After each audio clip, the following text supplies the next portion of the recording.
A ver qué tal el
Hello, everybody, and welcome back to the second day of V.ECOP Day 2024. We are here right now at the main venue. Everyone is getting ready to go inside, getting checked out in security to start the day. I just would like to introduce myself again. My name is Fiona Elaine Strasser, and I'm one of three Mojos, and we're super excited to be here in Barcelona to give you a live insights to the venue and the event here on site. Just a little bit about myself. I'm a marine biologist as well, so I'm not a journalist originally. Yeah, what am I doing? I'm doing a lot of different things, but mainly right now I'm starting to do research on humpback whales in Alaska, trying to figure out how climate change is impacting their feeding behavior there. So yeah, I'm gonna hand it over to Veronica here. She's gonna introduce herself a little bit more, and then we'll take you with us. Hi everyone, my name is Veronica and I'm pleased to be here at the entrance and the first official day of the conference. My name, well, as I said, is Veronica, and what I do is about marine conservation. I look into marine protected areas, MPAs, and the relationship with the people, because sometimes we look into MPAs as if they are just ecology, yeah, ecosystems, but there's people living on these areas and people that depend on the resources that are there. So I try to combine these two things, and then I use science communication to share with everyone this relationship, to get closer to the challenges, the need, and also the solutions, to move forward together using also the knowledge from the people that are there and that they know how to manage these resources. So I hope to bring also these insights, these highlights from the conference, from the people that are here, and I'm looking forward to share that with you. I move to Susanna. Thank you, Fiona and Veronica. Hello, everybody. Good morning, good evening from wherever you're joining in from. Here we are at the Barcelona Main Convention Center, and it's the first day of the official Decade Conference. I'd like to introduce myself. My name is Susanna Wachia. I'm from Kenya. I represent the Western Indian Ocean Marine Science Association as a science communicator. I'm also a master's student. I'm doing my master's in zoology, and I'm researching seagrass fisheries and their associations. And so we are looking forward to a day of full of interviews and interesting insights from our hosts and the contributors on the live stream. And we welcome you to stay connected and tuned in with us. I'm going to let Veronica and Fiona rush inside to give us insights from what's happening inside there. And then I will proceed to an interview with Miss Naya Sena, and I look forward to that. So, yeah. Fiona and Veronica, Thank you. have a good time. See you on the other side. Bye-bye. Wonderful. Uh, so I'd welcome Miss Naya Sena right now. She is an ECOP node leader at Cabo Verde, and she will tell us more about herself and some of the research she's working on with coastal communities in SIDS. And so, yeah, welcome, Naya. Hello, good morning, everyone. Hello. So Naya, tell us more about yourself and some of the work you do in Cabo Verde. Oh, thank you. So, my name is Naya. I am from Cabo Verde, a small group of islands in West Africa, and I am a trained marine biologist. But I think that as I moved with conservation projects and understanding the importance of conservation, I've also understood the importance of people, understanding coastal communities, understanding what they want. So during my PhD, my research was very focused on the coastal communities of Cabo Verde and how can we better integrate them in decision-making processes, in protected areas management. So that was my PhD research.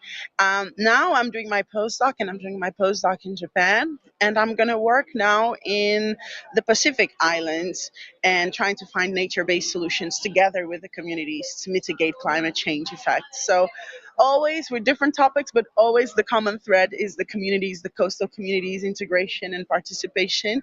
And yes, trying to find solutions that not only make sense scientifically, but make sense for the society. So yeah. That's what I do, Wonderful. research wise. That sounds like very interesting Yes, research. Yeah, yes, thank you for yes. sharing that with us. Thank you. So maybe you can also tell us, so far, Mhm, what are the satellite events that you've mhm, been engaged in, and mhm. what are some of the highlights that you've taken from that? Perfect. And may I, before I talk about it, just mention that I'm coordinating the ECOP node of Cabo Verde. I'm also part of ECOP Africa. And the ECOP node is just starting now. So, of course, we still have a lot of challenges. We are a very small team. But hopefully, in the next annual meeting, maybe the next ocean conference, I'll tell you, oh, we have 1,000 members. But yeah, so that's something I'm doing as well. But about the side events, so since Monday, I've been attending to different satellite events, having great discussions. I was a speaker on a few of them, but I think the common denominator between all of them has been that as researchers, as scientists, we need to communicate better what we do. A lot of emphasis on science communication and understanding that not only it's the number of publications that you have, it's how impactful is the research that you do to society, and then how do you simplify it and translate scientific language to people's language, to lay people's language is very important. And we had an amazing side event promoted by the global ecop node on Monday about capacity development, and this was key. So I think it's a challenge for most researchers, right? When we are challenged to translate that into communication science and trying to translate that into a simplified language is so hard. But we don't need to do everything alone, by the way. We can partner with artistic people, with designers, with experts in communication to try to convey our message, because otherwise we're doing science for who? Think we're always talking here about the ocean we want and who is we, right? A lot of satellite events ask this question: who is we? How we want to define the science we need for the ocean we want. We need to integrate everyone, and to do that, we need to communicate better the research we do. So, yeah. Wonderful. And if you could give ECOPs watching right now Mm, a call to action, or any nuggets of wisdom on skills that they should mhm, build and mhm, experience that they should gain to be able to engage with some of the work that is being done in the ocean mhm, decade, what would some of those insights be? mhm. I would say two advices. First, use the ECOP structure. Networking, information, knowing people can really change what you're doing, because it will give you access to collaborations, to learn from more experienced professionals. So definitely use the ECOP node, or the ECOP network, to connect, to learn, and get out of your comfort zone. Go try, go do workshops, training programs. Just go out there, don't be afraid. And also, I would say, start it. The project that you have doesn't have to be perfect. It will never be perfect, it will never be complete, and doing something is better than doing nothing. Often I think we are all afraid of just going to the next step because it's not perfect yet, it's not finished yet. It will never be. I just finished my PhD 2 weeks ago. It will never be over, it will never be done, and it's never perfect. So at least do something. Do Yeah. something. Oh, Yes. wonderful. And Thank you. congratulations on your Oh, PhD. thank you. I that's, survived. I survived. that's wonderful. Thank you. Lastly, Hmm. tell us what you're looking forward to from the Mm. conference and some of the sessions you'll be attending. And Yes. yes, Yes. what is capturing your Mm. insights right now? I am really looking forward to hear what our global leaders have to say. I'm also looking forward to see how much they really want to listen to us, to young people, and if we are here just to fill up the seat, or if we are going to be listened to and have a voice at the conversation table. And I'm looking forward as well to see a lot of the recent research being done, participating in discussion panels, which the satellite events have been amazing for that. A lot of them have been based on discussion. And that, I think, that's how we grow and learn, and we can come up with new ideas. So I'm very, very excited for that. And I have to use this platform. I'm so sorry. And you are from Kenya. Kenya. I'm from Cabo Verde. We are from Africa. And I have to use this platform to call attention for something. a number of ECOPs from Africa couldn't come because of visa issues. It is not easy to come here, and there we already have so many setbacks coming from the global south that when you are impaired with visa issues, when you have ticket, you have the invitation, you have the hotel, you have everything, and yet your visa is denied. It is a huge setback, and we are in a UN conference. The UN is a place for lobbying, is a place for pressing the government. I think this is something that has to change for us to have a more equitable ocean as well. We need to grant equal access to everyone. And until that happens, we need to call this out. We need to be inconvenient. We need to press on this. And lastly, I think I'll just call everyone to check Africa's, the only ECOP Africa side event on Friday during lunchtime. It will be about storytelling from indigenous people, from people working with the ocean for many, many years now. So it will be interesting to have their voice heard and participate in it. So yeah. Oh, wonderful. Thank you Thank so you. much for sharing that. Thank you. And now we have a global audience, so we can bring them with us today and for the rest of the week. And we do look forward to catching up with you Perfect. for the Thank rest you of the so conference. much. Thank you for having me. Thank you so much. Have a Thank great you. rest of the week and conference. Enjoy. Yeah. Bye bye. Bye. Okay. Thank you, everybody. Now I'm going to invite our second interviewee. She is going to come and introduce herself and tell us more about what she does. So I'll just welcome her right here.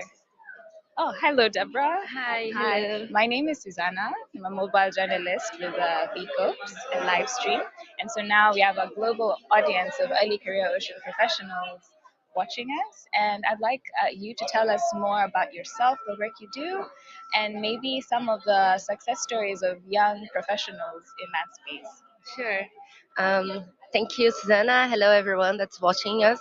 My name is Debra. I'm from Brazil. I am 30 years old, and I consider myself as an ICOP. And my background is in biology, and I have a master's in oceanography and in maritime affairs. I had an amazing opportunity of doing my master's, my second master's in Sweden in WMU, at the World Maritime University, and this opens a lot of doors for me. And today I am here because last year I was intern of the Ocean Deccan team. So I was working along with the um, Ocean Deccan Network manager. If you don't know this platform or if you are not engaged, I highly recommend it. This is a very nice opportunity to engage with other professionals, with opportunities, events, and everything. So just search for it in the internet. And here today I am representing like the young generation. And actually, the work that I'm doing right now back in Brazil, I'm under a fellowship, and I'm not related to any specific ocean decade action, but it's a job, it's a research that is somehow engaged with the all challenge of the ocean decade. And I think that even though uh, the ocean decade actions they are not totally spread yet, I think there are room for more engagement. It's important to try to share this idea and to engage with people, and this brings us a lot of opportunities. And well, I think this helps us to build the future we want.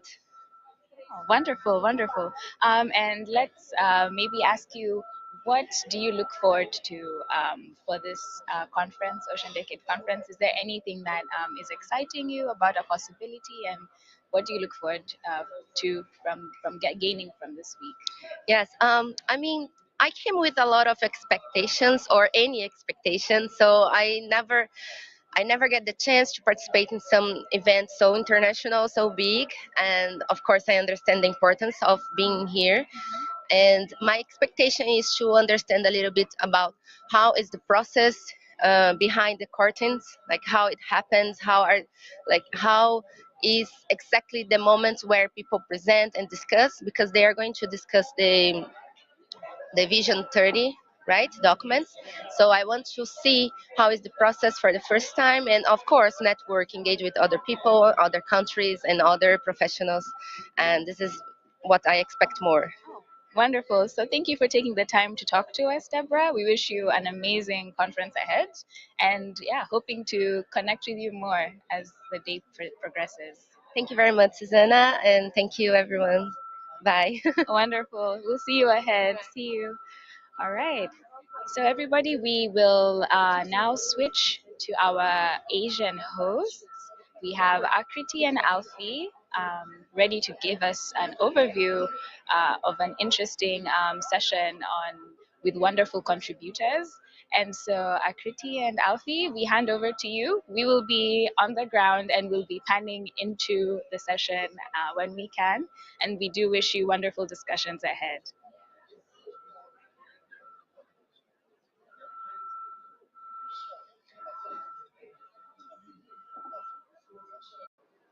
Hi everyone, it's me again, Fiona. Now we're inside the venue, and this is kind of like the welcoming area, and we're just gonna give you a little impression.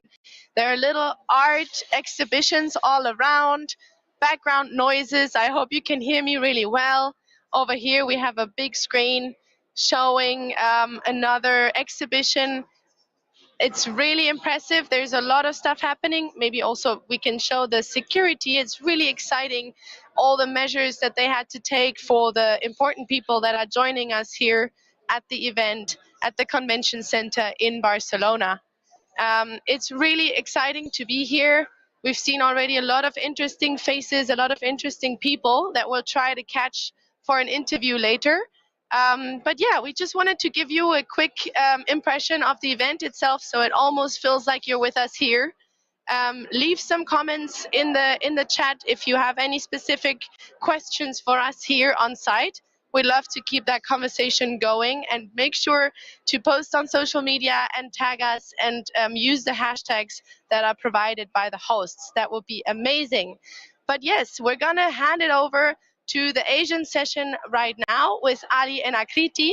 We're very excited for their session to start right now, so stay tuned and we'll have back to the studio. Thank you very much, Fiona, and thank you very much, Susanna. They are our mobile journalists, and they have been connecting us with the activities in Barcelona. So, Gracias, thank equipo. you. Oye, una cosa, ¿escuchabais bien el micrófono? So, namaste everyone. It's Akriti Maraseni once again, and along with me, I have Mr. Alfikri Muliadi. And we have been the host for the V.ECOP Days 2024, representing the Asian region, which kick-started from yesterday, which is 9th of April 2024, an indoor satellite event during the Ocean Decade Conference.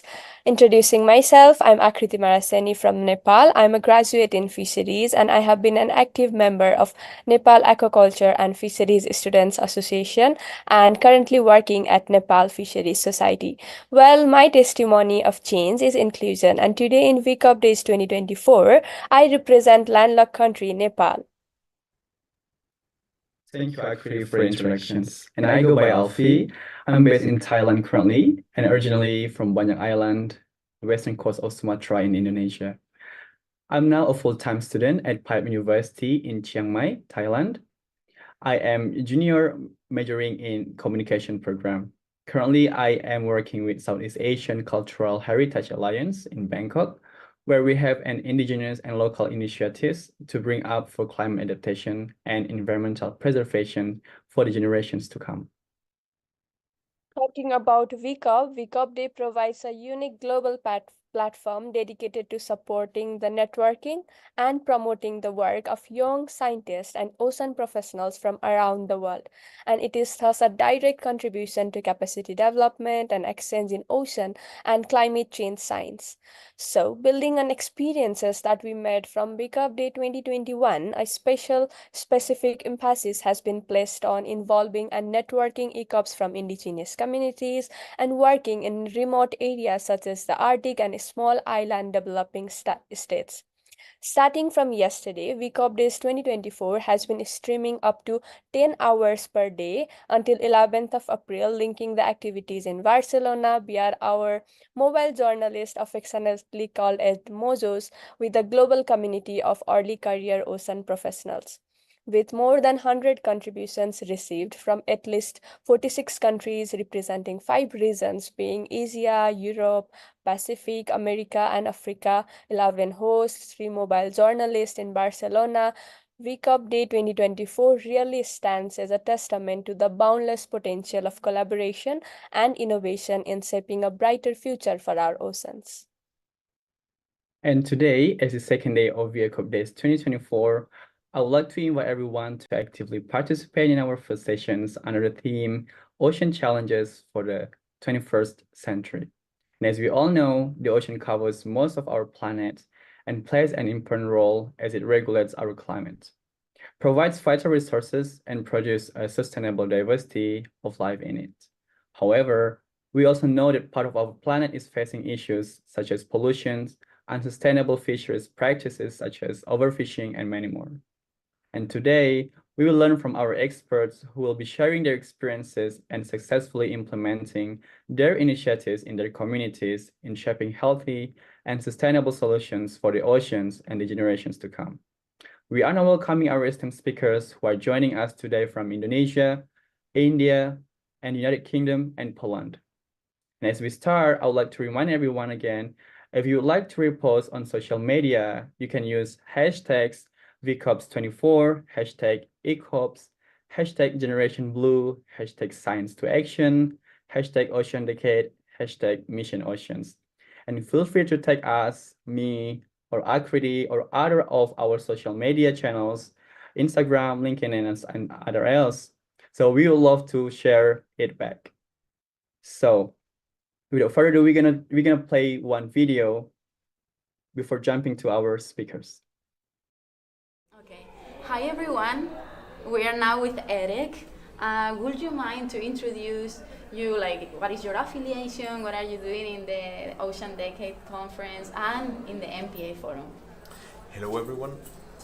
My name is Eric Rosa Salazar.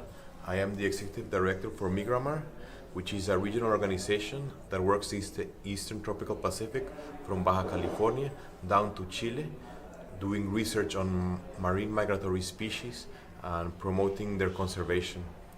Right now in the forum, we're one of several organizations that have been organizing the MPA Forum, hoping to share experiences related to marine biodiversity and marine protected areas, to learn from each other and improve our knowledge and management of MPAs. For the ECOPs that were not here with us, what are the outcomes or what would you highlight from this first day of the MPA Forum? I think some of the most interesting things that we have seen is the need for cooperation, transboundary cooperation between governments and better communication. Sometimes measures that are taken by one government near a border are not similar to those right across. So we need to improve communication to make sure that what one country does is similar to the other one, so the effect is multiplied and marine conservation is improved. Another issue that is very important is how to involve stakeholders from different levels, not only the big, powerful ones that might have more influence, but seeing how you can promote the smaller ones, the coastal communities, the tourism operators that might not have those opportunities to represent themselves, bringing them up to the same level so that they can also have representation in decision making. So when we talk about communication and involving all the stakeholders, we all know that not every sector is the same, but we also have youth and early career ocean professionals. How do you see the role of this group, early career ocean professionals, within these new challenges? For example, the target of 30-30, which we are seeing that it's been a bit difficult to reach, and we have seen it in the MPA Forum. I think the involvement of ECOP's early career professionals is vital, because many times they bring a new perspective, a new different way of thinking that might not be considered right now. And also 30 by 30 is just a goal. It's 30%, what happens to the other 70%, and what happens after 2030. So we also have to consider this, and ECOPs are the ones that are going to be 20 by 30 afterwards. They're going to be taking care of things. So we need to share the knowledge that exists right now and make sure that the capacity building and tools for these young professionals are in their hands so that they can continue with the work and help improve what is already being discussed.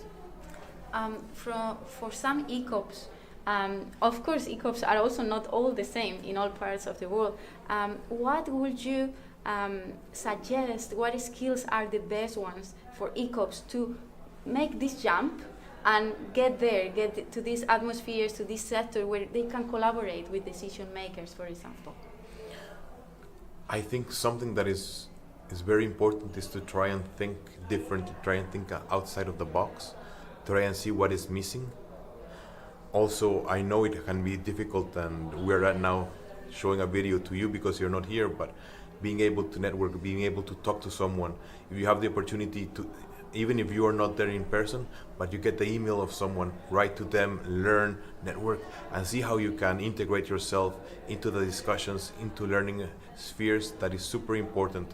And from personal experience, I can tell you, people have reached out to me by email or by messages, and these people stand out. Young professionals that want to know more about sharks, want to know about research, and those are the ones that when we look for someone that to help us, I write to those people because they showed interest. They looked for some to open the door, and if you look for those spaces, I am sure that you're gonna make a positive impression in authorities, in NGOs, and they will look for you for support and for help. Thank you, Eric. Actually, the last question was like, what will be this message that you want to give to the ECOP? But I think it's clear now. So thank you so much, Eric. And thank you very much. Nice to meet you.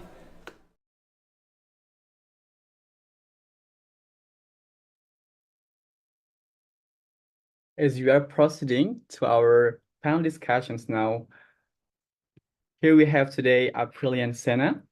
So he'll be talking about economic strategies on oceans. So getting to know a little bit about our first speaker, Aprilia Senna from Indonesia. He is a graduate majoring in international relations with a concentration in international cooperations. Now he serves as executive director of the International Politic Forums based in Jakarta. This forum aims to discuss and share international issues. And apart from that, he's also active as the general chairman of Overseas Youth Alumni in Indonesia. With that all experiences, we would like to welcome Mr. Aprilia Senna to the floor. You may proceed. Okay, and my friend, I'm sorry because I come late. Right now I am stay work in the Kalimantan. I'm so sorry before. Yeah, thank you for time. I choose the title is Economic Strategy on Ocean. You can hear me clearly? You can hear me? Okay. Yeah. Maybe there are a lot of economic strategic based on public policy, based on politics, based on economic, based on international relation and everything government. But I will tell you, I will explain and describe based on my majority Department of International Relations, and I will make a state approach and how to state in the world make integration and they make a consensus to bring the one thinking, one concept, one integrate, and they realize one ocean, one world, and all countries in the world.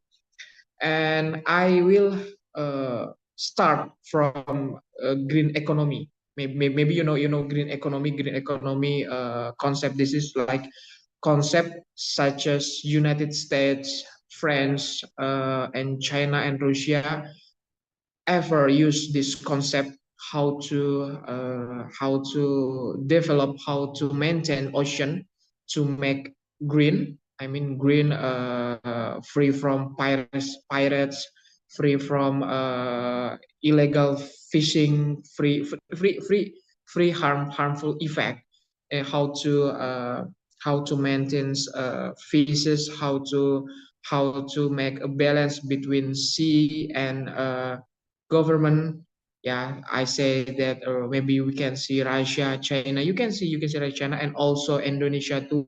In Indonesia, we have a blue economy. In Indonesia, we have blue economy. Blue economy is the maritime policy. I don't know specifically in Russia, in China, but they are green ocean and we are the blue ocean. I think the concept is the similar, but the different is the name. Just name is so different, but the implementation of this concept is same.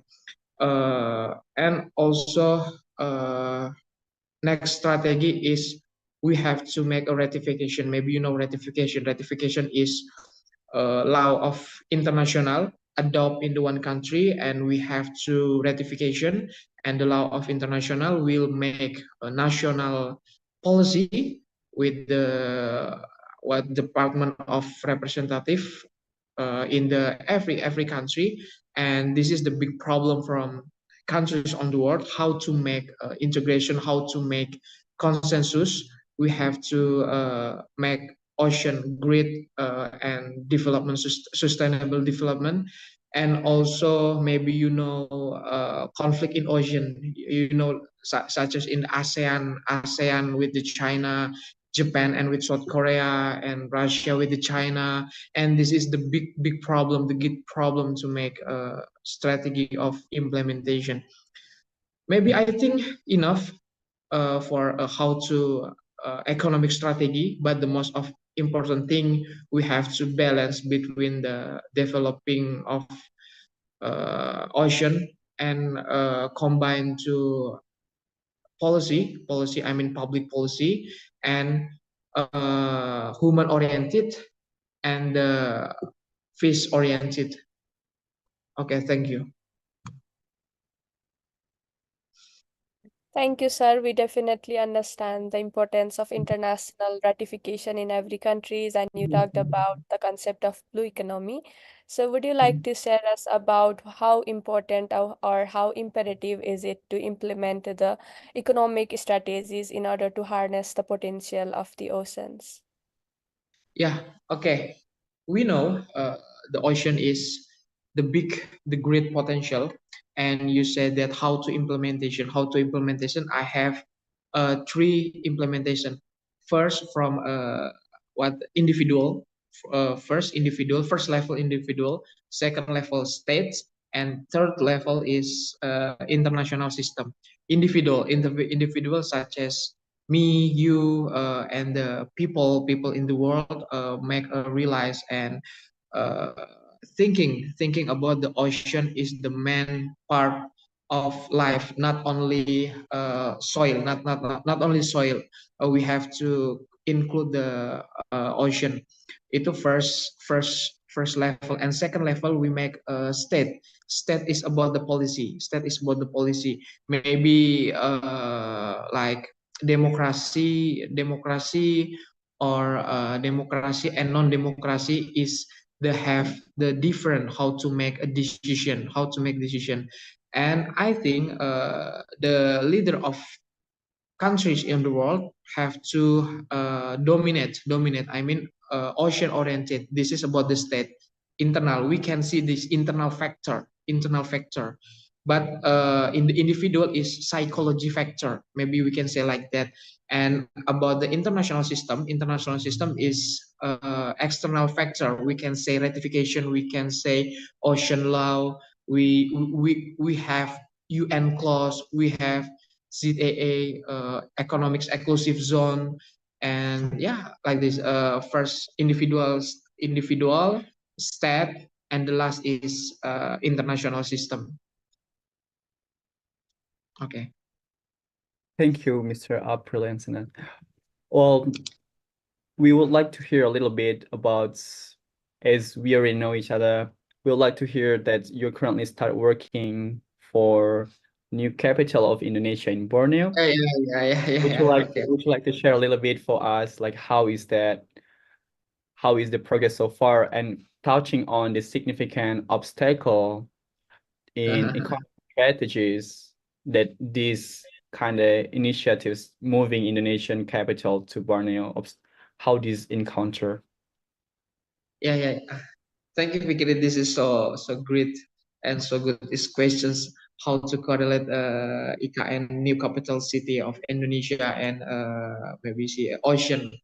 Yeah, I will tell shortly about the we can say IKN, a new capital city, is how to make a new capital is green city, smart city, and this city is about to balance between city modernization and the natural resources, and absolutely about the ocean. This capital city also we have to make uh, combine these three element is how to building, how to green, maybe such as forest, and the last is water is ocean, like that. And you say that how about the obstacles right now? Obstacles is about, we can say, bad people, bad organization, bad institution, exploitation the ocean. And maybe you can see in the Africa, I'm sorry, before maybe in Africa, in Somalia, and all countries like that make piracy, make it illegal fishing. And illegal fishing, when the someone with illegal fishing, this is not only about broad of countries, but they have what harmful weapon. You can see they give the bombs, they use pistol in the water, in the ocean, and they take a lot of fishes, and they sell the fishes, and they got a benefit money right now. So this is the obstacle, first obstacle. And second obstacles is about the realize, I mean, I know most of the countries, especially maybe Indonesia didn't realize ocean is the important for us. They always focus on the soil, how to soil, exploit soil, not only the ocean. And the third obstacle is about realize also, this is about the norms.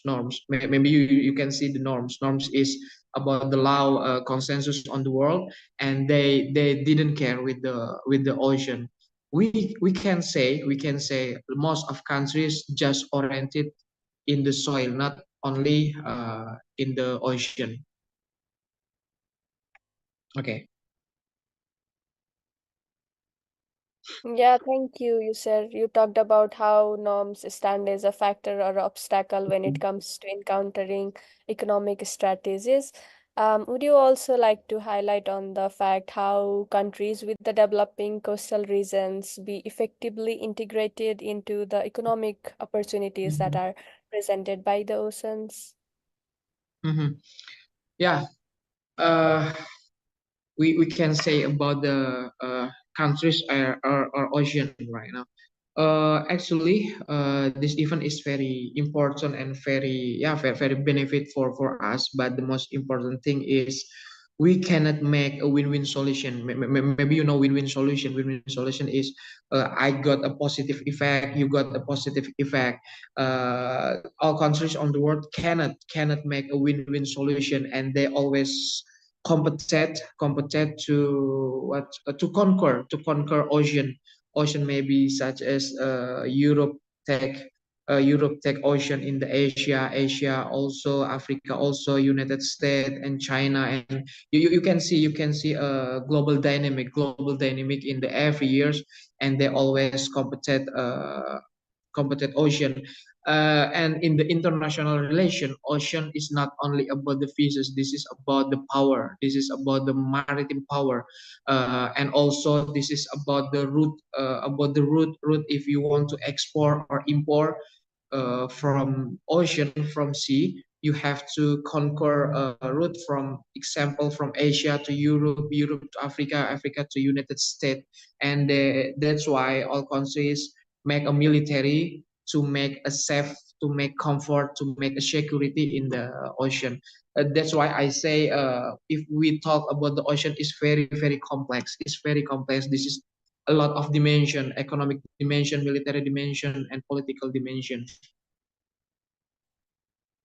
Thank you very much. It's such insightful sharings. So we would like to remind for participants, attendees, or other hosts, we really appreciate if everyone has a questions or anything to share. Kindly share it in the chat box below. Well, while waiting for other questions pop up, I would like to know a little bit from our speaker, Aprilia and Senna.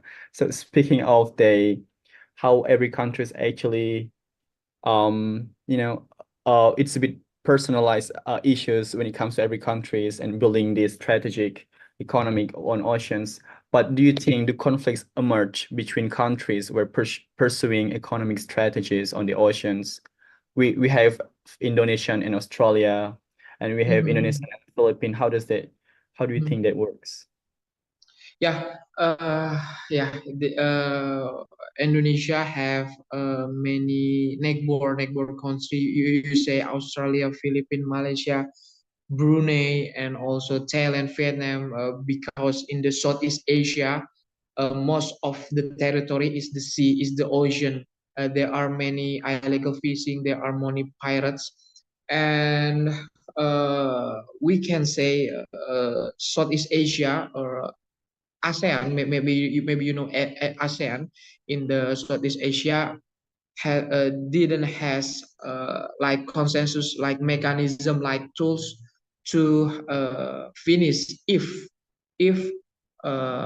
example Indonesia and Philippines has a sea dispute. If you see the some information in the Google on the government, a lot of ocean dispute cannot finish by Southeast Asia. Sometimes we have to bring this conflict to international justice.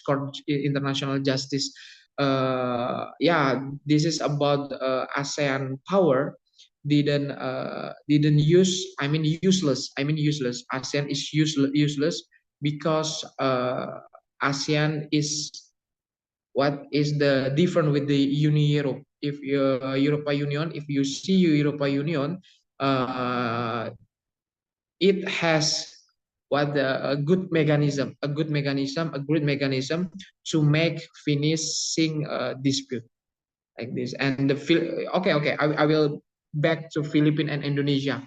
Philippines, Indonesia, and Indonesia with Malaysia has, if you know about the Sipadan and Ligitan Island, or about the Southeast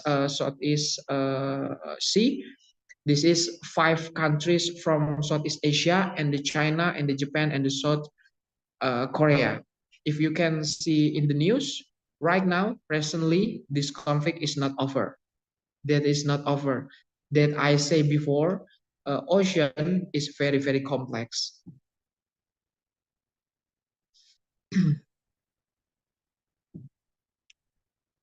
Yes, definitely. When it comes to ocean and marine conservation, it's definitely a transboundary issue and not just a specific region's issue.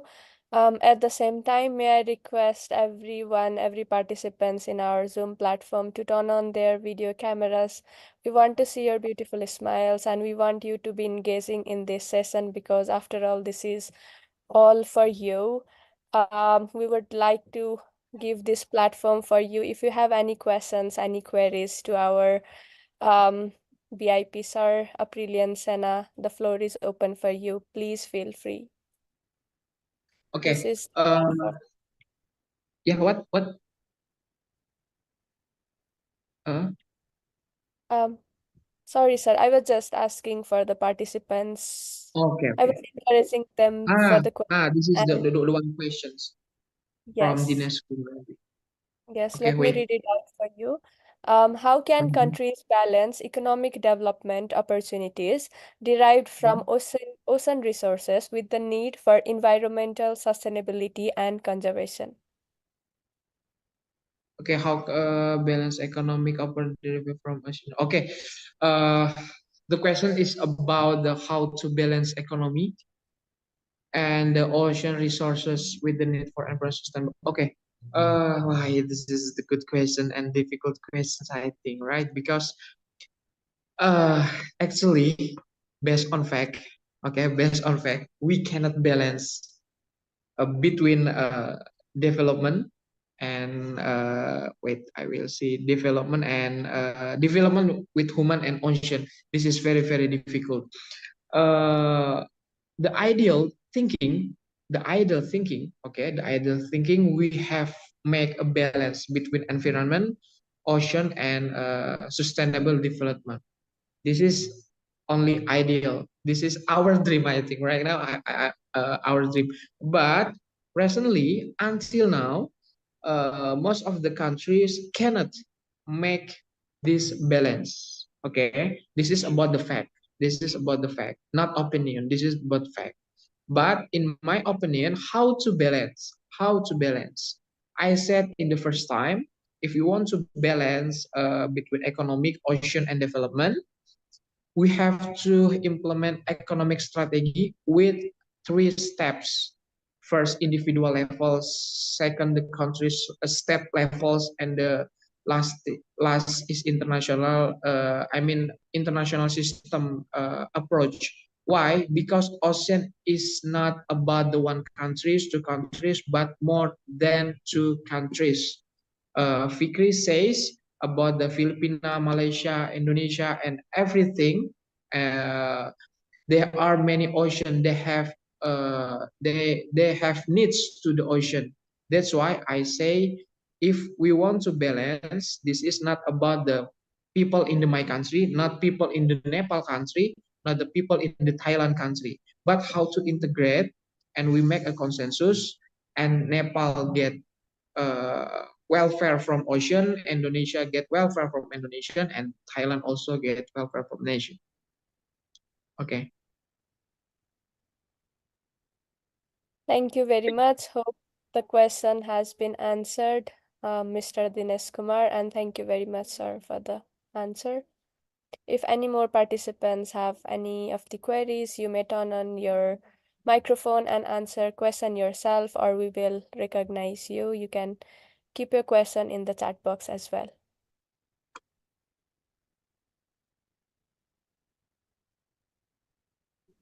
I have a question that due to strategic lanes near Indonesia, whether these strategic lanes they are attracting the superpowers they are just flipping the superpowers in the geopolitics, or it has some economic opportunity also.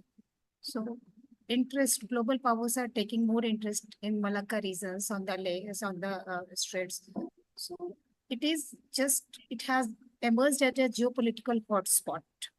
So does it cost the security of Indonesia and small countries that these can be used as a launchpad while any war and during any war, or it has economic opportunity? So if we are going to compare the cost and benefit of geopolitics and security and economic opportunity, then how you will look at this? Okay. I got a point from your questions. You say that, yeah, this is the good statement you can say about the geopolitic, geostrategic. Yeah, this is concept is very very good. We can say geopolitic, geostrategy is about how to ocean is make a strategy to country for make economic interest and economic interest and politic interest. And you can say about Indonesia security also, and maybe we can correlate about maritime is power, sea power. All countries have a sea power. Nepal have sea power, Indonesia have sea power, and they also use the sea military for make security only in the around the countries also. And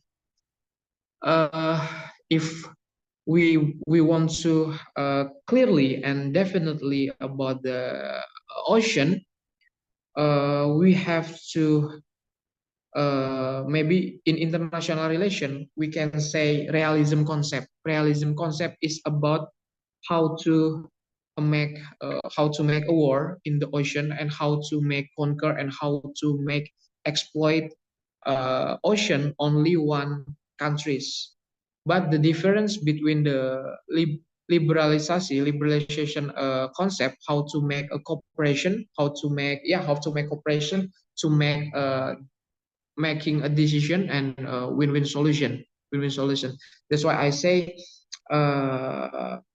what is ocean is very complex, very large, and very a lot of lot of this dimension. But the statement is very good. She make me thinking about the geostrategic, geopolitics, and geoeconomic. Thank you. You had remember about this concept.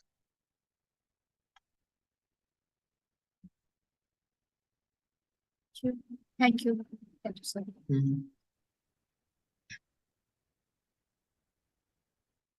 Thank you for sharing that and for addressing the questions. So probably before we end the sessions, we're gonna have one last questions. So as our speaker is working now in days moving the capital city of Indonesia to IKN, how do you think, or what is your future hope with the youth engagement and with these initiatives of strategic of economic on oceans? Okay. Economic. Actually, we have to economic on ocean and IKN based on digital, not about the traditional or manual. IKN is developed by digital. How to, if you want to get information, how to about the data, how about the opinion assumption, you can see in the IKN as a digital. And also you can get information about the ocean around Kalimantan Island, because the new capital city is focused in the Kalimantan Island.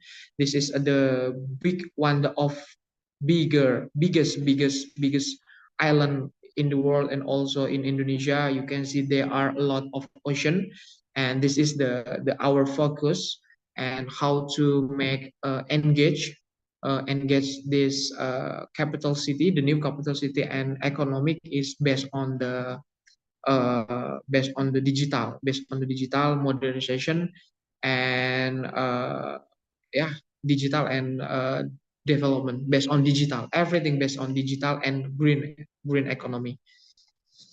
Yeah, that's actually great. We looking up to Singapore, how it's actually built. Right. So we really hope that these new initiatives moving Indonesian's capital to IKN will tremendously impact positively for the country and for the society itself. Well, thank you very much, Mr. April and Sena. Akriti, do you think we can just take a very short picture? We can take a picture before ending the sessions with him? Yes, Okay, we also have one question from Joan Damas. Okay, I sure. will read out the question for you. Yeah, What okay, are no the problem, no problem. Last question is no problem. what are the Blue Economy Development Framework for Indonesia Economic Transformation for the SSG? What is Okay, it? wow, this is about the Indonesia, right? Okay, thank you. From John Damas, I mean SD. Yeah. I want to say SDGs, Sustainable Development Goals. Okay. Thank you. Okay, what are the blue economic development? Yeah, this is the good question. Actually, we have six element to Indonesia economic transformation. I cannot tell about the six element, but I will just one of the six element is based on SDGs, right? 17 SDGs, woman population, and also development, and you can see the Google in 17 SDGs, 17 SDGs. But in the IKN, we have a special department, special department for SDGs. If your question is about what is the blue economy? Blue economy development is blue economy based on integrity with the woman group, youth group, and all element, all individual, and all group, all organization in Indonesia.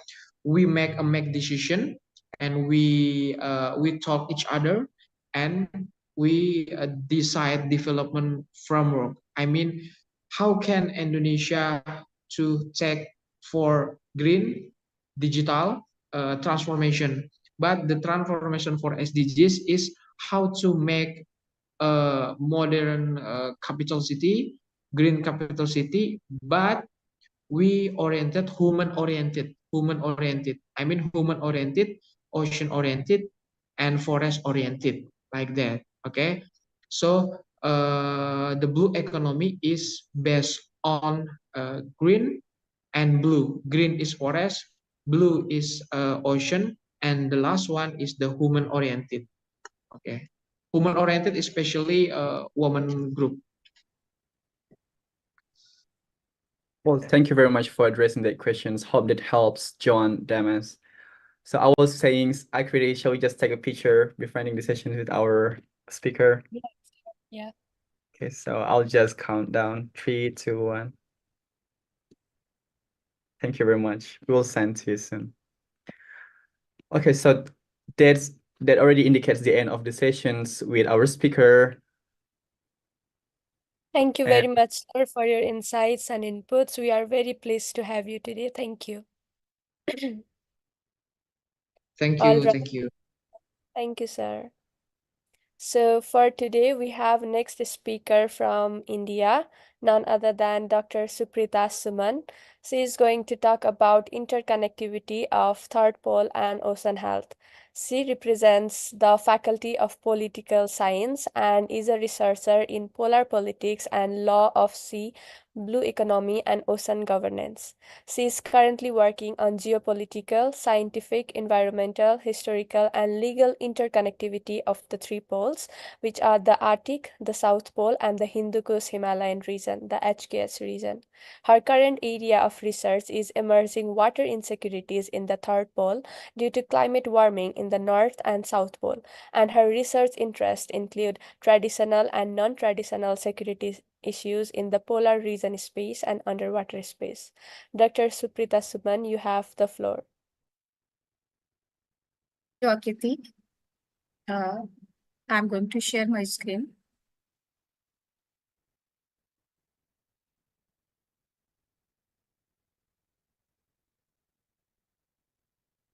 Is it possible to share the screen, Akriti?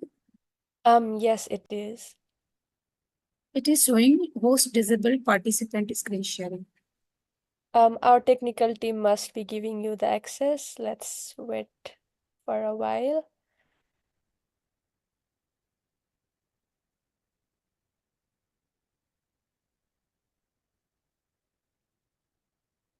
Could you please try again?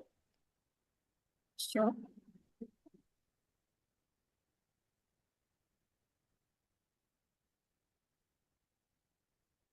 Let's give a virtual round of applause for Dr. Suprita Suman. If you have any queries and questions while she presents, you could just list down your questions and wait until we have the Q&A, or you could use the chat section as well. And there she goes. Good morning, friends. The topic I'm going to discuss, this is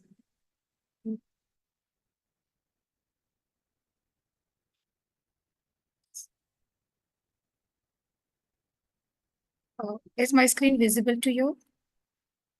Is my screen visible? Yes, yes, it is. Thank you. So I'm going to discuss about the interconnectivity of the third pole region and the ocean health.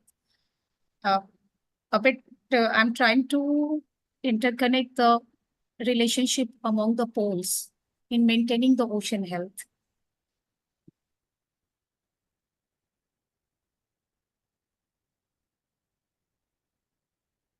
This is the map I'm sharing. This is the third pole It is the river basin. It is actually the map of river basin of the third pole.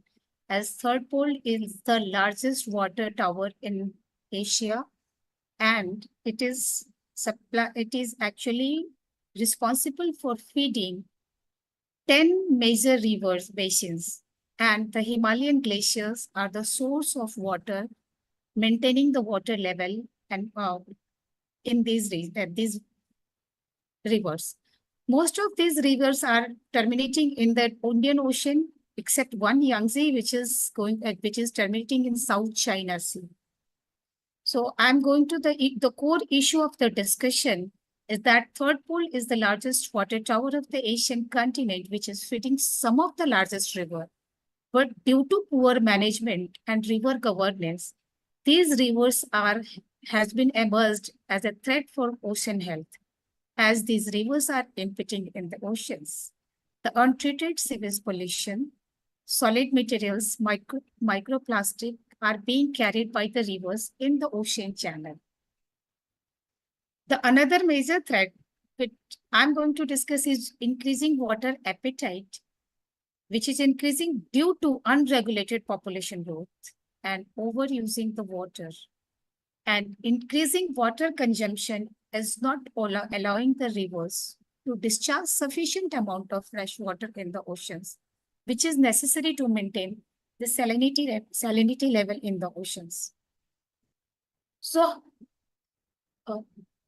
Dr. Suprita, sorry to Yeah. interrupt. Could you please show the slides in the PowerPoint mode? next. In the PowerPoint presentation mode. Okay. So I have to share it again. It's visible, but in the it's not in the presentation mode. That's all I'm asking about.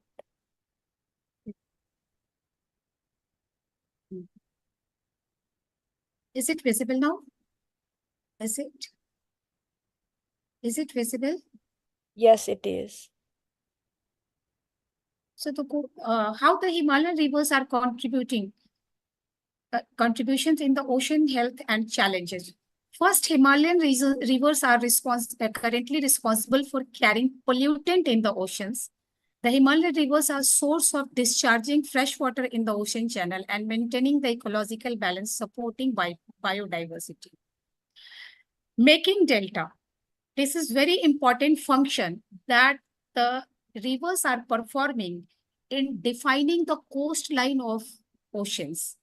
So delta is a landmark. This is a landscape which is made by the rivers, and the shrinkage and expansion of delta very much alters the features of coastline. Maintaining the sediment for making delta, regulating salinity, and preserving the wetlands and mangroves, which is also very much necessary for ocean health. Now the challenges: overuse of water. Overuse of the water due to increasing pressure of historically growing population and putting pressure for water resources for commercial uses. To increase the food production, both agriculture produces and livestock.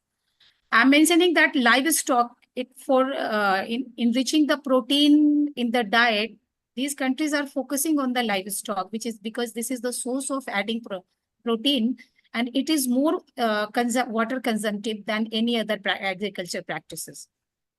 Another problem is damming the rivers, which has decreased the flow of the rivers, and not sufficient volume of sedimentation is flowing to make deltas. And producing hydroelectricity has increased level of salinity. The rivers are carrying chemical pollutants and solid waste to deposit in the oceans. Now, our major concern here is delta of the Himalayan river. I have discussed about only 4, the Ganges, Brahmaputra, Meghna delta, which is the most vulnerable, and it is the largest delta in the world. This Ganga Meghna basin is facing the water crisis.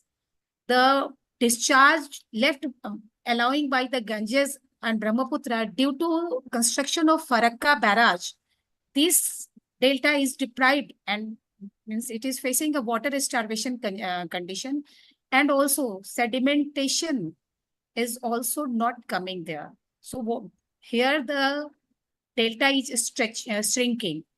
Similarly, it is happening with Indus Delta, which is the seventh largest delta in the world. It is also due to construction of dam. Another is Mekong River Delta and Irrawaddy Delta. Mekong River is the third largest delta in the world, and presently it is shifting and shrinking. So this is the ecosystem where it is located between the ocean and coastline. It is actually damaging this region. Another threat river is under the threat is serious threat is Irrawaddy Delta. So what I have discussed, the shrinkage of river delta is potential challenge for the law of sea also, because it is altering the coastline and shifting the baseline in the delta region and can further challenge the territorial sea, the exclusive economic zone, and drawing difficulty in drawing the equidistance line. Like one of the major example is India and India and Bangladesh border, where these countries have severe border disputes and threat to fishery. I'm just showing this picture that it is about the delta, that due to shrinkage of delta, they are not getting proper water, so the saline water is reaching, and this is hampering the ecosystem, whole ecosystem. The green area is identifies as threat zone because they are the lower land. The light color zone, these are actually means completely elevated, and they are right now they are not about to the threat to be sink in the water is comparatively less than this green zone. And this is a video I'm going to show.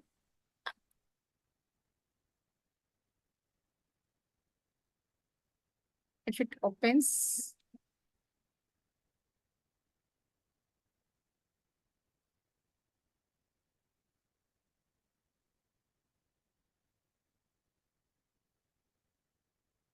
It's not opening. I'm sorry, this video is produced by, actually this video has been provided by NASA. This added that how the rivers are shrinking, how the water consumption is rising. And it is a major threat that salinity of river is also increasing. So that is why these rivers are not now which are the source of providing fresh water and releasing fresh water in ocean to maintain the salinity river. Now they are not able to perform this natural task. So that through this, by this method, actually in now the third pole region is become a factor due to human intervention or Anthropocene. Now the third pole, which is the largest cryosphere in the world, is which was it was a blessing for ocean health, now has been changed its face like a threat for the oceans, and it is through the rivers have become the source of pollution of this in the ocean connected to India, Bangladesh, Pakistan. This is the core issue I wanted to discuss here, that Indian Ocean is one of the major ocean and one of the polluted ocean surrounded by the third world. They are not able to maintain the ocean health. So these rivers, these major rivers, Ganga, Yangtze, and Jamuna, these are the one of the most, they are top 10 polluting rivers. They are responsible for destroying the ocean health. Due to poor international relation, this situation has not been regulated and controlled. So this issue I have tried to highlight. And I'm sorry, I'm not able to open. This is 1 minute, 37-second video. And If you have the video in separately, you can play that too, if that works. If you have downloaded it in your laptop. yeah, I think this is coming. Yes.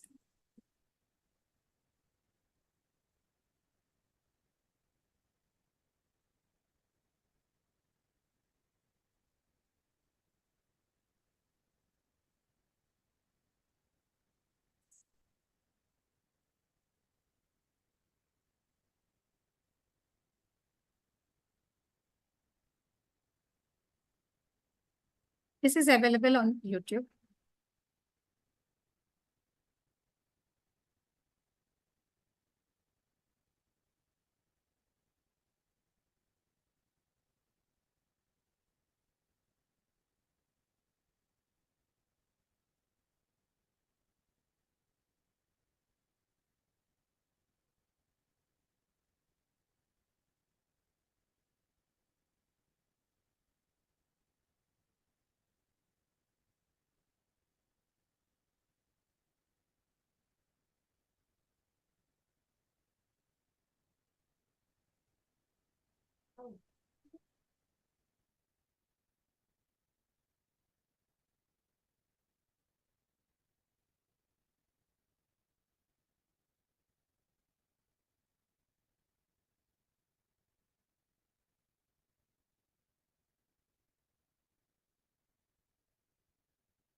So this, I was trying to connect that how the consumption of fresh water in the third pole is actually being a determining factor in maintaining the ocean health in terms of pollution and also in terms of providing fresh water to the ocean health. So if this water, the water consumption will be growing on, the rivers will not be able to discharge from sufficient amount of fresh water, sufficient volume of fresh water in the ocean channel. So salinity of ocean there is a threat to increase growing salinity. And pollutants, they are very obvious reason to degrade the ocean health. This was my topic, that ignoring the domestic consumption of water can hamper the whole ocean health as a ocean channel throughout the world. That was the core issue of this discussion. And I was just pointing out to the governance that law of sea should not be discussed isolated with ignoring the riverine law. So there should be a riverine law connected with the law of sea. Thank you.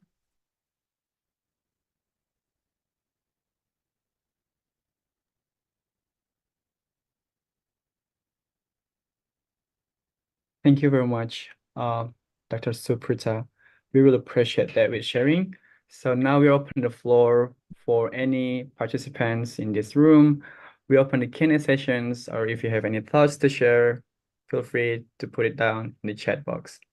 And while waiting for any questions pop up, I have a little bit questions, since that we already know the background of our speaker today is in the policy making, and then she also works in the law of sea blue economy. So with that, speaking of the blue economy itself, but though she doesn't really touch on it a little bit more, but we would like to know that besides its exciting economic opportunities, what do you think are the major environmental benefits that comes out of the blue economy itself of a well-managed initiatives?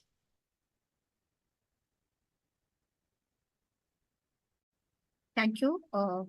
Actually, blue economy, that ocean health is very much, I'm talking about the basic factor. The moment we are going to pollute the ocean, our biodiversity. So I have discussed biodiversity. I have discussed the Ramsar site or the wetland.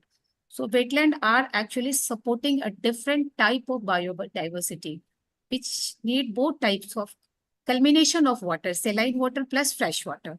So it substantiate a different sort of economy, though small, but very significant.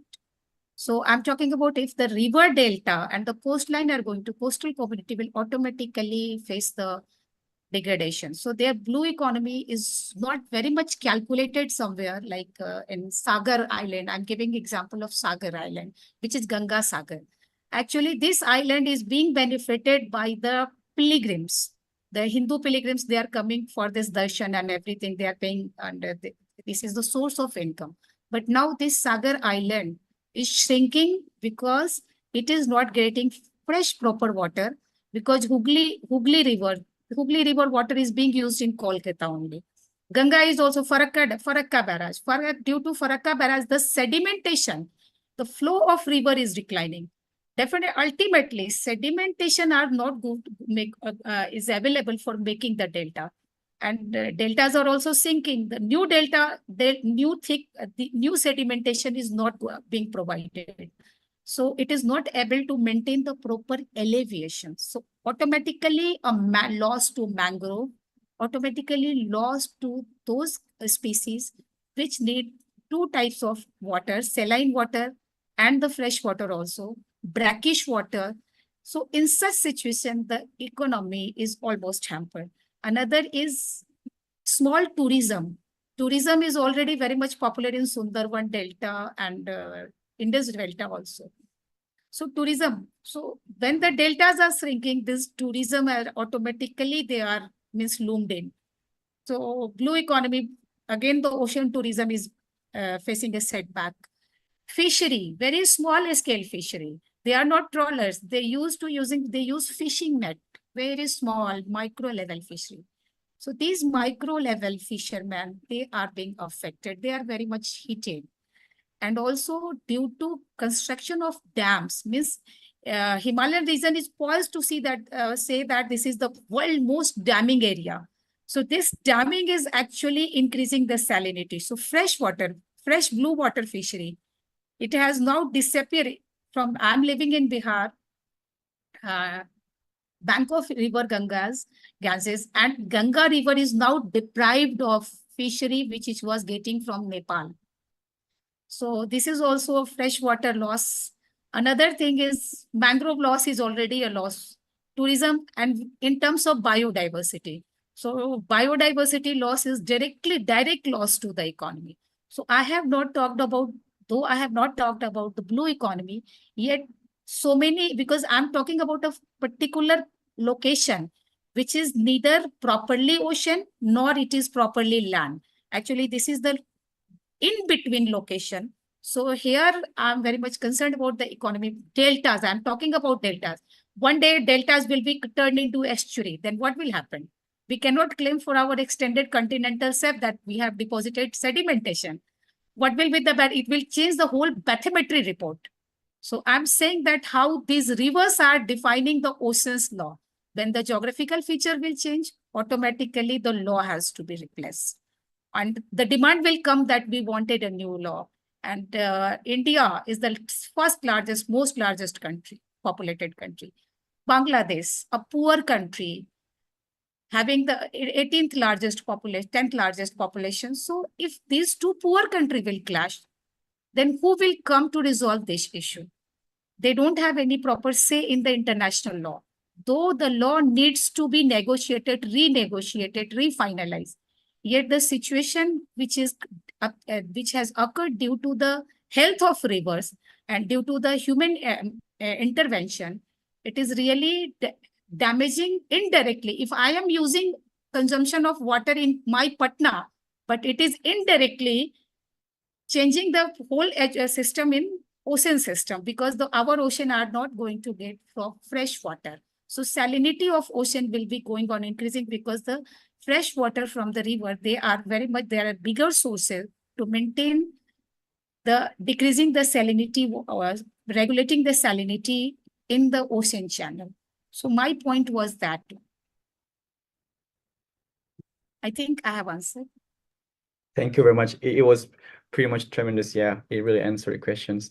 Though, so we're still waiting for any questions from participants, other hosts, if you like. Charu Gupta has raised her hand. Yes, you have the floor.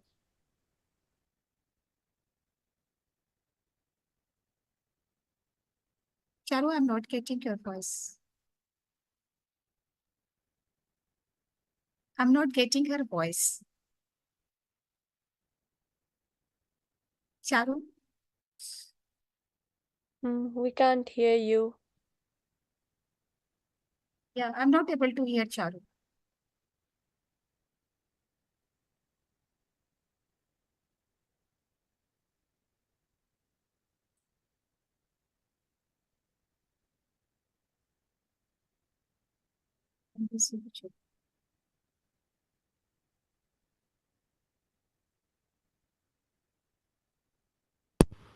Am I audible now? Am I Yes, audible now? Yes. Yeah. Hello, Dr. Suprita. That has been a very insightful session.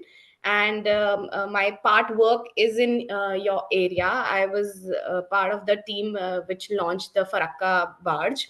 I'm more from the communication side and the policy advocating side. And just a quick question here. If we say that, the barges and the dams on the rivers are creating the deltas to disappear, or hence the result will be that, so how do you suggest we make the rivers more perennial and use that part of the resources which we have to contribute to the blue economy? Because part of the Sagar Mala project which I launched was you know using our water resources well to have port-led development across the country, and it has been a very big initiative on part of the current government. So experts like you are, definitely required to give us the other side of the view, and we can interact after the session as well. If you can just quickly, take us through that. Okay. Thank you, Charu, for this very good question, actually. Like you are asking what is the alternative? Yes. First alternative, yeah, like uh, Ganga River. Ganga River, and we are very much fortunate that we got the largest riverine delta. But unfortunately, this riverine island in India, like Ganges River, in nearby Patna, where I'm living, just if you can pay a visit, your solicit visit is always welcome. I can facilitate. Now the deltas means, sorry, the islands, these are appearing due to siltation, high level of siltation. So there can be a way that siltation should be avoided. If there are siltation are there, we should avoid.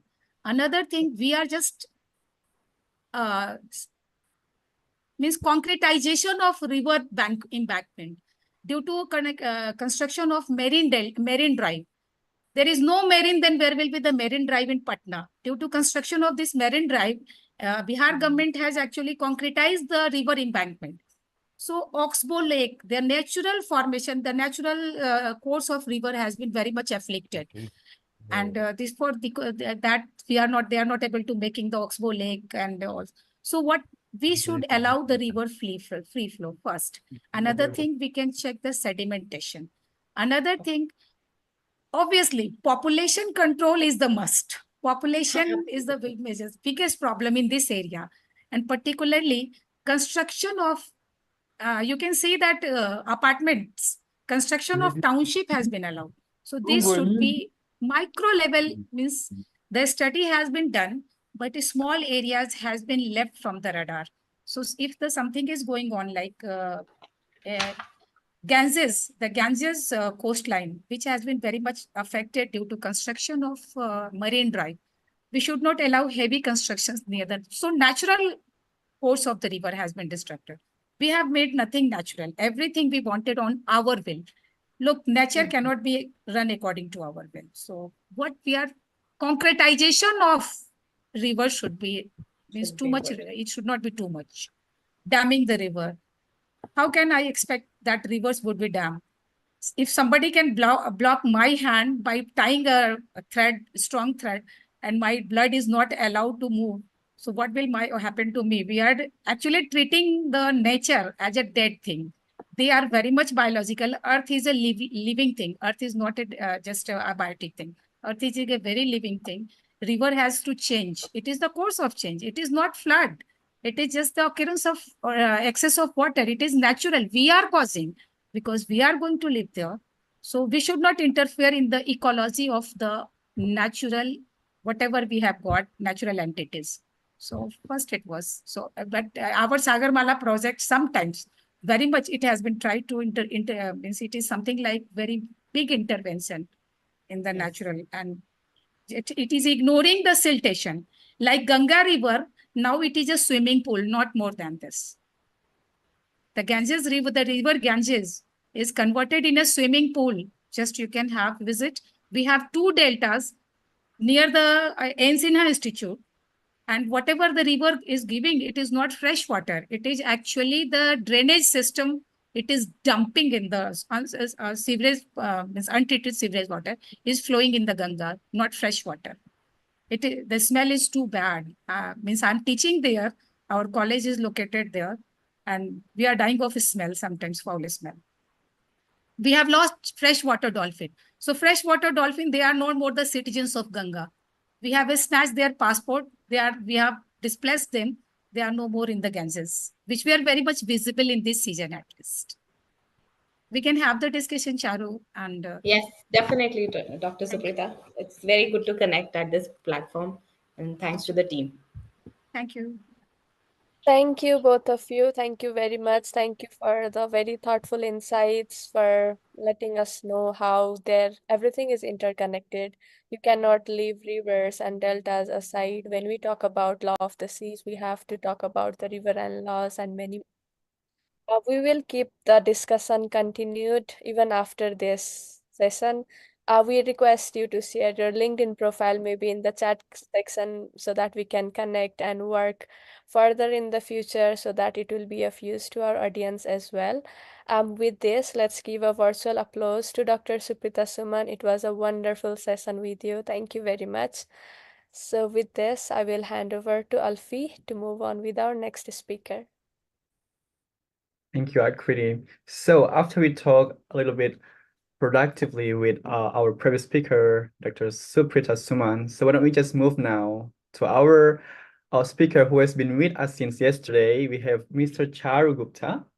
So with the title EnviroVisions 2050, One Earth, One Oceans, One Future. Getting to know a little bit about our speaker.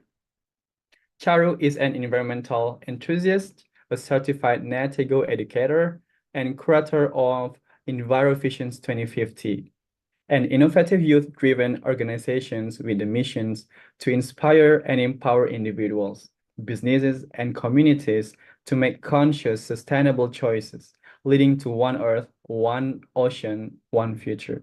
She has worked as a policy advocacy and media strategist with over 15 years of experience in sectors across government, corporates, and even NGOs. She is passionate about bringing up a tangible change in the environment and to leave this planet a better place for future generations. With all that, we would like to invite Ms. Charu Gupta to the floor. You may proceed. Thank you, Elfie, there. Thank you for the lovely introduction. Please allow me to share my screen.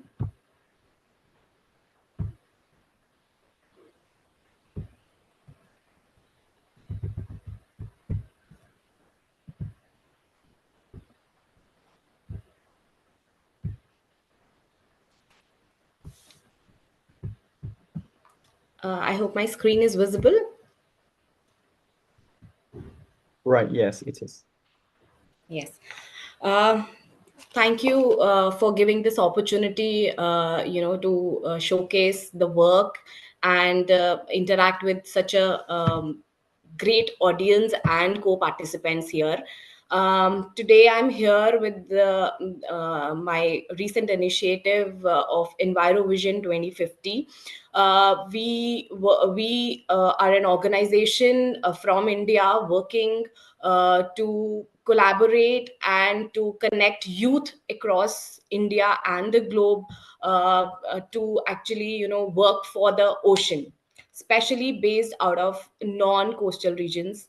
There is a context there, and I would like to thank Dr. Suprita, my co-participant here, to setting the context right for my presentation as well, wherein she said that riverian law cannot be in isolation cannot be in isolation from the law of the sea.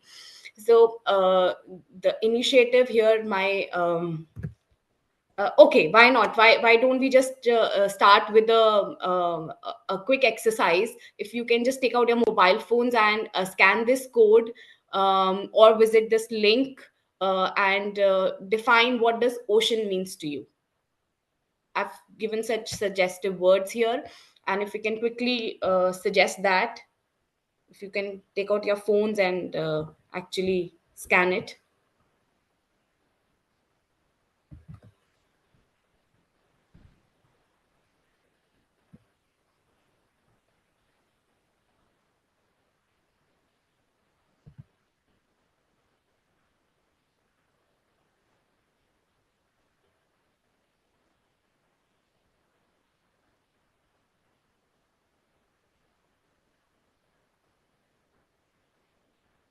You'll have to fill in 5 words from the list to see whatever is close to your heart.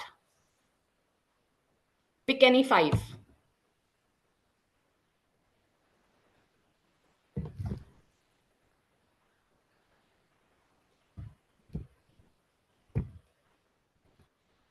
Have we scanned? Can I share another screen? Let me know when we are good to go.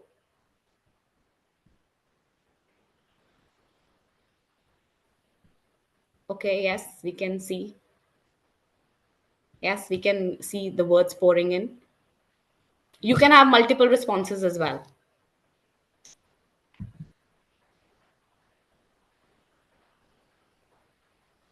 Great. Some more polls? Yes.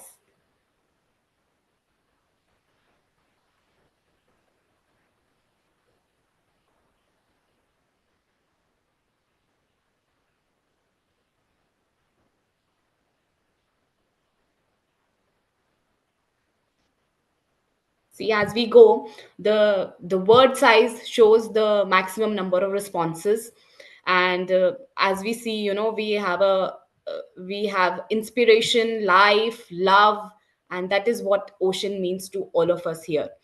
Uh, I would like, so the great, we're still pouring in. That's great.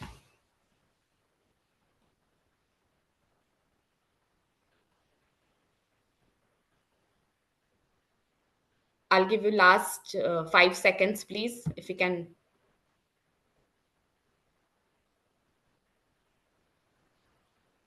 Yes, all right.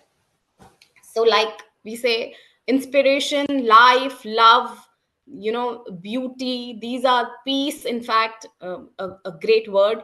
Uh, some These are the some key words, which we associate ourselves with the ocean here, and this is the thought which was behind when we actually started with Envirovision. um, the ocean connect has to be there.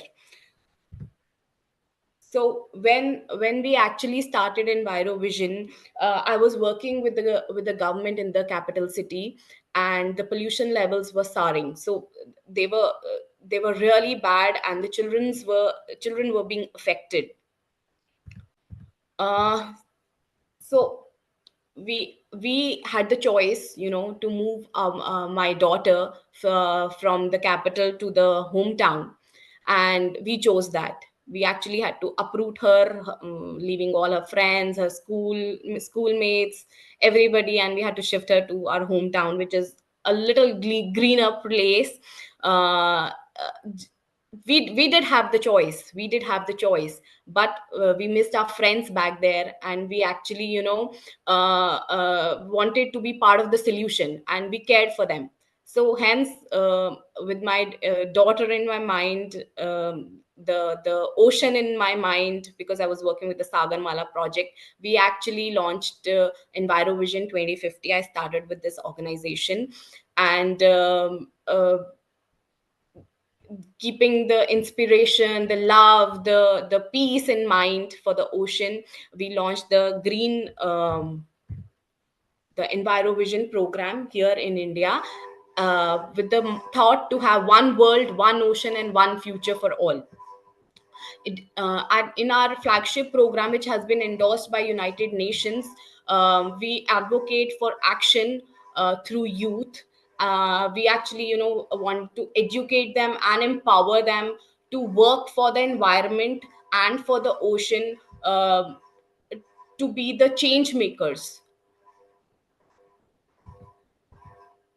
this is my daughter here. She inspires me a lot as a young person. So the project actually focuses on three SDGs, and rather it converges the three SDGs of climate change, life below water, and life on the land. When Dr. Suprita mentioned about the connection of the rivers and the coastal region, uh, we thought that the youth here in the non-coastal regions, they don't connect with the ocean. They don't have that belongingness to the ocean, and they don't know how the ocean affects us. We keep on saying we should have more trees, we should not use plastic, but the actual connection with the ocean is was missing. So hence we started with the project Green Leaders here. The main component about the project is we have a Envirovision Ocean Heroes workshop here, wherein we actually take up real life heroes, or the ocean heroes from the global as well as Indian context, the local heroes as well. We share their stories, their journey, and we have the youth interact with them to actually inspire them, and to know how they started their initiatives, and how the youth can connect with them or start their own initiatives. So starting with the Ocean Hero workshop, we actually engage youth in marine debris tracker research work and cleanliness drives. uh, why not start with our own backyard? We take them to we explore our river systems, our water bodies around, and we actually go there to see what kind of human havoc we are creating here. The data speaks volume, and as we actually the note we make note of each and every piece of the plastic waste or the other waste which we actually dump into the rivers, and hence they all land up in the ocean. The reality hits really hard. uh, so it's through the debris tracker app. We actually use technology and youth, they go hand in hand, and that is what intrigues them, has been my experience here. They actually love to come down and work, and then share their initiatives. Then we come up with ideas of sharing our learnings with the community, and actually taking action. So the workshop, the project is a little is very multidisciplinary in nature, wherein the youth, they get the opportunity to work across their subjects, wherein we have art workshops, we have podcasts, we have a lot of outreach activities, uh, with the theme to reduce, reuse, and recycle. So here the team actually sat down to make handbags and to learn the craft of actually making these handbags to curb the plastic waste. And then we actually go down to the community, to share our learnings and initiatives and distribute these handcrafted things. Uh, we collaborate with a lot of colleges and youth organizations in the country, to actually run the project, and have to make it into a movement. uh, as I told, that it's a multidisciplinary program, wherein all the age groups can be capped. It's captivating for all the age groups. Could be younger lot, could be elder lot. So this is on the theme of waste management. We actually collected some toys, and we actually repaired some of the toys, refurbished them and packed them and shared the other section of the society, who cannot afford it, just to reshare all the smiles here. The USP, as again, is multidisciplinary, it's collaborative in nature, and it's very action oriented. Here I would like to mention these are all handcrafted items. The books, no, the notebooks were created by the youth themselves, wherein they wanted to curb more marine waste. When we talk about the impact, we have been able to reach out to around 25,000 youth through our outreach initiatives, have taken out 10 cleanliness drives, actually distributed and handcrafted the repurposed cloth bags, and collected e-waste and actually repaired and reused repair um, the e-waste which we collected. We have actually repaired it and reused it. uh, I would want to share a video here. What is the youth of today they are advocating for?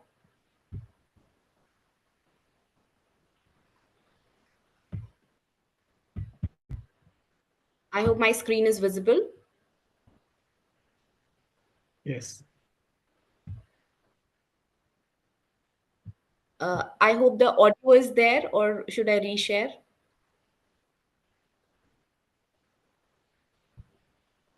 Would you mind to play the video first and then we will see? I think I'll have to make this option. Yes.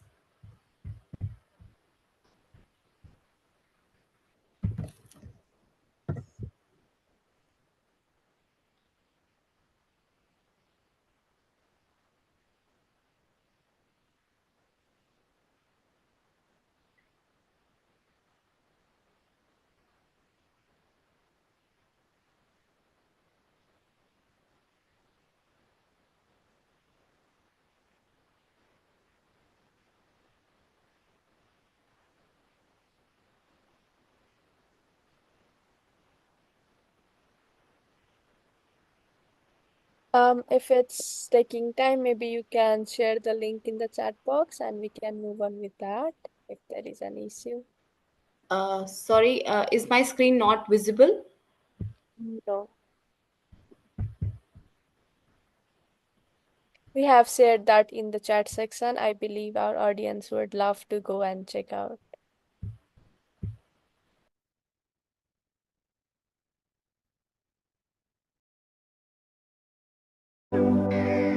I did not know the solution could be reached. I have learned that small actions matter. And science tells us it's time. I now know what we have to do to restore the environment that's yours and mine. So what's stopping you from taking an action? Let's just all think for a while. What can you do to make a difference? And bring the environment back from the brink. We know every day matters. Let's put action into motion. We are the ones to do this. We have the vision to lead today. EnviroVision 2050 for the environment we need.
Charu, we can hear you. Would you like to unmute yourself?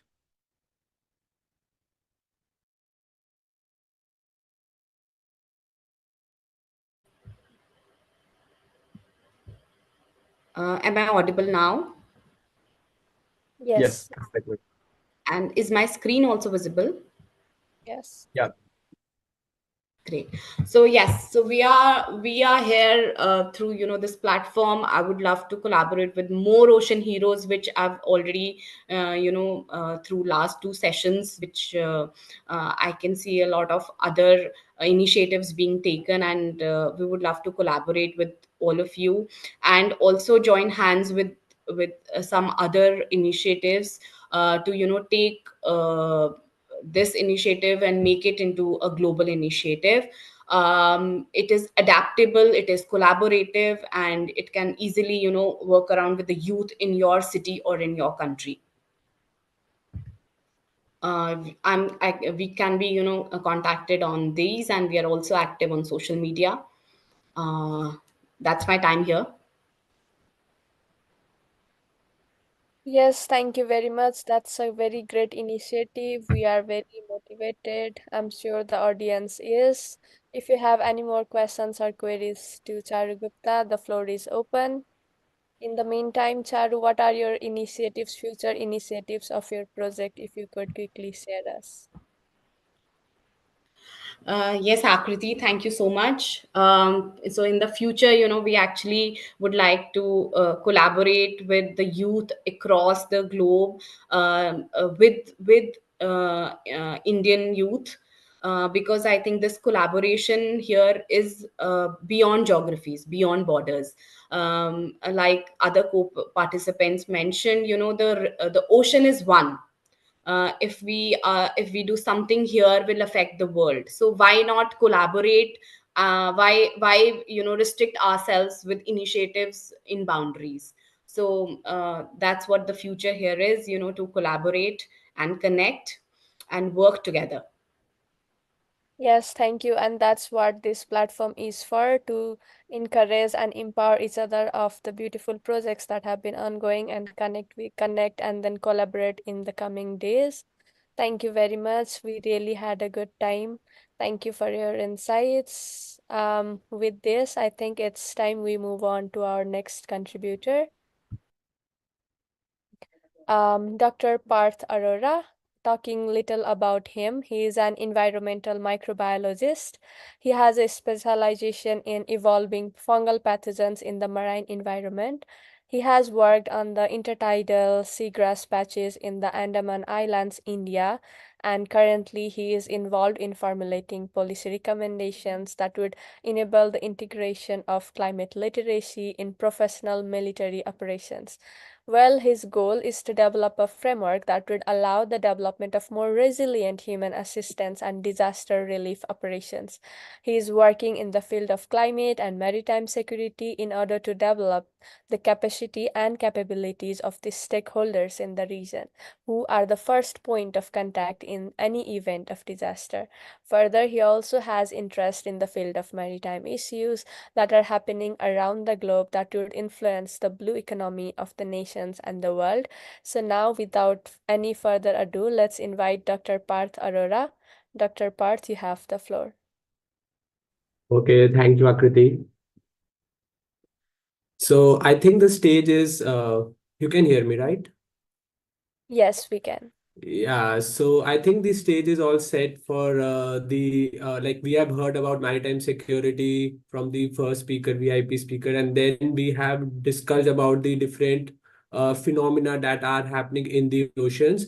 So not wasting any time, I would first of all like to thank the organizers for giving me the opportunity. And before I start presenting, I would like to say that the ocean security, that the theme, that the challenges of the 21st century that we are facing are constantly evolving. And before we need to understand the key vulnerabilities that are there around the ocean. And I feel that after listening to everyone, it's the app time that we as ECOPs have a framework. We develop a dialogue so that we can approach the target of the ocean decade. Because through the all hearing, I could understand that people are working, but they are working in silos, and we need a platform that we should incorporate in our knowledge database so that we can improvise and reach the target of the ocean decade. So not wasting much time, I would now like to start with my presentation. So is my screen visible? Yes, it is. Yeah. So the first thought that because of the theme of the this satellite event was that the challenges of the 21st century with the ocean, and the first thing that was there in my mind was the emerging maritime security, right? So I have thought of this as a tree of climate security that emerges into different stems and branches. And here we can see that for this session, I have selected maritime security as I've selected maritime security and health security as the key event, and there are a lot of branches that we can call. But for our session and for the ocean decade, we need to focus on the maritime security. But before we move towards the understanding of the maritime security, we first need to understand the concept of climate security, what it is. And if we go back to the history, we could see that the American independent movement or the Ottoman Egypt socio-economic change or the French Revolution, everything revolved around the impact of the climate change. And if we come back to the 21st century, we can see that there are different opinions that showcase that we are in the era of climate security. So, for example, the Director General of ICR told that climate change would impact the food security, whereas the Australian second richest man uh, gave the term lethal humidity, which meant that the ocean would be absorbing more water and there would be abrupt rains and all. And the third aspect that we need to understand is the Internal Displacement Monitoring Center report, which told that there is around 3.3 million of displacement in the South Asia alone because of the climate change. So if we move towards these are the statement, but if we see the real day example, we can see that the threats that we can see that in recently conducted US Open, there was the protest by the environmentalists. They were asking that the environment damage is happening. And so these are some faces of the climate security that I am going to talk about. Next is climate emergency, which meant that the people of the Amazon has asked for the climate emergency because of the drying of the river Amazon. And the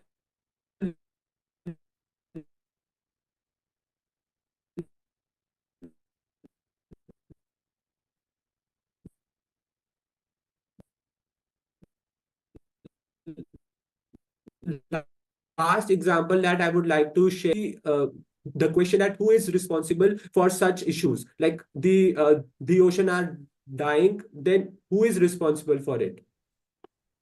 So now, if we move toward the emerging maritime security threats, then we can see that the extreme weather, biodiversity loss, geopolitical threat, gender threat, and the maritime trade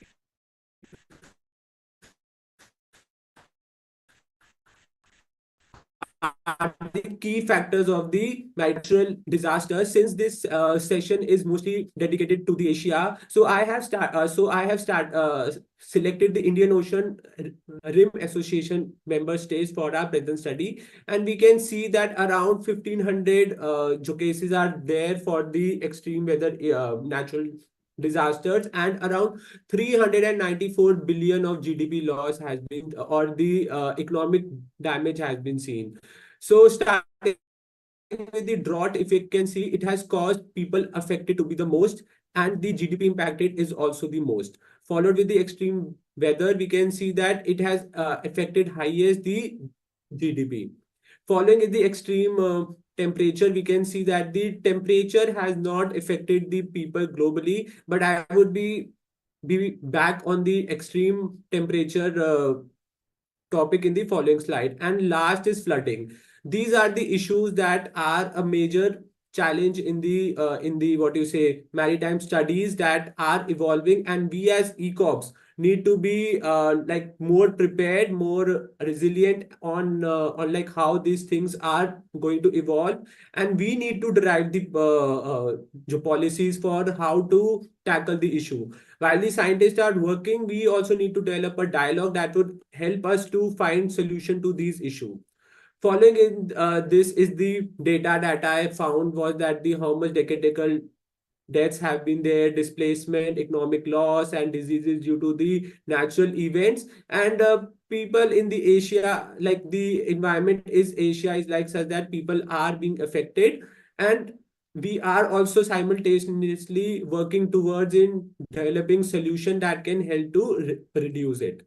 So coming back to the extreme temperature, we need to emphasize here that the 2023 broke all records and became the warmest year in the 174-year observational record. So that means the extreme temperature is going to be an emerging issue on like how the loss would be there for the people, and it is going to affect the oceans as well. The water cycle is going to be disturbed, and eventually there is going to be economic loss, and then eventually it would be leading to challenges of maritime security. So being a biologist and studying all these aspects, this is my domain. What I can say is the biodiversity loss. So we can observe loss of species, and for example, a recent study found that the penguins in Antarctica, no emperor chick were found to be alive. The data show that because of the melting Antarctic ice. Second is the shrinking coastal wildlife corridors. Third is invasive species, and fourth are the emerging dead zones in the ocean, which are reducing the productivity of the ocean, and eventually it is gonna affect the food web, and eventually the people going to be affected, and the food security is going to be affected. So other emerging threats that are and we should discuss here is that the rise of antimicrobial resistance. Second is the behavioral changes that are being observed in the different species, and then we have greenhouse gases that are affecting the behavior and the uh, reproduction of the different species. And last is the what you say human wildlife uh,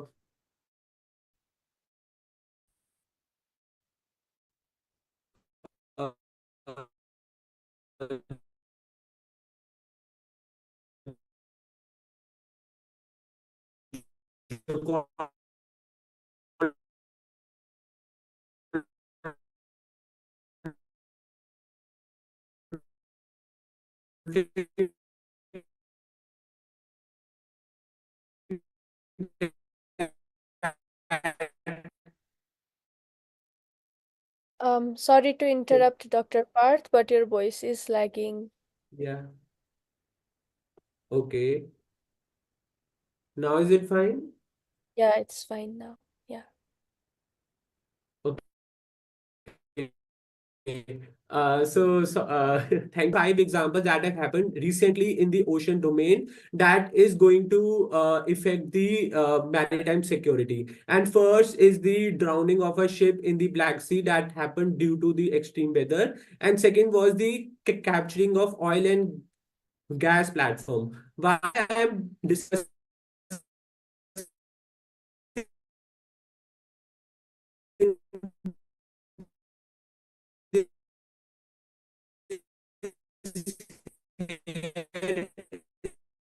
that this is a prior relying over the extreme weather or the natural things that are happening in the environment. We need to understand that there are certain man-made that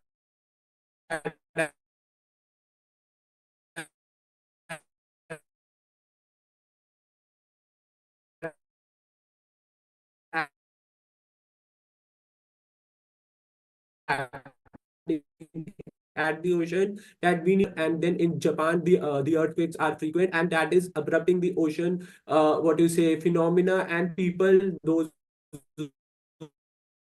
who are residing there.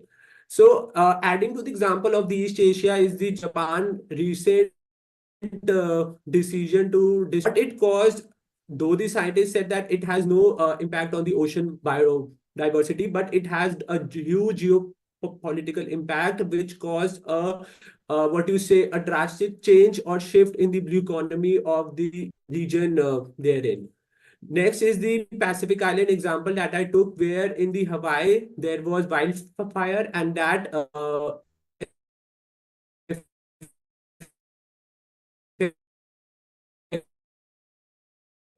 the drinking water supply. Indigenous people also got affected, and following is the South China Sea that we have heard from our VIP speaker, that how that area is one of the most Hi, sorry to interrupt. I think if contested you may area. try with the video off, it could help.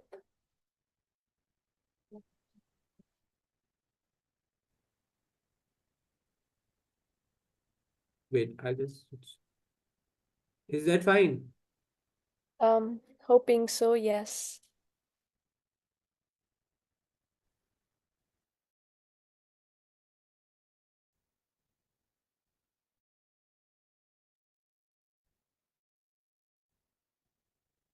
Hello.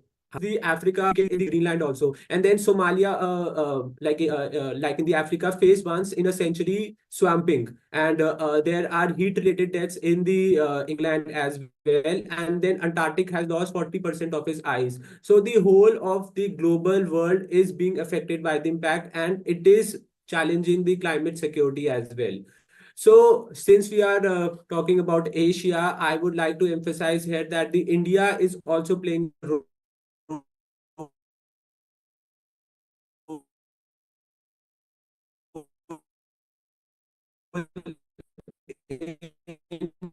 in we can see greater partnership dialogue in the Pacific region. And we can also see the development of the scientific development that is there to protect from the tsunami warning, how to do responsible warning system, how to develop it. And the last is the development of HADR. Like these are the people who are responsible in terms for the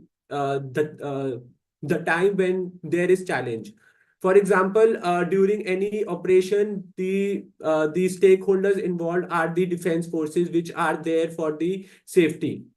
And then we can see some example are the development of meteorology through the oceanography, through the joint development. For example, I have selected the example of UAE Navy and the Indian Navy doing joint research. Then we can see the carbon sequestration activities that are being done. Then we can see the development in the food security as well.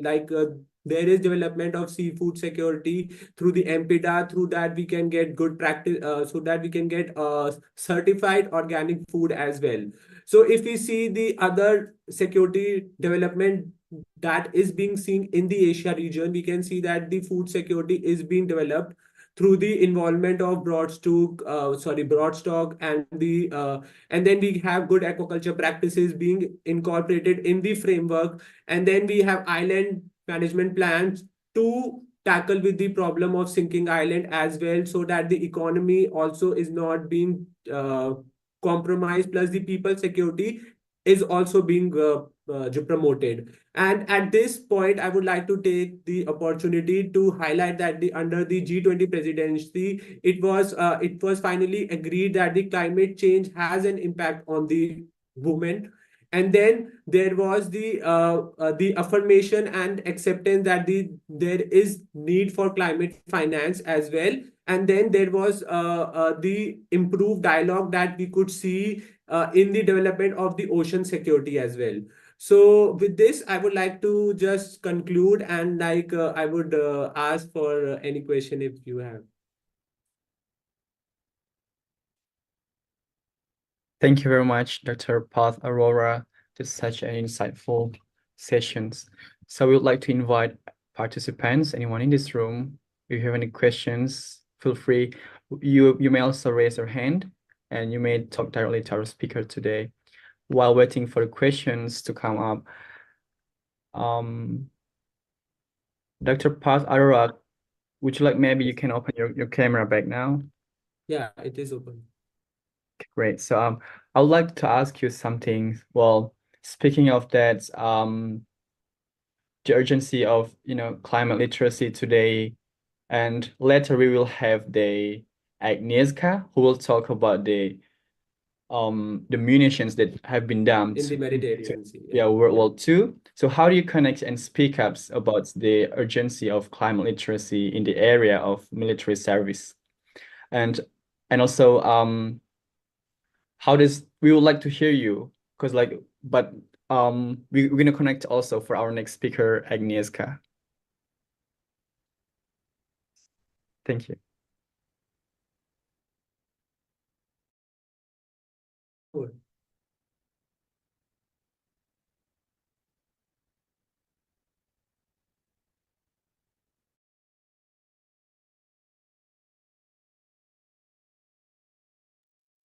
Yes, please.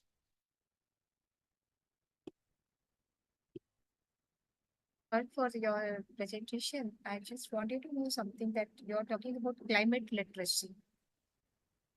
Uh, this all good term sounds good, and we know the climate literacy.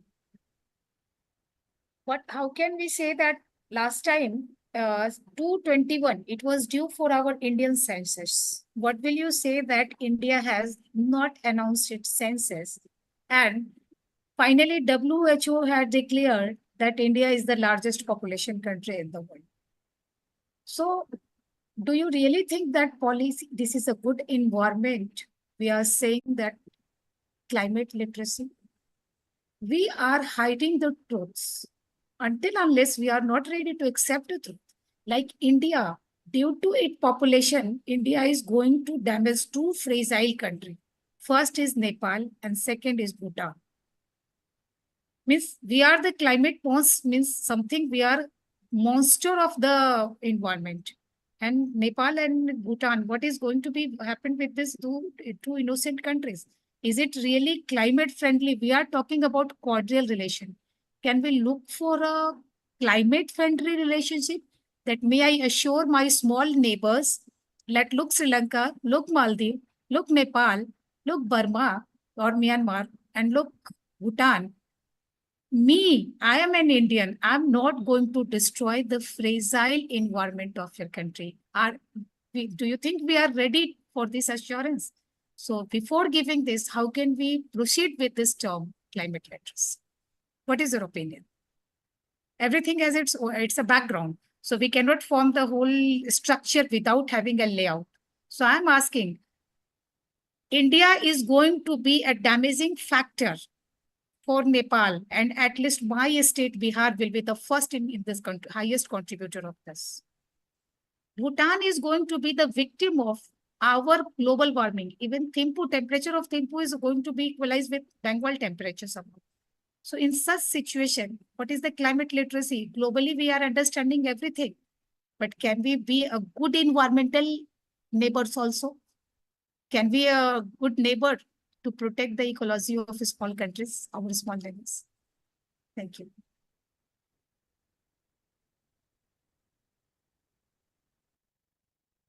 Okay, thank you for your question, Dr. Suprita. So, in my presentation, I said that we are working, but we are working in silos and we need a dialogue. But if we see that there is a dialogue, but are people ready to get involved on the in the dialogue? Are they ready to sit and have a discussion over what policies we need? First of all, the opinion that India is going to damage is a wrong perception, I would say. Actually, what I have said, I have shown in my presentation that India is actually working as a lighthouse in the Indo-Pacific region in order to protect the environment. And I have shown very few examples. These are very limited examples because I did not had any much time to show how India is working to incorporate. Yes, we are on the path. We need some push. We need a dialogue. We need to sit. We need to talk. And that's why I told that we as ECOPs need to work over it. It can't be that only India is damaging. Every nation works expired, every nation aspires to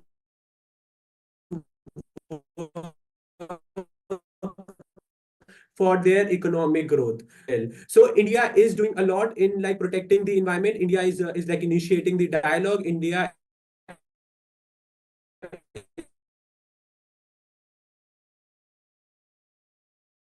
is trying to have with the time, like as we sit down, we can have a discussion over like how to evolve the policies. As you said that the Sagar Island is sinking, and then I said that there is a plan, island management plan, but how it is going to be enacted at the surface, we as ECOPs need to sit down and talk about it. We can't say that okay, someone else would do it, or leaders would do it, but we need to affirm those leaders with our data, with our research, that okay, this thing is happening and we need to provide them with the solution. For example, the idea of climate literacy is that we need to develop a framework so that the already stressed people, the leaders or the policy, all those people, those who are in the administration, needs a prepared framework that they can use or they can incorporate. So we need to develop a dialogue, that I would say at this point, and I think this is the right platform where I can say that like we are open, like we are doing research of the incorporation of the dialogue, and nation should bring up, and the stakeholders engagement is being done. Skilled people are being generated in the university, or they are being acknowledged of their achievement, their for example interest for the science. So it's not about one nation, it is about the context of global involvement in the region. So I think I've answered your question. Dr. Parts, I'm sorry if I heard that India is not doing well. India maybe its initiatives are maybe appreciated in Indo-Pacific, but until my population, I'm not saying we are doing anything. Our population is automatically a factor. We don't need to say anything. Our population is sufficiently able to destroy Nepal. Just come to Bihar. The place adjoined to Nepal. We share a common boundary, and maximum trans-boundary rivers from Nepal are coming, they are flowing in Patna, means North Bihar, Northern Bihar. What we are doing, the small country, and Nepal is actually a small country. It is trying to it is struggling with many factors. Political factors are different. But what I am saying that my population, India, Bihar has been developed as a jungle of concrete. We have no spare land. I assure you, just pay a visit to Patna, you cannot find a this soil, pure soil, because you will find the charcoals, particles, charcoals, and concrete is mixed, because all the roads has been missed there. There are, I think, Nitish Kumar, who is our chief minister. He had made the global record, who has taken means to this be elected as a CM. So our road layer is something, whenever Nitish Kumar is there, one layer road. Another time when he will come, another layer of road. Another layer of 8 feet road next to my home. There is 8 feet thick layer of charcoal and concrete everywhere. I'm not able to dig means a cup of pure soil, which is made of dust, which is made of sand. It is the natural formation of sand. So it is the concretization. Concretization. If we are not going to do anything, the radiation of heat will kill Nepal. It is going to kill Nepal. It is going to dry the river Ganges. We are not going to do anything. We have already done. Our population has already done so many things where our policymakers are really failed. Did you remember that our prime minister, he is under pressure that he cannot go for the population policy, because Indira Gandhi she lost her seat for this population policy only. So what I'm not saying that India is a bad neighbor. Our population is a bad neighbor. We are creating bad effect. We are polluting the rivers. I'm not saying anything bad, sir. I'm not taking the initiative. Our initiative will be produce no fruits except dialogues and except convention and except soft law. No effective result until unless our heart and mind, they are saying many things. Our hand are not working. So what we are saying, we need something where the rhythm should be soul, mind, and hand. So ethical talk is good. I'm also, like any other, I'm also reading that India is doing so many things. what my population is doing, my sir. So nowhere, no voice. I'm just waiting that some of the day, some activities, some hero will say that now we are we are we born not to destroy the earth. The mother earth is crying. The mother earth is really crying. There is no blue. There is no panoramic ocean blue. It is haze. We cannot see. I can remember my childhood when I saw Twinkle Twinkle Little Star. In Patna, I cannot see the Twinkle Twinkle Little Star because thick haze of dust and pollution, smoke. So what we are going to do with this until the policy will be start working, that this is too late. Our climate generation will be finished. Yes, Our Dr. dialogues. Subrita, I agree with you. However, yes, we can take these policy matters pertaining to one particular country, at another platform. I would love to, collaborate with all here, and we can have a global discussion here right now. And Akriti, we can move ahead with the Yeah, session thank you. here. Thank you so much. Yes, thank you very much. We are very limited with the time as well. Thank you very much, Dr. Parth, Dr. Suprita Suman. It was pleasure having you. So with this, we move on to the next theme of our session, which is Ocean Decade Challenges. The UN Ocean Decade tackles 10 key challenges aiming to restore their health by 2030. Based on the 7 goals of the Ocean Decade, 10 challenges were identified as areas of work that needs to be addressed globally, and these challenges can only be successfully met if all parts of society work together on science-based solutions. I would like to request technical team to show the Ocean Decade Challenge number 1. Thank you. Ocean Decade Challenge number 1. Understand and beat marine pollution. How do we move from the ocean we have to the ocean we want? Today, we see plastic waste everywhere, from the ocean depths to the remotest islands of the Pacific. Yet the ocean is also menaced by pollution we cannot see. Untreated sewage, pesticides and fertilizers, toxic chemicals, heavy metals, and other harmful substances. They're not just a threat to marine life, but also to human health and livelihoods. The Ocean Decade is an opportunity to identify, map, and reduce these sources of pollution. Working hand in hand, scientists, businesses, governments, and many other groups can create and roll out solutions that eliminate pollution at the source, reduce its impacts, and deliver a clean ocean for us all. And as consumers, we all have an important role to play over the next 10 years to beat marine pollution. In the ocean we want, we embrace habits of buying and consuming that help keep our ocean clean and healthy. Are you up to meeting this Ocean Decade Challenge? Join us today.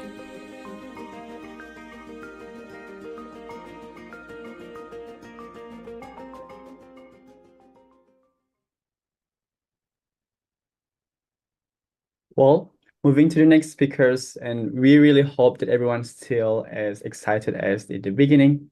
So now we have Agnieszka Jędruch. Getting to know a little bit about, yeah, you there? Well, let me just have a little bit of introductions of you, and you will take over the floor.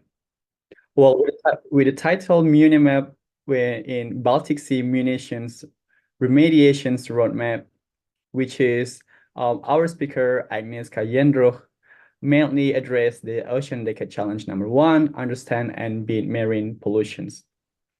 She is a researcher at the Institute of Oceanology, Polish Academy of Science, specializing in environmental geochemistry. Her focus is on studying bioaccumulations and trophic transfer of pollutants in aquatic ecosystems, particularly mercury and heavy metals, in regions like Baltic Sea and polar areas. Currently, Agnieszka Jędruch is actively involved in addressing the issues of underwater munitions dumped during and after World War II in the Baltic Sea. Her work aims to mitigate environmental and ecological threats posed by these remnants, contributing to sustainable conservation efforts in marine environments. With that, we would like to invite Agnieszka Jędruch. You may proceed.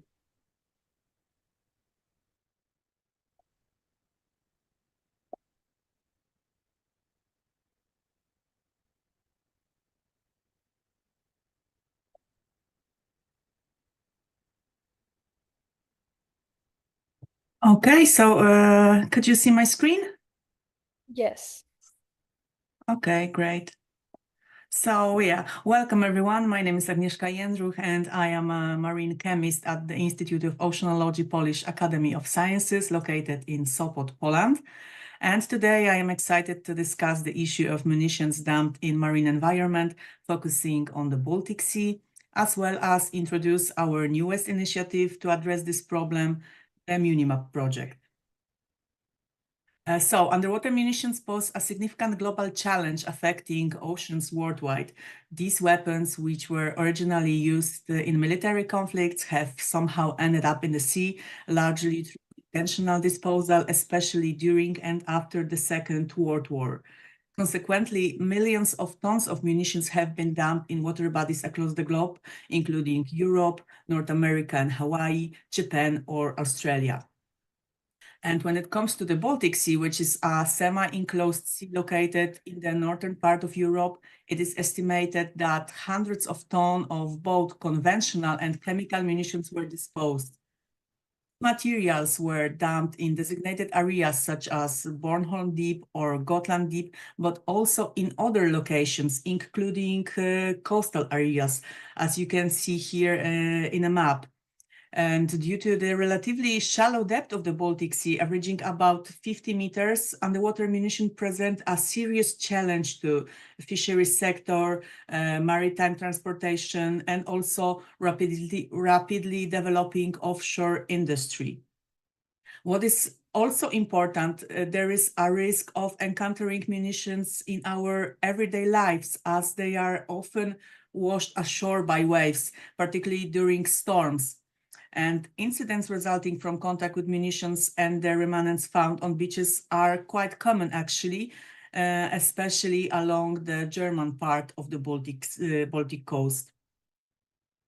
So why they are so dangerous? They can, of course, explode, but it is mainly because underwater munitions contain poisonous, deadly chemical agents like mustard gas, as well as explosives and heavy metals.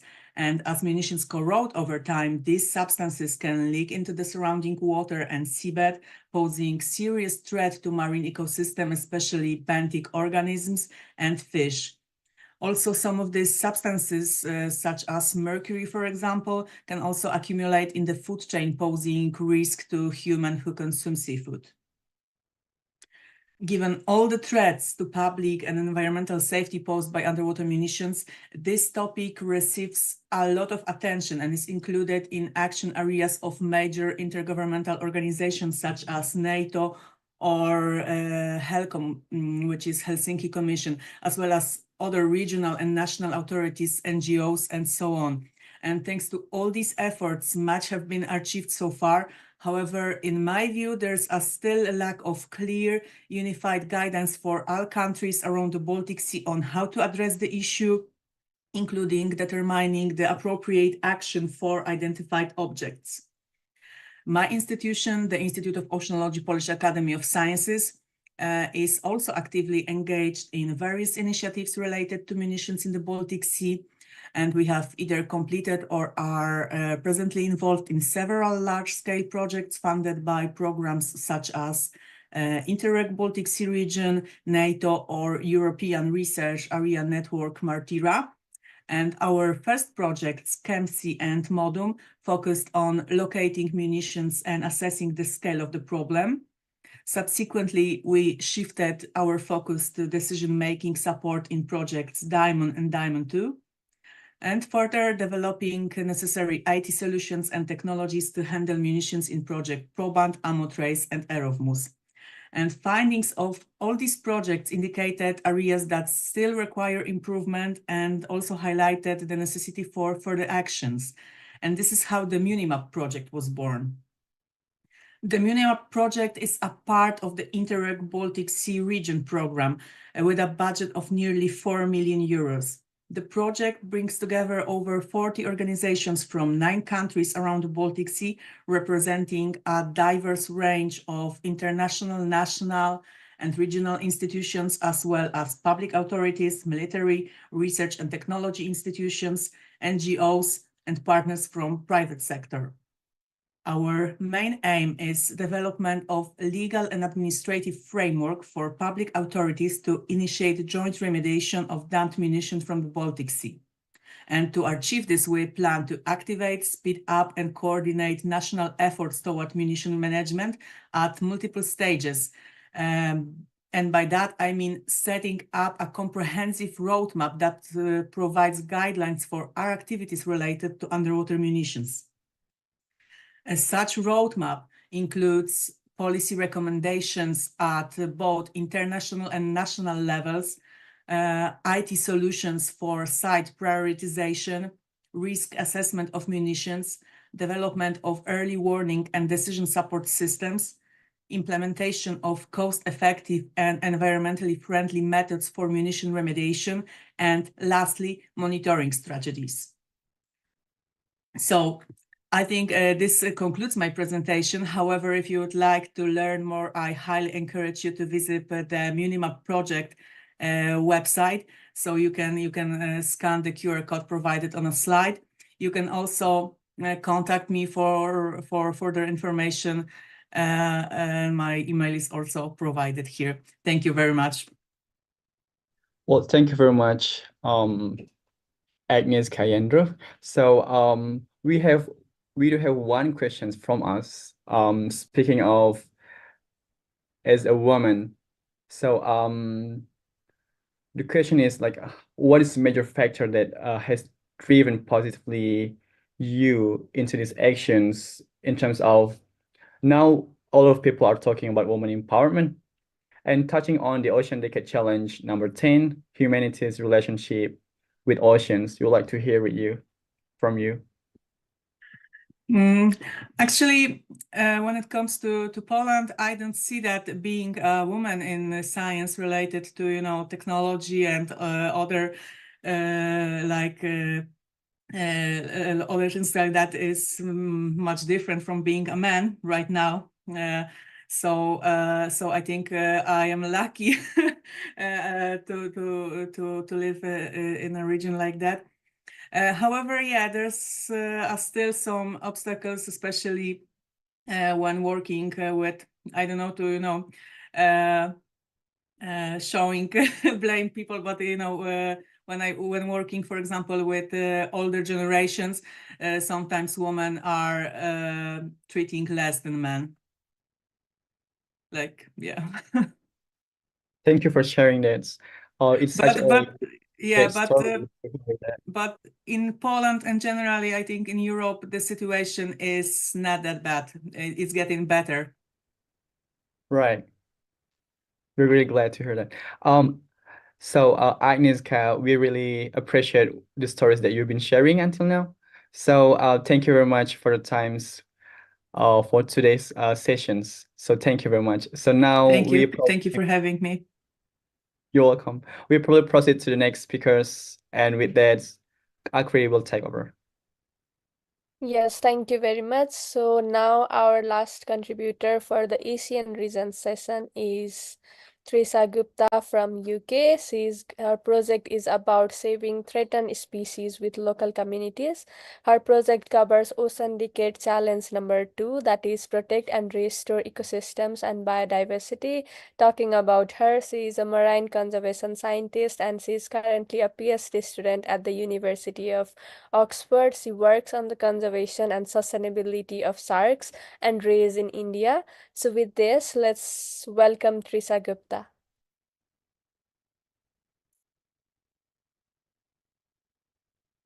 Hi, thank you so much, Akriti and Ashley. I'm very excited to be here. Should I start sharing my screen now? Yes, please. Great. So hi, everyone. I just have a short video to speak a bit about my work.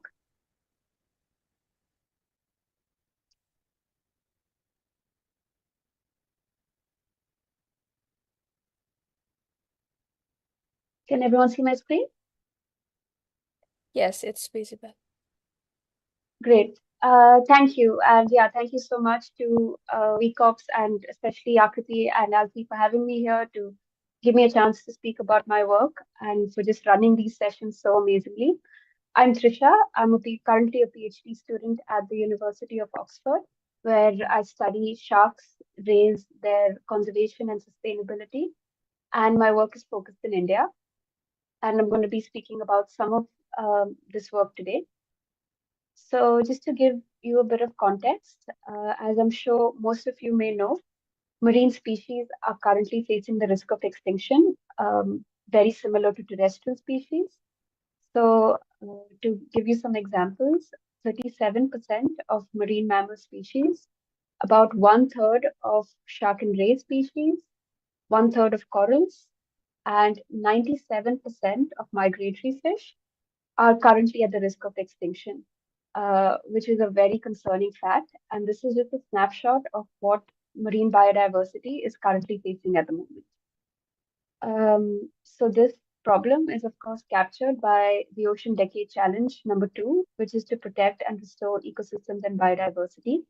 But as we've been seeing from some of the talks earlier today, this is not an isolated challenge because it does link across to many other problems and challenges, such as the challenge to sustainably feed the global population and to have a sustainable and equitable ocean economy. Because in the end of the day, overfishing has been identified as the main threat to most marine biodiversity. And at the same time, as we know, fishing supports the livelihood of more than 30 million people across the globe. And it's also a major food source for a large number of people as well. So what we really need is to develop interdisciplinary solutions for that work for both people and biodiversity.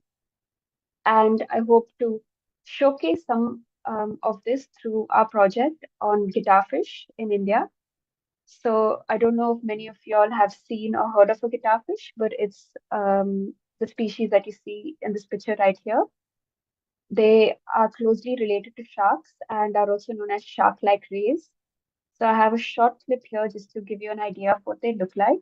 I hope everyone can see it and it's playing smoothly. But yeah, this is a guitarfish. The one in this video is a young juvenile wide-nosed guitarfish.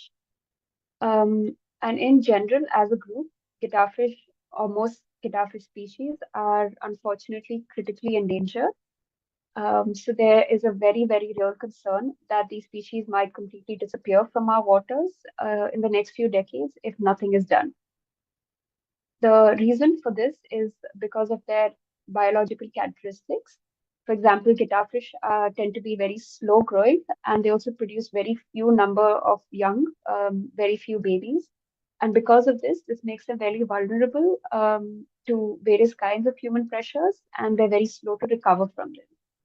Guitarfish are also tend to be found and inhabit near-shore coastal areas. They're found in that coastal zone where there's also a lot of human activity, such as overfishing, which is the biggest threat to these species. They are caught in fishing nets in sometimes large numbers, and this is what has really caused a severe decline of their populations. And one of the broader challenges that's adding to all of these pressures is the fact that they're very poorly studied. So we know very little about most guitarfish species from most of the countries that they're found in. And this lack of knowledge is really not helping when it comes to try and develop any kind of conservation plans for them. So our case study tried to address some of these challenges. We worked in Goa on the west coast of India.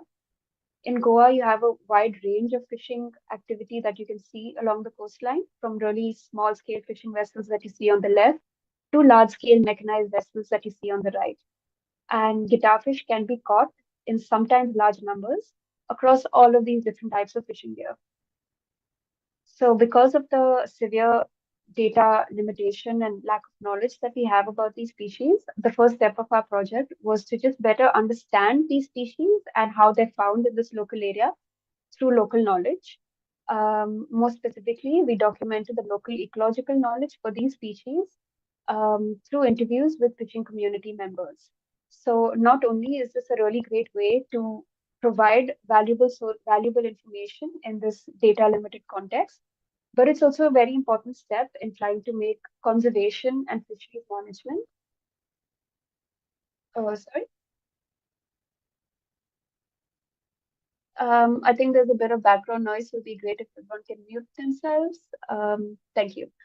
Yeah, as I was saying, local knowledge and using local knowledge in conservation is a really important way of making our process of conserving species a lot more inclusive and equitable. So through local ecological knowledge, we were able to broadly identify the kind of habitats that these threatened guitarfish are found in along Goa's coastline, and also the seasons that they're found in most frequently. And our interviews also reveal that even in Goa, populations of guitarfish have been declining quite severely. And fishers also pointed out that particular species of guitarfish might have completely disappeared from the region as they haven't been seen in more than 20 years. On the more positive side, we found that guitarfish were entirely low value bycatch, which means that they were not targeted by local communities in any way, but were just caught accidentally in fishing nets. And even when they're caught, they had a very low economic value. And more positively, when we spoke to fishers about their conservation, most fishers exhibited positive attitudes towards conservation, indicating that they would be willing to engage with conservation measures and help conserve these species. So these are quite positive findings because they indicate that there is scope to work with the local community to try and develop some sort of a conservation plan for these species. So following up on this local ecological knowledge study, we then conducted ecological surveys of our own for the next part of the project. So this involved conducting various surveys along the coastline of Goa, in particular hotspots, to measure the abundance of these threatened species and to also identify critical habitats, such as what we call nursery grounds. Nursery grounds are regions where young guitarfish spend their lives, maybe about 1 year of their lives before they move offshore. So we try to identify some of these critical habitats and nursery grounds on Goa's coastline. And again, this was done with participation of some local community members. For example, the person you see here who's measuring a guitarfish is a local fisher and is also part of our project team. So this really helped us collect very good, robust scientific data about these species that can then work towards creating a conservation plan. And then the last step of our project, which was just ongoing very recently, is to actually take all of our findings and information about these species that we gain both from local knowledge as well as our own ecological surveys and bring it back to the community and conduct various outreach programs to share this knowledge back to the community and encourage their conservation. So we created a short little outreach video, which is just a short film in the local language. If you scan the QR code, you can watch it there. It's on YouTube, and I can also share the link with everyone after my talk. But this video was really well shared across the fishing community, and people seem to respond quite positively to it. The video spoke about why these guitarfish are important, both ecologically as well as in the culture of the local area. And we strongly encourage fishers to release any guitarfish that they accidentally catch back into the sea. We also appointed a few local fishers as guitarfish champions who helped us spread this message of guitarfish conservation and again encourage live release. So it's been nice to see that over the last few months, a few local fishers have been sending us pictures and videos of them releasing this guitarfish back into the water when they accidentally catch them. And there's no monetary compensation, excuse me, or any payment been given for this because they're a very low value species. So fishers, at least some of them, seem to be happy to release them back voluntarily. So this is very positive to see, and it's just the first step of engagement. We do hope to continue working in this area over the long term and really build a network of guitarfish champions and encourage a lot more live releases. But this is a good start, is what I'd like to think. So why is this work important? Just to touch a bit on the sustainable development goals, as again some of the amazing talks before me spoke about.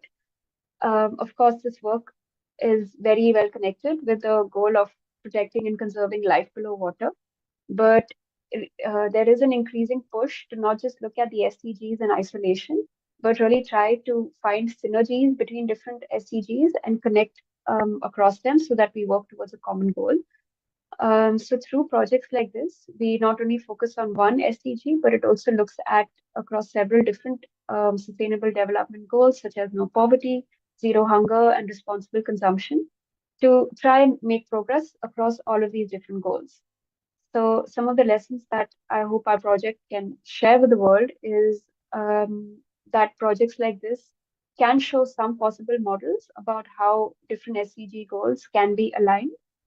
And yeah, our work is one possible model for species conservation that can be done involving and including the local community and through more bottom-up approaches rather than villainizing or alienating the local communities. Yeah, so that's my final point, working with local communities. And we are hoping to continue this work over the long term in Goa and possibly other places in India. So that's it from me, a quick acknowledgement of our funders and our research team, because this was not a solo effort. And also acknowledging the fishing communities of Goa for helping us with our work and participating in this project. Some of this work has been published if anybody would like to read more about it. And please feel free to contact me. I've provided my contact details there, and I'm happy to speak about it anytime. Thank you so much.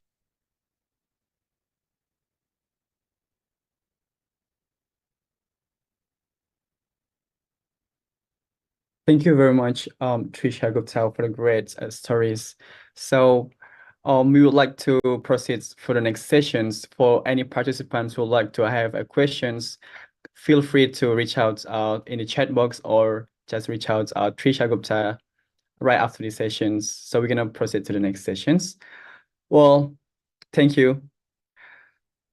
To wrap up the sessions from the beginning until now, it's such an impressive sessions from the beginning until the end of sessions before we're handing over to our African host.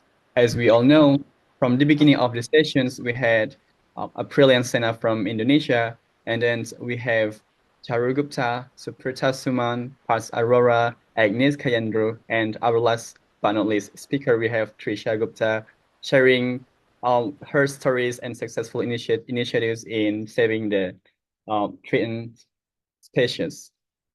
And finally, we would like to welcome the hosts. We have Abi Alela and Blessing Charuka representing the African region. The sessions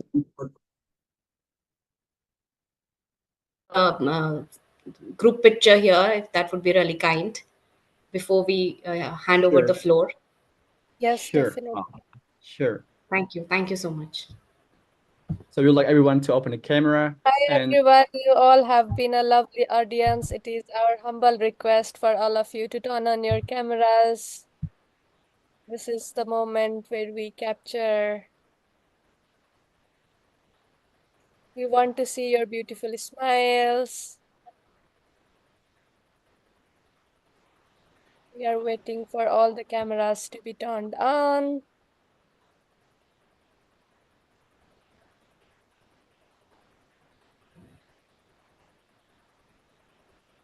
We had a wonderful time yesterday and today. Thank you for all the amazing contributions, your projects.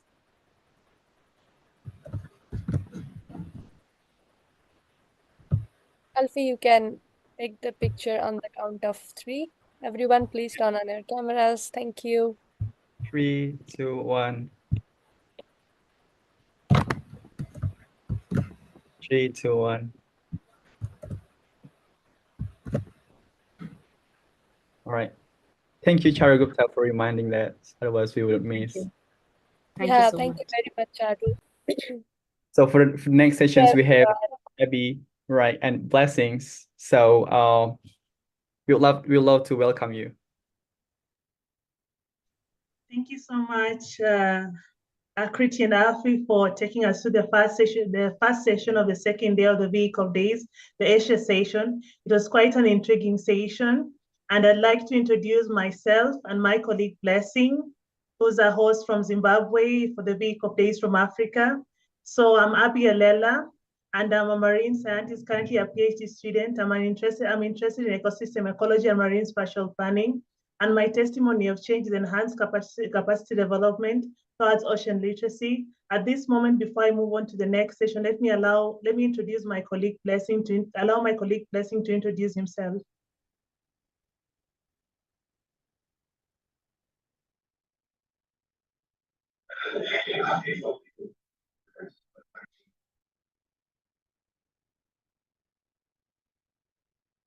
Coastal researcher. I'm affiliated with the University of Cape Coast in Ghana.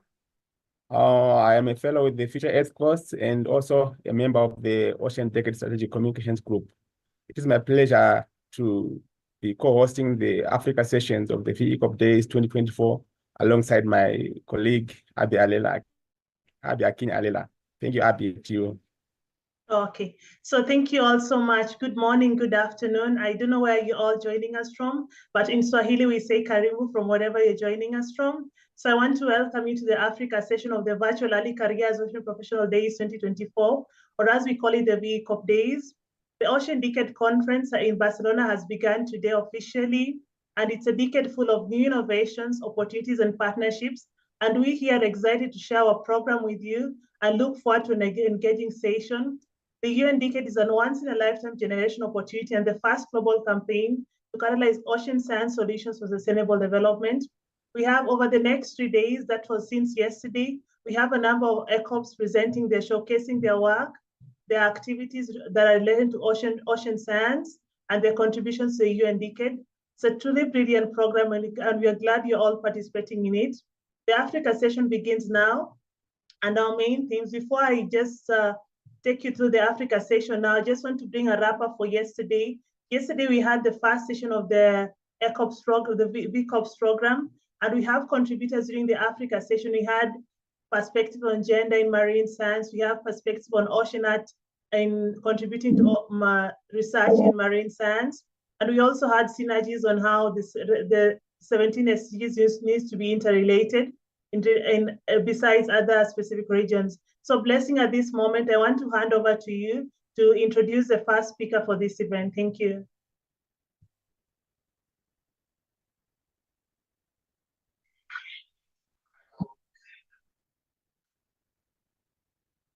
Co-hosting the Africa sessions alongside you, Abi. And I want to thank the participants, the global participants, for joining.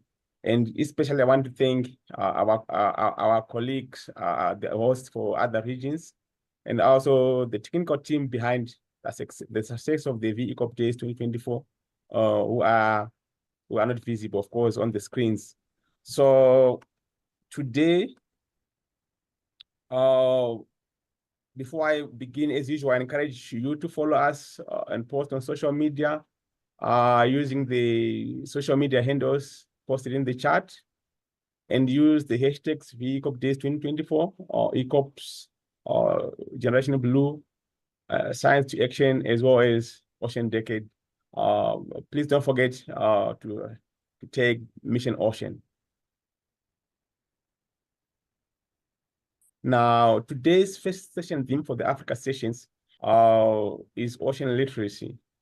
With this in mind, I call the first speaker, and allow me to share my screen to introduce the first speaker.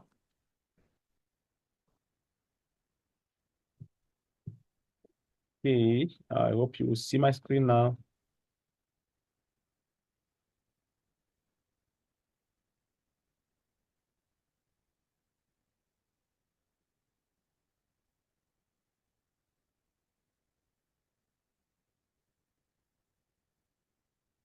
All right.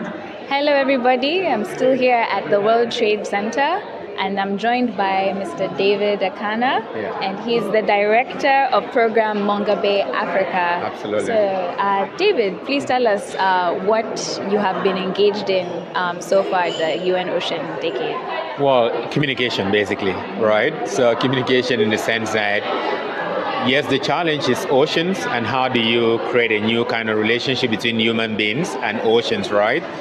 But also is the fact that you need to communicate better, meaning that you need to find newer ways of engaging audiences to the messaging around oceans.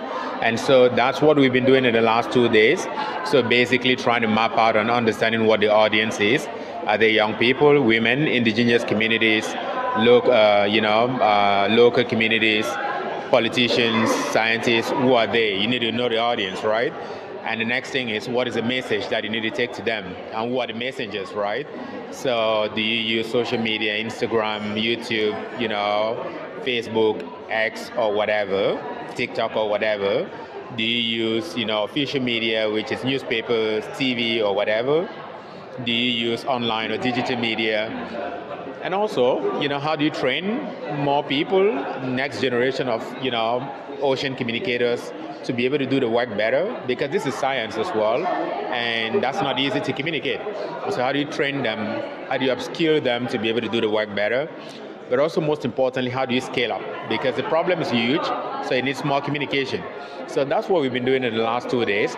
But for me as Mongo Bay, remember, it's a media organization, so we come to this with a very neutral perspective, with a removed perspective, meaning that we are not advocating for anything.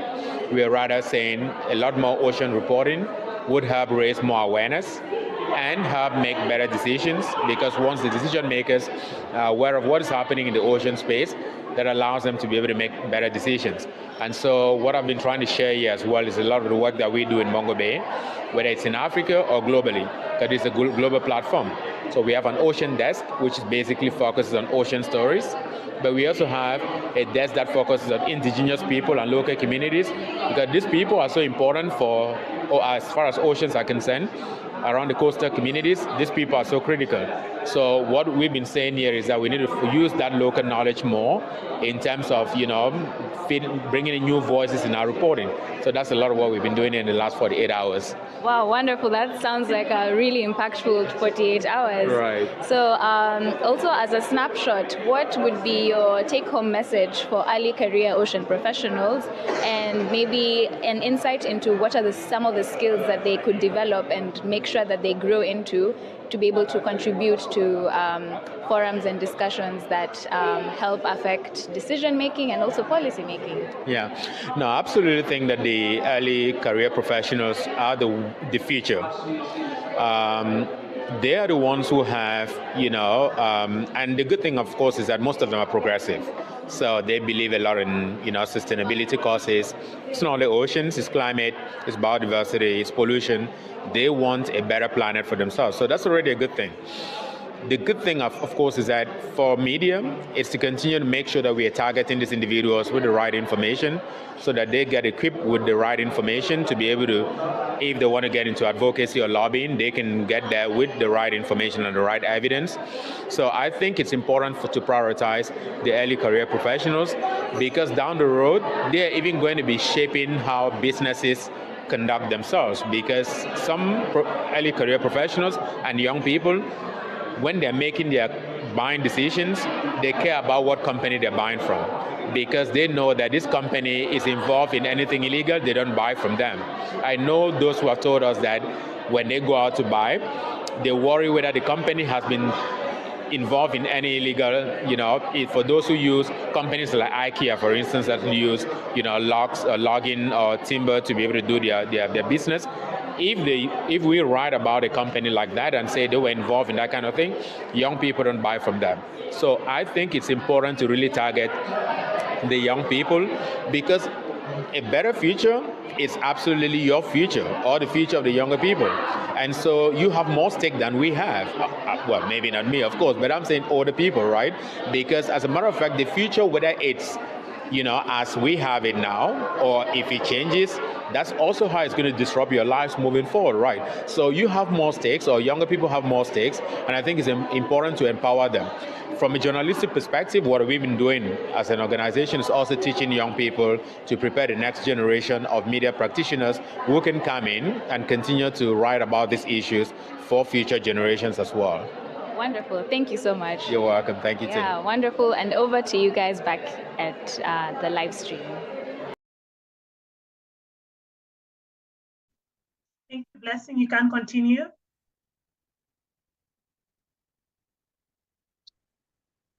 Thank you, Abby. I think we had slightly overlooked the need for the interaction with the modules on site in Barcelona. Now, allow me to share our first speaker for today, who is none other than Ekemini Williamson.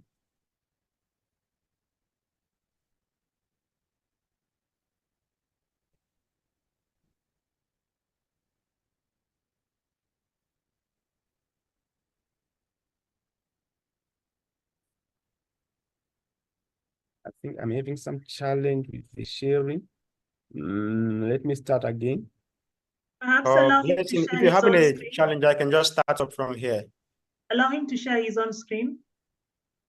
Yes, Kevin, can you please share your screen? It's a little bit protected somehow. Yes, I'm sharing my screen right now. Can you see it? Yes. Please proceed.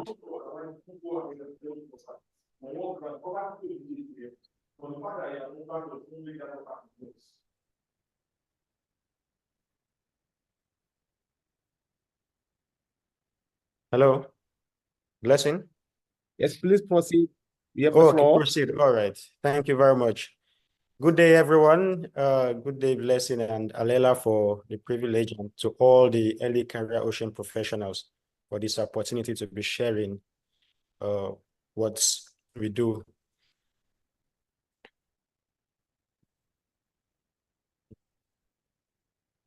It's a brief introduction. I'm Lieutenant Ekemini Williamson.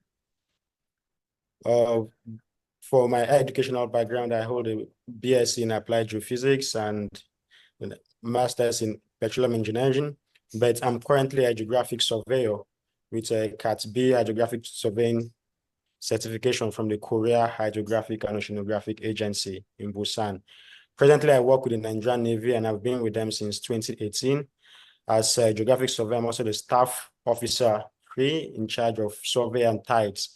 So my work involved the initiation, planning, conduct, assessment of hydrographic and oceanographic surveys at the Nigerian Navy Hydrographic Office.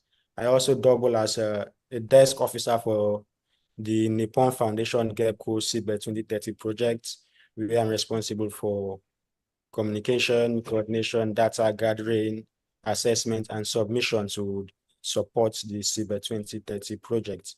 So being an instructor and outside work, I volunteer my free time with different organizations. Today I'm talking about my volunteer activity with Keep the Ocean Clean initiative, which works in the field of ocean literacy. The Keep the Ocean Initiative is a non-governmental organization established by a group of ocean professionals and ocean enthusiasts to promote ocean literacy, ocean cleanup, and conservation in Nigeria. It was established out of the need to address the huge gap in ocean literacy in Nigeria, because through interactions, we found out that communities, especially coastal communities, riverine communities, even maritime stakeholders, and even policymakers have little knowledge about the oceans. And that affects how they are able to plan and how they're able to protect ocean.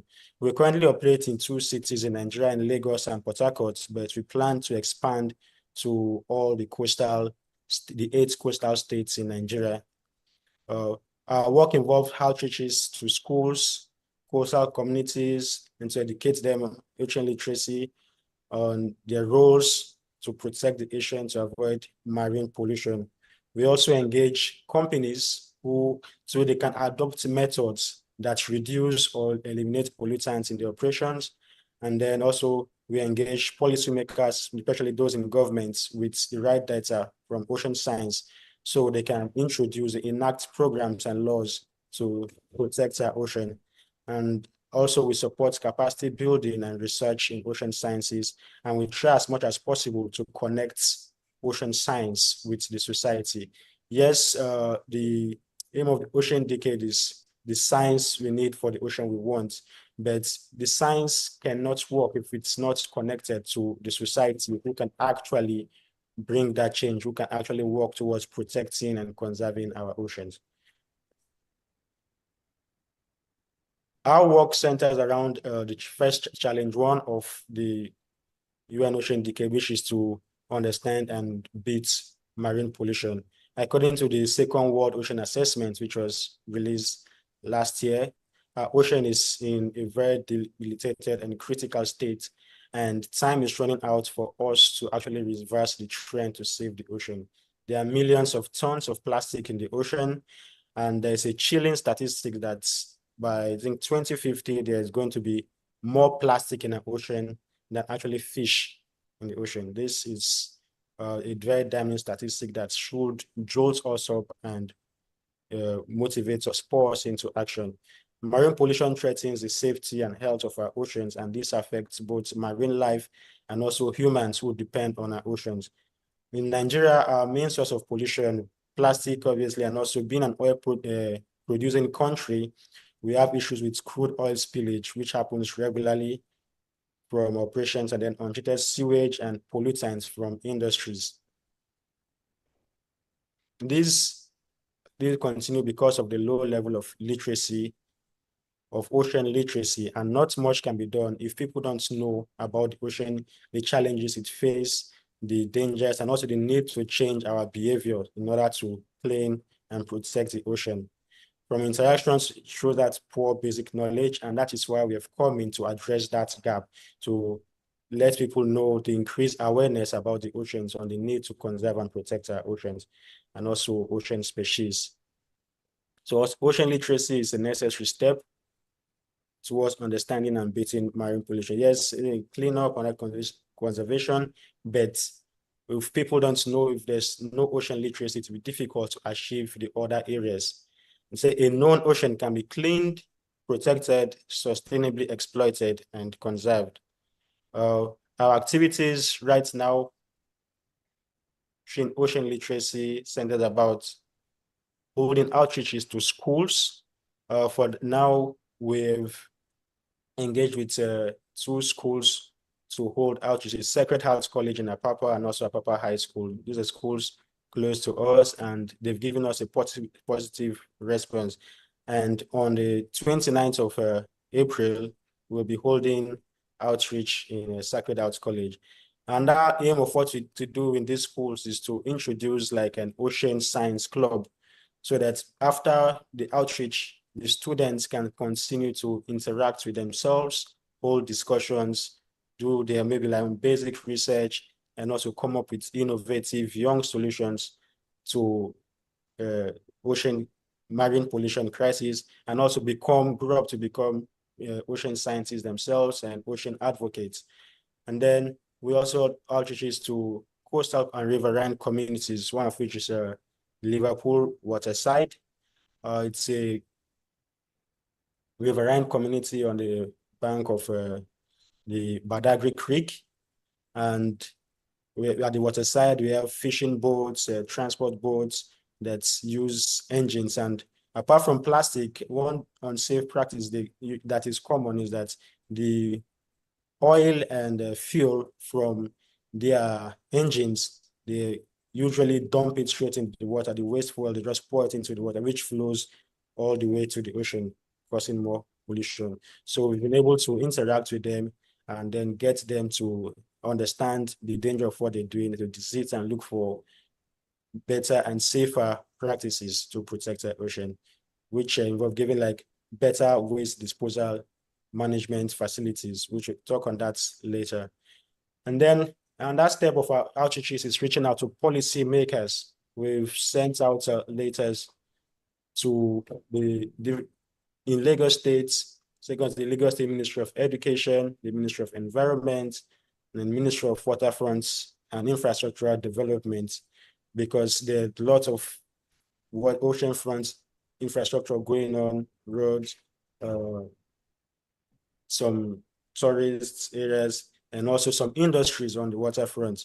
And if not, these industries generate lots of waste. So we have to let them know if they can enact some certain codes to prevent pollution.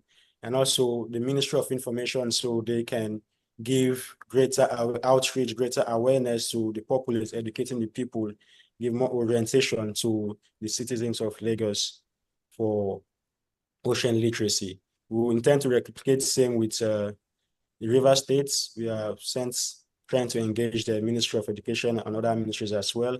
And after this, we intend to reach out to the 6 other coastal states in Nigeria. For companies, yes, we intend to reach out to companies, but that's our plan for the 3rd quarter of 2024. We intend to focus more on the schools and coastal communities and policymakers for now before moving on to the companies. So, because there are a lot of the oil companies, factories, industries, and whatever waste they produce, many of them, you just dump them to the ocean. So we can engage them to adopt better practices that can reduce the waste that they discharge into the oceans. I think it will be better to enable us curb marine pollution in Nigeria. Part of our future plans will enable us make a difference and actually change Nigerians' behavior to stop marine pollution. We plan to expand the outreaches to more schools and communities. Yes, focusing more on students, encouraging them to become ocean scientists, ocean advocates themselves in their own little way. Also establishment of ocean literacy clubs. And then part of our work, we identify and map areas of marine pollution, trace their sources, and engage the source. If it's a company, if it's a community, or wherever the source is, engage them to reduce and eliminate the pollutants. And then one thing from our discovered that some of these communities lack modern waste disposal facilities, especially those at the riverine and coastal communities. So through support, we intend to provide safe modern waste disposal facilities to enable them prevent dumping their waste in the sea. And then while doing that, we also intend to partner with people to conduct cleanup exercise from the beach and other places, and also leverage on media, both traditional radio, TV, print media, as well as social media to increase awareness. And then collaboration is key. We can't do it all alone. We need everyone to be involved. So we intend to collaborate with other organizations to promote ocean literacy. And then we support research and capacity building in ocean science. Right now, we are in talks with Professor Kana Rajan, and who is going to organize a research and capacity building training with the University of Lagos sometime in August. So we're trying to see how we can get more people involved in that so that we can build capacity in ocean science in Nigeria. So thank you very much.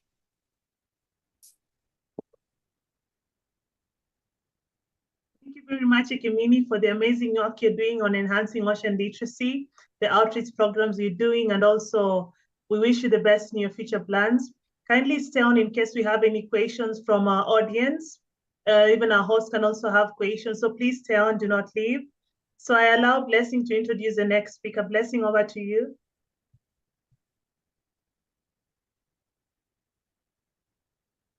Thank you, Abby. Without wasting time, our next speaker is none other than Kevin Oyugi. He's located in Mombasa, Kenya.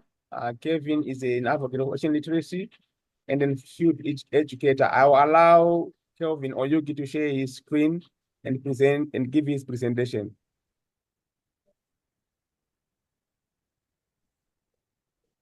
Kelvin, the floor is yours. That's Blessing and Abi Alela for this opportunity. Ladies and gentlemen, good afternoon. I'm so honored to be in this space full of amazing people. Thank you for having me. So let me share my screen.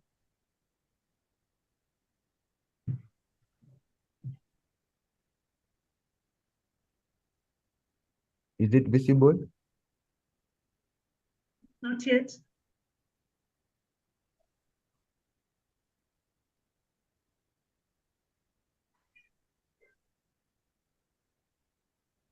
I believe you can see it now. Yes. Okay, yes, thank you proceed. so much. So I come before you today with great pride and sense of accomplishment. as I report on the outcome of our UN Ocean Decade endorsed action called Trash Talk in Action. So Trash Talk in Action is an initiative which is a joint effort born from a transboundary collaboration between Kelvin Oyugi from Kenya, and Dr. Martina from Italy. Being an IT expert, musician, and ocean enthusiast, and Martina having expertise in scuba diving, marine biology, and marine education, it's evident that our initiative was conceived from a completely different cultural and educational background. So the ocean in this case was not an obstacle, but a linking tool to us. As we all know, to Kenya, the ocean is very important. The 100-kilometer coastline means everything to our climate, economy, and livelihood. I hope I'm clear. Yes, you are. Thank you. So over the past 11 months, we embarked on a journey to empower a local community from Mombasa County to address challenges around UN Ocean Decade Challenges 1, 2, 9, and 10. All the activities we did were conceived respecting the cultural needs and expectation of the engaged people. So today I'm honored to share with you the progress that we have made so far and the impact that we have achieved in our community. So first and foremost, we initiated a Young Ocean Club in a local community-based organization called Ngarisha Youth Center, which is in Maweni slums of Mombasa County. So basically what happens at Ngarisha Youth Center, it's a reach out center whereby the community from the slums come and they get equipped with youth skills, etiquette, and just some basic life skills which they can use to earn a living. So I'm a regular volunteer at Ngarisha Youth Center, having volunteered there for about 9 years.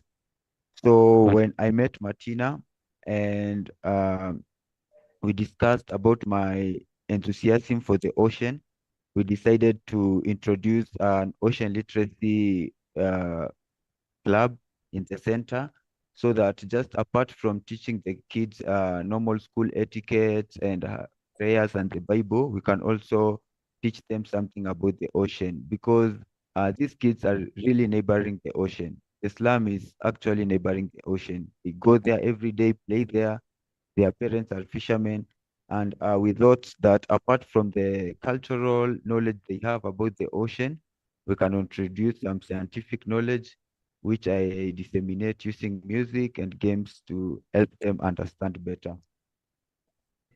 So the Ocean Club comprises of kids aged 19 to 15 years, and up to 100 kids were engaged in our 11 weekly ocean-related educational and playing session. The main aim of making the ocean literate, the main aim of making them ocean literate, so that they can become future ocean warriors who can make informed decisions concerning the ocean. Apart from the Ocean Literacy Club, we have also undertaken ambition actions to clean up polluted coastlines in Kenya, of course, with the kids. And we have also involved ourselves in restoring of marine habitat, such as mangroves, and support of the growth of marine biodiversity. We managed to do this by engaging local communities, local primary schools, and other stakeholders, including ocean-related non-profits. Through our actions, we have been able to restore the health and vitality of mangroves at Dogokundu area, which was earlier affected by infrastructure development. For those who are aware of the new road which is being constructed from Mombasa to Diani instead of passing through Likoni. So there were some mangroves which were hugely affected by the development. And throughout our 11 months of endorsements, we really focused on restoring the mangroves there. And as per now, up to now, we can see it's getting good, and we are also having other organizations coming to join us.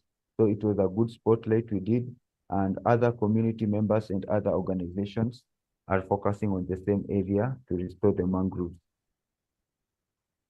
So we also, being a musician, I did a musical playlist which is focused on conveying ocean science artistically in a way which is better understandable by my community. I want to show you, maybe I can share my screen.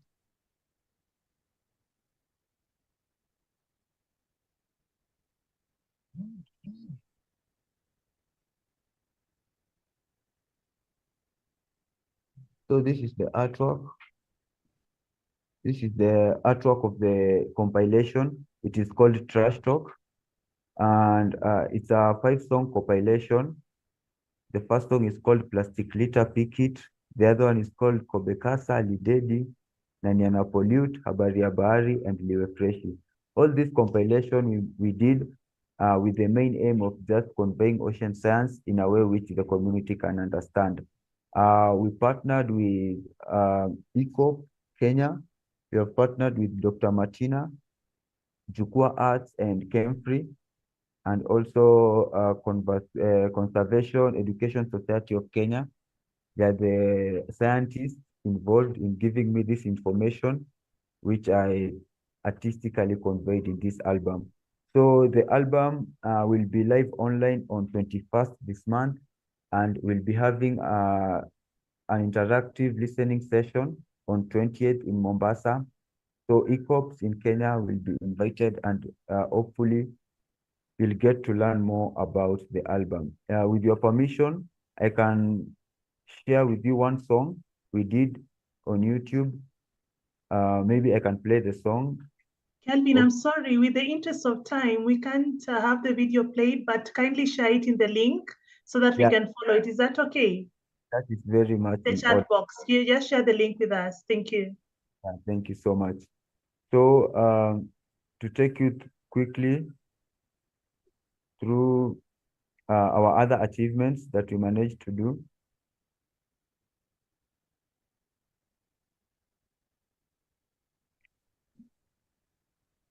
So apart from making music from waste plastic, we also got invited at the European Parliament.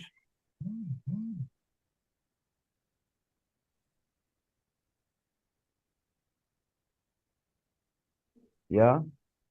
We reached the high levels of the EU institution, entering the EU Parliament amongst the main signatory of the EU Mission Restore Charter.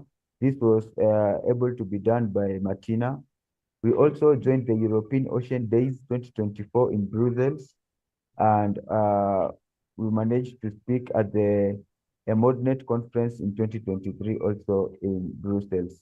We have also reached to hundreds of Italian students within some EU Blue School project led by Martina in Italy. That is the Green Blue Literacy School and the Le Lezioni del Maredi.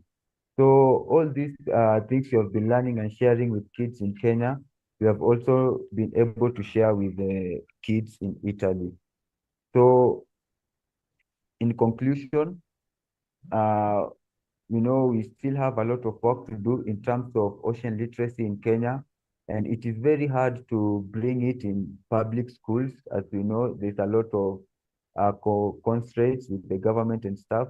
But I think if we focus on the informal way, we introduce ocean literacy in informal gatherings, like I've managed to do with Ngarisha Youth Center. I think that will take us some step ahead while we wait for the government and maybe the rest of the stakeholders to join us in the movement. So being part of the ocean literacy leads team in Africa, and I'm also involved in the development of the curriculum. I have this opportunity to really contribute and say what I have encountered in ground and really express what is important in the curriculum. So thank you for having me. And before I leave, I'll just share quickly. Thank you Yeah. very much. Thank you. Thank you. I'll Yes. share quickly in the chat. Thank you very much, Kelvin, for your very, very insightful presentation on trash. Remember, it's not just trash talk, but then it's trash talk in action, which is very inspiring. In the interest of time, I'll proceed to introduce the next speaker, who is Augustine Brown from Nigeria. He is currently Assistant Director at the Nigerian Institute of Transport Technology in Kaduna State in Nigeria. He is a Master's of Science in Maritime Affairs from the World Maritime University, and he is a visiting lecturer at the Federal University of Transportation in Katsina State in Nigeria. Also in his office, he is the coordinator of the Ocean Literacy Program. Augustine, I'm going to stop sharing my slide and allow you to share your presentation. In the interest of time, we have under 10 minutes to do your presentation. Thank you. All right, thank you. Can you hear me? Yes. Hello? Good day, everyone. And I think you can as well see my slide. Perfectly. Please proceed. All right, all right. The title of, I want to thank everyone here. And I want to thank the organizers of this program for inviting me to make my presentation. And as you can see, the title is on ocean conservation and stewardship in Nigeria.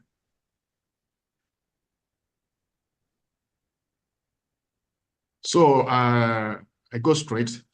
In Nigeria, where the growing productivity of plastic debris is uncontrolled, and especially in the northern part of Nigeria. You know, when we talk about plastic pollution in our riverine areas, we think that most of the activities are from the coastal states or from the coastal communities. But most times, the land-based activities that happen up there is even more than what happens within the coastal states. So I think what we should do is to see how we can, have to educate the people in the northern region here, because they generate a lot of plastics and a lot of sachets. So our program is really focused here to see how we can, tackle this problem.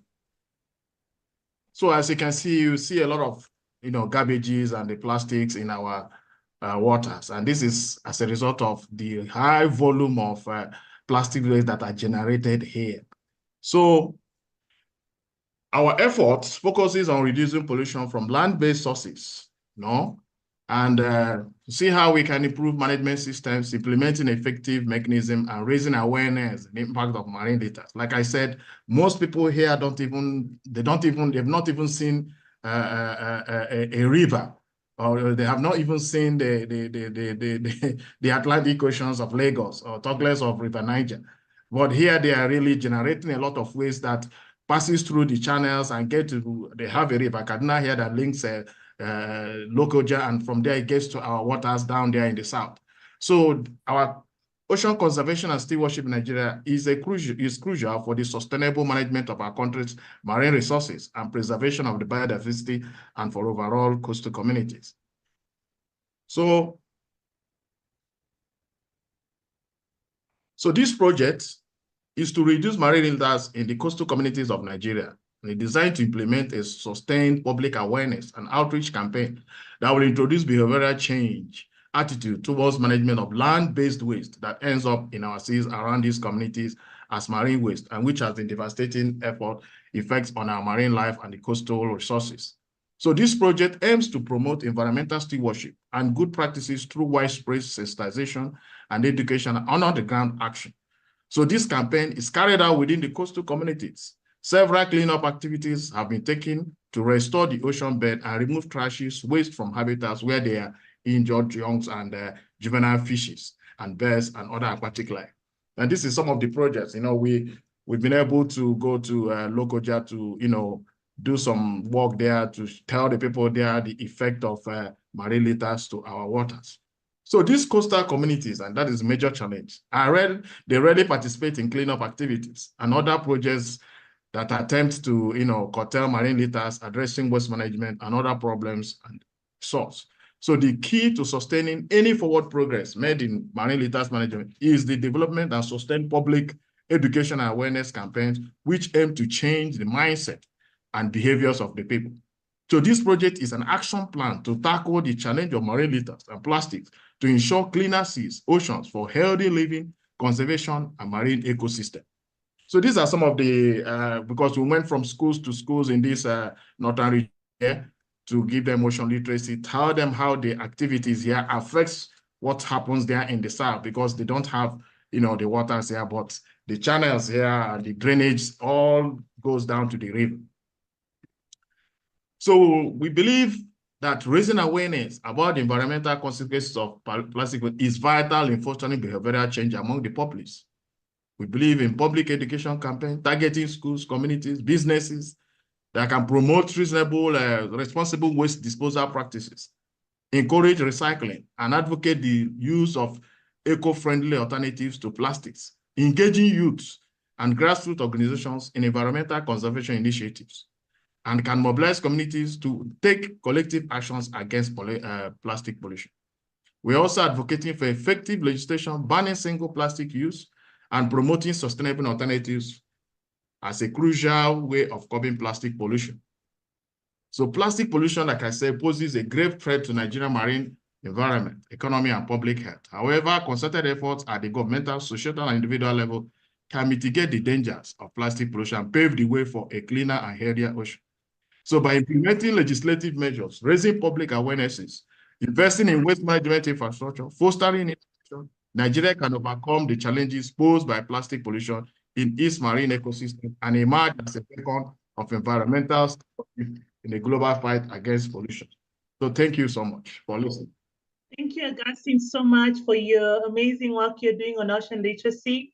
And I'd like to thank our first three speakers for the work you're on doing on enhancing ocean literacy. So at this moment, just a minute.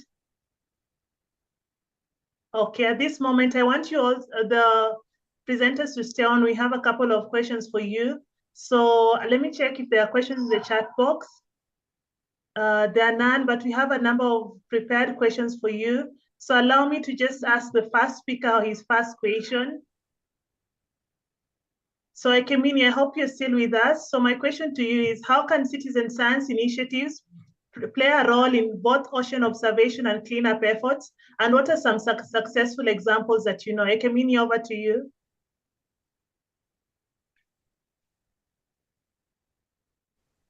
Okay, let me ask the question again. How can citizen science initiatives play a role in both ocean observation and cleanup efforts? And what are some successful examples that you know?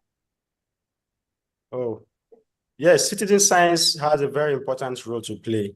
If the citizens are very knowledgeable about the ocean, ocean literate, it is easy for them to, one, act as ocean protectors and also act as ocean educators, also passing on the knowledge. So it's sometimes even better when you have a person-to-person conversation than when you're having like more coming from an organization or for a group.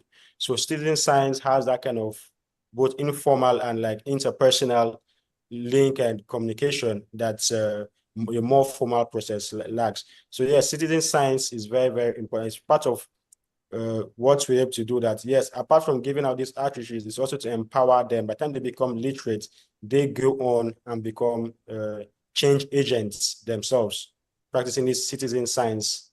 Also they also have build that capacity to conduct like some basic experiments, some basic research on their own, basic ocean monitoring. It could be just monitoring plastic deposition, it could be monitoring the water flow, it could be monitoring pollution, it could be monitoring just tides. But in whatever way that they are empowered, being ocean literate will enable citizens to actually do more and also accelerate the progress we'll have in actually cleaning up our oceans. Okay, thank you so much. So I move on to the next presenter, that is Kelvin. You really, you have some amazing work you're doing, and I just want to know how did the merger of the different fields, you're an IT expert and a musician, and here comes a merger with you as an IT expert and a musician into the field of ocean science. So how can you advise somebody who also wants to get into the same field of ocean science? What advice would you have for them? And also there's something you mentioned, and I'd like to congratulate you on this. You say the trash talk in action is an endorsed decade action. So I'd like to congratulate you on that.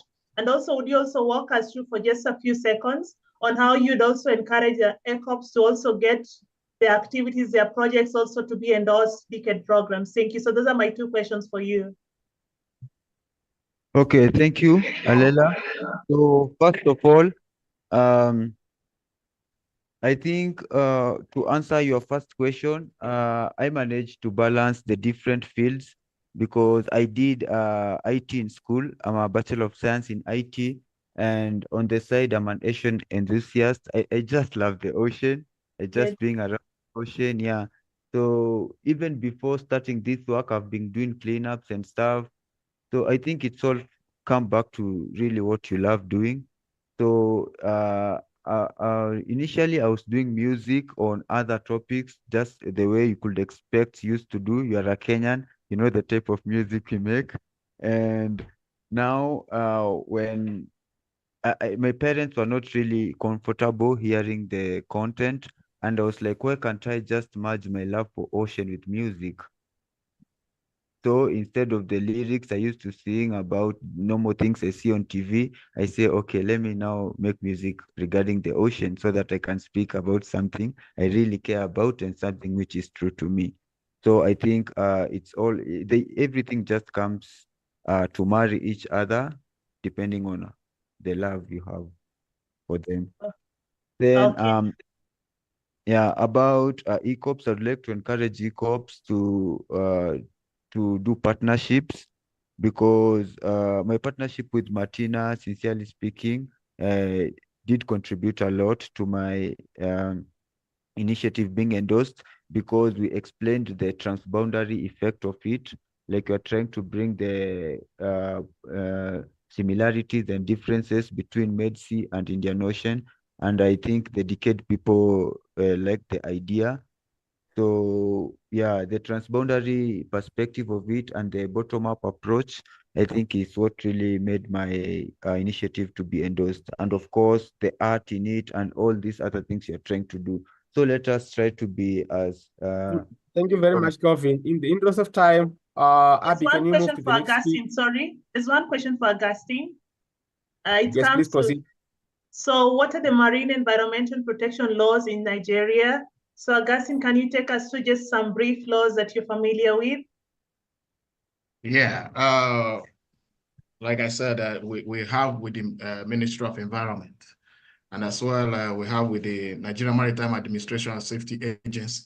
You know, all these ministries, they all have to do with the environment. But the biggest problem we have in Nigeria is a weak regulatory framework. We have the laws, but no one to, effect them. Like I told you now, here in the north, it is in fact discouraging. The life they live here, you'll be wondering if they live in a different world apart from Nigeria, but they are in Nigeria, you understand? So they don't even comply to any of these cleanup activities. They don't do that. So these are the challenges we have here. We have those laws there, but nobody is, doing anything to enforce them. So that is what we're trying to do here, so that their behaviors here can change towards, the way they dispose all these plastics and all these sachet water, all these water sachets, so that, the thing doesn't end up in our coastal communities, So there are a lot of, Thank you. Okay. Thank you so much, Augustine. Please, we encourage Kelvin and Augustine to post your links to your information in the chat so that people could utilize that. Our next session is on ecosystem restoration, focusing on mangroves. We all know that mangroves are so important in terms of climate change adaptation and also livelihoods. So without wasting time, allow me to share with you my introduction. of Pauline Mangi Nyambura, who is an early career ocean professional and also Kenyan Node coordinator. She is an intern with the Kenyan Marine Fisheries and Research Institute, Kemfree.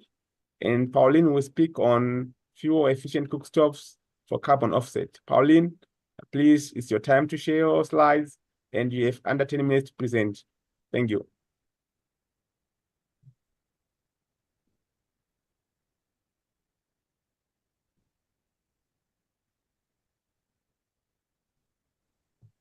Hello, everyone. I hope you can see my screen.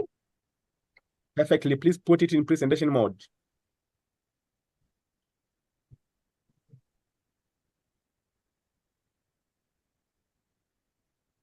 Sorry about that. Thank you. Yeah, you're good to go. Okay, I'm Pauline Nyambula Mwangi. An intern at Kenya Marine and Fisheries Research Institute, and also the Early Career Ocean Professionals Kenya Node Coordinator. I'm presenting from Barcelona, and I'm presenting on fuel-efficient cuckoo stove for carbon offset. This is a project in Gazbe. We are trying to conserve mangroves in Gazbe, and this is whereby we are introducing the stoves. And the reason we have this project is that the Earth's surface is now about 1.1 degrees warmer than it was in the late 18th century. And during the last decade, 2011 to 2020, it was the warmest in the record. And according to the Paris Agreement, limiting global temperature rise to no more. That was the agreement. And it is also projected that by the end of 21st century, the temperatures might rise to 3 degrees. And Paris Agreement emissions need to be reduced by 45% by 2030 and reach net zero by 2050 to keep warming below the agreement of 1.5 degrees Celsius. And we find that the climate action requires significant financial support from the industrialized countries to the developing countries. And this will support cutting emissions and also adapting to climate impact, and financing requires adjustment and to achieve the nationally determined contributions. And we nearly 25% of the world's population rely on forests, and 2.6 billion tons of carbon dioxide, that is a third, is absorbed by forests. And climate change estimates that 15% of energy used by humanity every year comes from the burning of firewood. So what should we do? Unlocking forest benefits, reducing emission from deforestation and forest degradation. And that's why now we have this project of, I'm trying to move to the next slide.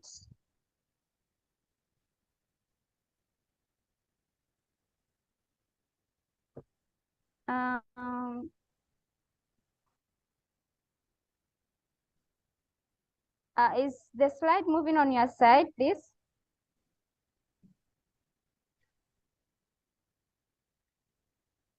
Not Yes, yet, Pauline, please proceed. I'm trying to move to the next slide and it is not moving.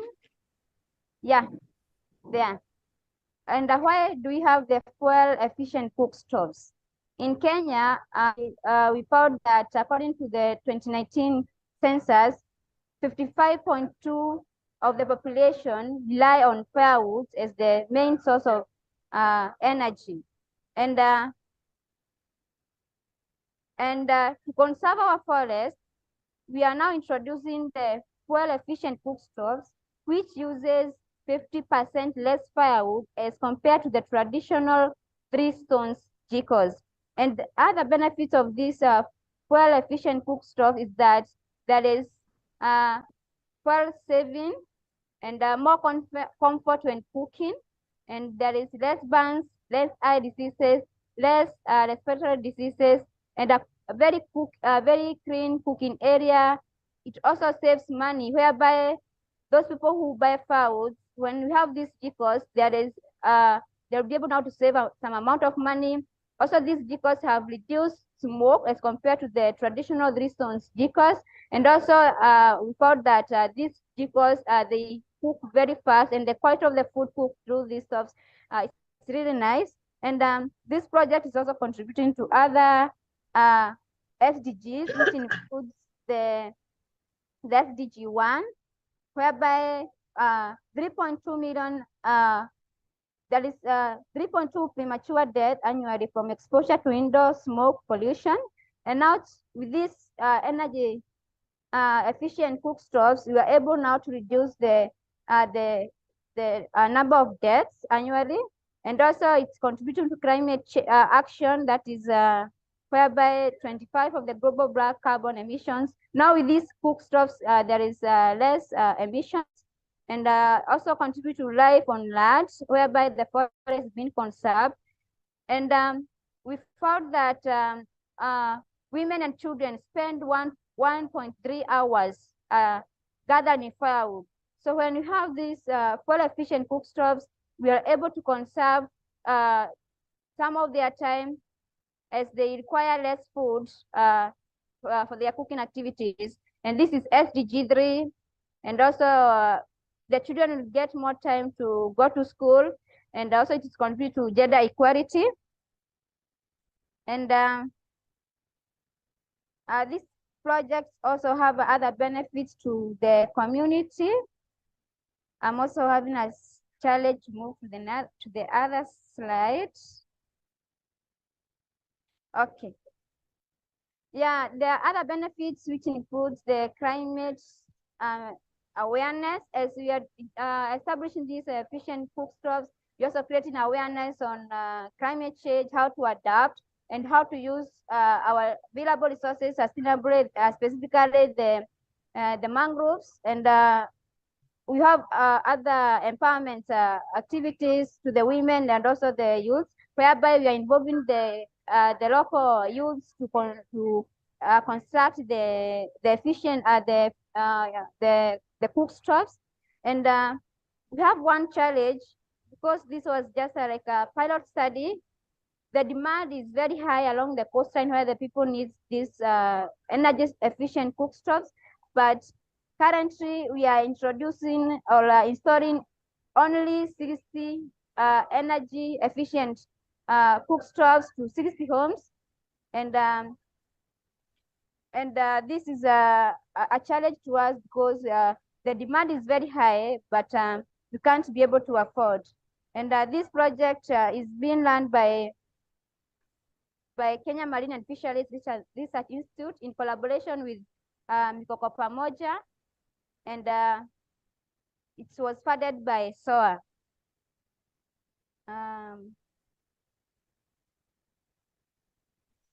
Yeah, so it's refused to go to the next slide, and that's the end of my presentation. Thank you.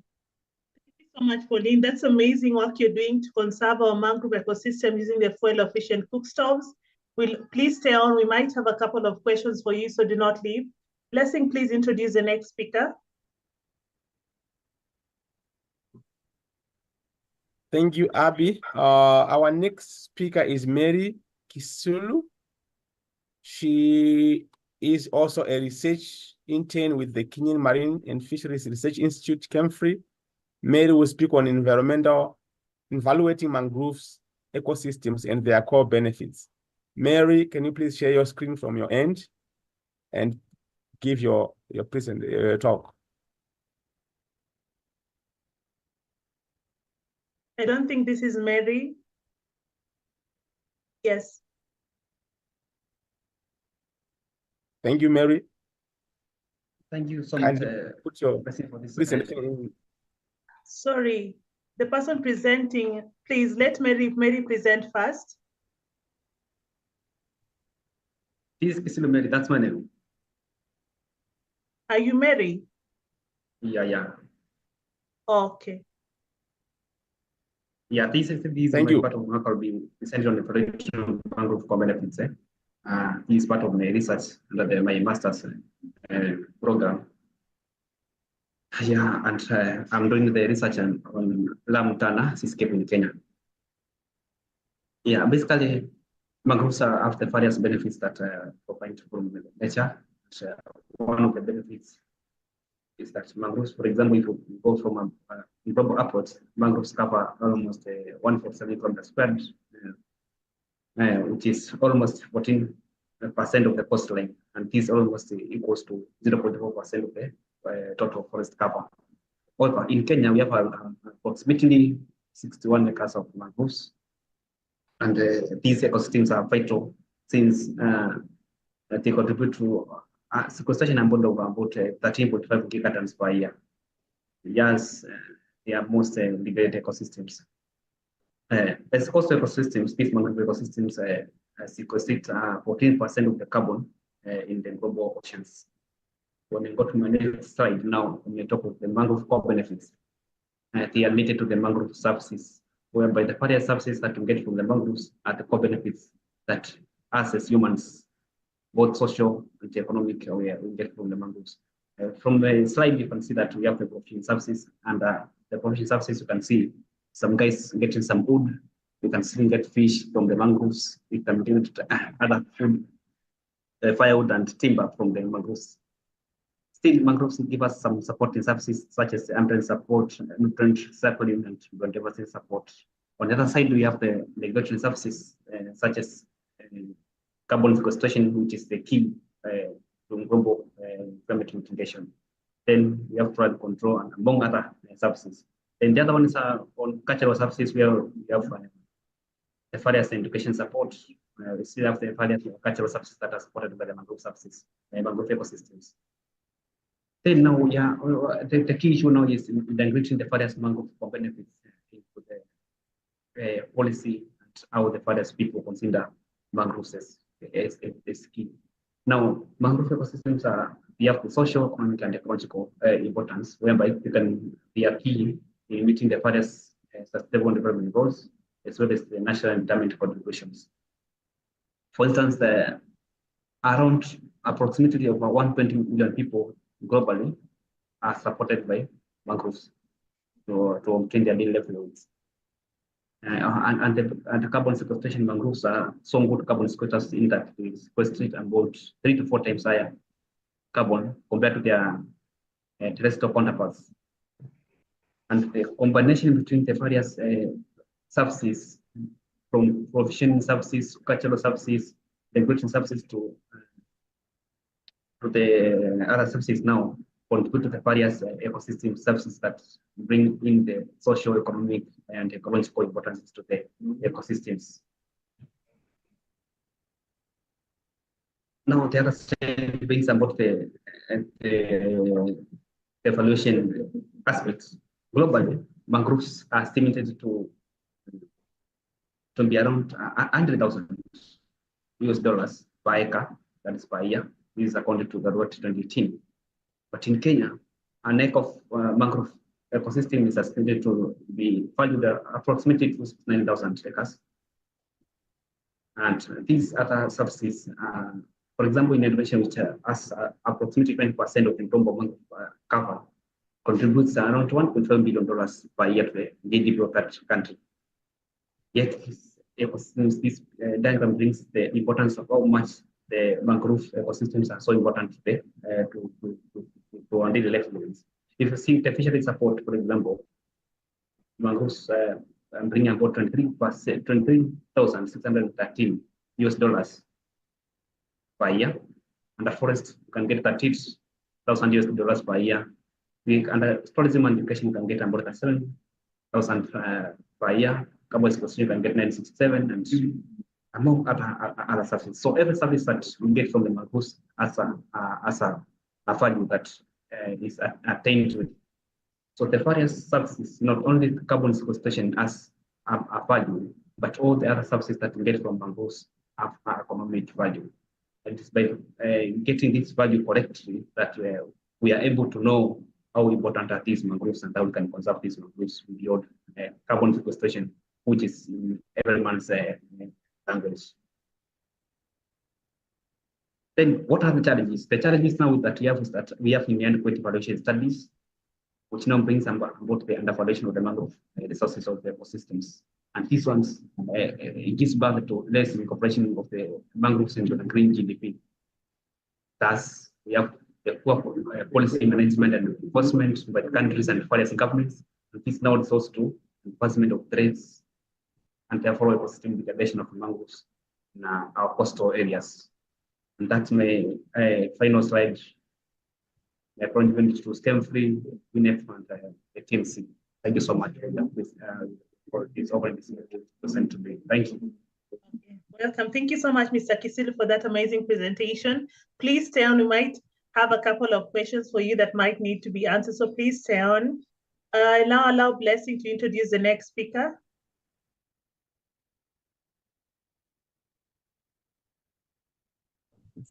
Thank you, Abby. The next speaker is Bosco Ju.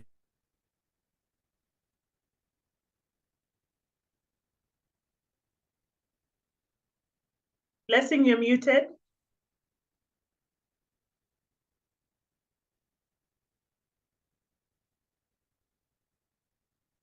Blessing? Okay.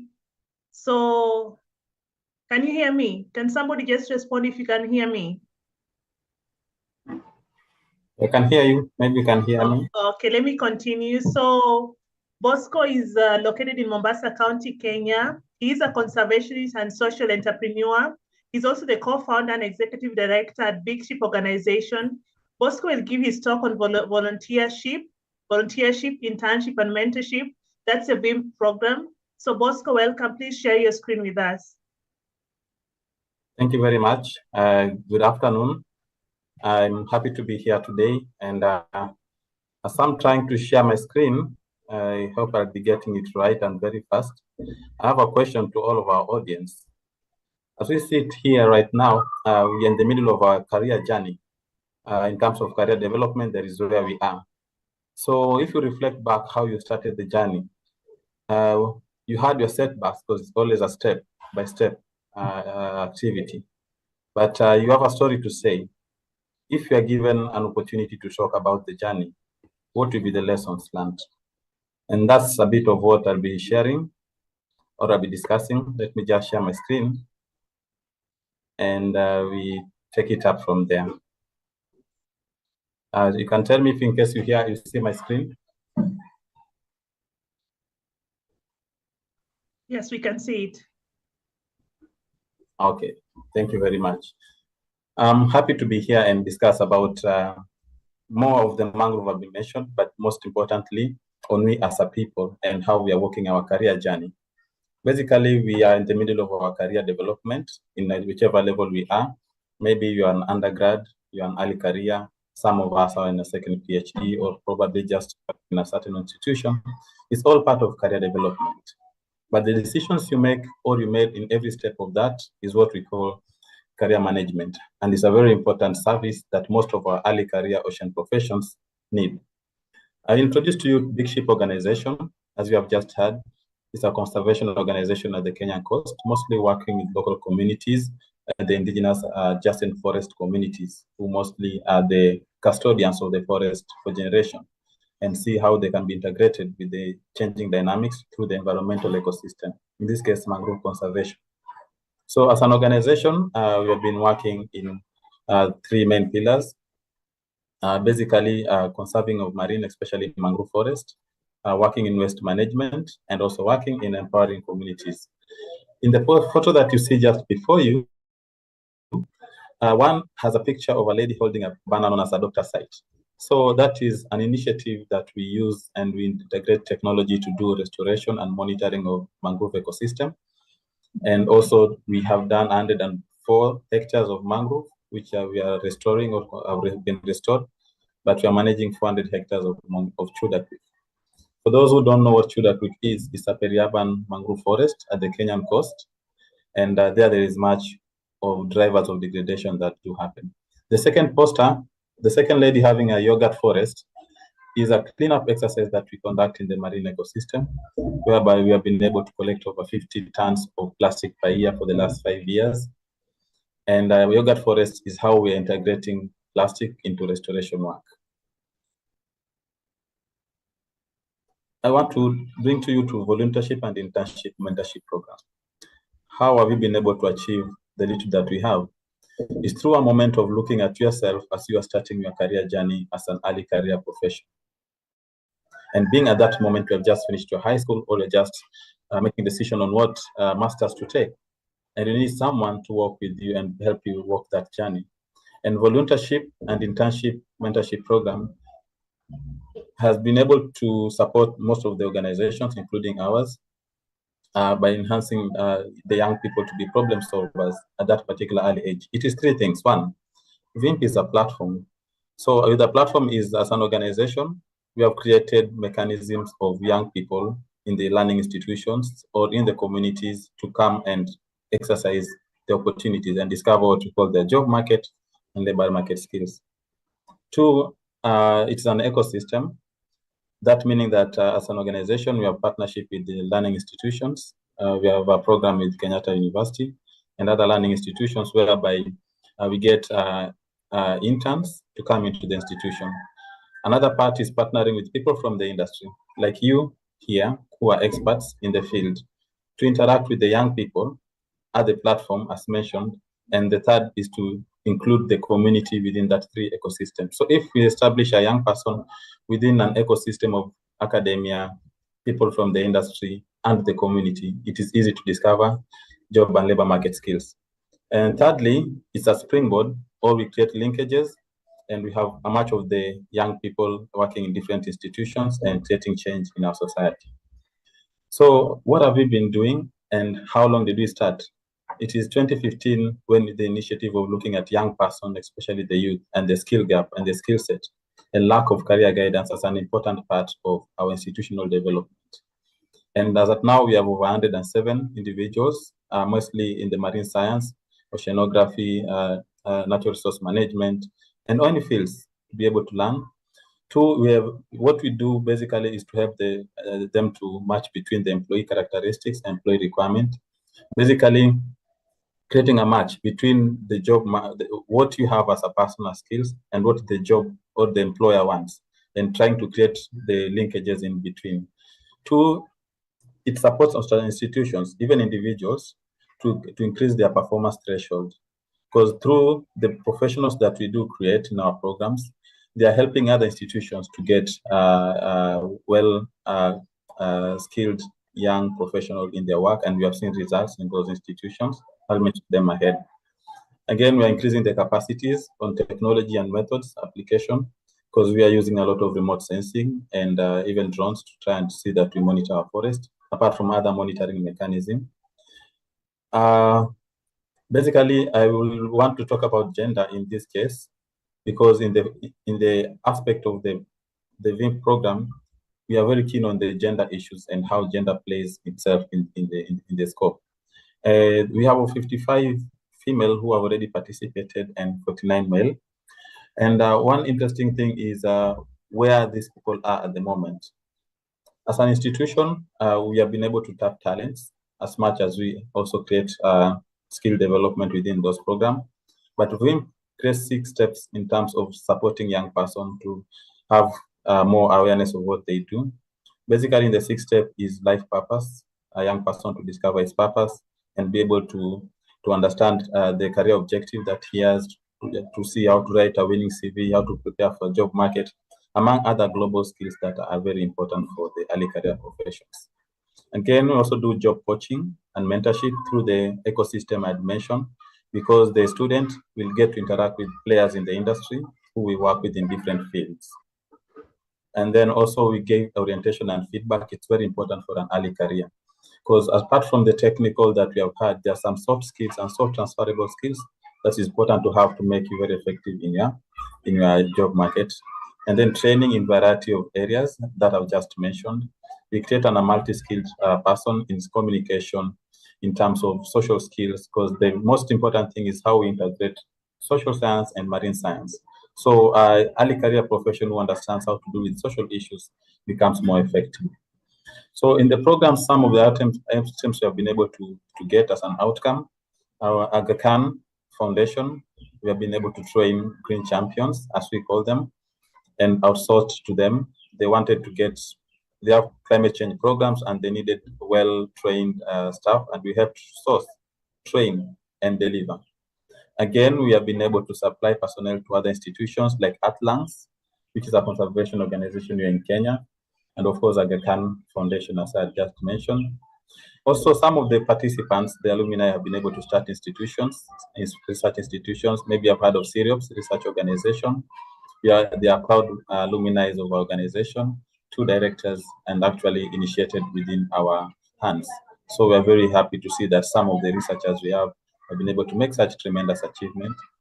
Others is integrating the different sectors into final results, marine science, social science, business administration, landscaping. So what we do is we are integrating all skills. It's not necessarily marine biologists and oceanographers that are going to be the frontline defenders in terms of climate change. You need also the accountant because of carbon accounting. You need the human resource because of what I'm talking about. So you realize all these other sectors are need to be integrated into the same, and that's one of the things we do in the ecosystem. Again, we help the young people to get knowledgeable skills, ability along the way, and make them very high quality participants in their job market. Also, we have to understand characters of young people and try to prepare them with the job market skills that are needed. And with that, I want to say thank you for listening, and you can get some of our contacts in the screen. Thank you. Thank you, Bosco. Thank you very much. It's amazing. Thank you very much. Sorry. Please proceed. So it's good to hear about the work you're doing in the spirit of Ubuntu. Volunteerism is quite a good thing, and how you help the youth transition into the job market by training them.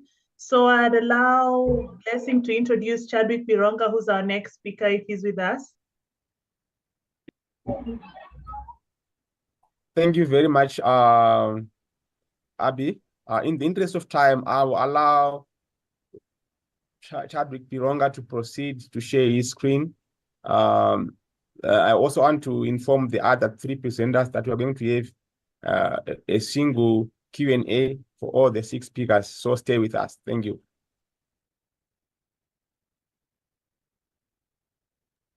Bosco, please, can you stop your presentation?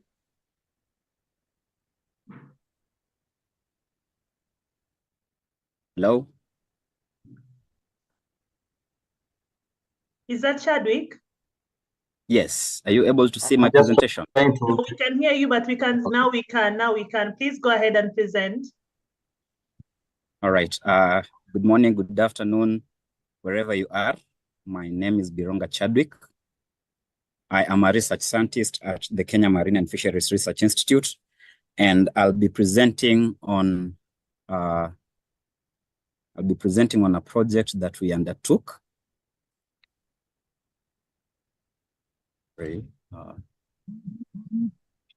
Just a minute.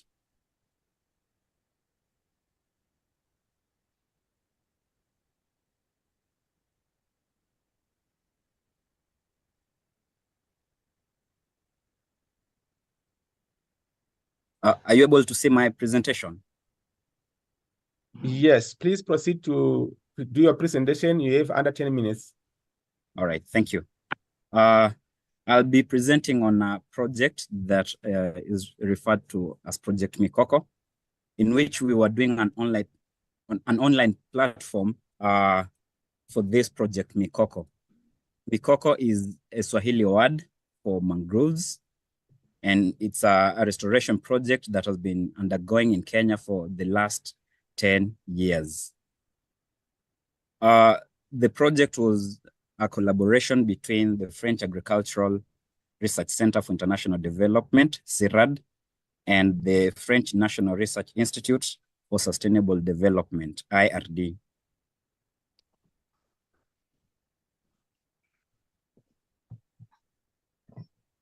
All right. What was the idea behind this project, which is an online platform? This innovative project aimed to utilize readily available technologies such as smartphones and apps such as Google Lens and Plant Lens to educate community members on how to identify specific mangrove tree species ideal for replanting in different areas. The project combines modern technology in terms of the smartphones and the applications with the wisdom of experienced community members. And such, we are able to create a powerful fusion of knowledge systems that is both ancestral and traditional knowledge systems and modern knowledge systems such as AI to ensure the select of the most appropriate mangrove tree species for replanting. But why did we come up with this project idea? If you look at this graph on our top right, we can see that in the last over 30 years, Kenya has been losing about 1% of its mangrove forest cover annually. And this is according to a study that was published last year by the Kenya Forestry Research Institute. The alarming decline is largely driven by anthropogenic activities, such as clearing of the mangroves for carpentry and use as firewood. But we realize that mangroves still play a crucial role in terms of ensuring that we have healthy oceans. They provide vital nursery grounds for fish and filtering of pollutants, and they act as natural barriers against rising sea levels. Consequently, the importance of mangroves cannot be understated, and thus we need to restore the ones that we are losing, as we've seen that we're losing about 1% annually. So the challenge stems from the fact that we need to identify the right species for replanting, since we've realized that if you plant the species that is not right for a given area, the rate of regeneration falls below the rate of destruction. And that is why consequently we have a decrease in the mangrove forest cover. In terms of contribution to the Ocean Decade Challenge, we are trying to address the first challenge, which is on a healthy and resilient ocean. The third challenge, which is on the use of innovation to create a sustainable ocean.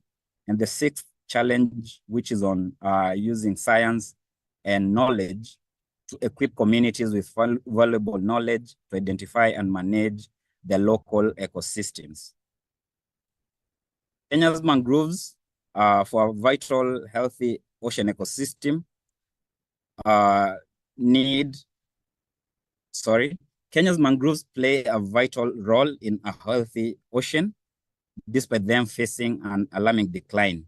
So this project is seeking to tackle this challenge by going beyond just training the communities. We want the communities to actively participate in the restoration process. We want the community members to become stewards of this project. And we want to foster a sense of ownership where the community feels that, well, we have been trained on how to identify these trees, but these trees are trees that we've grown seeing from when we were young. These are trees whose knowledge has been passed to us from generation to generation, and thus they are part of our ecosystem, and we need to keep them so that we have a healthy ocean ecosystem. So this project, which is the online platform, I say that seeks to use available applications such as Google Lens, such as Plant Lens. And by doing that, we will address challenge number one by creating sustainable solutions for replacing the mangrove forest that we're losing. We address challenge number three. We also equip the communities with scientific knowledge to be fused with traditional knowledge so that at the end of the day, the community does not feel that restoration is an activity that can only be undertaken by scientists, but that it is an effort that is to be done by everybody who is a beneficiary of the ocean. Thank you very much.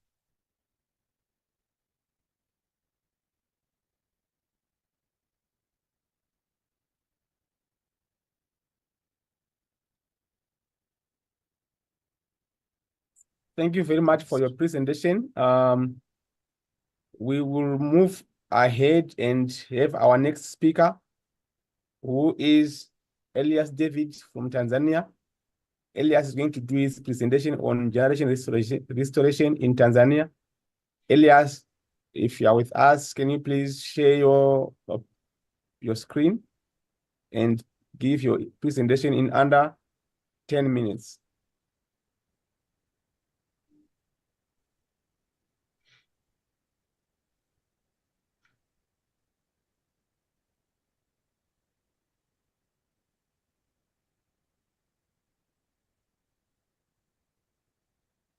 Hello, can you hear me? Yes, you're audible enough. Perfect. Thank you very much for the opportunity. So my name is Elias David, and wait, I just want to make it a full screen. Okay. So my name is Elias David, and I'm here to present the work of Tanzanian V.ECOPs, or early career scientists and ocean leaders in Tanzania, whom we generally call ourselves as Generation Restoration from Tanzania. So, hi, my name is Elias David. I'm a marine scientist by professional and a certified scuba diver. I'm currently employed by the government as a marine conservation warden at Mafia Island MPA, which is under the Ministry of Fisheries and Livestock Keeping, and the Marine Parks and Reserve Unit, Tanzania. I'm also the ocean leader and hub leader and founder of a youth-led organization, which is Sustainable Ocean Alliance Tanzania, and it's also part of a global international NGO known as Sustainable Ocean Alliance. I'm also the current country coordinator of the Western Indian Ocean Early Career Scientist Network under WIOMSA, and my passion is to empower young people in low coastal communities in ocean conservation, creating generation restoration. So in Tanzania, more than 3 million people depends on the ocean for our livelihood and food. But the ocean has recently been seen to facing different challenges, including ocean acidification, pollutions, and distractions, which led to this deceleration of ocean yield. So the fishermen no longer get their desired yield when they are going for fishing. So the ocean ecosystem health is not in a good condition as we want it to be. So in Tanzania, through SOE Tanzania, what we normally do, we have several solutions. One is to educate capacity building among early career ocean profession, the young ocean leaders, the youth. We train them, giving them capacity building in several areas, how they can develop their projects, how they can implement their projects, and then we expose them to different expertise and mentorship that we have in our mentorship networks. And then we conduct several projects with them, including restoration. Most of them are restoration projects. We have seagrass restoration projects, which mainly targets to adapt seagrass meadows in Tanzania for monitoring and restoration, and also raising awareness about the importance of seagrass ecosystem, because this is one of the ecosystem which is not normally spoken about. And also we have mangrove ecosystem, mangrove restoration project, where young people and low coastal communities work together in restoring mangrove ecosystem, monitoring and conserving them. We also do ocean literacy and ocean cleanups to fight against plastic pollutions. So this is our impact since we started in the middle of 2022, or in the middle of 2020. Until today, we managed to mobilize over 246 young people who are currently part of the movement, and they are our young ocean leaders who are actively engaged in our projects and activities. We planted 18,500 mangrove trees. We have already adapted 100 square kilometers of seagrass meadow for restoration, monitoring, and conservation. We empower low coastal communities and young people in blue economic practices like seaweed farming. We have collected over 10,000 kilograms of wastes and reached 20 low coastal communities. By low coastal communities, we normally form like a community which we are working with them hand in hand. So our contribution to the UN Ocean Decade Challenges is on the UN Ocean Decade Challenge 2, which targets on ecosystem healthy restoration, because we adapt ocean ecosystems like mangroves, seagrass, and conserve them in our lifetime, monitoring and restoring them, and also empowering the local coastal communities in sustainable utilization of ocean natural resources. So I welcome you in joining the movement. In any part of the world that you are, you can join any ECOP movement around you, and you can also even join SOA, which is a global movement. It can also be in any part of the world, and you can just do any action, big or small. Every action matters. Anything that you're doing for our planet, for our ocean, everything counts, because every small action that we're taking counts to a bigger action. And remember that in any part of the world, if you are walking, you are not alone. We are all together making difference in different parts of the world. So thank you very much. And here are our contacts you can reach out to. Thanks.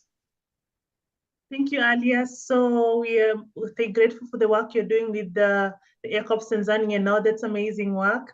So Blessing, please introduce the next speaker, Luca Vincent. He's here with us. Thank you very much, Abby, and thanks to Elias for the wonderful presentation. Without wasting time, I'll ask Luca to give his presentation. We have slightly run out of time. We ask Luca to do his presentation on time. Luca, please share your screen and please give your talk. Thank you. Hello.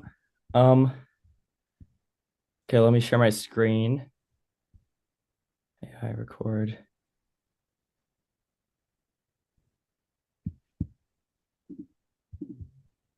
I'm sorry, do you mind helping me real quick? There's a lot of buttons on the bottom. Usually it's like 2 or 3. Okay, let me Oh, try I got it. to I got it. You got it? Yeah. Perfect.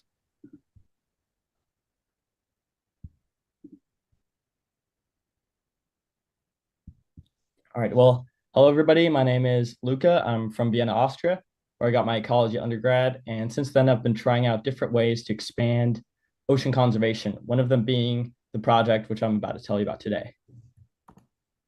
So in collaboration with the Uruguayan NGOs Mar Azul, Urumepa, as well as Darnto 100 and the tall ship Oosterschelde, we conducted an ROV mission off the coast of Uruguay, through which we were able to contribute towards the development of a marine protected area. So as you probably all Luca, know, could you, sorry for interrupting, could you please, I don't think your slides are visible. Oh, they are not? They're I'm so visible. sorry. Okay. They're visible. Sorry, they're visible. They're visible. Okay, thank you. Yes. Oh, thank you. Okay. Everybody can see the slides. Good.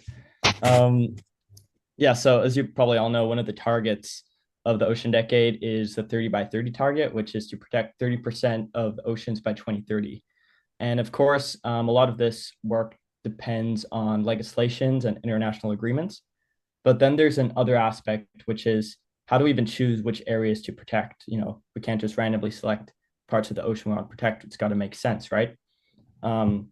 So this is where this project comes into play. So this project was based in Uruguay. There we go. This project was based in Uruguay, and currently less than 1% of Uruguay waters are protected, which if you compare that with the goal of 30% is not really much. But they have set the short-term goal of protecting 10% of the seas and the long-term goal of protecting 30% by 2030. And as I mentioned earlier, which areas do we protect? So Uruguay has selected a few potential marine protected areas, and one of them being Restinga del Pez Limon. So this area, also called Area of the Lemonfish in English, is an underwater sea ridge located 100 kilometers off the coast of Uruguay. And it's called Area of the Lemonfish because of the high amounts of lemonfish caught there. But that's pretty much all that anybody knows about this area up until this point, is that there's a lot of fish there right above the sea ridge and the water column. But no one had actually took the time or resources to look what's underneath the surface. Additionally, there's a lot of troll fishing being conducted in the area, which is a highly destructive fishing method where pretty much the entire benthic habitat gets bulldozed. And if you don't even know what's down there, it kind of raises some concerns, as you can imagine. And all the scientific effort is really needed for accumulating the evidence that will support this integration into the Uruguayan Marine Protected Area system. And another thing to add is that Uruguay currently doesn't have a fully functional marine research vessel themselves. So it's difficult for them to survey the Restinga del Pez Limon, which is located 100 kilometers off the coast in the middle of the Atlantic Ocean. You can't just drive out there with your car. And this is where we come into play. So with the tall ship Oosterschelde, they were sailing from Rio de Janeiro, Brazil, down to Punta del Este, Uruguay, which created the opportunity to sail past this sea ridge to potentially survey it with an ROV. And that's what we were able to do. And this expedition was pretty unique since I'm not really aware of any ROV expeditions that have been conducted off a tall ship before. The same one that, or a similar one to what Charles Darwin or Shackleton sailed on. And we only had a 5-hour time window, and half of that time was spent locating the seamount. And we located the sea ridge using an echo sounder, which tells you the distance to the seafloor, as seen on the bottom right, where that's the graph. And that the picture on the bottom right shows the moment we passed over the sea ridge. So you can see it's that yellow line is quite flat the entire time, which is we were just sailing over the seafloor, and then suddenly it shoots up to about 25 meters depth. And that's that sea cliff. So it's really, at about 35 meters, and then suddenly it shoots up to 25. And the moment we saw that, we knew we were on top of the sea ridge. And we didn't waste any time at that point. We threw the RV into the water, and we did encounter quite a few hurdles. So one thing that made it hard to navigate the RV on a tall ship is that the compass couldn't be calibrated because of the steel hull, and steel affects the compass. So it was pretty much driving blind, and I also got stuck a few times, but luckily we were able to recover it. And also the RV we used definitely was not built for the conditions in the middle of the Atlantic Ocean. And most of the time was spent fighting underwater currents and waves, which was probably the biggest challenge operating the RV. But despite all these hurdles, we were extremely lucky with the weather. The ocean was fairly calm, it was sunny, and yeah, we managed to get some pretty cool footage. So here are some of the highlights. One of the first moments is, I hope you can see the video, is the moment we put the RV into the water at about 5 to 10 meters depth. We were immediately swarmed by a school of lemonfish, and we were just blown away by how many lemonfish there actually were down there and just the biomass of all this. And as I mentioned, getting to the seafloor was definitely a challenge, but here's a clip of one of the few times we did make it. And the whole floor is covered by soft corals, many different species of fish, and also a couple of invertebrates. I think we saw one earlier. And actually showed this footage to an expert taxonomist at the Uruguayan National History Museum. And they actually said that they've not seen a coral garden to this extent before in Uruguay. So yeah, it really kind of shows you how biodiverse and unique this ecosystem really is. And we were the first ones to document it. You can also see the ROV fighting the currents at that time. Yeah, and I just want to thank Agustina Pablo from Marazul and Urumepa, two Uruguayan NGOs who are now working on the next legislative steps of implementing a marine protected area. So this footage can now be used to communicate the value of the sea ridge and ecosystem with government officials. So yeah, for me, the takeaway of this project really highlights the value of collaboration, and that even with limited resources, you're able to achieve results. Since we didn't have a, high-tech research vessel or a super expensive ROV, we were very limited, but we still shot our shot and managed to gain some significant footage. And yeah, to hit the 30-30 mark, we, on the one hand, of course, as I mentioned, we need government initiative to create these MPAs, but we also need people assessing what areas would be most suitable as an MPA, maybe even discovering local biodiversity hotspots that we didn't even know existed, since it's hard to protect something when you don't even know what you're protecting. So yeah, thank you so much to V.ECOP for hosting me. And if you're interested in other stuff I do, be sure to follow along on my Instagram. I'm always open to collaborate on future projects. Thank you. Thank you so much, Luca Vincent, for that amazing work and sharing with us the outcome of the expedition. It looks so interesting and amazing. So at this point, we want to come to the Q&A section of the the Africa session. We have limited time, so I'll just go straight to the chat box and look if we have a number of questions. So our presenters, please stay in the meeting. We have, I think I saw a question that was addressed to Pauline, but she's on what are the major challenges faced with mangrove restoration initiatives in Kenya? Pauline has addressed the question, and I don't know if she wants to respond to it outward and just share with us her insights so that everybody can hear what she responded to. Pauline?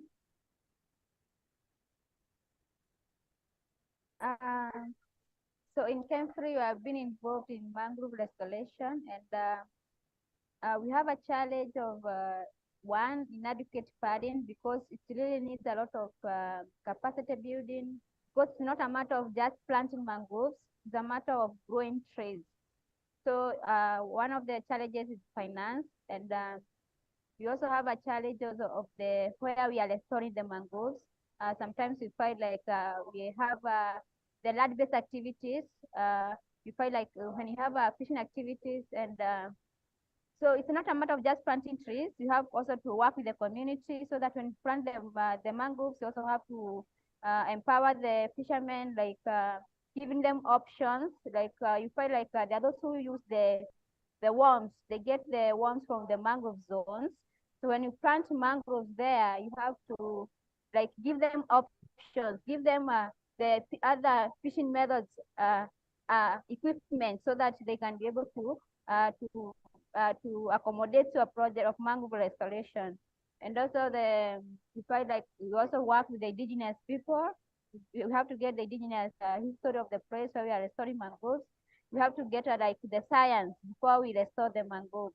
So those are some of the challenges that we face, and of course the natural processes, like now the flooding. Sometimes we find like when you have flooding, there is a lot of sedimentation process, and this is what we say, like even when you're planting the mangroves, you have to really understand the geography, the biology of the place, so that now you can do the restoration process activities. But we have successful restoration projects like V.ECOP Pamoja, and for this to be successful, we have really worked with the local communities for this project to be sustainable. Thank you. Thank you, Pauline. Another question, just a comment from Charu. He says, can we look at expanding its use to other global mangroves? I think he was talking about the platform Chadwick was talking about establishing the online platform for Project V.ECOP.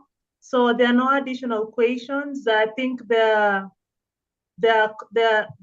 presenters can put their social handles in the chat box so that people can follow them and get to know more about their work. Since we are quite limited on time, I don't know, Blessing, if we can adjourn the session and move on to the next. So do you have anything for us? Yes, I had a couple of questions, but I think I'll put them in the chat. What do you think? Yes, I think that's okay because we are out of time. We are 10 minutes out of late, and we need to move on to the training section so that everybody can join in. So at this moment, I just like to thank all of you for joining us, all the presenters, all the viewers who attended, and also our amazing sponsors. So you are also amazing. I'm grateful to you all. And I'd just like to thank our sponsors, the German Marine Research Consortium, the KDM, in cooperation with the Global Eco Program, the Fisheries and Ocean Canada, IOC UNESCO, the European Commission through the Prep for Blue, a Mission Ocean and Water CSA, the Universitat Politecnica de Catalunya, German Federal Ministry of Education and Research, and the Western Indian Ocean Marine Science Association. Thank you all, the three of you, so much, to the speakers, to the viewers, and to our sponsors. We are also grateful, and also to the hosts we've worked with. We are also grateful. So at this moment, I want to transition on to, and also my colleague Blessing, thank you. It was a pleasure hosting with you, the V.ECOP. Sorry, I forgot to pass that one. Before we go, Abby, just to inform our African participants and also those who are viewing from home, don't go. We do have an American session coming next, so stay with us for more insightful programs. Yes, thank you. There's a lot coming on until later, so please stay on. Do not leave the meeting. Please stay on and attend the V.ECOPs until tomorrow. So we are transitioning on now to Joanne Sweeney for training. So over to you, I think the technical team. Joanne, you're on. Thank you very much for the introduction. So I'm here to share with you my insights and tips on how early career ocean professionals can build up your social media footprint to gain notoriety and to attract opportunity. I'd welcome any questions or feedback in the chat as we go throughout the session, and I will answer them as well. So with any project that you are working on, you always set goals, because when you have goals, you can create your vision for success. So when it comes to social media, here are some suggested goals that I believe you can achieve as an early career ocean professional. In the first instance, you want to be intentional and commit to building up what I call your personal professional profile. When we show up on social media as an early career ocean professional, then you are thinking about the work version of you, because it is your intention to create opportunity. So make sure that you always act professional. Make sure that you don't forget that anything that is shared online is visible online forever, even if you delete it, because people can screenshot it. You don't have to use a wholly professional tone. I would say be conversational. Just talk like yourself. Secondly, a goal is to develop and expand your network. Your network will help you in your career. I've been working with the ocean science community for about 5 or 6 years, and I can tell you they are really good at bringing new people into their network, mentoring them, giving them advice, and making introductions. So make sure you're intentional about your network. Thirdly, you must consider yourself now a content creator. Only about 9% of people who are using social media are actually regular content creators, and they're doing it obviously to achieve some personal or professional goal. So I want you to think about yourself in that vein now also. You want to grow your following. That will come with consistent posting and visibility and showing up. And then with that, you want to increase reach. So what does reach means? It means basically the number of people that potentially can see your social media content. And I'll go into social media metrics before I finish. Number 6, you want to deepen the engagement. So what that means is that people who are watching your content are stopping the scroll. They get to know you, they like your content, and they begin to trust you. And so getting that engagement, the like, the comments, the link click, the video view, these are all important metrics. And then finally, all of this should ultimately lead to you having opportunity knock on your door, on the door of your social media profiles, people wanting to connect, sliding into your DMs. Now, one thing I would say here is, while you are being intentional on social of trying to attract opportunity, don't be that person that is always like selling yourself. My mantra when it comes to me and my professional social media, my North Star is that I lead with value. What does that mean? It means that I share information and knowledge and education for free so that people can get to know, like, and trust me and really see me act out how I am as a professional. And what I have seen over, 20 years of taking that approach is that I've achieved all of those goals. And right now, as a business owner, I would say 90% of my business comes directly from social media, from people reaching out to me. So you do not need to make a hard sell. Just be authentic and show up as who you are as a professional. Some strategic social media moves that you'll want to make now that we know what the goals are and what success looks like. First of all, it's visibility. And in 2024, we're very much talking about mobile video and people seeing who you are and seeing your face. So showing up on social media regularly is really, really important. I'll talk about frequency a little bit later on. Relatability is also a sweet spot on social media. And what do I mean by that? It means that you are talking about topics that the target audiences that you are trying to reach, it resonates with them. Yeah, so they have an interest in it. There's a shared interest. So with that in mind, what I always say to professionals is stay in your own lane, guys. Talk about what you know. You don't need to feel under pressure to talk about a whole different area of ocean science that really you're not interested in, that's not your area of expertise, or that you've no experience in. Stay in your own lane. And by doing that consistently, you will build up an audience that feel that relatability factor to you. Consistency is important. So committing to regularly posting on social media, at least twice a week. And then timeliness, because when it comes to social media, I'm sure we all got up this morning, picked up our phone and found out what was trending in the world of news or entertainment or society at large. And that's called the now factor, the real-time factor. So what you want to do is, if and when ocean science, mission ocean, EU, or nation state topics are being talked about and are trending on social media, you need to be timely and you need to be able to step in and have something to say in that moment. The rule of thumb here, it's all about relevance. Do not hijack a trending story that you've no business of adding to it. For example, it's Ocean Decade Week. You've absolutely every right and to take the opportunity this week to talk about your career and what you are contributing. Okay, if I think about European Maritime Day in May, I think about World Oceans Day on the 8th of June. These are all signature and significant points in the calendar when these topics will be trending where you can add value. Also within your network, if you're following people in your network and they are talking about something of interest, again, and if you're on social media, you should be able to pick this up. In terms of tactics, I have a slide later on this.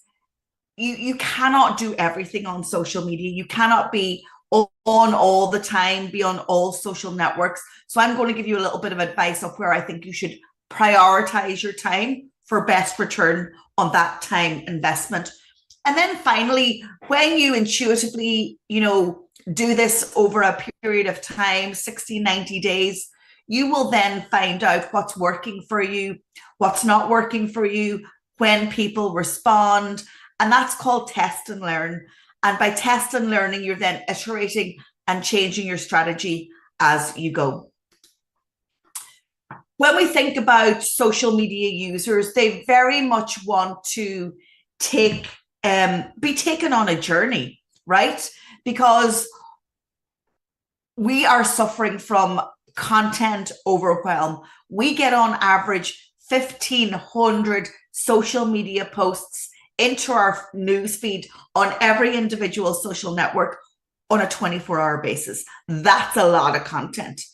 So what you've got to do is follow the strategy that I'm sharing, but also when you're sharing messages, think about taking your audience, your citizen, your customer on a journey. So I talk about the AIM method. It stands for awareness, interest, and motivation.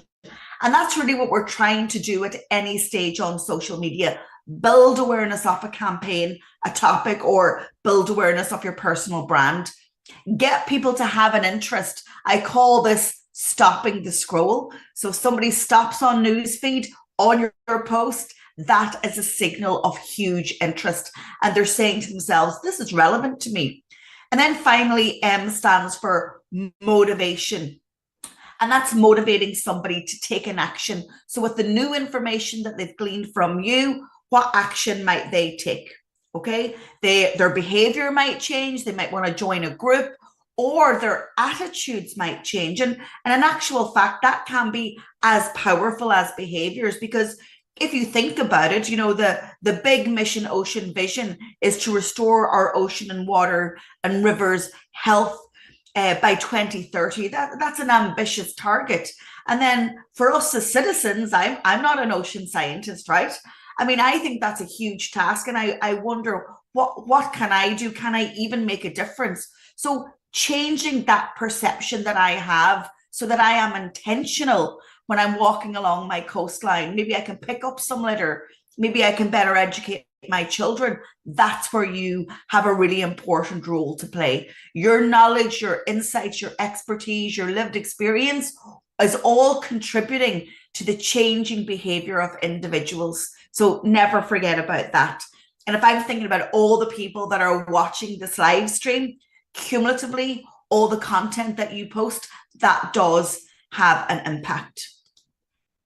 So in terms of the format of social media content and how often you should be posting, let me take you through each social network individually. So short form and vertical video is hot right now, and we should be producing that type of content. On Instagram and Facebook, they're called Reels, and they are videos shot on mobile. I mean, you can be shooting content this way, or you can have the forward-facing camera on and you can be talking to the camera. So they last up to 90 seconds currently on Facebook and on Instagram. If we move over to Shorts on YouTube, they have a vertical news feed that supports video of 60 seconds or less, so under 1 minute. And then if we move over to TikTok, the social network that has been disrupting social media as we know it over the last couple of years, they support vertical video up to 10 minutes. And I was reading an article yesterday after I did the session here yesterday, and in fact, breaking news, LinkedIn are currently testing a new video feed that looks a lot like TikTok. So everybody wants to get into the video vertical game. The next type of content that is working really well and will get you great bang for your social media buck are carousels. So what is a carousel? Essentially, carousels are on Instagram, and they are a mix of images or short videos that you can post up to 10 of them. I believe Instagram is currently testing increasing that number from 10 to 15 in some markets. And why they are performing so well is, if you think about it, if you're on your phone and you're swiping on a carousel on Instagram, that's increasing what we call the dwell time, the amount of time that you're spending on that post. So if you make a video about ocean literacy, for example, targeting teachers and schools, you might then want to turn that into a carousel. So rather than people watching a video, they might read 7 ways to engage young people age 10 to 15 in ocean science. And then you might have like 7 tips that we can swipe through. So always think about repurposing your content for different formats, but the message will not change. And no, you are not creating content that's going to bore people, because the algorithm controls who sees what. So actually producing content in different formats with the same message is a good idea. Also, breaking news, during my lunch break before jumping on here, I saw that TikTok is now also testing introducing carousels, and they're reaching out to their creators in their creator program saying, hey guys, we just want to let you know that on TikTok right now, carousels are getting more reach and engagement than video. Like that's a mad thing for TikTok to say. But when you can see what's happening is that, you know, Instagram's competing with TikTok and TikTok's competing with Instagram. But we as creators just follow the trends in order to maximize our reach and our engagement. Moving then on to live streams and simulcasts, and we're live right here, beaming across the world at the moment. And I often say to people, what a remarkable time that we live in, that I am here in the west of Ireland along the Atlantic coast. Next stop, New York. We're on the western periphery of Europe, and I can speak to people from right across the world. There's people live on the call from Africa, from Asia, from the US, from Europe, and it's just wonderful. And we should never, ever take for granted that a Wi-Fi connection, a device, and social media has given us voice as citizens, and you guys as early career ocean professionals who are really, I guess, sharing the gospel of ocean science and educating all of that. So never take that for granted. But going live is really powerful because it opens up the algorithms. And when somebody sees somebody live, it kind of gives an extra edge of authority and urgency. Then the next word that I have on screen is called a simulcast. And a simulcast is really, really powerful. So it allows you to live stream from one device, so your desktop computer or your laptop, but on multiple social media channels. So I'm going to put the name of a tool that I use into chat. There's a free version that you can use right now. Set up an account with an email address and a password, and it's called StreamYard. So what you do is you connect your Facebook page, your YouTube channel, your X account, your LinkedIn account to it, and you can go live on all of those channels at the same time.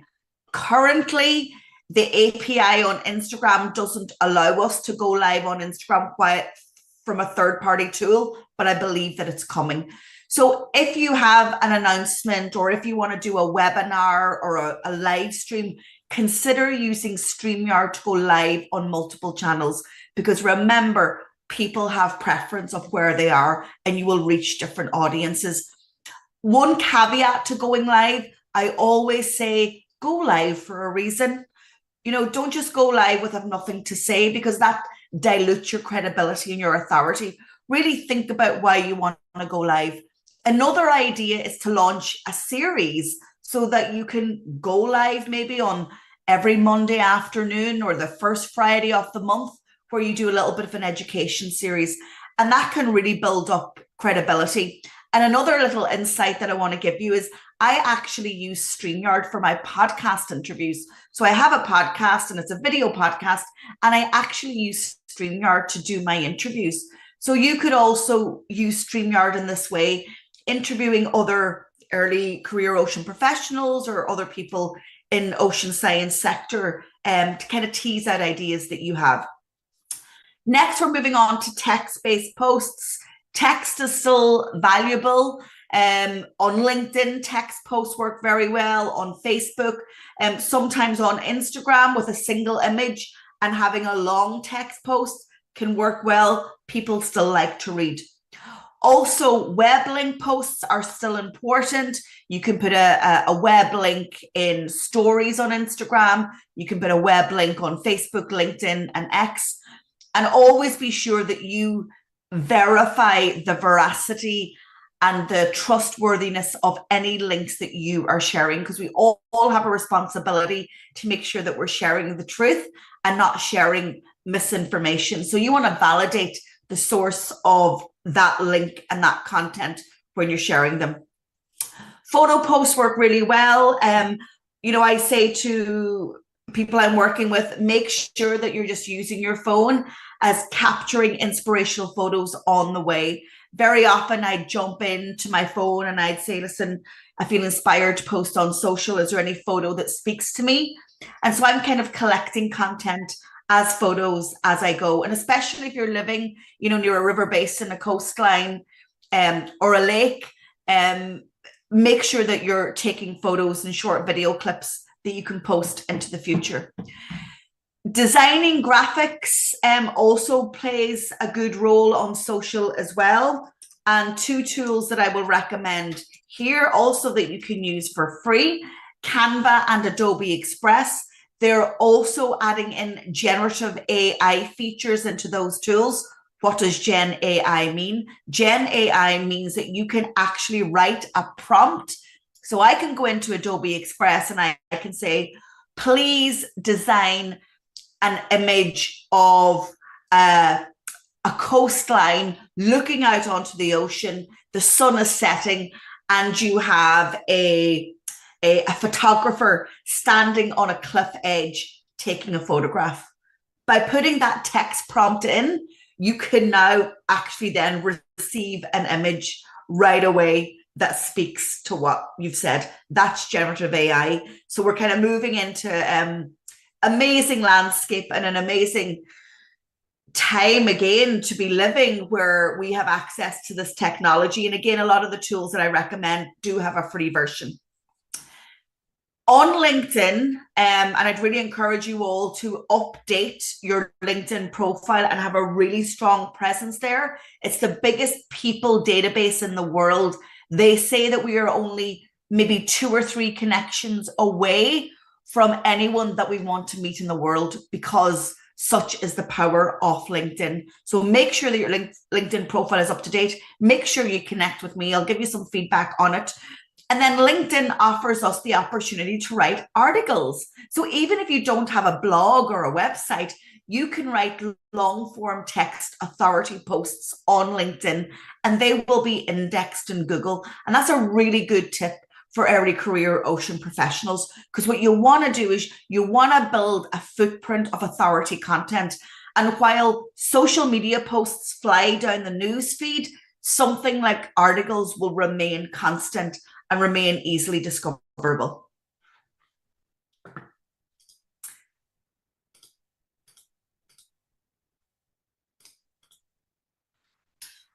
When we are writing content for social, sometimes we can get like brain freeze or we don't know what to write about. So I can give you a little tip, okay? And I usually give this to people in my workshops. So I'm going to write it in chat and I'll say it at the same time. So the task is, don't do it now, but do it at some stage over the next 7 days. Write down 12 topics that you know really well.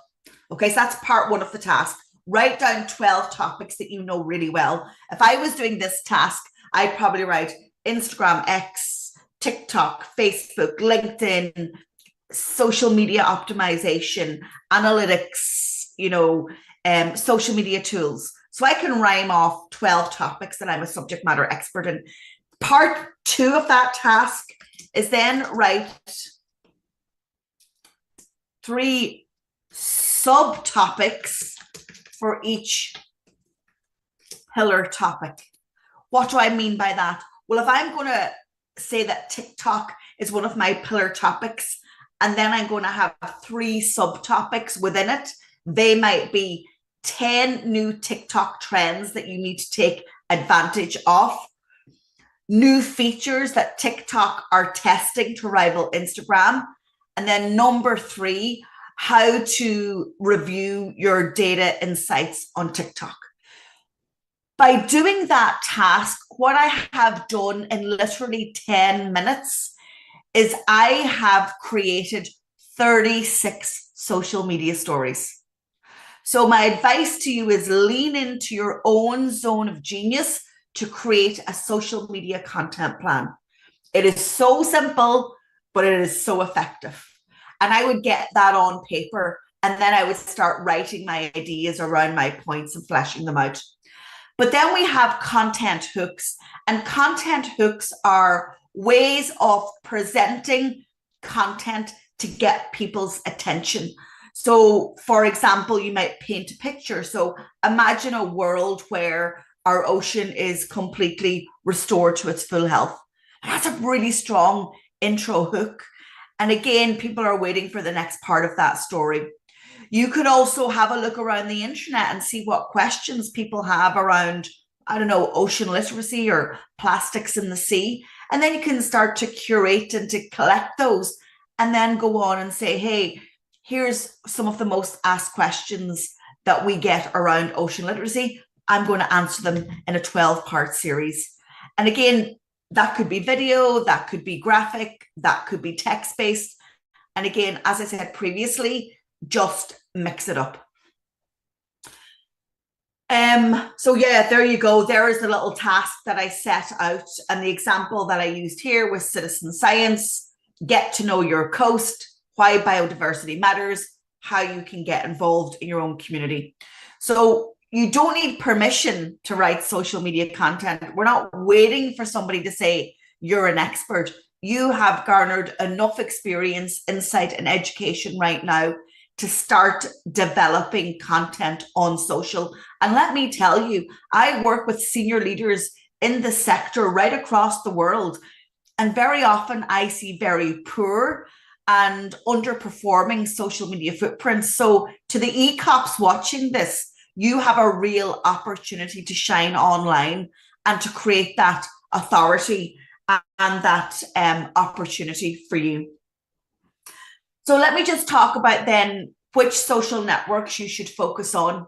And actually, just to the moderators on the session, I'm more than happy to email a copy of these slides if people who are registered want to receive them at the end. So send me an email afterwards and I can send these slides on, and then you can forward them on. But if I was telling you where to prioritize your time, number one, get your LinkedIn profile set up or perfected and up to date, and post at least once to twice a week there. Then I'd really be pointing you to one of the visual storytelling apps, either Instagram or TikTok, because that is where the attention is going right now.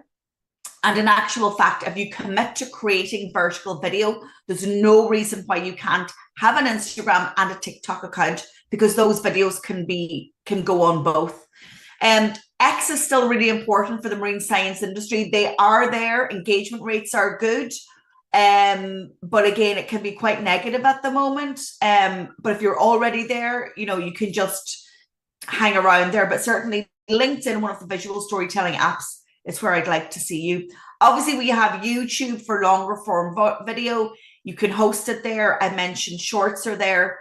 And Facebook. I mean, Facebook is still one of the world's most used social networks. And probably what you want to do if you're doing citizen science projects, using Facebook can be useful. But if you want to find out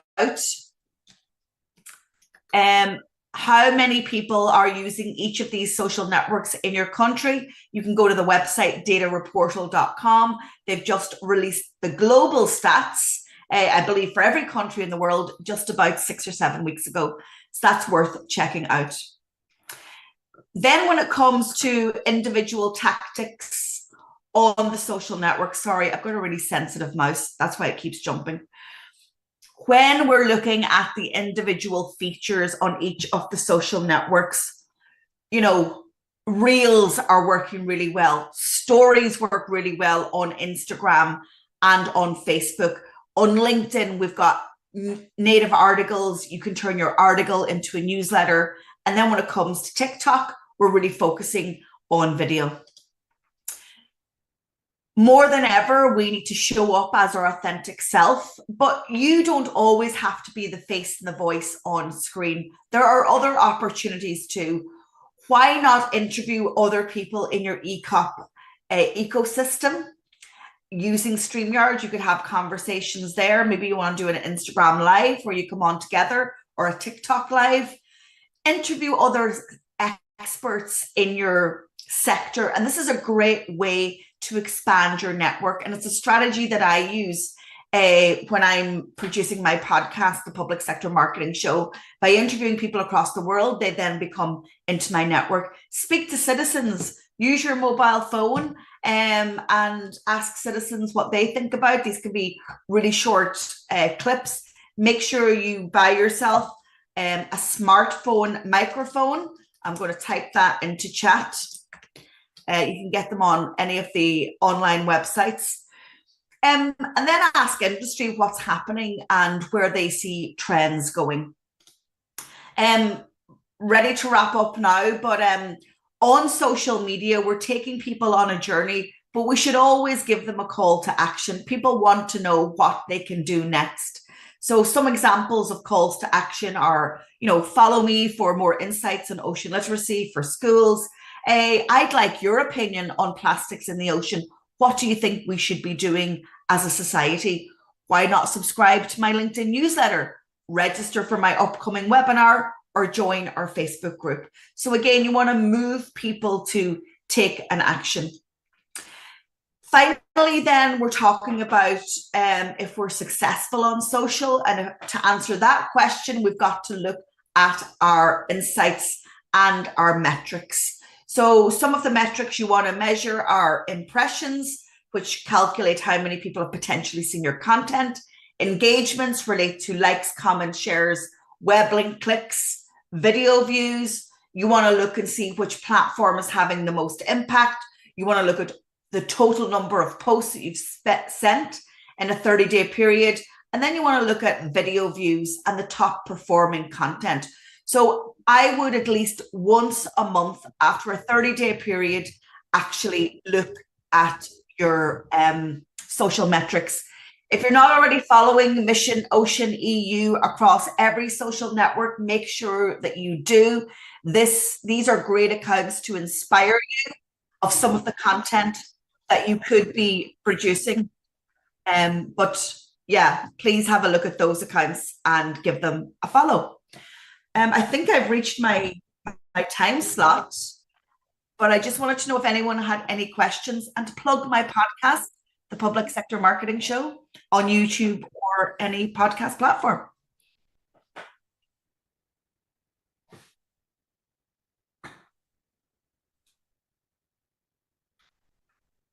I can't see any questions in chat.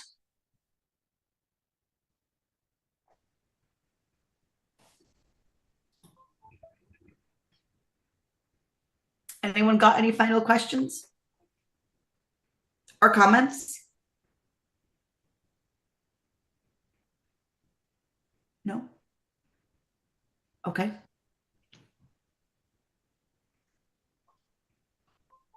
Okay, so I'll hand back to one of the moderators. Thank you for inviting me, and thank you for your time.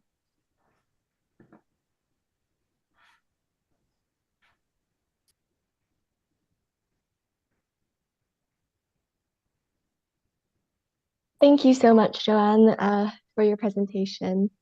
So now I think we're going to take over as hosts of the European session of V.ECOP Days. So I'm Anne. I am a third-year natural sciences student, currently studying at the University of Exeter. So I am originally from the beautiful island of Bermuda. So being from an island, I've got a strong connection to the ocean, and I've done lots of work with the Bermuda Institute of Ocean Sciences, as well as currently studying some marine biology. Yeah, hi everyone. I would like to welcome you as well to our session. My name is Tristan. I'm originally from Germany, but right now I'm doing my PhD in Portugal. I'm a PhD student in biodiversity, trophic ecology, and as well with a focus on conservation. And throughout my academic career, I've traveled to multiple tropical places, such as the Galapagos Islands, Mexico, and right now I'm working in Cape Verde. Furthermore, I'm part of the V.ECOP Germany coordination unit. So if there are any V.ECOPs here who would like to reach out, I'm happy to do that. And yeah, I would hand over back to Anne-May to continue with our introduction. So yes, I'd just like to welcome us all to our European session. I think we're now about midway through the Ocean Decade Conference, or like our V.ECOP Days, and we've had a couple of days of the Ocean Decade Conference in Barcelona. And with V.ECOP Days, we've already had some amazing sessions yesterday and this morning from our other hosts. So we're really excited to share our program with you. So we have a series of contributions from V.ECOP showcasing their incredible work, as well as a couple Q&A sessions where we would really encourage you to interact and start connecting with some others. Yeah, thank you. So I'll just be going roughly through the agenda due to time issues as well. So we will have a small research spotlight on cleaning the ocean, and then we have like our big topics, which the spotlight already refers to, tackling marine plastic pollution, and as well like youth initiatives. Both will be discussed in a panel. And yeah, most of our guests are from Europe, but we as well have guests from all over the world, and as well you guys as participants. So I've just encountered a meme this morning actually with a friend who was saying, okay, conference season has officially kicked off. So yeah, we're at a hybrid conference. So what we are doing, we are streaming live, but as well we are as well showing you guys our contributions towards our session. but as well, it's so important that you guys enjoy with us, engage with us, and therefore I would like to ask if you can just put in the chat, where are you from? What do you do? We will as well share the social media accounts or the email addresses of our contributors. And yeah, I would say with this, we can just start. If you post anything on social media, make sure to use our hashtags and as well to tag Mission Ocean. So yes, I think first of all, we are going to have some quick interviews from our mobile journalists before we begin with some of our contributors. But yes, if the technical team is ready, we'd like to hand over to them. Hello, we are with Kotaro from V.ECOP Node in Japan. So thank you so much for this interview. Oh, thank you very much for having me here. It's my pleasure. No worries. Can you tell us more about the node, how it was created, when, what is your role in it? Oh, thank you very much. V.ECOP Japan was created 3 or 4 years back. It was launched one part of V.ECOP Asia, but after 1 or 2 years, it was launched as V.ECOP, as a national node, V.ECOP Japan. So now we are, our activity includes several parts like collecting video letters, holding symposium, doing an online survey and so on. So it is expanding more and more, and I'm really, really happy to see that. And in which way or how do you visualize the V.ECOP node of Japan in 10 years? What would you like to achieve? Oh, thank you. That's very interesting question. Now, what we are focusing on, what we are thinking is to bridge many fields as many as possible. Actually, not only the scientific, like academic sector, but also like fishers, marine constructors, of course, education in the sector of education, and so on. So many people are working in very, very diverse field in Japan. So I would love to see the many bridges between those and different fields. That is a vision of V.ECOP Japan that we are pursuing now. And do you have any plan, any strategy about how this will actually become a reality? How will you contact or deal with different stakeholders to be part of your action? Oh, thank you. It's little by little actually, poco a poco in Spanish. In that sense, the symposium that I mentioned, we just held that last month actually. So we invited 7 people from different background, from different field. So those small effort will be accumulated, and those bridges will be built one by one. So we need to contact like slowly, one by one, different fields through video letters, symposium. Those activities will be connected that the overall vision in future. And just as a message, why someone, an early career ocean professional, should join the V.ECOP node of Japan? What brings to them? What skills? Why? Thank you. From my experience, they are very much eager to connect a new field. I mean, a different field other than them. So like fishers were happy to talk to like people who are working on, plastic pollution, for example. So those synergies are there definitely. So what we need to do is, I mean, as a V.ECOP Japan node, what we need to do is like promoting that potential synergy will be there. So please join us, and you might be able to find some synergy or something. So to create the field, to have the synergy, to create a field, to have the connection, that will be our role, that will be our mission as a national node in Japan. And last question, just for those V.ECOPs that are not here with us in Barcelona, that they are virtually, is there any message that you want to send them to give them strength to continue sometimes in this struggle of looking for, a job or a career? Is there anything you want to tell them? Yeah, thank you. Actually, one promotion is our V.ECOP Japan node is presenting our session in virtual ECOP Node, so please check it. We will be introducing our activities. One of my colleagues are introducing that. And as a message, well, yeah, Japan, for example, this time from Japan to here, it took 20 hours. So it is, for many of ECOPs in Japan, it would be challenging to come here directly. In that sense, I'm working in virtual ECOP, V.ECOP. It is a very interesting and important experience and opportunity for them. So please take a look at it. I guarantee it will be very inspiring for them. Okay, so with this message of strength, of not giving up, we will close this beautiful interview. Thank you so much. Thank you very much. I appreciate it. Thank you. Hello, this is me again. We are now with Yvonne, that she is the manager, coordinator, everything for the future potential ECOP node in Malaysia.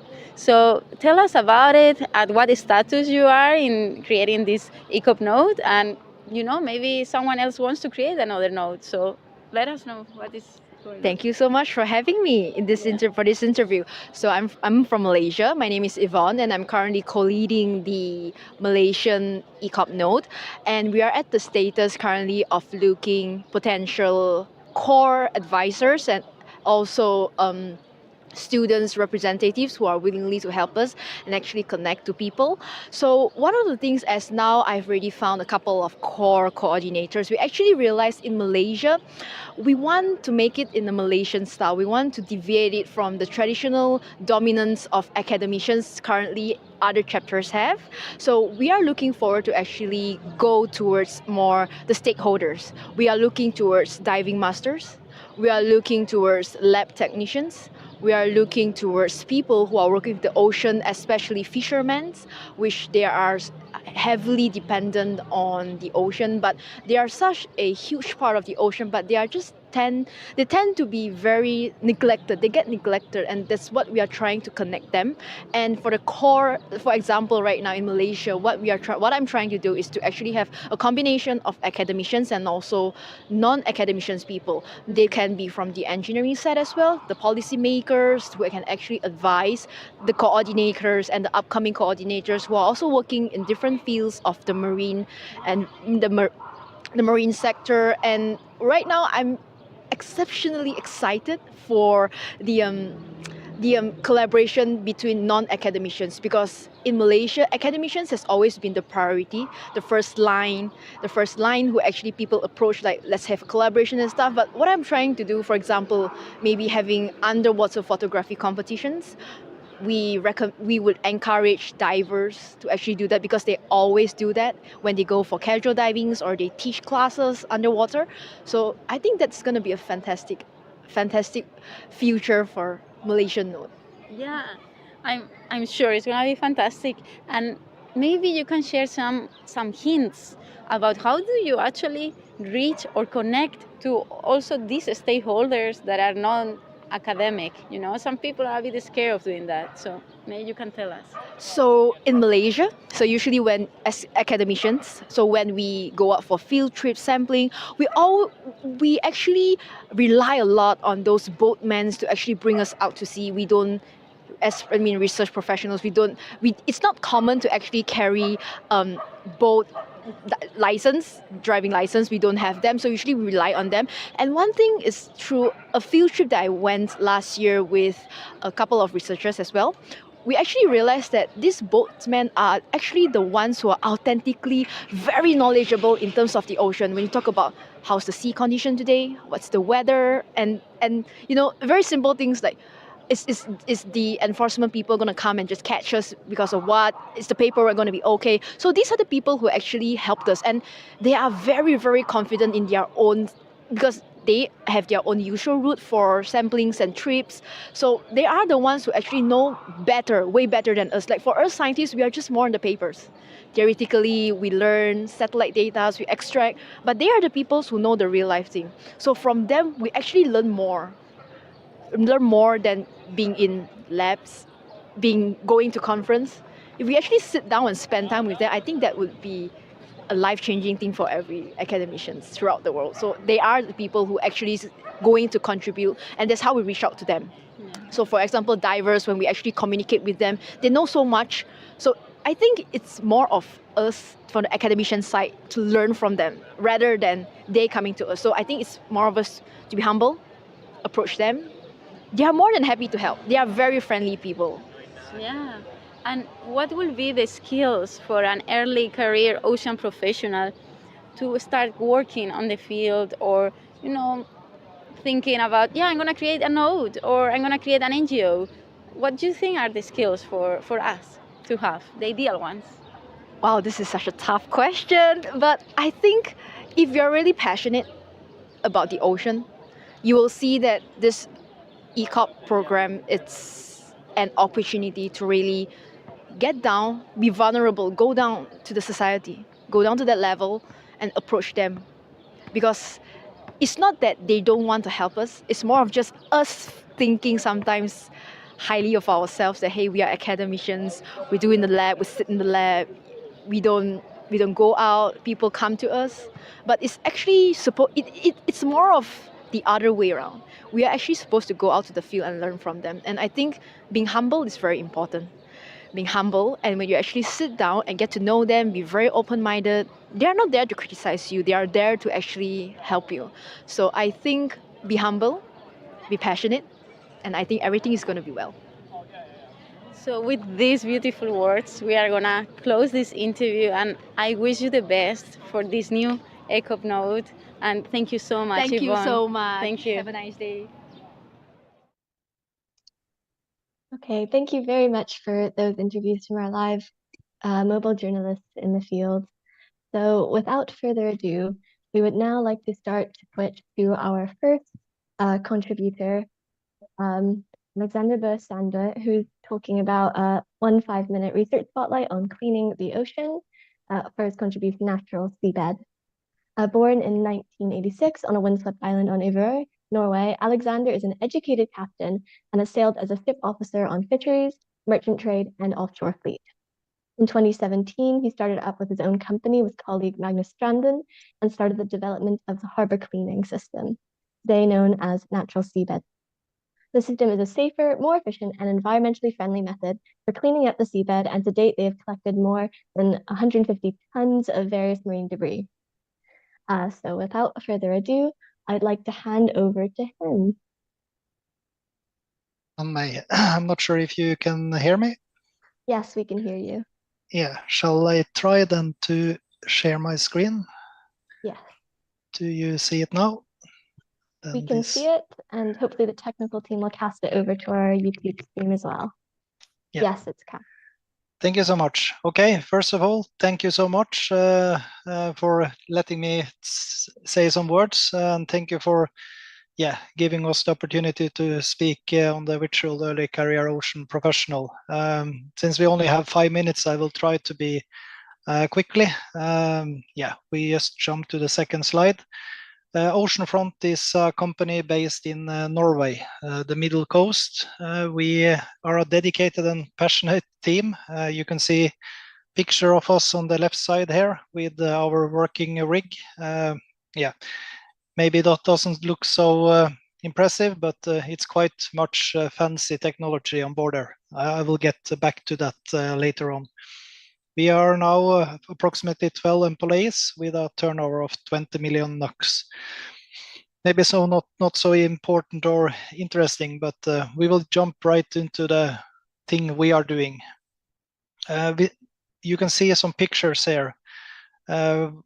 We take them with our ROV equipment, and what we saw in the late 2016 and the beginning of 2017 was that it was a high focus on the cleaning in the sea, but most of the focus was on the sea surface and also the beaches.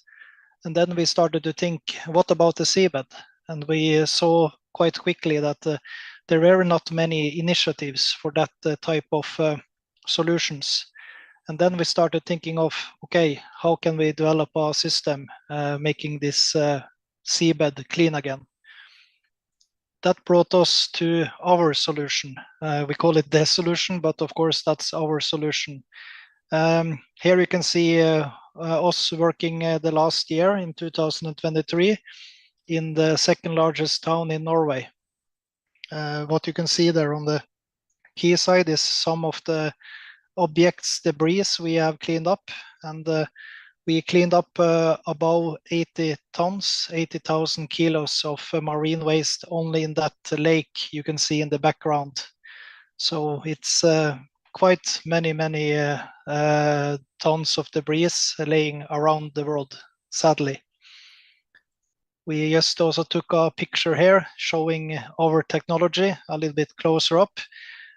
We are working solely from the sea surface. We never use divers in our operation. The natural seabed concept is built around the principle that we do everything in a safe and efficient and of course a friendly environmentally way. So that is the thoughts behind it. Today we are working in Oslo, the main capital in Norway, and we have until now cleaned up more than 50 tons, and we are still working there. Yeah. Some other services that we do is underwater mapping services, engineering, seabed clearance, and system development. The last one I will go into a little bit more. What we were challenged by the customer was how can we record the findings and the objects we clean up, and that led us to develop our own system. So you can see the system here working as a logging of all the objects and debris we clean up, and this gives us quite a good what can I say, overview for the next projects coming up. So yeah, this is how we like to work. The time is running from me, so just it's of course this has we have narrowed down the amount there of information, but just wanted to bring up the hopefully most exciting times or things. For the future, we of course see that we don't only want to do the actual cleanup. We also want to be particularly or involved in this installation of, for example, artificial reefs or seagrass, and of course environmental missions. We look at the global markets now, since we have already cleaned for the 2 biggest towns in Norway. We want to scale up and look at markets beyond Norway. And of course, we want to transfer our experience, since it's much technology involved there, and we want to get more partners to develop further on. So hopefully someone in this audience also is listening and thinking that maybe we can do something together. And since I only have, I think, 1 minute left, I just go to the last slide. Very interesting to listen to all the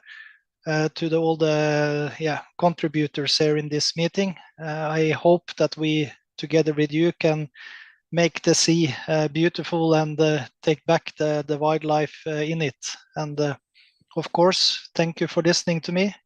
Please feel free to contact me or follow us. We are in social medias, and also my email is down there if you want to take contact. The pictures in the background here is from the project we carried out last year, where we cleaned up more than 80 tons of marine debris. So this is how we want things to be looking at, both from the upper side, but also down on the seabed. Thank you so much. And I guess maybe some of you have some questions. Yeah, thank you so much, Alexander. Really insightful talk and really good project that you have established. If you could just hang on a little longer, questions will be put in the chat, and as well, maybe there will be summarizing questions during the roundtable. So feel free to stay until the end of the roundtable and as well for the rest of the session. And if anybody has questions, please address them to Alex in the chat.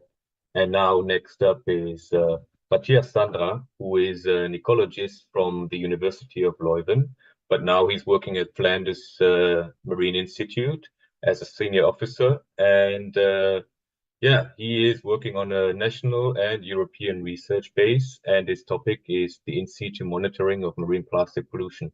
Matthias, the stage is yours. Thank you very much for the introduction. I think I'm sharing my screen now. Okay. Yes. Yeah, so yeah, thank you for the introduction and also for the opportunity to present my work and the work my colleagues have been doing on in situ monitoring of marine plastic pollution. This is actually a work that yeah, V.LIS has been doing in cooperation with the ICES working group on marine litter, but also several other colleagues from Flemish universities and research institutes, so credits to them as well. So to set the scene, I think everyone knows that plastic litter is widely documented in our oceans and also at the bottom of our oceans. And seafloor litter is currently being monitored using benthic beam trawls.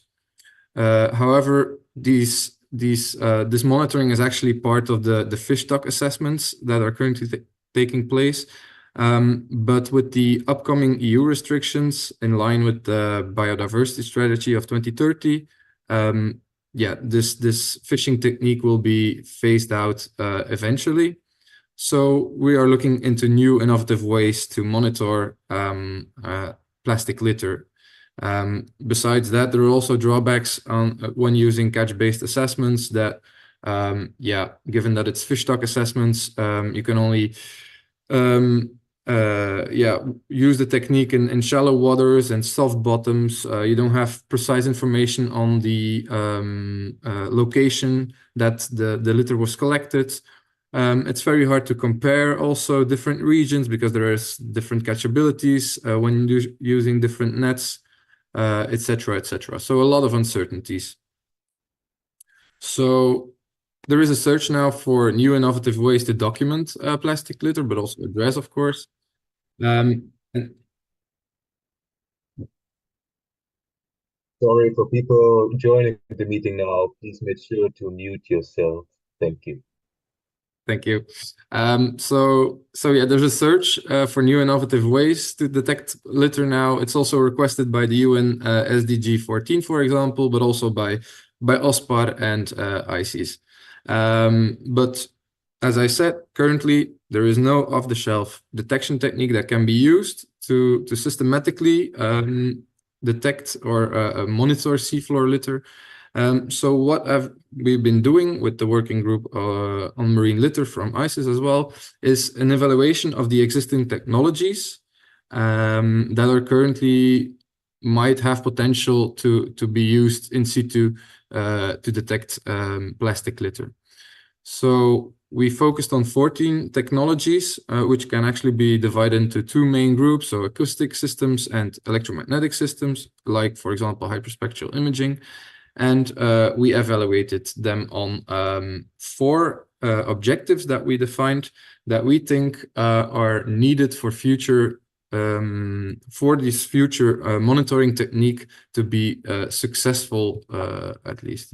So the objectives were the differentiation level. So to which level can the technology define the material type or the polymer type, for example, but I also looked at the capabilities in terms of detection sizes, which sizes can be detected, the spatial coverage of the technique, and also artificial intelligence. Is the technology is it possible to optimize the technology in the future to make it less labor intensive, for example? So we combined all these things and evaluated then the different techniques, came up with this very, very colorful scheme where you can have a general idea of the different top technologies and compare them. We also made and we gave an idea of the technology readiness level that the technologies are at, and also looked at which platforms that are capable of using this technology. So the platforms being an ROV or an AUV, for example. The last thing that we did then is translate actually this scheme, which is very hard to understand if you only had a couple of seconds to look at it. But we also made a decision tool that for the reader, it's easier to have an idea which technologies might be useful in a certain area with a certain focus. And this is all put together then in a systematic review that we published. So the outlook so this is what we have done. The outlook that we have now is at a Flemish level. We want to look at the capabilities that our research infrastructure has in Flanders to detect plastic litter. So we have infrastructure above and below the water surface that might be useful. And at the Flanders Marine Institute, we will mainly look at the capability of the sonar systems that we have. So in other disciplines, we already used these techniques, for example, to see the growth in mussel farms. And we now want to look how far we can jump with the plastic monitoring case. So lastly, we also want to, of course, then look at the sonar. If we have sonar images, how far can we go with this? Can we use AI and machine learning algorithms to also categorize the technique or the litter that has been detected, and so on. But also, besides macroplastics, we also want to look at microplastics and check if the turbidity that we can detect with sonar systems, for example, can this be a proxy for the microplastic concentrations that are present in the water column? And this can then again feed plastic dispersal models that are being developed at other universities, for example. So yeah, that's a bit the work that we've been doing, and yeah, we hope to set or to make the first step, let's say, towards a new way of monitoring seafloor litter. Thank you.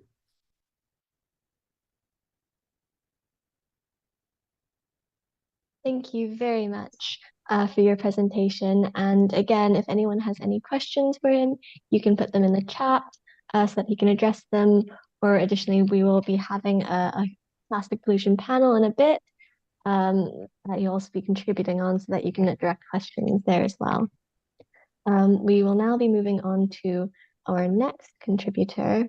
And we're going a bit broader again, and we're going to discuss just generally threats to our ocean heritage from Charlotte Jarvis. Charlotte is a maritime archaeologist and historian. Her previous work has focused on marine climate change with an interest on how we can use history to inform environmental policies. She now works with the Ocean Foundation as an underwater culture heritage consultant and holds a research position at het Scheepvaartmuseum, or the National Maritime Museum in Amsterdam, where she studied the reputational impact of Dutch sailors' alcohol consumption, and where she now researches Dutch wooden shipbuilding and underwater archaeology. I'd like to hand it over to you, Charlotte. All right. Hi, everyone. I hope the audio is coming through here. I am in Barcelona, and it is hard to find a quiet place to present. So I will share this.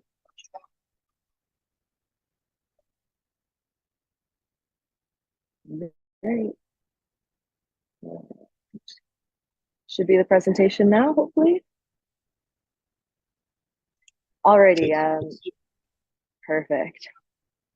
And sorry, I'm just going to make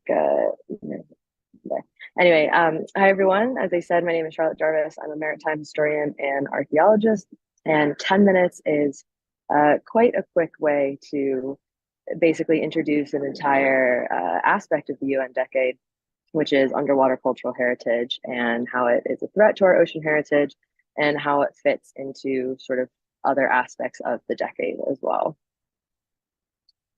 So while the UN Decade for Ocean Science has hundreds of endorsed ocean science activities and projects and programs, a lot of these relate to natural heritage and ocean biosciences. And so there's very few things that focus on cultural heritage. We've got the Cultural Heritage Framework Program, which is part of the Ocean Decade Heritage Network. And then the project that I'm working on right now, which is threats to our ocean heritage. And that is work to help ensure that fishing, mining, and potentially polluting wreck sites are safer for individuals, businesses, and societies. And it helps advocate that these can be done in a more sustainable way for those dependent on the ocean for their health and for their livelihood. So a bit as well about the collaboration and what goes into a project like this. It's a collaboration between the Ocean Foundation, the Lloyd's Register Foundation Heritage and Education Center. It's part of the International Committee on Underwater Cultural Heritage, which is within the International Committee on Monuments and Sites. And it is organized by us at the Ocean Foundation, which is the only community foundation for the ocean dedicated to reversing the trend of destruction of ocean environments around the world. And it's one of the few NGOs that focuses on both natural and cultural heritage together. There's a lot of outputs from this project, including 3 books, one on each of those threats. 2 of them are being published by Springer. They'll be completely free open access out at the end of May or early June. And then we're doing a lot of workshops and being at conferences like this and just sort of generally raising awareness about these threats. So to also jump into a quick overview of these threats, one of the ones that we talk about is bottom trawling. And as a lot of us in the space know, every day thousands of kilometers of the seabed are plowed by trawlers, which destroy both the cultural and the natural heritage. And that's a really big thing to consider, that there's been a lot of great campaigning by marine biologists and sort of fishery scientists on the impacts of bottom trawling in that field, but actually has a big impact on maritime archaeology as well. And I think there's a lot of opportunity for archaeologists and ecologists to communicate and work together with fishers and policymakers to find a way to limit this harm. But I thought it was quite interesting ways in which that trawling and underwater archaeology can be related. That's because as a trawl goes across, it basically can cut through a shipwreck and remove artifacts. It changes the chemistry, which changes the degradation process of the shipwreck, and a lot of other different things. The context is basically entirely removed that the shipwreck is sitting in. And then you add that on top of all of the impacts that trawling does to fish populations as well. And one of the things that stands out, why is it important for these shipwrecks to stay whole and stay on the bottom of the ocean besides just the history side? And a lot of shipwrecks act as artificial reefs. And so especially in the North Sea, and areas that are quite sandy sediments, sometimes the shipwreck is the only hard substrate that is on the seafloor and is a really crucial sort of hotspot for biodiversity. And as the trawler comes through, it can just rip that apart. So when we look sort of at it in a broader picture in this bottom trawling book, it sort of gives an overview of all of the different impacts and all of the different ways forward. And with only 10 minutes, unfortunately, I don't have time to get into all of that. The second threat to ocean heritage that we look at is more of a future challenge, and that has to do with deep seabed mining operations. And this impacts both the tangible and the intangible cultural heritage. So for a quick overview of DSM, I definitely wasn't familiar with this before I started work on it. It's a potential commercial industry attempting to mine mineral deposits from the seafloor in the hopes of extracting commercially valuable minerals such as manganese, copper, cobalt, zinc, and to destroy a thriving and interconnected ecosystem with a huge amount of biodiversity, and that is the deep ocean. So while commercial seabed mining hasn't started, various companies are trying to make it a reality, and the regulations haven't been set yet. So it's a really, really interesting opportunity and an interesting space to get into, because it's one of the industries we have a chance to sort of police and have a bit of input in the regulations before they go forward. And so we know right now these regulations don't really make any reference to cultural heritage, and they barely make any reference to natural heritage as well. So again, a great opportunity for maybe some interdisciplinary joint work as well. And to kind of illustrate a bit of an example of that on this map, the lightly shaded areas are areas that have been sort of mining contracts have been issued. So we know that's where they want to mine. And for example, these green dots are wrecks from the First and Second World War. So you can see how many are in these zones. And those wrecks are important because a lot of them are war graves. And then quite a few of them are part of this third component that we work on, which is called potentially polluting wrecks. And I could sit and tell you about that, but we have a brand new video that just came out from one of our founders that I should be able to play and give you a better overview of it.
Alrighty, so yeah, that's sort of the third component that we look at in threats to ocean heritage, and it's a great case study in sort of the interdisciplinary aspect of this work and some options that we have going forward for sort of coastal resiliency building, and a lot of capacity building is also a big part of the outreach and the work with the polluting wrecks.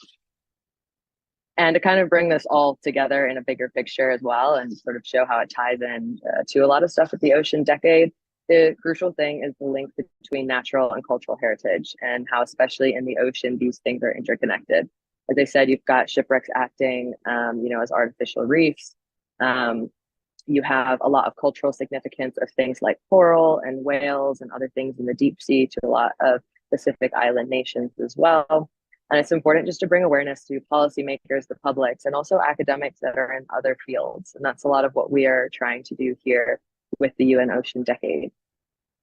So the desired outcomes is a lot more partnership and a lot more research. We need more surveys in the ocean, and we need to be looking at more interdisciplinary ways we work together. So another thing with bottom trawling and a little bit of this plastics that we're going to be talking about next, fishing nets are one of the biggest, sources of plastics in the ocean right now. On that front, and same thing with the polluting wrecks, and just it's not just natural, it's not just cultural. Things have to be looked at a lot more together. And if you are interested in further resources on this, and if you are here in Barcelona, we do have a booth here. We are booth number 8, and we are up on the very top floor of the conference center, and we would love to be able to chat more about it. And I sort of rushed through this a bit in case there are any questions at the end. I know it's quite of a whirlwind, but I appreciate the opportunity to speak to you all about this. And I'm curious if there's any thoughts on this. Yeah, Charlotte, thank you so much. Thank you as well so much for making the time since you're at the conference. I hope you're enjoying the event to the fullest. And as we said, please, guys, whoever is there at the conference who wants to network with Charlotte, please reach out to her either in person or as well through the social media or as well through the mail. And if you have any questions, please feel free to put them in the chat. If you could hang in a little bit longer, Charlotte, that would be awesome. And as well, thank you for kind of introducing what we're up to next, like our roundtable on marine plastic pollution. For this, we have prepared some people who actually wanted to contribute with a presentation, but now they are going for a roundtable where you as an audience, please feel free to engage. We will introduce our candidates real quick and put their questions in the chat, so we might ask them, and we as well have some questions probably for them. So with this being said, Matthias, he has already been introduced by us. So I'll go with our next contributor, who is Cheyenne Sampson.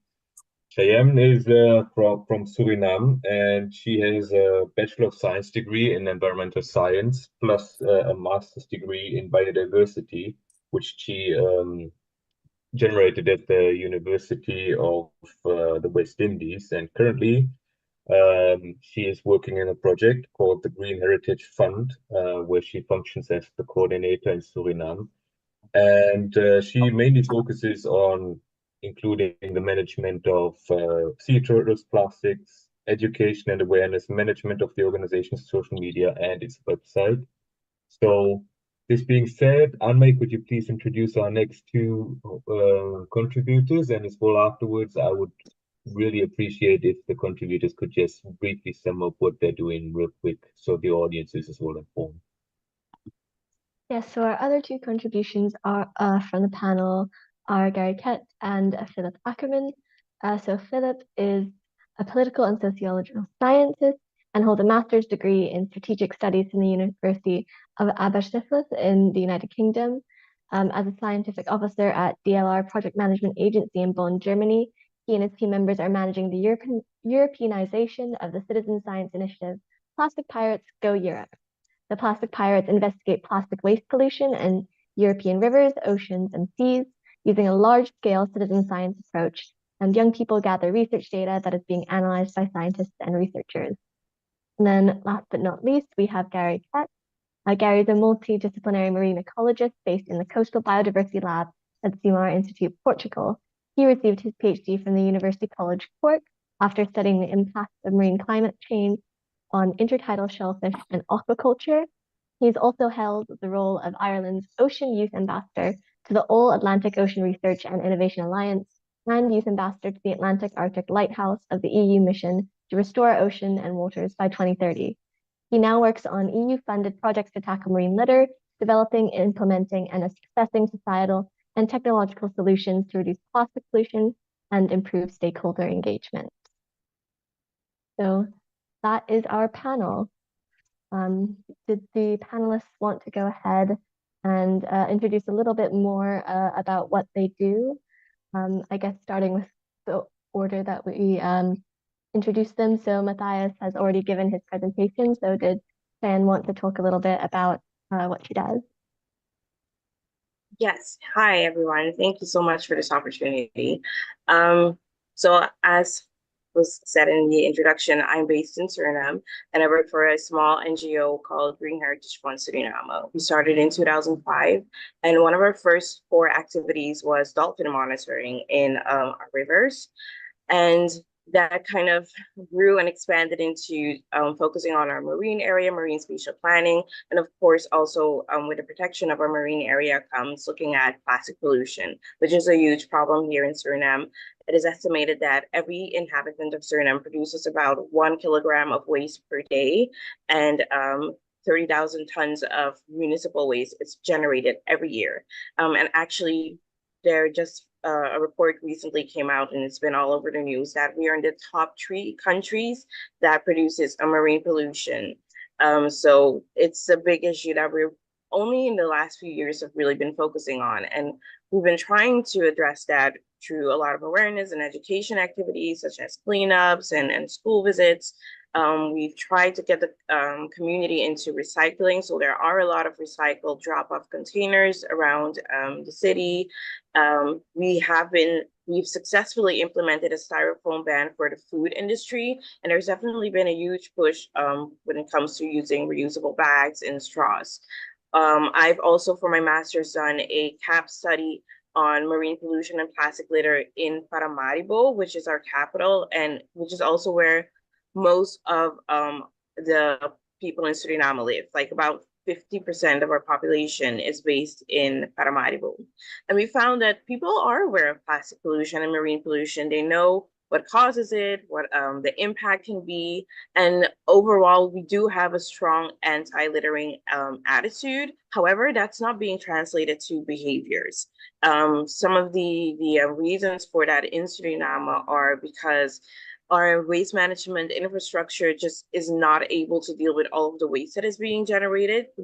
Back in the day, it was really normal for us to burn our waste, in our backyard. Everybody has a small backyard where they would burn their waste or bury it. But now with plastic, that's not something that we can do anymore, even though some people are still doing it. Another barriers are the costs of plastic alternatives. It's really high and just not doable for a lot of people. And the lack of alternatives also in Suriname, there just aren't a lot of alternatives here. And also the lack of knowledge and awareness about the alternatives that just isn't available here. So what we're doing now, what we're trying to do to address this issue is obviously focus on education and awareness, because that's really a big deal for us, but we're also working on standard operating procedures to help improve the monitoring of waste that is being created, because right now we don't know the amount of plastic that's getting into the country, and unfortunately we also don't know the amount of waste that is being produced. We're also trying to identify possible options to prevent waste from actually being created and prevent it from getting into the environment, and especially the ocean. And we've been looking into using litter traps in our rivers, but there's another problem there, which is that our rivers are really huge. They're really wide, wider than a lot of other countries that are working on similar projects in the region. So we just don't have any litter traps right now that are big enough for those huge rivers of ours. Obviously, we're also advocating for legislation for the reduction of waste, and we're working on an extended producer responsibility scheme. We have gotten a lot of support from certain companies, but there are other companies who are like, well, as long as there's not any legislation, we're not going to work on this. So that's really important.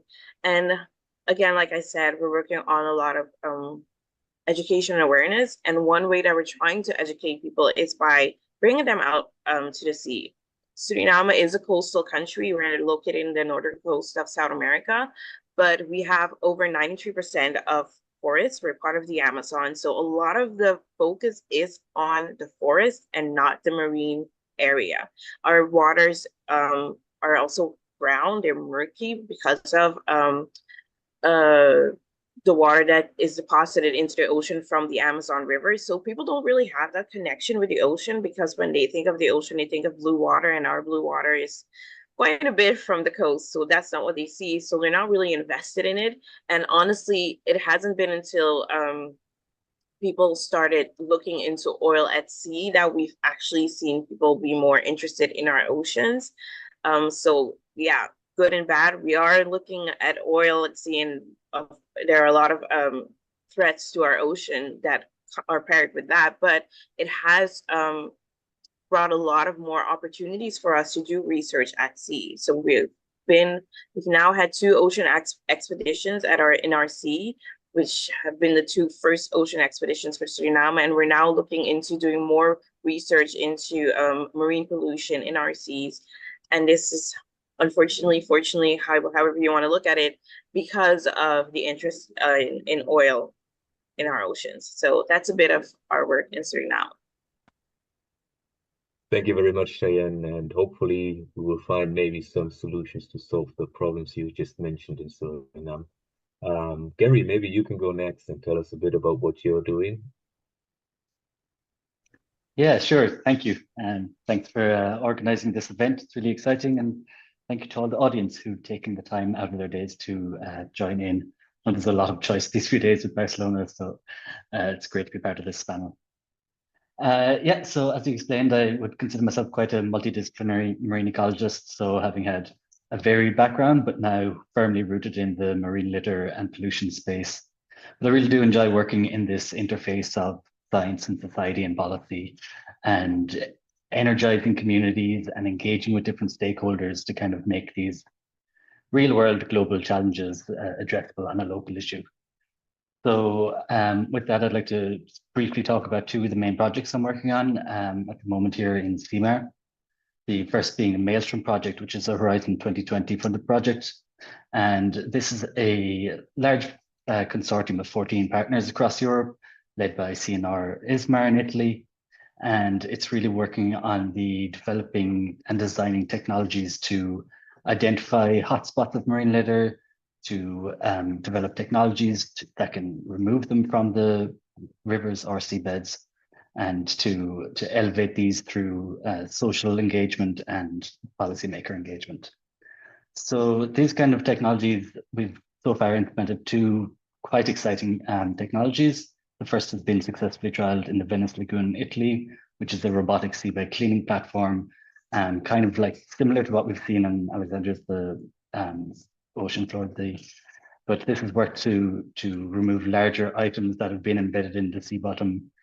And these have their challenges to them, but it's exciting to have new technologies that can at least provide some further clarification. I wouldn't say full-on solutions yet, because like Shannon's saying, each river is different and there's not going to be any one solution, but having different options is a really important aspect of it, and understanding the impacts of these different options. Recently as well, last year in northern Portugal here, we developed and implemented the bubble barrier Ville de Conde, along with our partners, the Great Bubble Barrier from Netherlands and University of Malta and some other partners. And this is a really innovative system that goes across a riverbed floor with a perforated tube that creates an air curtain with an upwelling effect. And along with the river's flow, then that traps any floating and subsurface plastics or litter items, carries them off to a catchment system where we're able to remove, sort, and send them to recycling. So our consortium has recycling partners and NGOs and robotics companies.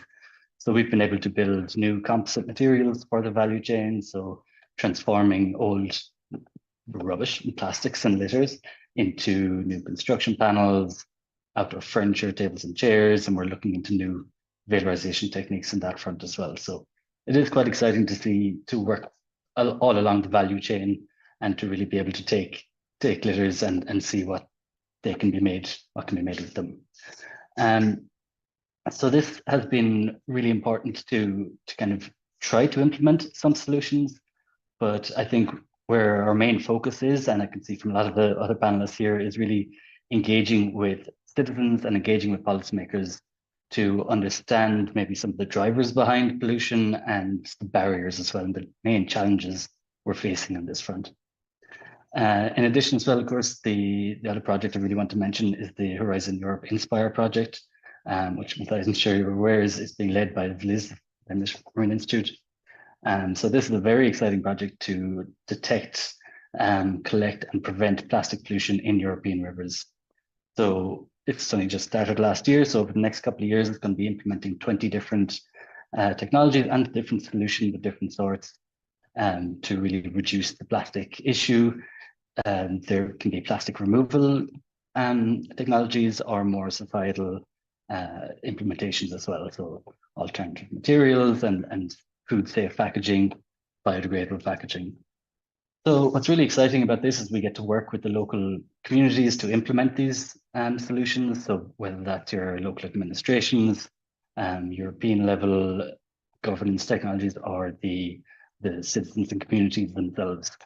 So this is a really exciting part of our work, and we really get to understand kind of the community around it and how they feel about the state of their environment and the proposed solutions to them. So it's a really important place to be working in, and I think it's somewhere that all ECOPs can really engage in. I heard some great talk from Joanne earlier as well on the social media and how we really connect with our communities and how we share the information, because it's not all papers and scientific publications anymore. The science is changing, and I think ECOPs are pretty perfectly positioned to go along with that change and be some of the major change makers in science communication, science policy, and engagement. So I think that's a brief introduction to me, and I'm looking forward to the rest of the panel. Thanks. Yes, thank you very much. It's really interesting to hear about some of the technologies you've been able to implement and how to engage with some citizens with that. And I think we're now going to go over to Philip to talk more about his initiative, which is very focused on some of that citizen science. Thank you, and thank you for the introduction. Also, very glad to be amongst such inspiring people here and all of these very interesting projects.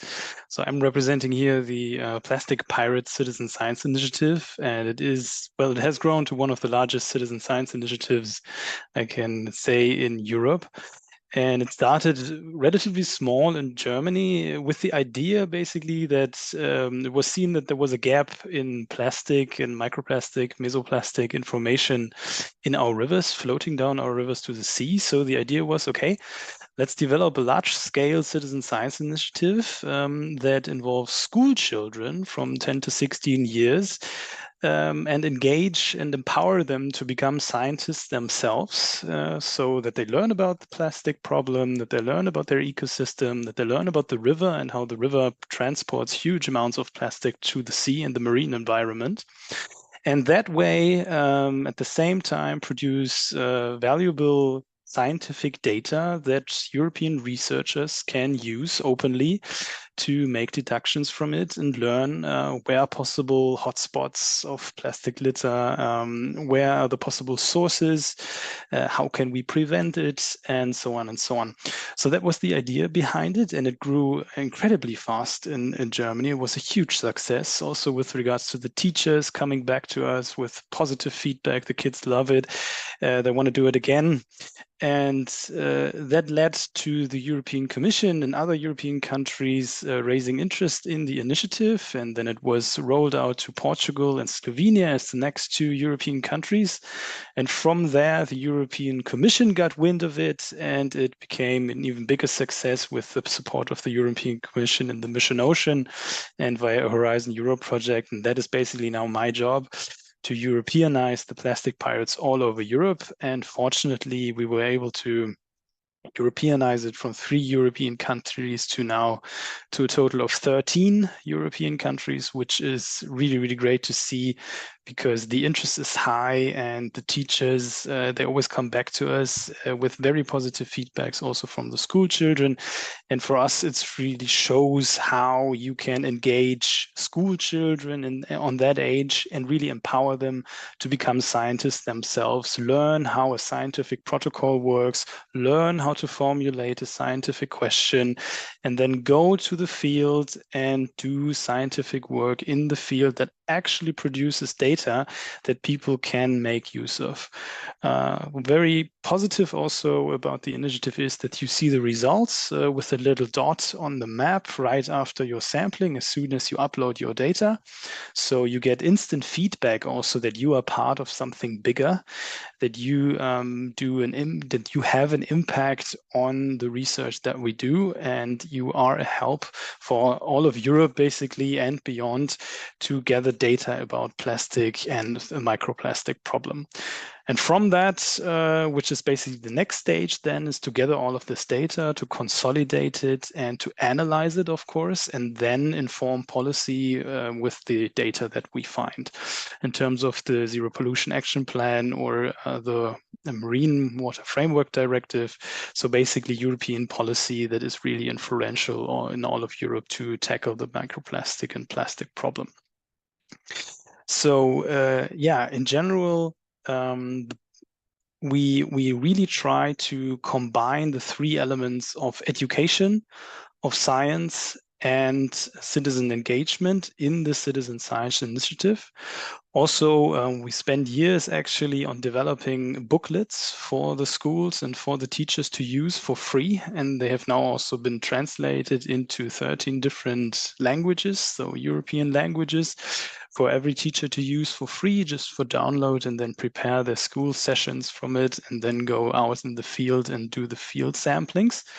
And we will hopefully continue to do so for a few years more to really gather as much data as we can on plastic and the plastic pollution problem in rivers, maybe even in the near future also expanding to coastal areas, and then there make the perfect combination and connection between the rivers and the coastlines. Wow, all right. Thank you so much for the great initiative. I was working German, so this was something which is viable to show now as well. I don't, maybe it was just me, Tristan, but I can hear you not that well. I don't know if it's your mic or the others have the same problem, but was a little bit difficult to understand you. All right, is it better now? Yeah, a little. Okay. Working now? Yeah, thank you. I'd like to actually just say, thank you for the input there as well, recommending that it would be a big start for Cheyenne. And as well, since I have a lot of questions. Okay, wait, I'm gonna put on the headphones. And Meg, can you take over real quick? Yeah. All right. Thank you all for your introductions. I guess while Tristan's sorting his audio, we'll get to his question in a bit. But I guess to kick things off, I guess one question I find interesting is maybe any particular technology or innovation you see as most promising for the monitoring of plastic pollution? Because I see that Philip was kind of crowdsourcing that of how we can monitor plastic pollution with getting citizens to do it. And I know Shannon mentioned that it might be a bit of a problem in Suriname, just trying to figure out how much plastic is entering your ecosystem. So did anyone have any thoughts about like a technology that would be promising to help us monitor that?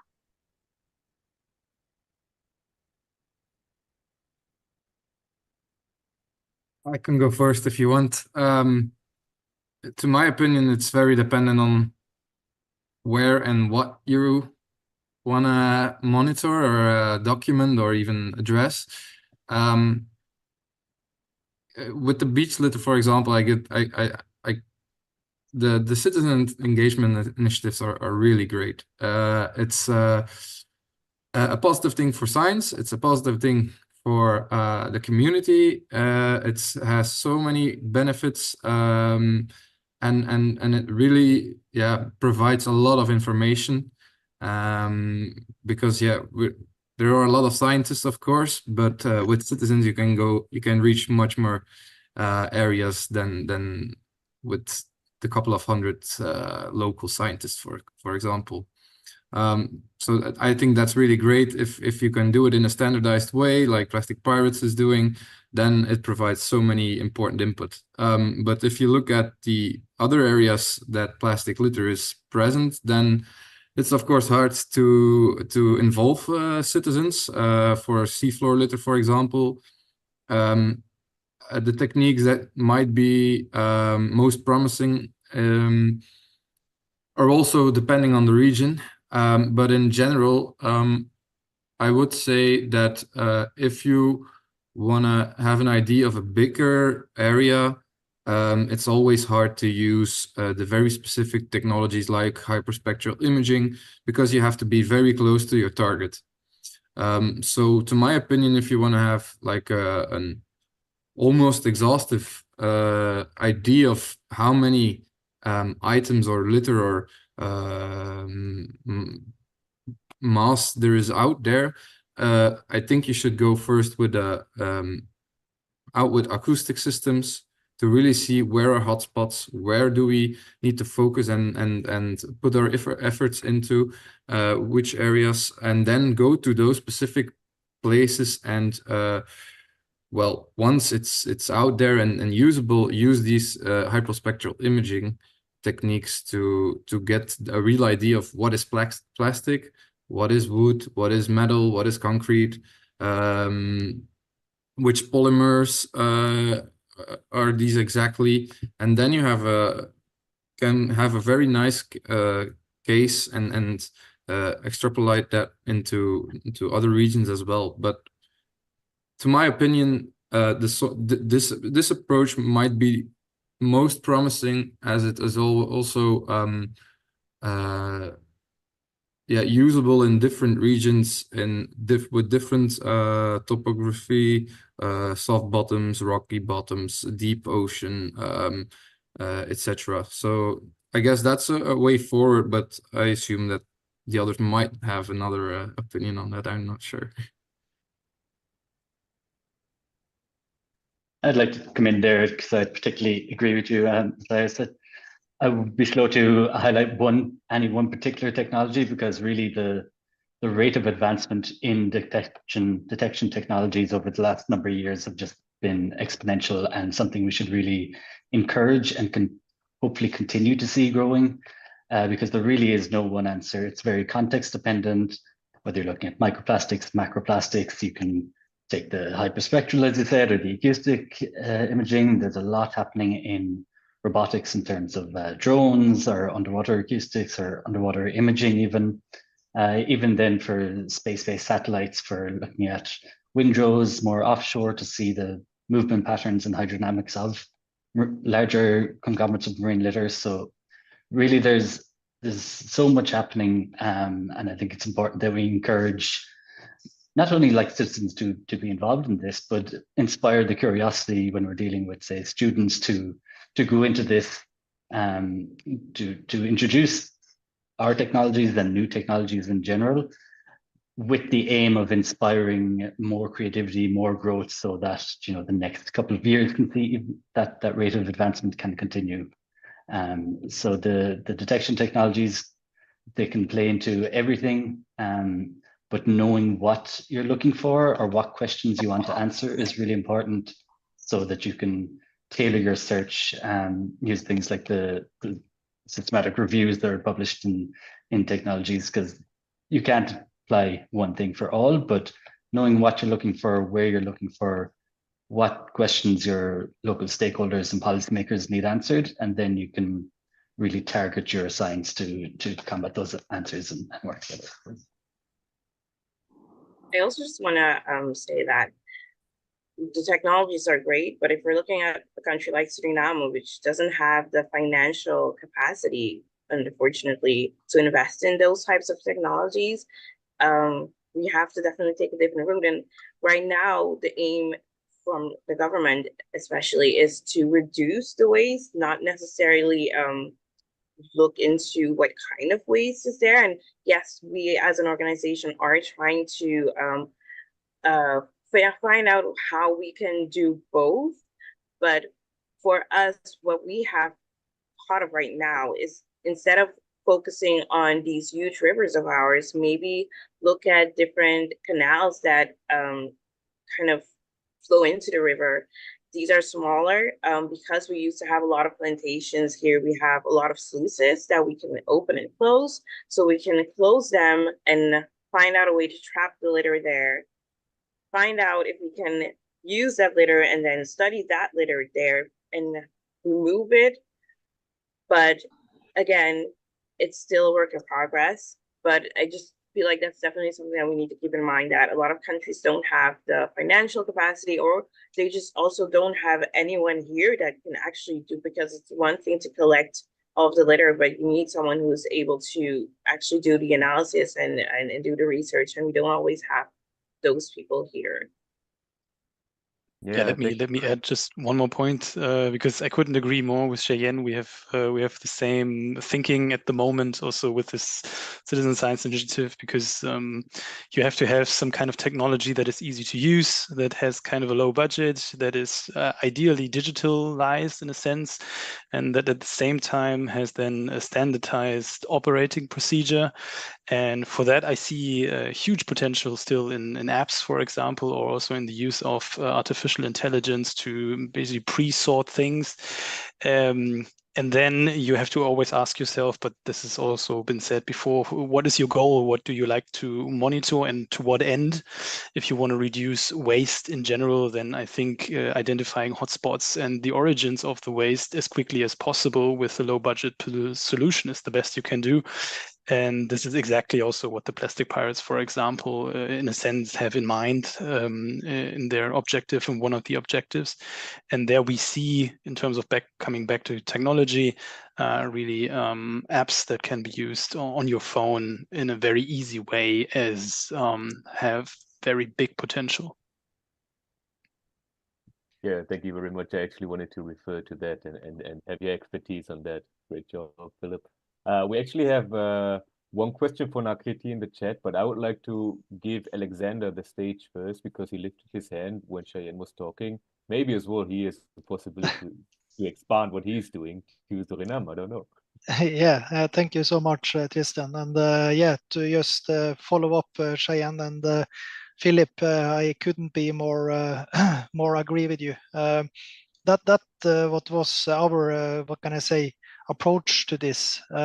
How can we actually start cleaning up the seabed without making it a quite costful approach, because it is so different from each different regions. It can be far away from cities. It can be really hard to get there, and that has been our main focus while developing a natural seabed concept, because you will meet different, what can I say, troubles when dealing with marine litter all the way through the global scale.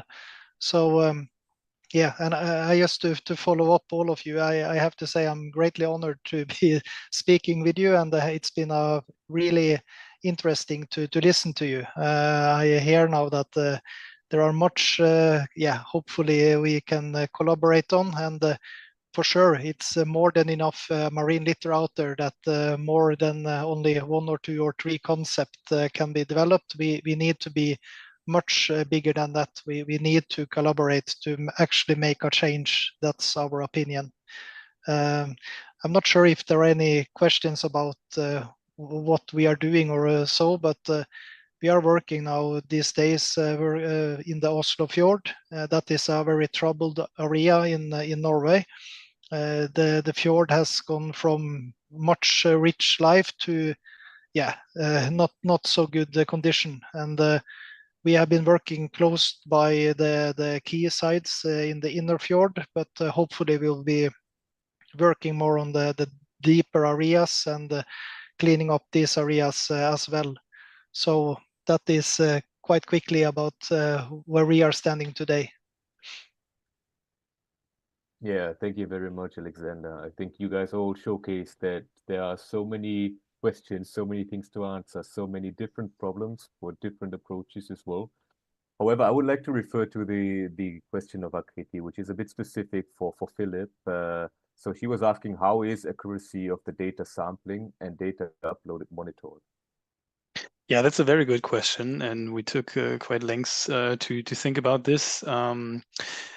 The way we do it is a very particular group of the students that go in the field have the task to document everything that they find during the field sampling, including taking photos of the field sites and also of what is found in terms of plastic, which is categorized at the field sampling right away. So they are instructed to take very particular photos of what they find during the field sampling and upload them afterwards to our database so that we can double check if the numbers that they have put into the form match generally with the picture that we can find that is attached to this field sampling data set. But in general, okay, we cannot give 100% accuracy. I'm very transparent here because this is simply impossible with students or with a non like 100% trained researchers. However, the thinking behind this was the more samplings you have, the smaller the margin of error will get. And you can at some point say, if you have a critical number of samplings in total, that the data that we find has value in it and has a meaning on a larger scale. So this is basically how we do it, and especially also looking at numbers that are particularly puzzling. For example, suddenly they found 300 kilograms of plastic, and we're like, whoa, in one field sampling that we should double check, and this is obviously done as well.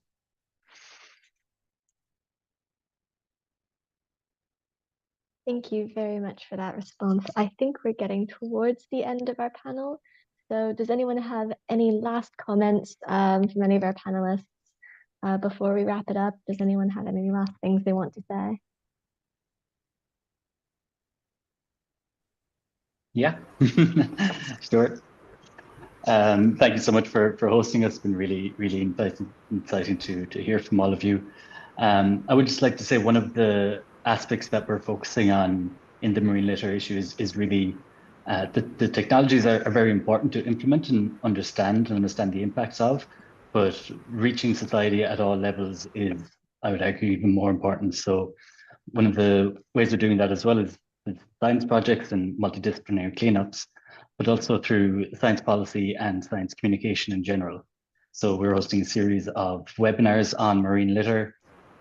So far, we've conducted 4 on science and society, on capacity building, on ecosystem health impacts and human health impacts of marine litter.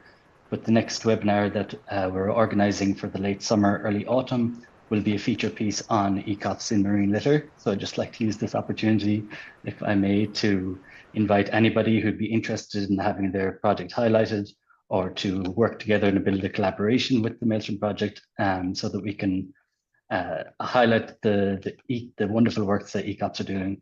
I'm really honored to be part of this team, the ECOPs team in general. I feel for plastic pollution in especially, it's a really transformative group and there's a lot happening, and it's great to see all this excitement and encouragement. So I would just like to offer that invite to continue collaborations and build and strengthen this network. So, thank you. All right, well then, thank you all for participating in this panel. I saw somebody raise their hand, but I'm afraid we're going to move on from this session. If you had a question to them, I'd ask you to put it in the chat, And maybe all of our panelists could answer it there in the chat for you there.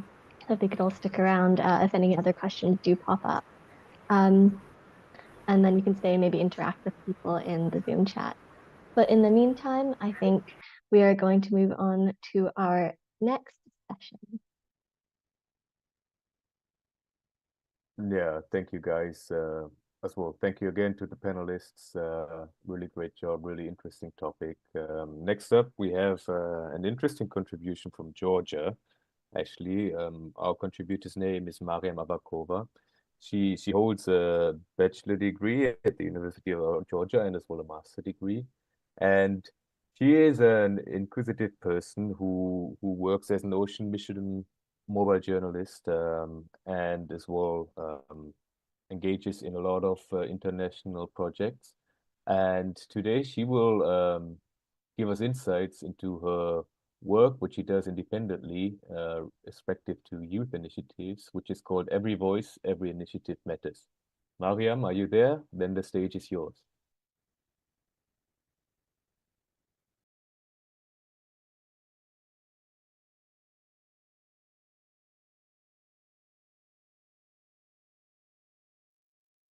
I think you are still on mute, Mariam.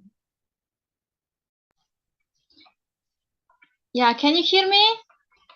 Yes, now we can hear you. Thank you. Thank you very much. I was really scared not to get the technical problem actually, and I was listening to what you're saying. Thank you for the brief introduction. Please first confirm if my presentation is available and you can see it. Yes, it is in PDF format. So maybe if you can put it on the big screen, that would be nice. On the big screen.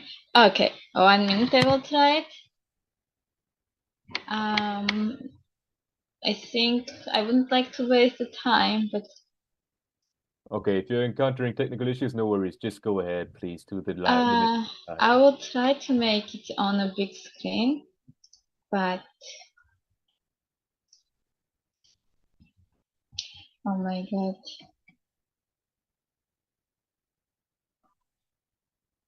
I can't, I think, put it on a big screen. I don't know why. Don't worry, all good. Just go ahead with your presentation and we will follow you. Okay. Thank you very much. I will not introduce myself as it was brief, good introduction done by Tristan. Thank you very much. And here is my contact. And actually, I would like to say that based all insights which I am presenting here is based on my module mission, mobile journalism experience as European Maritime Day organizer and being used for ocean advocate. Actually, I'm from Black Sea country, which is not the ocean country, and sometimes it's concept question how I contribute from the Black Sea country. This is how I dived in that. This is a small, tiny experience. Briefly, my first connection with the ocean became from the Malta International Governance Project and diving first to the use for ocean advocates through online during pandemic, and this because I find myself passionate about the topic, and this is how it have been developed. And you can say that during it was 2 years ago I pledged that I would like to do mostly proud and provide awareness building and showcase some activities which can be done with small activities which is I believe matter. And I thought that let's be like a drop of change, action and inspiration in this big tiny world from small country like Georgia. And here I will briefly introduce you the some insight from the citizens, entrepreneurs, and lighter kids. This is my main motivation why I have joined here. And here you can see this is the voices from entrepreneurs and citizens, from plastic prevention to embrace to the new plastic economy, also safeguard our ocean, preventing overfishing, and even through the overcoming the fashion challenge, and of course citizen concern and message advocating for environmental action. I am not gonna to dive most, but we know that plastic pollution is the big challenge, and everyone like encouraged to recycle, but only recycling is not a cool effect, and I prefer that and believe that it's better to turn plastic into a new economy approach. And why I decided to showcase in Georgia, because in Europe and in United States you can see more ideas doing something, but in small country where not much opportunity arise, and here is also a bright-minded young people who not only patient but doing some supportive action to protect our planet. And this is also one of my favorite company called Tene, which produce melted from melted bottle caps the USB cables, and you can even print what you want, and actually you can see that on the it's my USB cable, and there is the European Union logo like flag. And this is what inspiring me, because you feel that you are part of something, you are donated to product which you know that it's not gonna to our marine and even to land. And actually here is a quote from the interviews, which honestly I'm not dive in reading this. Later I encourage to come to back to this recording session, listen again and look what is there. And actually I would like to say that only embracing the responsible usage and honoring the earth, our earth, we can prevent everything which is on our hand. And here is the solution of the preventing the overfishing from the Black Sea. It's Barbatusi, and this new cafe which provided fresh fish from sea to the table. And as Lawan Akhladiani said in his interview, he always said that it's better also to think about new generation, because we are like millennials, and new generation have a lot of power to speak out now and a lot of support. And he believes that preserving our water for our not only ourselves but for the other generation, it's a cool motivation, and it is also collective action to protect our vital ecosystem. And it is not the end of that, but actually we all know that fashion also is the big challenge in today's world. And this is also another inspiring moment from the Georgian product Faber, which it's an application, and they went beyond the Georgia. And what they are trying to transform, they are trying to like support and encourage people to reuse the clothes, not to like only throw them, but if they don't need, they can sell it. And this is how water Faber application doing, just preventing the going our closest to the land, which can be valuable for other people.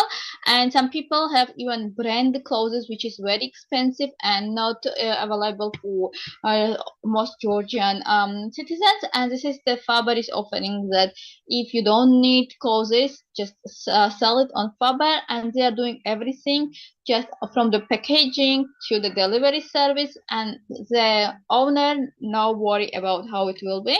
Actually it's very inspiring to talk with him. And he said that the future like Mariam, of the just to planet. inform you, you have 2 minutes left, okay? It's 2 minutes. Yes. Okay, sorry. So I will dive into the main my speech and the video of kids. I have been inspired by the also find the Nina Rose sister, who said that school activism is very matter. And like today during previous panel have been said about citizen engagement, youth empowerment.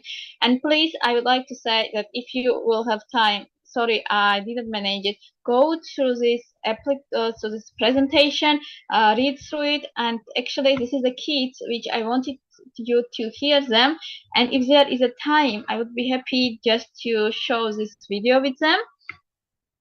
If you... Yes, due to being a bit short on time, I would suggest that we just put the link from your YouTube video on the chat so people can have a look at it separately. Yeah, so I think, yeah. And I will say that at the end, just let's each be a drop of change, action, inspiration. Sorry, I did not was on time. I can't read it. All good. Thank you very much, Mariam. I think you just have a lot of things to say and you interviewed a lot of people. So very nice work. Are there any questions? I can't see any in the chat for Mariam.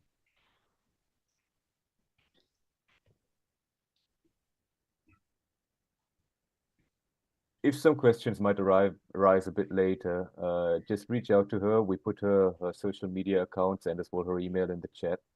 But now I would like to hand over to Anne-May. So thank you very much. Thank you, Mariam, for your presentation. We're looking forward to maybe seeing the video in our own time, and I'm sure everyone would be interested in looking at it. We shared the link to the YouTube video in the chat, so you can have a look at it. I think just before we start our next contribution, we have something live from the conference in Barcelona from one of our mobile journalists, who is currently there now. So if we could switch over to them to see what's going on there. Oh, I think they're just quickly setting up. So in the meantime, should we maybe do a brief introduction to what our next panel is going to be, and then we can switch over to our mobile journalist before we get started on the panel. Let me share. Our next panel is going to be on our youth initiatives. So kind of what Mariam was talking about, we're now going to have a Q&A discussion with some others. And so if there are also any questions for Mariam, maybe if you could chip in there as well. For youth initiatives, we have 3 different speakers. We have as part of our panel. Tristan, do you want to introduce our first speaker? Yes, sure. I would love to. So the first person we have with us is Dr. Kulisa Yolasenyana, who is a PhD, she has graduated from her PhD at the University of South Africa. I think it's from Cape Town. And yeah, she is a really inspiring person. I follow her already for a while on social media, and she is as well somebody who drives forward Black people in marine science. I just saw your post yesterday with Dawn Wright, really nice.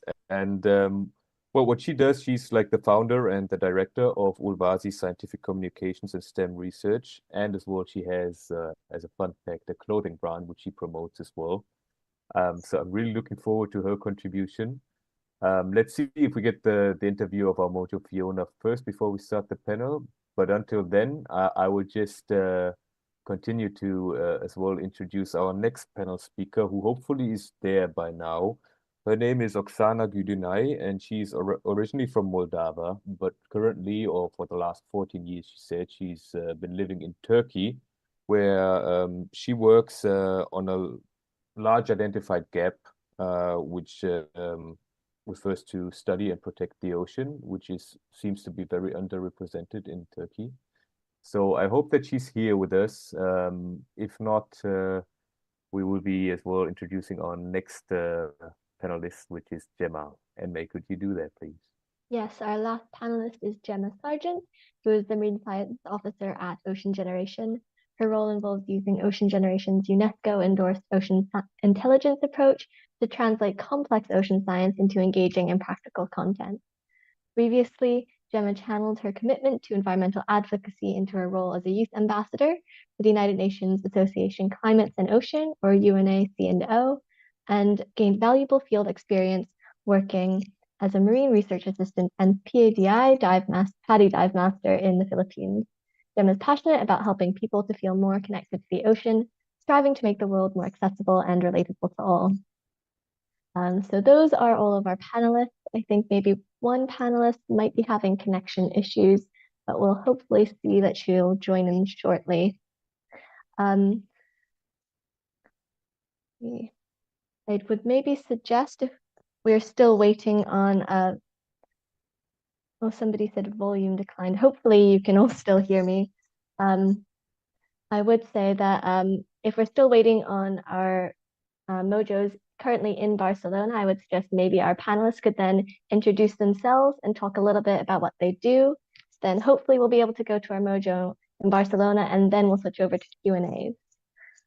So do we want to start with Kalisa? Do you want to talk about what you do? Oh, wait. Oops, sorry. Somebody just said that they were ready.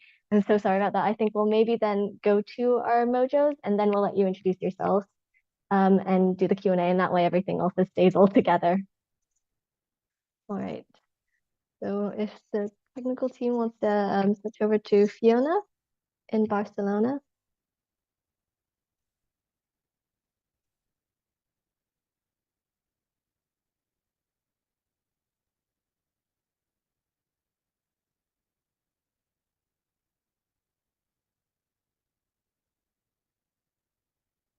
Oh, we're saying we have no signal from Fiona. Oh, sorry about that. I guess then, Kalisa, did you want to introduce what you do? All right, thank you. Thanks, panel. Hi, my name is Kolisa Nyanya, and I am an oceanographer. I specialize in ocean biogeochemistry. I also call myself a science communicator because that is something that is very dear to me. In fact, Ocean Explorers, which will be what I'll be contributing today, is part of that work that I do as a science communicator. I decided to start my STEM research company and have this side of it, which deals largely with the youth. So Ocean Explorers is an initiative that offers career guidance. We identified gaps in international ocean-related career interests, which require guidance. Additionally, we saw that diverse learners and students who come from backgrounds that are not usually associated with the ocean sciences fields and want to become marine scientists don't have the motivation because they don't know what to do or how to do it. And also we saw that there's a need for communicating both qualitative and quantitative aspects. And so at Ocean Explorers, which is the full name, Ulwazi, Ocean Explorers, Ulwazi meaning knowledge or information in Xhosa, which is my home language. What we do at Ulwazi is we nurture these youth, not just youth actually, but any and everyone who needs to be educated around this. And I know a lot of colleagues who have PhDs who do need some growth in this field because we do our science and we don't know how to communicate it. So that's what I do. Thank you very much. Yeah, since we still don't have a signal, Gemma, if you could go next, that would be great.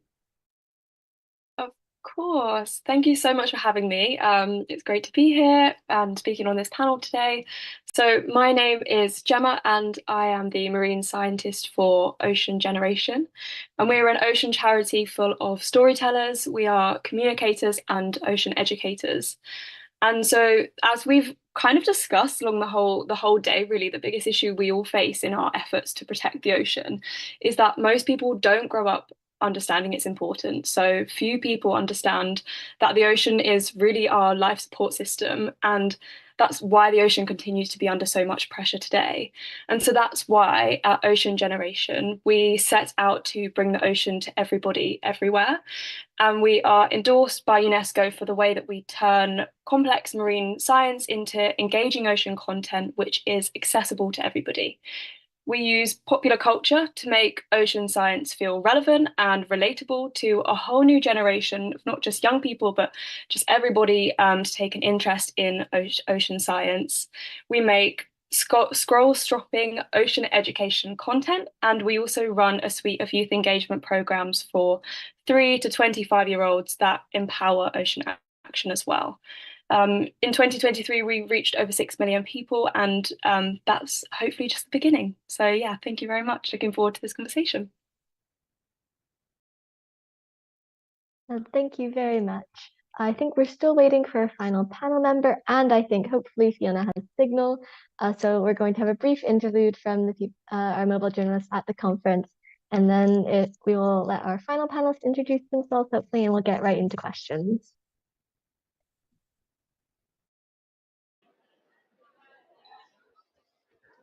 Was sind wir online? Oh, hello everybody.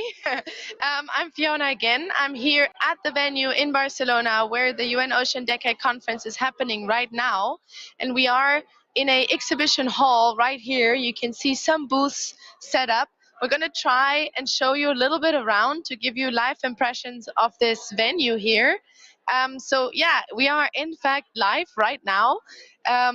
It's actually a beautiful setup up here. Let's come with me a little bit, because we have a great ocean view here on the left, and we have multiple different booths set up here, as for example there's a stand for NOAA, and then we have another Barcelona Supercomputing Center here on the side, and we're actually going to approach one of those booths and see if they talk to us. So yeah, you can see there's a lot of people out here right now. It seems to be people are mixing around because there's also a plenary session happening right now in the big room over there. So obviously we cannot go live in there because that would be too loud. But we're going to try and talk to Mercator Ocean, if I find it. Is it? Oh, here. Exactly, and here we are, and they already know that we're coming, so they're prepared a little bit. Hello, everybody. I'm Fiona. Nice to meet you. So let me just ask you, what are you doing? What is Mercator Ocean, and what are you doing here on the conference? Where should I? Well, I can start with a brief introduction, and then I'll move to my colleague Lillian here, who can tell you more about early career professionals. So we're here representing the Mercator Ocean booth today. Mercator Ocean is a nonprofit organization currently becoming a intergovernmental organization, which will be launched which should be launched at the UNOC UN Ocean Conference in Nice in 2025, and is dedicated to ocean prediction. So that covers the value chain from data. For example, we implement the Copernicus Marine Service. Providing data covering the blue, which is physical, green, which is biogeochemical, and white, which is sea ice, ocean in the past, near real time, and also forecasts in the future. Part of the value chain that we cover is also to decision makers and supporting ocean diplomacy. And one way we do that is providing tools. And one of the tools that you probably heard floating around, especially this conference, is the digital twin of the ocean, which we participate with with a consortium of European stakeholders to work on the development of the European digital twin of the ocean. Maybe you can explain what it is, because there might be someone not knowing what the digital twin is. It's a digital replica of the ocean, just as it would sound, where one could run what-if scenarios on sea level, on acidity, on marine heat waves, for example, to better make data-driven decisions, for example. And we also implement the Ocean Prediction Decade Collaborative Center, which is a center, and we are entrusted by the IOC or UNESCO to do this, and it has two main pillars. One is collaboration, so that is bringing together ocean professionals across the world to look at standards, interoperability of data, with the goal of delivering as one, for example, a digital twin of the ocean. So if we have a digital twin of the ocean with data from all over the world, it should be interoperable, there should be standards, it should be integrated. And so that's what that is. I think I've gone over my 2 minutes. I'd like to pass off to Lillian Diarra, who leads our communications across several projects. Okay, so I'll speak about the ECOPs maybe. So yesterday we had an event, a satellite event on DTOs for ECOPs. So we were trying to get the ECOPs perspectives on this, digital twinning talk, which is like the next big thing. You know, we have all this data. How can we make it more meaningful, impactful, understandable to different audiences? And obviously, who's going to be using this new tool? The next generation. So how do we attract them into this field? How do we involve them in the co-design process? So it was really interesting. We had some really great ECOPs, and we tried to understand, what areas would be most important, where could digital twin applications be most impactful. So there'll be a report coming out from that event, which would be really, really nice. And one of our programs that we manage at Mercator Ocean is GeoBlue Planet. That one. Yeah, so GEO is the group on Earth observations. And it's a partnership of about 120 countries and institutes. And so the ocean and coastal arm is GeoBlue Planet. So they're really trying to bridge the gap between ocean observation and information needed by different stakeholders. And so part of GeoBlue Planet is this ECOP task force, which is called Ocean Bridges. I'm not sure if you're familiar with it, but yeah, GeoBlue Planet is one of the task force leaders. Yeah. So this is how we're really trying to bring ECOPs in all our activities, and being inclusive as possible and diverse as possible to make it most impactful. Thank you. Thank you very much. I have some more questions for you, because it's very interesting, because you've been dropping a lot of really keywords for our audience here as well. So if we have anybody in the audience that is super interested in the digital twin of the ocean, how could they get involved? Because you're saying you're trying to involve the next generation and ECOPs and so on. Is it over Ocean Bridges? If you go online and Google Ocean Bridges, or is it over the ECOP program specifically? Where would you advise them to go first? So we're going to have a big event in June, 13th of June, called the Digital Ocean Forum, which is going to be online and also in person. And this is going to be where the first demonstration of the DTO, the European Digital Twin Ocean, will be held. So I invite all ECOPs to be there and find out. Yeah. As a starting point. But of course, if you go to the websites, unfortunately, that is a really good point. We should bring, I think this conversation will be, again, shared through the ECOP network. Like, as I said, the report from yesterday's event. So that will be like the beginning of this, dialogue. And obviously, if people are interested, they can contact GeoBlue Planet, they can contact the Ocean Bridges Task Force, and we'll hope to work with the ECOP Decade program to get this information out there, because this is really the next frontier of ocean science. Yeah. Thank you so much for these really good insights and nice information about the digital twin of our ocean. And I think that's from us. That's all from us from here, from the convention center in Barcelona. So thank you very much, and I'm going to send it back to our hosts.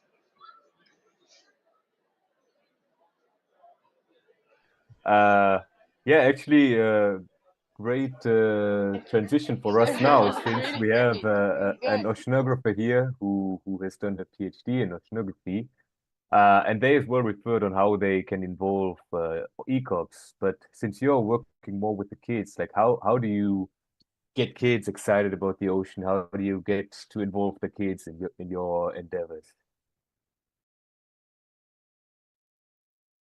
All right, so to get the youth, because kids is, the youth is not just kids, it's kids, and it includes maybe older, like teenagers and students or learners. In South Africa, we call them learners, who are in high school.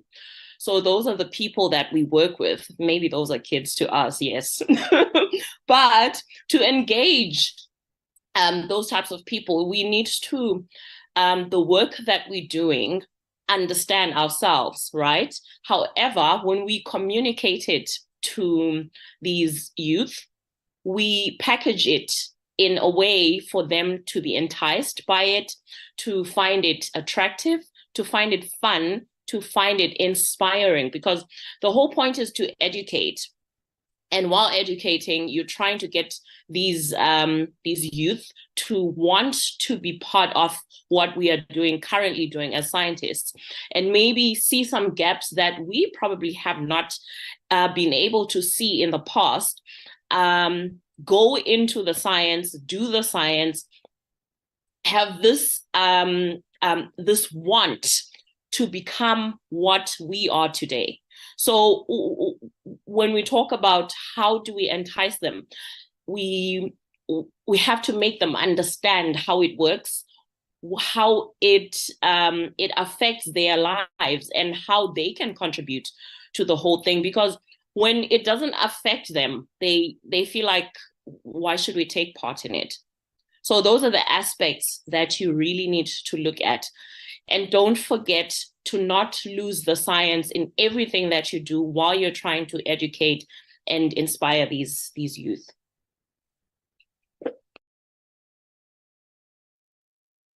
Yeah, thank you so much. I think these are very valuable insights.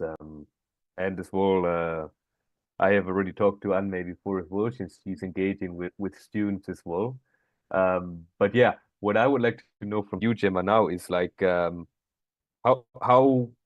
do you try to engage the youth? Thank you. Yeah, that's so youth engagement is one thing that we are really, really sort of trying to push forward at Ocean Generation. The main way that we try to do this is through our youth engagement program. So we have like a suite of specific programs, and in a similar to how Kalisa just described it, we have sort of an introduction for ages sort of 3 to about 10, where we kind of introduce younger children to like the magic of the ocean, inspire them into just like wanting to know more about this world. We then kind of further that on to our like educational programs, which we try and sort of integrate into school curricula. And so that's just like developing this knowledge one step further, and just kind of fostering this kind of deep connection, especially with children who don't grow up anywhere near the sea, or maybe don't feel like it's in any way relevant to their lives. And then the final kind of step on our youth engagement journey is our we call it our Wave Maker workshop. So this is for ages 16 to 25, but we're actually currently developing a 25 plus for everybody else as well, because it's not just about engaging youth, it's about engaging everybody. So that's another sort of thing to consider. But these Wave Maker workshops really focus on empowering young people to take this knowledge and take this all this education that they've got, and kind of push it one step further into kind of how are we then going to kind of act on this knowledge to make a positive difference. And it's about empowering our young people to feel like they have the skills and also the knowledge to kind of put to good use and make some positive change. Yes, thank you. Both those answers are really interesting. I want to add that I'm maybe one of the youngest hosts here, and I guess I want to say like some of the youth initiatives that are happening in Bermuda, and I guess what you're doing is like, I guess maybe a youth myself, it's just really impactful and starting to drive my desire to have a career in the sciences and being really passionate about the ocean sciences. But as somebody in maybe one of the younger age groups, and something that I've been seeing a lot from a lot of my peers is a lot of anxiety towards what's going on. I just guess in the general climate of just like we're learning about how incredible our ocean is, but also we're hearing about all these negative things that are impacting them. So I wanted to ask, and I think this is very related to what Gemma is doing, but also I think Lucy might have some interesting insights. Is just how are you tackling this eco anxiety of like, how do we not fall to like the dread of what's going on? Yeah, sorry, you go first. All right, thank you. So that's a very good question, actually, because firstly, you have to look at the background of these youth. That is something that is very important, not just in academia, but also just in general. You need to look at how they grew up. Do they have a background around the ocean? Do they know anything about the ocean? Because that will it will have a mold in how they learn and what they want to learn. Because some of these youth know very much about what is currently happening, climate change, global warming.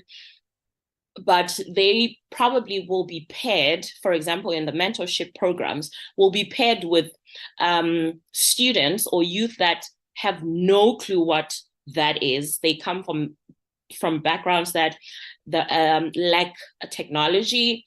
And largely, these are Black and POC students, as Tristan has identified earlier, that I largely work with those disadvantaged background youth. So when we create these programs, we have them in mind, especially. And it's very lovely to pair the ones that do know with the ones that do not know, because they get to learn from each other. You would think you wouldn't learn much from someone who doesn't know about this work. However, you would be so interested in how little they know and what you can learn from that. So those are the programs, the types of programs that we have put in place. And in terms of anxiety, we are very gentle. We very, very, very gentle in how we teach, in how we try to portray the messages to our youth, and how, because we give them tasks to perform. They don't just listen to us. We have to listen to them in turn, what they have learned and what they would do to apply these things. Some of these youth come from backgrounds where they live around the ocean, they live along the coast, and so they have knowledge, indigenous knowledge, sometimes knowledge that we as scientists don't even understand, but they grew up in those environments. And so we learn things like that from them.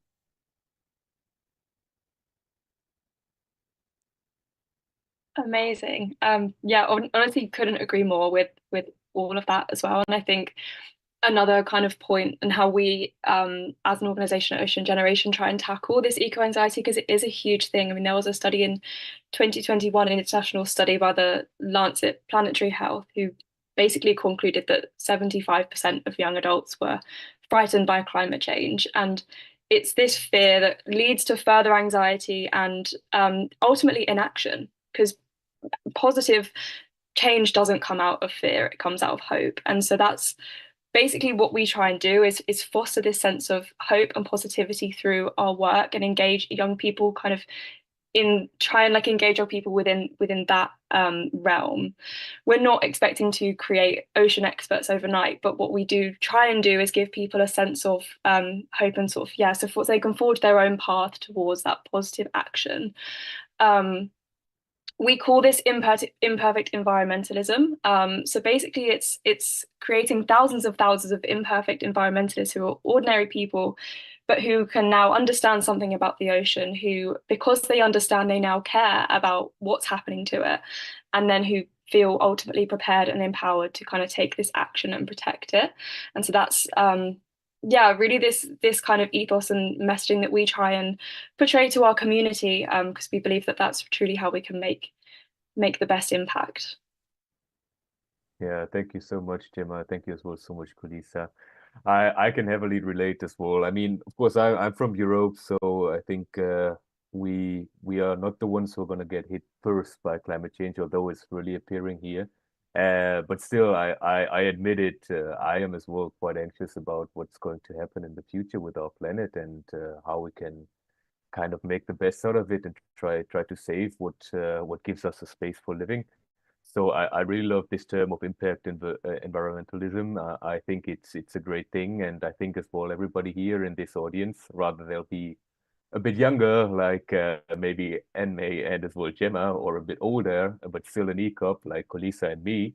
But I think we're all in this together, and you guys are doing a really great job on tackling this, because it's really underrepresented. It is evolving, I think, and as well you shed the spotlight on that. But still, there is so much to do. So yeah, I really want to thank you for your insights.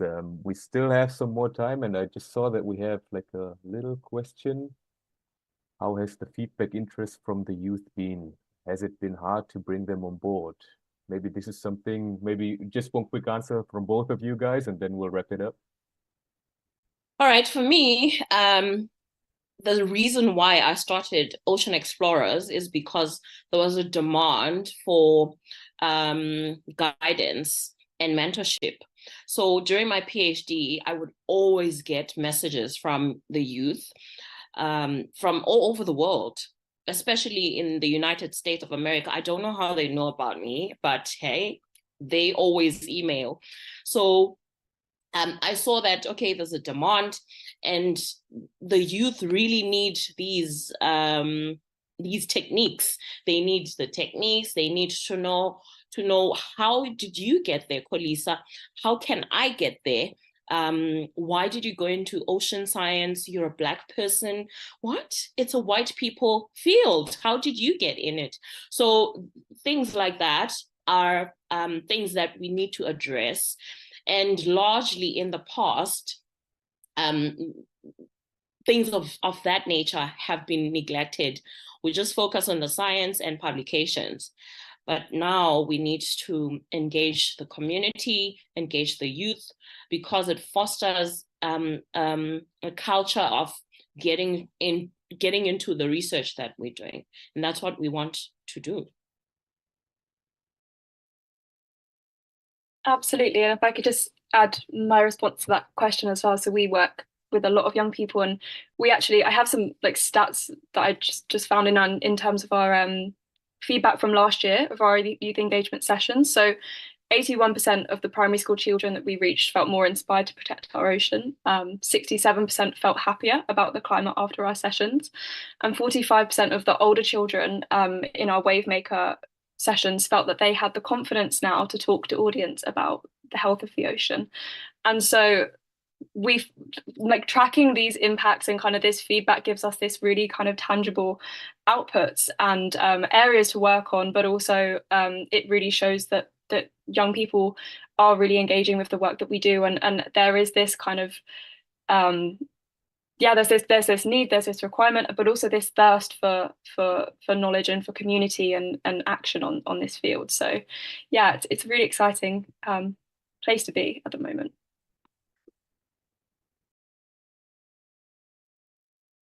Okay, I see we've got 2 more questions in the chat. And we're getting to the end of the session. So I think we'd ask one quick point from each of you on how we can encourage more youth to join. And then I'd maybe ask you to, if you can, answer the other question in chat so that we can wrap up on time to head to our next session. So one of the things that I do, or let me just generalize it and not talk about Ocean Explorers, but to join initiatives like this, to promote youth wanting to be part of these initiatives, is to make it look interesting, make it fun, make videos for TikTok, do all these things that the youth are currently doing, have challenges on ocean related matters, do quizzes, Q&As. Those really engage. They really love those. So those are the things that we have seen are very engaging for our youth. So I'll just put in the chat box our link to our website, and you can get all the information you need from there. Yeah, and I'll just echo that as well. I think that's pretty much what I was we do at Ocean Generation as well. Our comms team work really hard to kind of integrate popular culture and just like things that the young people are talking about now into ocean science, so that it feels relevant and to just kind of get a foot in the door of the ocean kind of community. And then it's such like an accepting space. So and we're always hoping to kind of grow that and collaborate.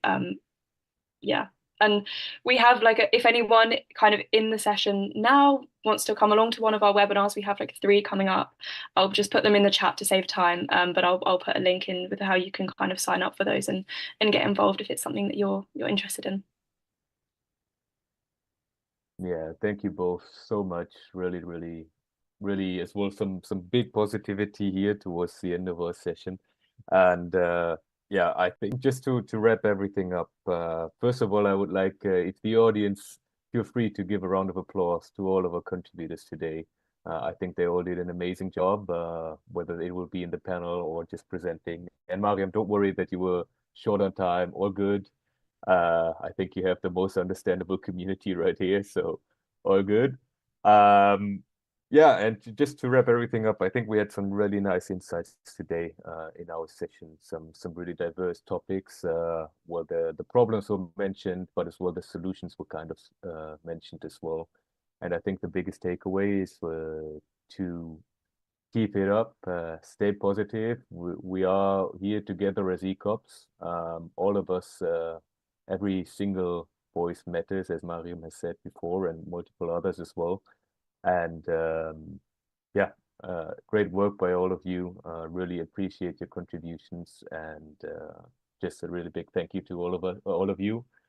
And I think before we just switch into our studio real quick, because we want to show like a little behind the scenes, how it looks in our technical support team's room. And as well, before Denzel and Elizabeth start their session for the Pacific region, maybe Anmei, you would like to have as well some closing words towards the end? Yes, just to say again, a big thank you to all of our contributors who've done such an incredible job. We also have to thank all of our sponsors who are making this all possible, and we can name them all after this, because we also have to thank, of course, our technical team who, in addition to our sponsors, it wouldn't be possible without them, because they're doing all the behind the scenes work to kind of switch things over and make sure everything is showing properly on our screen and on our YouTube channel. So we really wanted to show the behind the scenes just to see like the amount of work they're doing and take a sneak peek about what's going on. So yeah, if you could hand over to them.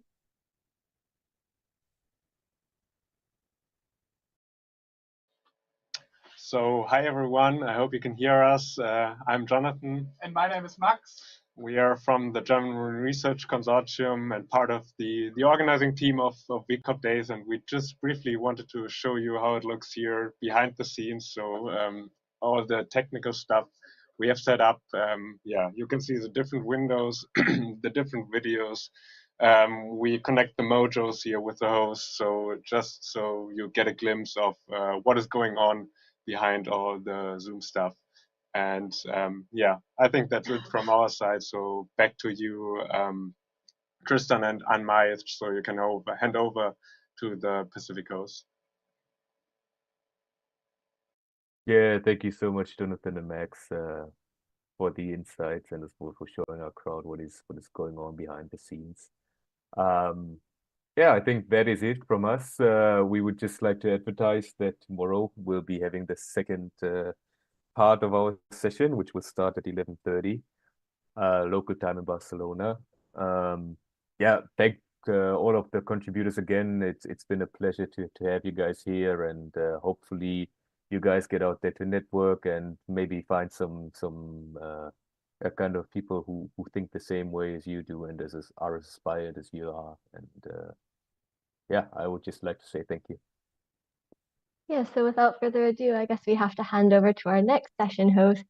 So if you're still watching, stick around because the day isn't over, just our session is, and there's still some incredible contributions coming up.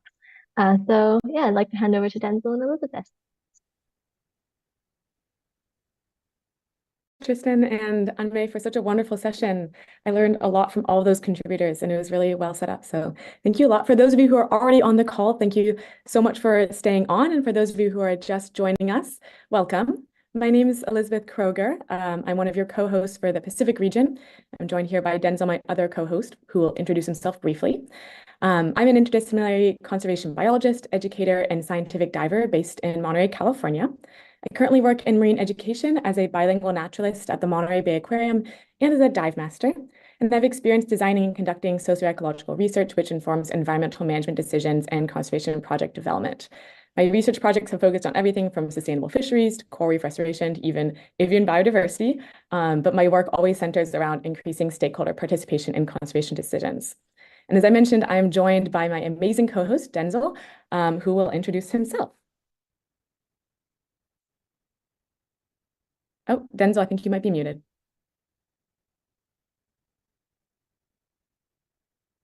I think we can hear you now. Oh, I think you might still be muted.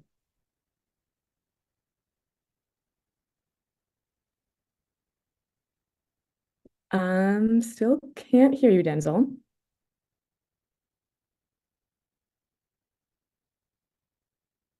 Perhaps while we are waiting for Denzel to be back, I will introduce Denzel. He is absolutely incredible. He is a marine biologist and early career ocean professional based in Suva in the Fiji Islands. He is super passionate about marine conservation, and he currently serves as an intern with the Worldwide Fund for Nature, also known as the WWF, which is embedded within the Climate Change Division of the Ministry of Environment and Climate Change of the Fiji government. He has a strong science background, and with this background, he aims to broaden his scope by delving into marine policy. So his work involves stakeholder engagement on national, regional, and international levels, and he focuses on Fiji's national oceans policy governance. Denzel, are you back yet? Still can't quite hear you. While we're waiting for Denzel to continue with the technology, we just want to lay out a few housekeeping rules. If you're asking any questions, for those of you that are participant, please use the Q&A function rather than the chat box, although if you send questions in the chat box, that is totally fine as well. And now I'll just tell you a little bit about the Pacific region. During this session, we're going to have contributors from all over the Pacific, from the coast of California to Japan and some island countries in between, like Malaysia and Fiji. We've also incorporated contributors from around the world, mainly from Europe. This allows us to have a global perspective during this session. So the Pacific is an absolutely huge region. The Pacific Ocean is the largest and deepest of the world's 6 oceans and covers 50% of the world's ocean water and 30% of the Earth's surface. So it extends from the Americas to Asia, to Australia, and even Antarctica. Our session is going to be divided into 3 themes: the interconnection between animals, humans, and the ocean, algae, our future, and ocean governance. But before we get started on the themes, we first have a presentation from Yushi Morioka. Before I introduce Yushi, I'm going to check in one more time with Denzel. Denzel, can you hear? Hey there, Elizabeth. Can you hear me now? There he is. Apologies to everyone. So sorry for that. My tech's working now. Proceed, Elizabeth. No worries. Hopefully you're able to hear everything we went through. I introduced you briefly, so we'll continue on with Yushi now. So Yushi Mariaka is an V.ECOP Japan coordinator and physical oceanographer at the Japan Agency for Marine Earth Science and Technology, studying the ocean's role in climate. He is now a senior scientist and actively involved in developing the V.ECOP network in Asia and Japan through organizing symposiums, workshops, and other media. He's going to be updating us on some V.ECOP Japan activities. So Yushi, I believe you're already here, and you can now feel free to take the floor. Thank you so much for joining us. Yes, we can. Yes, please go ahead. That looks perfect. Thank you.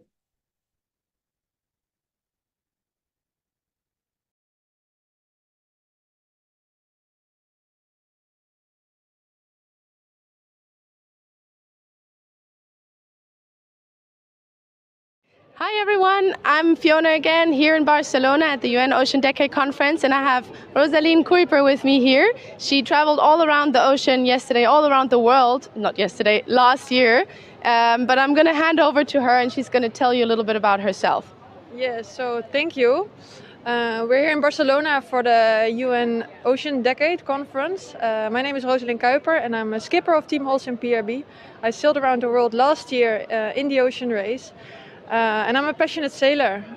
I spent over 150 days at our ocean and I'm addicted.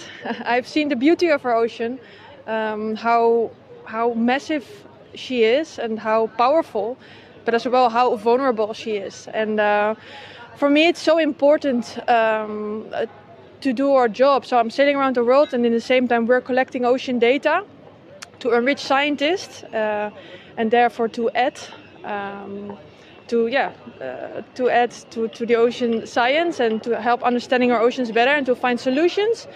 and I'm speaking to all passionate ocean lovers. So what I would like to say to you today is look at our ocean and get inspired and try to make a difference in the field that you can. Thank you. Yes, thank you very much. That's it.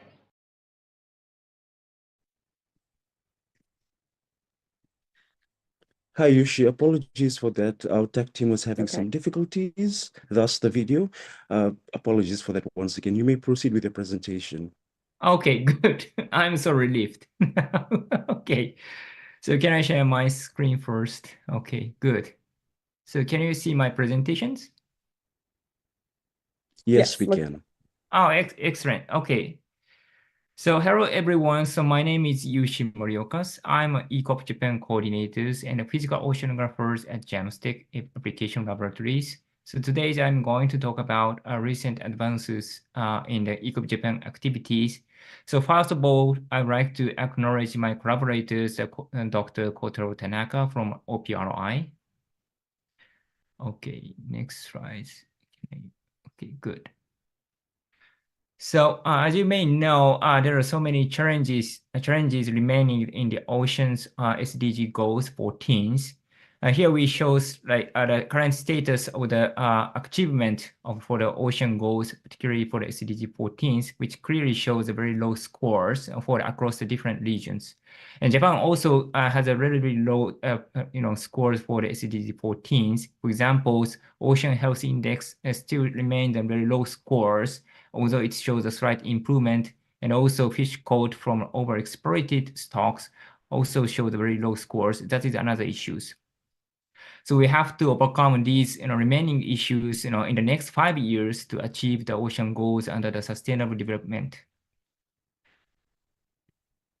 So given these situations, we have developed the domestic network of V.ECOPs, which can help to further addressing the remaining challenges in the oceans.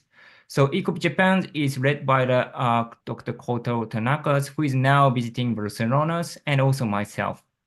And we conducted the national surveys of the V.ECOPs in Japan in 2022 and published our report in 2023, which just became available on the V.ECOP Japan website. And also, we made the video letters from the V.ECOPs in Japan to exchange their activities and also promote the UN Ocean Decade among the V.ECOPs in Japan. Furthermore, we organized 2 symposiums to get more V.ECOPs involved in the V.ECOP events and also made posters which will be explained later. So here is some example of our recent results based from our national surveys. So we received 55 responses from the V.ECOPs in Japan, and most of them are widely distributed in Japan, but concentrated on the major cities like the Tokyo's. And awareness of UN Ocean Decade is on the rise, and around 80% of the V.ECOPs in Japan know the Ocean Decade, but they never participated in the, most of them never participated in the V.ECOP events. That is now current issues. So we are now trying to encourage more V.ECOPs to participate in the V.ECOP related events. For these purposes, we organized 2 domestic events, symposiums. The first one was held in 2022 during the COVID pandemic on online, and recently organized a second symposium in the hybrid mode last March.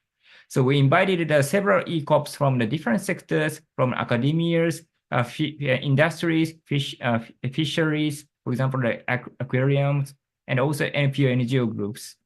Then we introduced each other activities and exchange views on the UN Ocean Decade and also challenges and also opportunities we like to expect. And after the symposium, we published one very beautiful V.ECOP Japan posters, which is displayed here in these panels. Actually, this poster is written in Japanese, and the titles says connecting the V.ECOPs with the ocean we want, which is shown described by the 1 circles, which includes the 7 ocean goals, and also we provided specific action plans which we can take for achieving the 7 ocean goals. So here are the future action plans in the Japan.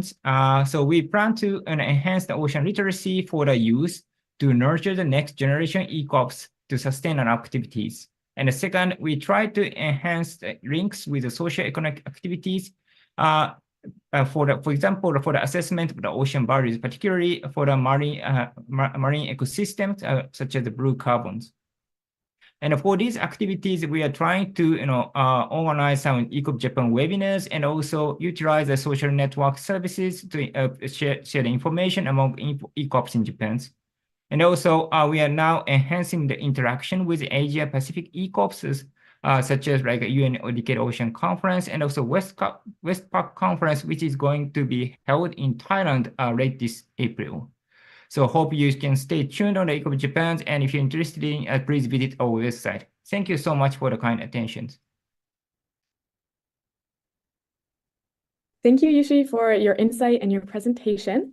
If anyone has any questions for Yushi, feel free to send them in the chat, and we'll be answering them later on at the end of our first theme section that I mentioned. So with that, we're going to get started on our first theme, which is the interconnection between humans, animals, and the ocean. And this connects a lot to the Ocean Decade Challenge number 10, which is changing humanity's relationship with the ocean. So to give you a bit of background on this challenge, we're first going to play a video. So we're now going to request from our tech team that they play the challenge number 10 video.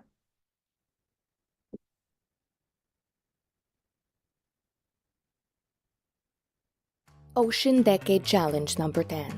Change humanity's relationship with the ocean. How do we go from the ocean we have to the ocean we want? Let's start with a bit of imagination. Imagine an ocean that we no longer take for granted. An ocean that we respect for regulating our climate and inspiring hundreds of cultures around the world. Imagine the power of a whole generation of all ages and walks of life, committed to saving our planet's largest ecosystem. Ocean knowledge gives us a clear picture of the worsening human impacts on the ocean. Education and ocean literacy give us the keys to changing our behavior so that we can protect the ocean. Time for change is running out, but the next 10 years of ocean action will be critical for a step change in our relation with the ocean. The Ocean Decade is a once-in-a-lifetime opportunity for humanity to reconnect with the ocean, understand its importance to our survival, and use that knowledge to transform our relationship. In the ocean we want, we live respectfully with our shared ocean, carefully and sustainably managing its precious resources. Are you up to meeting this Ocean Decade Challenge? Join us today.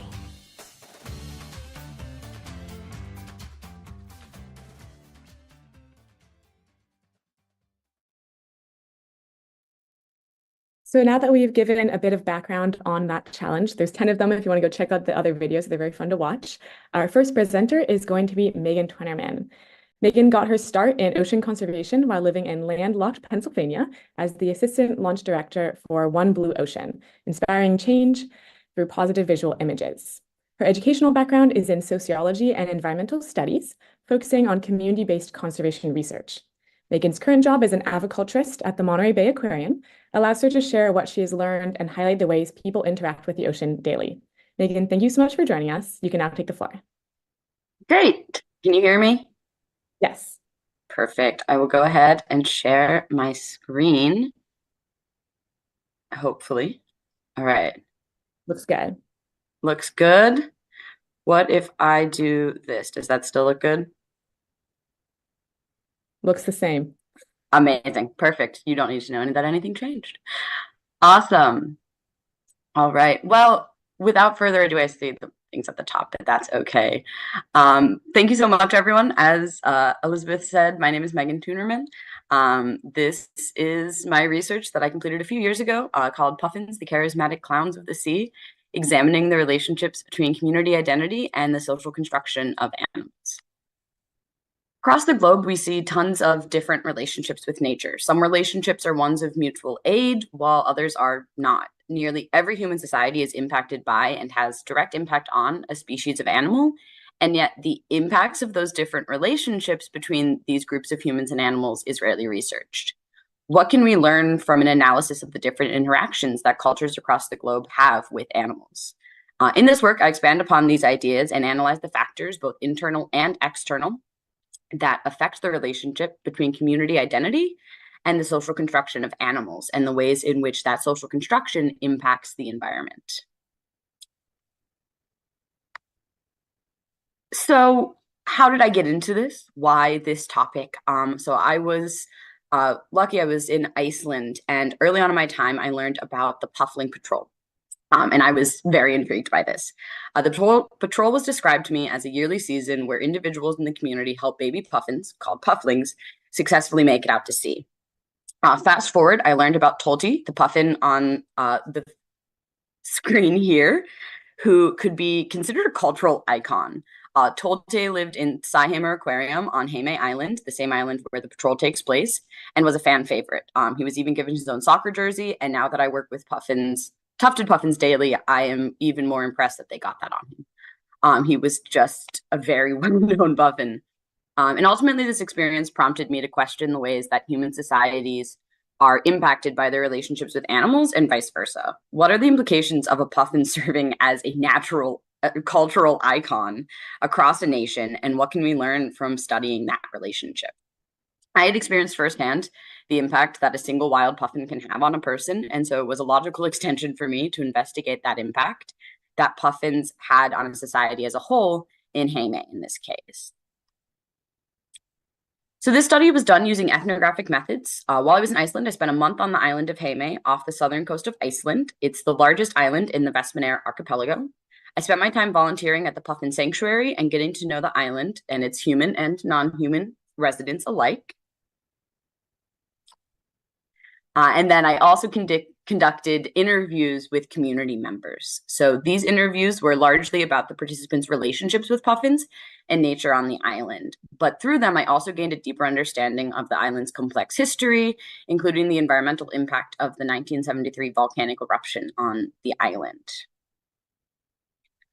Once I was back in the United States, I was sorting through my data I had collected, and I realized that there was only one other place that had a puffling patrol, Witless Bay in Canada. So I traveled to the St. John's Witless Bay area and collected data on this local community's relationships with puffins, with the goal of informally comparing and contrasting the findings from the two areas. So what happened? The communities of Heime and St. John's both have undergone significant changes over time due to external factors.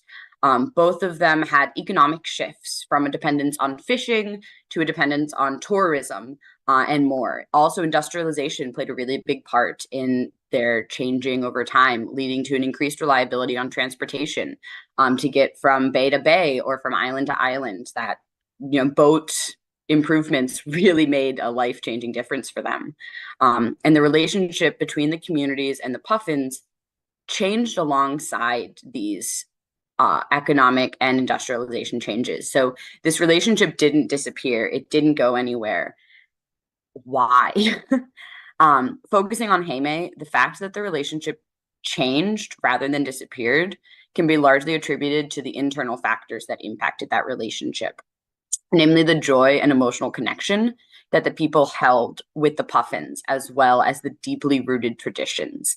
I got stories of 60-year-old grandparents climbing fences to collect puffins in need. These are the kind of emotional connections that we're talking about. While the social construction of the puffin, the way that the society understands puffins, changed over time from primarily a food source, and that was the reason that it was being protected and preserved, to becoming mainly a cultural symbol, the community identity that the relationship with the puffins created solidified their general importance throughout history. The impact of this established importance is that conservation of the birds is not done simply out of duty, but out of love. The people of Heime enacted conservation methods without consciously doing so. Conserving the puffins is not a duty, but an integral part of maintaining their cultural identity. Without the puffins, the community lacks that unifying factor. focusing on St. John's in the Witless Bay area, an area that's physically closer to the United States and to the ideas of fortress conservation that the United States largely holds. The patrol was also discussed with joy, and tradition was involved and discussed to a lesser extent, with the general traditions of fishing and a murre hunt being a bit more prevalent than the patrol itself. One of the most significant differences is that the practice of bird watching and the bird watching industry and the patrol were started with and are more closely and directly tied to tourism. In Witless Bay, the patrol was discussed with joy, but it was joy with a tinge of surprise about how the patrol was a really pleasant surprise of how great it really was. And it was very enlightening, and the joy just had surprise to it. The other difference was that the patrol was really more for tourism.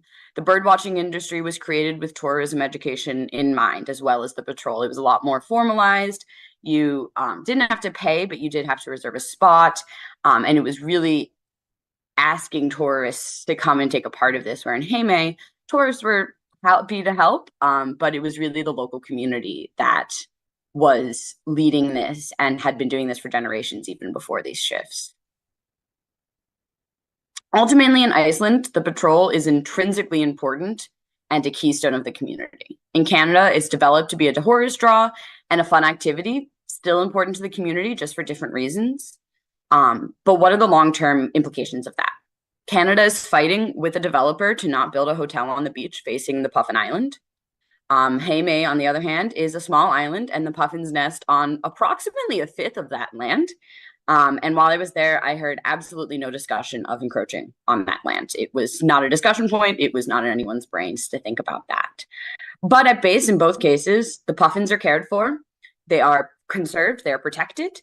And both communities engage in conservation. And both conservation methods are effective. So through case studies such as this one on community relationships with animals outside of the United States, options for environmental awareness and conservation within the United States increase exponentially. For years, fortress conservation has been taught as the primary method of conservation in many Western and Eurocentric schools. The mutually beneficial relationships held between the people of Heime and the puffin shows that there are other methods of conservation that are just as, if not more, successful than fortress conservation. The relationship between the people of Newfoundland and puffins highlights that even areas that do utilize these methods of fortress conservation and that have been taught to idealize fortress conservation succeed in human and animal relationships that are mutually beneficial. It's not new for humans to help young animals in need. The puffin patrol is not a new idea or practice. Instead, it's a method of conservation that has been proven to be effective at both aiding the Atlantic puffin population and providing the community of Heime with unity and joy. I just want to thank everyone that helped me, succeed in this research program. I really enjoyed that. And I want to thank all of you for listening and for giving me a place to share about my wonderful time in Iceland and my research. Thank you so much, Megan. We really enjoyed learning about your research. Puffins are absolutely adorable. And we look forward to learning a little bit more from you later on during our panel discussion and Q&A at the end. So our next presenter will be Giulio Panettiere, hailing from the island of Sicily, Italy, in the Mediterranean Sea. Giulio is a master's student in social anthropology at the University of Oslo in Norway, and concurrently pursuing a postgraduate diploma in climate change at the Pacific Center for Environment and Sustainable Development at the University of the South Pacific. Currently immersed in a research project in Fiji, Giulio explores how Indigenous communities are navigating climate-induced relocations. His focus involves collaborating with the village of Vuunisavisavi on Vanuatu Island, assessing the social impacts of the community and examining various grassroots initiatives to develop and implement adaptation measures. Giulio, you can now take the floor. Thank you for joining us. I think you might still be muted, Giulio.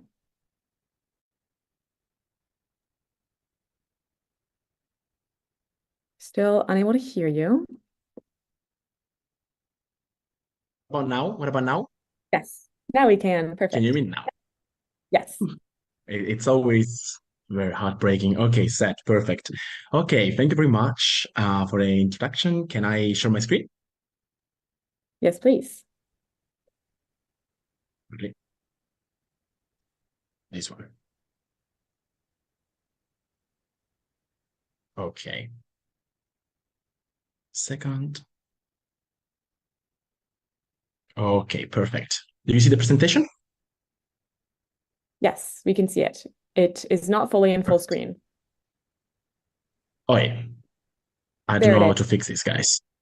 It looks Okay, great. got it. That's Perfect. fine. You're good. Thank you very much, guys. Okay, first of all, some hello everybody. And you will apologize me, guys. It's deep night here in Fiji. Me and Denzel know something about it. And so yes, thank you very much for this wonderful opportunity of learning from each other, hearing wonderful stories, hearing wonderful researchers.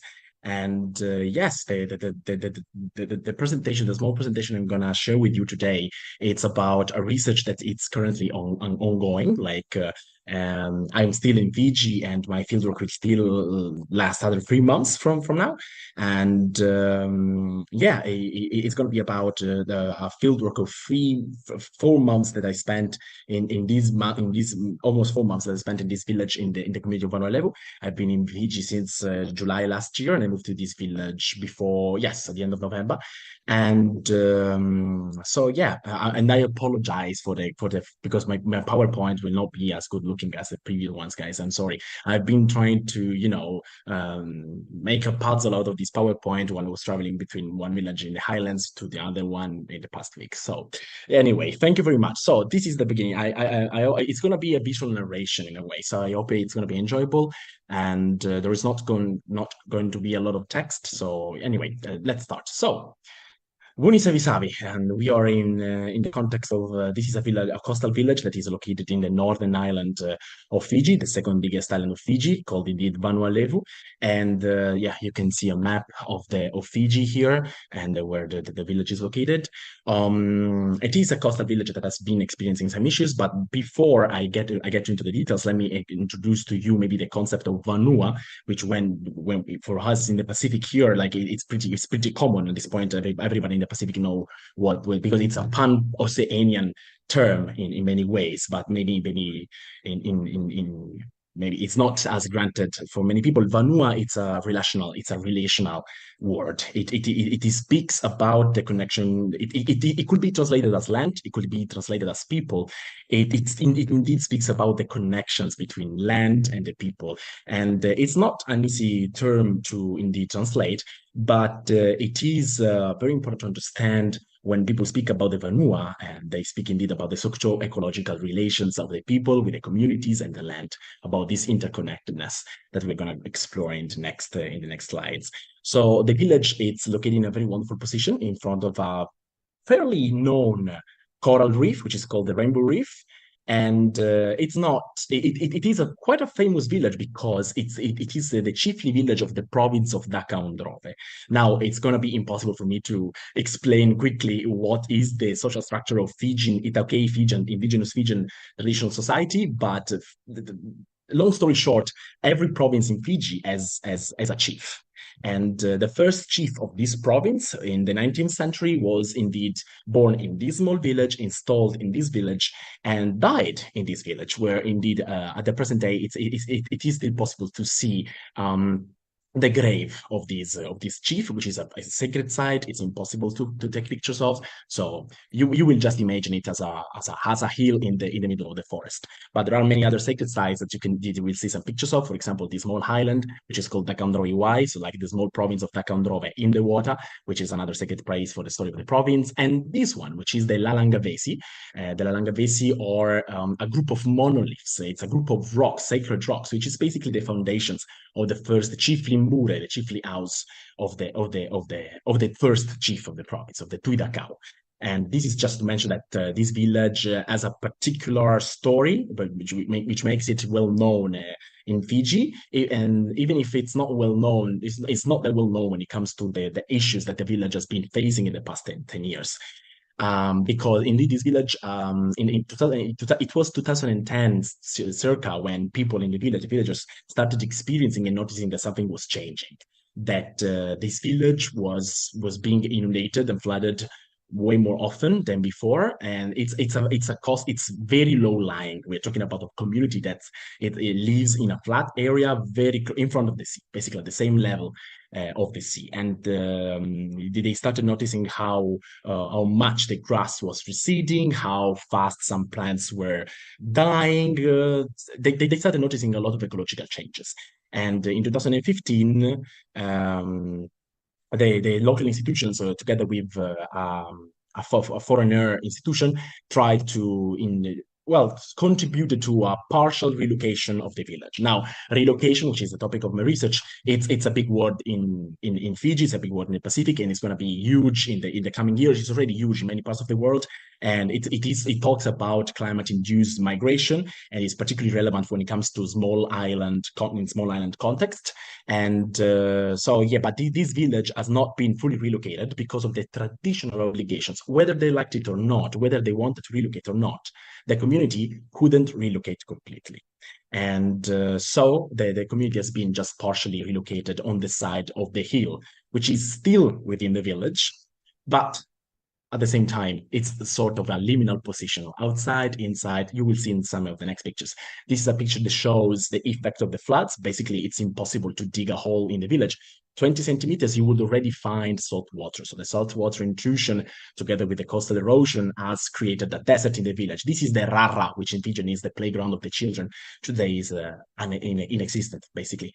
So these are some pictures about the drain that the community tried to build, tried to dig, to let the water circulate, then flow away, but it was not really a successful project. And these are other pictures I took during my stay in the village, where I'm gonna be back in 2 weeks. About what happens when it floods and when it rains, because unfortunately, like, we are still in the rainy season in Fiji, and it basically rains every day. And since the underground, it's already full of salt water, and we couldn't basically when it rains, the water doesn't go through the ground.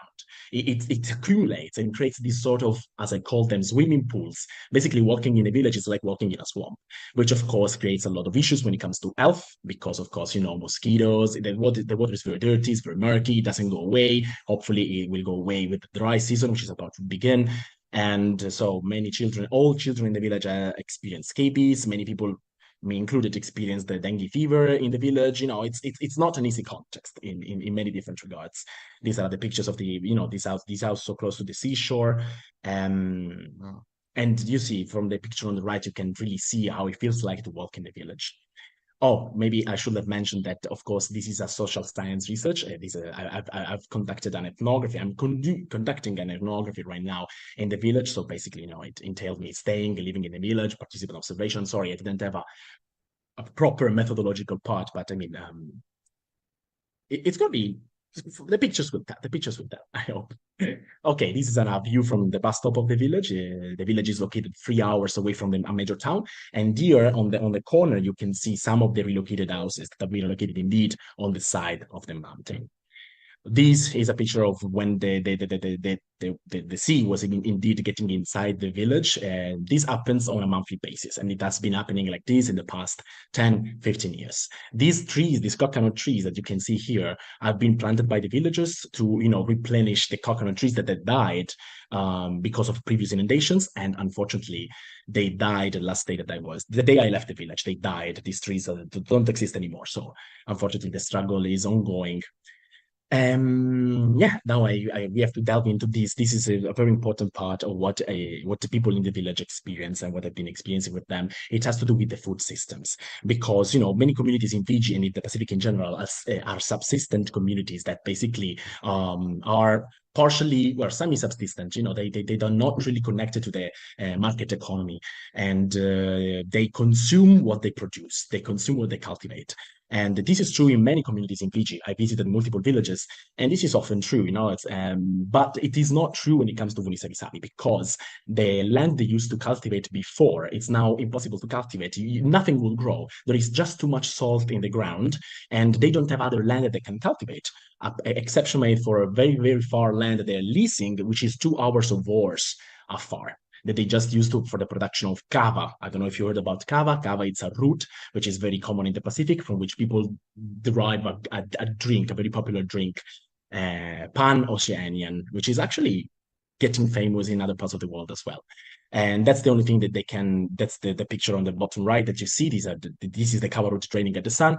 And the one that you can, the picture that you can see in the middle, it's the dalo, the taro, like the root crops in Fiji are the daily food. We're talking about taro, we're talking about tapioca, and this is the first time I saw people in Fiji actually purchasing taro, the root crops from the market, which clearly, instead of using their homes, which clearly speaks about something, how climate change makes people dependent on cash or market economy, something that people were not used to before, because they don't have new ways to to get new source of incomes, so they need new cash, but often people don't know how to make cash, but they are more dependent and also dependent on food of many sorts. Sorry, Elizabeth? Yes, just want to let you know that your time slot is coming to a close, so if you could just try to tie things up. So much. Okay, yes, I will be very fast. I will show, sorry, oh my God. I will show you some pictures. It's clear how the people that live, the indigenous people that live in coastal areas are of course very much interconnected with the sea. There is a very deep connection with the ocean seascape, and as you can see in these pictures that I'm showing here, people are indeed taking much of their livelihoods from the sea, which indeed is very much stressed. So this shows also the fragility of the ecosystems. People that really know how different ecosystems are intertwined, and they know how to use it. These are mangroves that you can see. Okay, let me go fast to I would like to mention another component of the research, yes, which is a place of hope. And something interesting that has been happening in the village, and which has been divided by this wall of earth relocation. So how climate change can indirectly, mess up with the people and mess up with the unity of the village, which is also, messing up with the traditional world values and value systems of the indigenous people. For example, a famous word in the Fijian context is sole solevaki, which means unity, communal work. This has been very much impacted, but there is a place of hope when it comes to, for example, the mangrove replantation.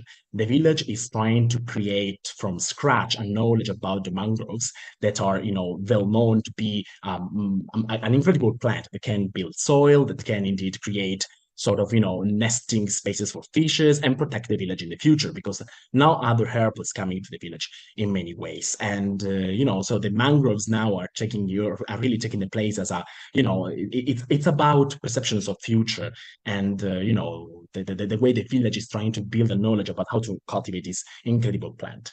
And something else has to do with Nalengi. Nalengi is a small village which is just 5 minutes of boat, accessible only by sea on the same coast, which was very impacted by Tropical Cyclone Winston, the strongest tropical cyclone that hit the Southern Hemisphere.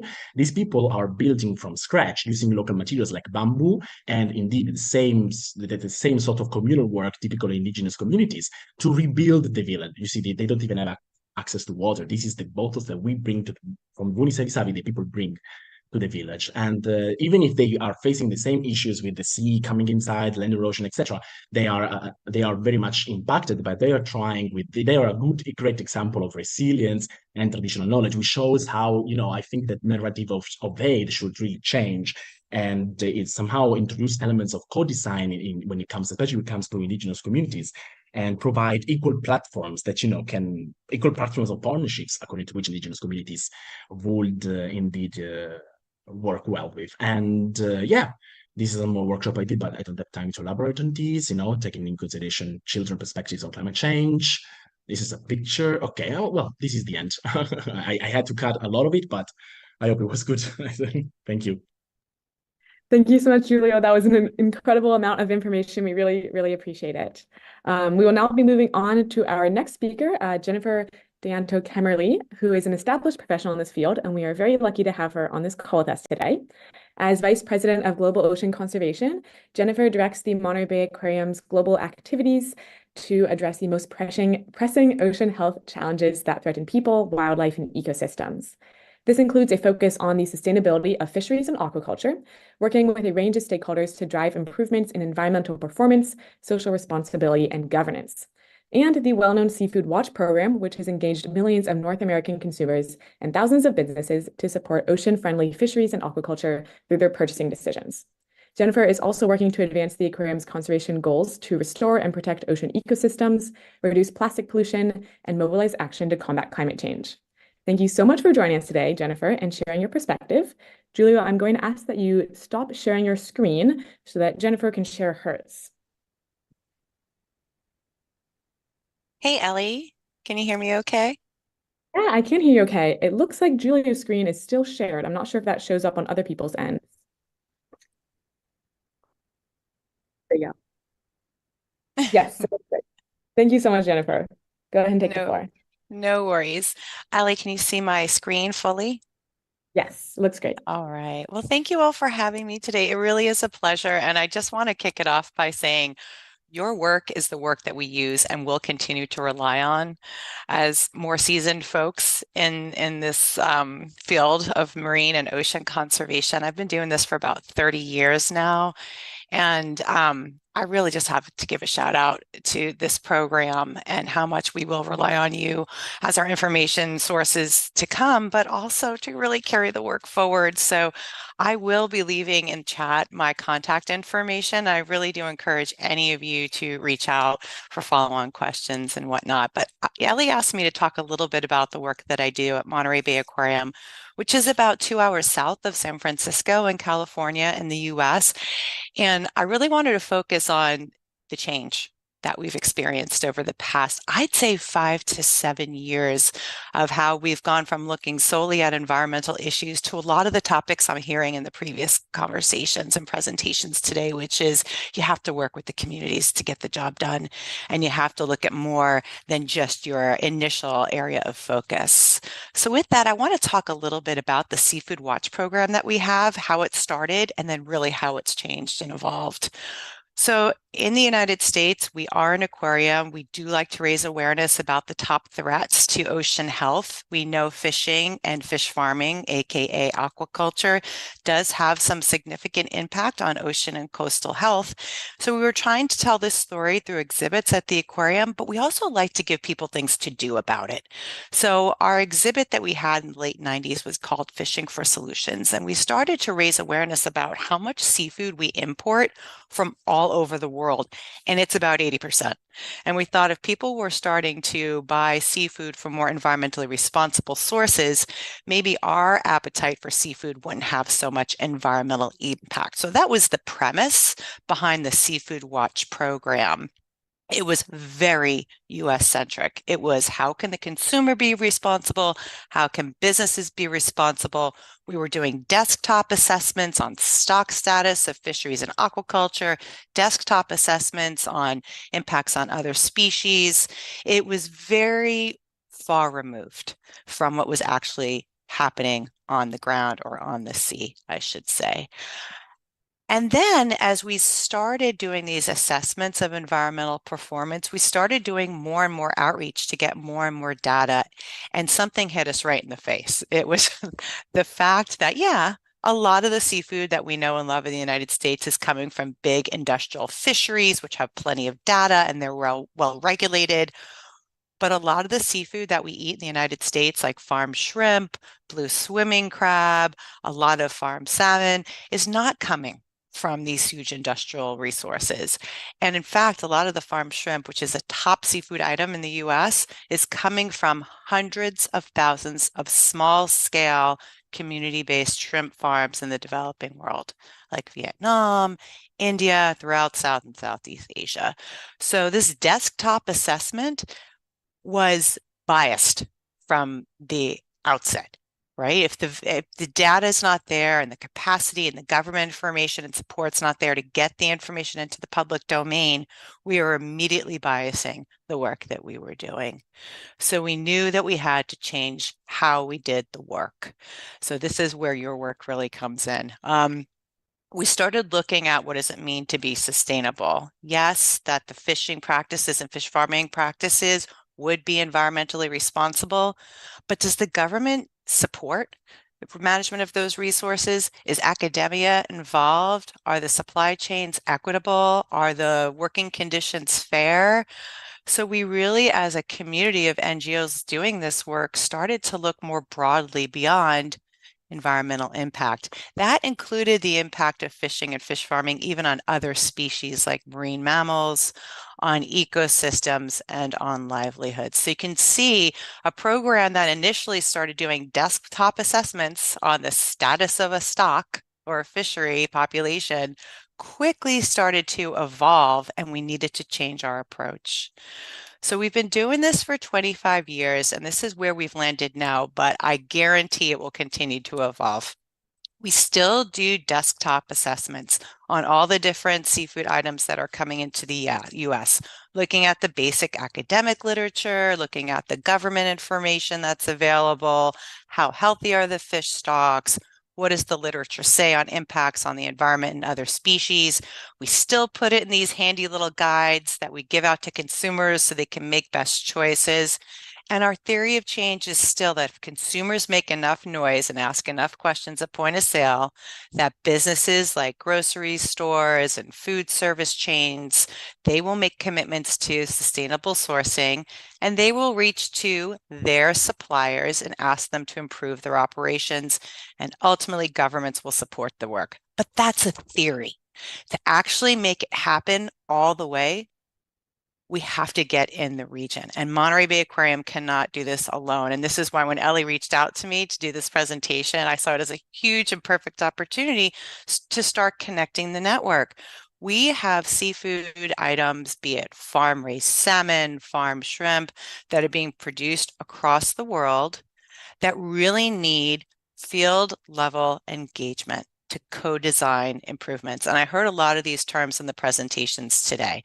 I heard from Megan's presentation that you have to really get in there and create benefits, not just for the environment, but for the people who are impacted or living in these areas. I heard from Julio's, right, that you have to do a lot of co-design. And that's the premise behind the work that we see needs to happen. So farm salmon in Chile, for example, and I'll be quick, I have 2 examples. Farm salmon has been red rated by Seafood Watch for environmental impacts for over a decade. Chile is supplying most of the farm salmon into the US. We have about 85% of grocers in the US that want to buy more environmentally responsible farm salmon. They cannot get it anywhere. So why is this red rated? It's red rated because in Chile, they use a ton more antibiotics in rearing their farm salmon than other countries like Norway. Why? Because they have this endemic bacterial disease that keeps impacting the salmon. It's very, very specific to Chile. Can't they develop vaccines?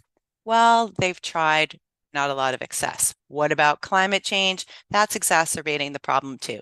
So very quickly now we have to pull in the communities, the industry, and academia to try to figure out how to reduce antibiotic use. That is something that Monterey Bay Aquarium with a desktop assessment cannot achieve alone. So we've formed a collaboration, and we're actually funding research on the ground to try to support this work and drive change. Another example is farm shrimp, and this is my last example, and then I'll hand it back over to Ellie. But this is where most of our farm shrimp comes from in the United States. It doesn't come from this huge industrial complex. These are tens of thousands of individual shrimp farms, each owned by families, which are getting subsidized by local companies. And there is a very, very nuanced and complex financial arrangement between the small scale farmers and the entities that are lending them money. So now we have a societal issue here that we need to seek to understand. They can't even begin to address some of the environmental issues without collecting baseline data, without really understanding what are the financial dependencies. I'm using these examples on purpose because I think there are so many limitations to desktop work that it's really about getting on the ground and working in partnership with folks like yourselves, that you can take information like Seafood Watch, which says, here are some environmental issues that need to be addressed. But to actually address them, you really have to get in there and understand the societal dynamics and fabric of what's going on. What are the root causes behind the environmental issues? more often than not, it's understanding the social dynamics. So again, it's just a shout out to the work that you're doing, because I'm already seeing from the flavor of the presentations that you are looking at all of these holistic dynamics that exist in these regions, and that together we can really drive improvements. So I'm deeply appreciative, and I'm going to drop my info in chat. And thank you, Ellie, for reaching out to me and giving me this opportunity today. Yes, of course. Thank you so much, Jennifer. We loved your presentation. Because we are, actually, yes, we're going to move on to our next contributor, who is Yvonne Tan. Yvonne is a UNESCO intern from Malaysia who supports the regional node of the V.ECOP program for Asia. She's co-leading the development of a national V.ECOP network in Malaysia, and she's also the co-founder of Plastic Vibes, an environmental awareness project based in Penang Island. Yvonne is also a PhD student at City University of Hong Kong in the field of marine toxicology. So Yvonne, we're really excited to have you here and learn about your work. You can go ahead and share your screen.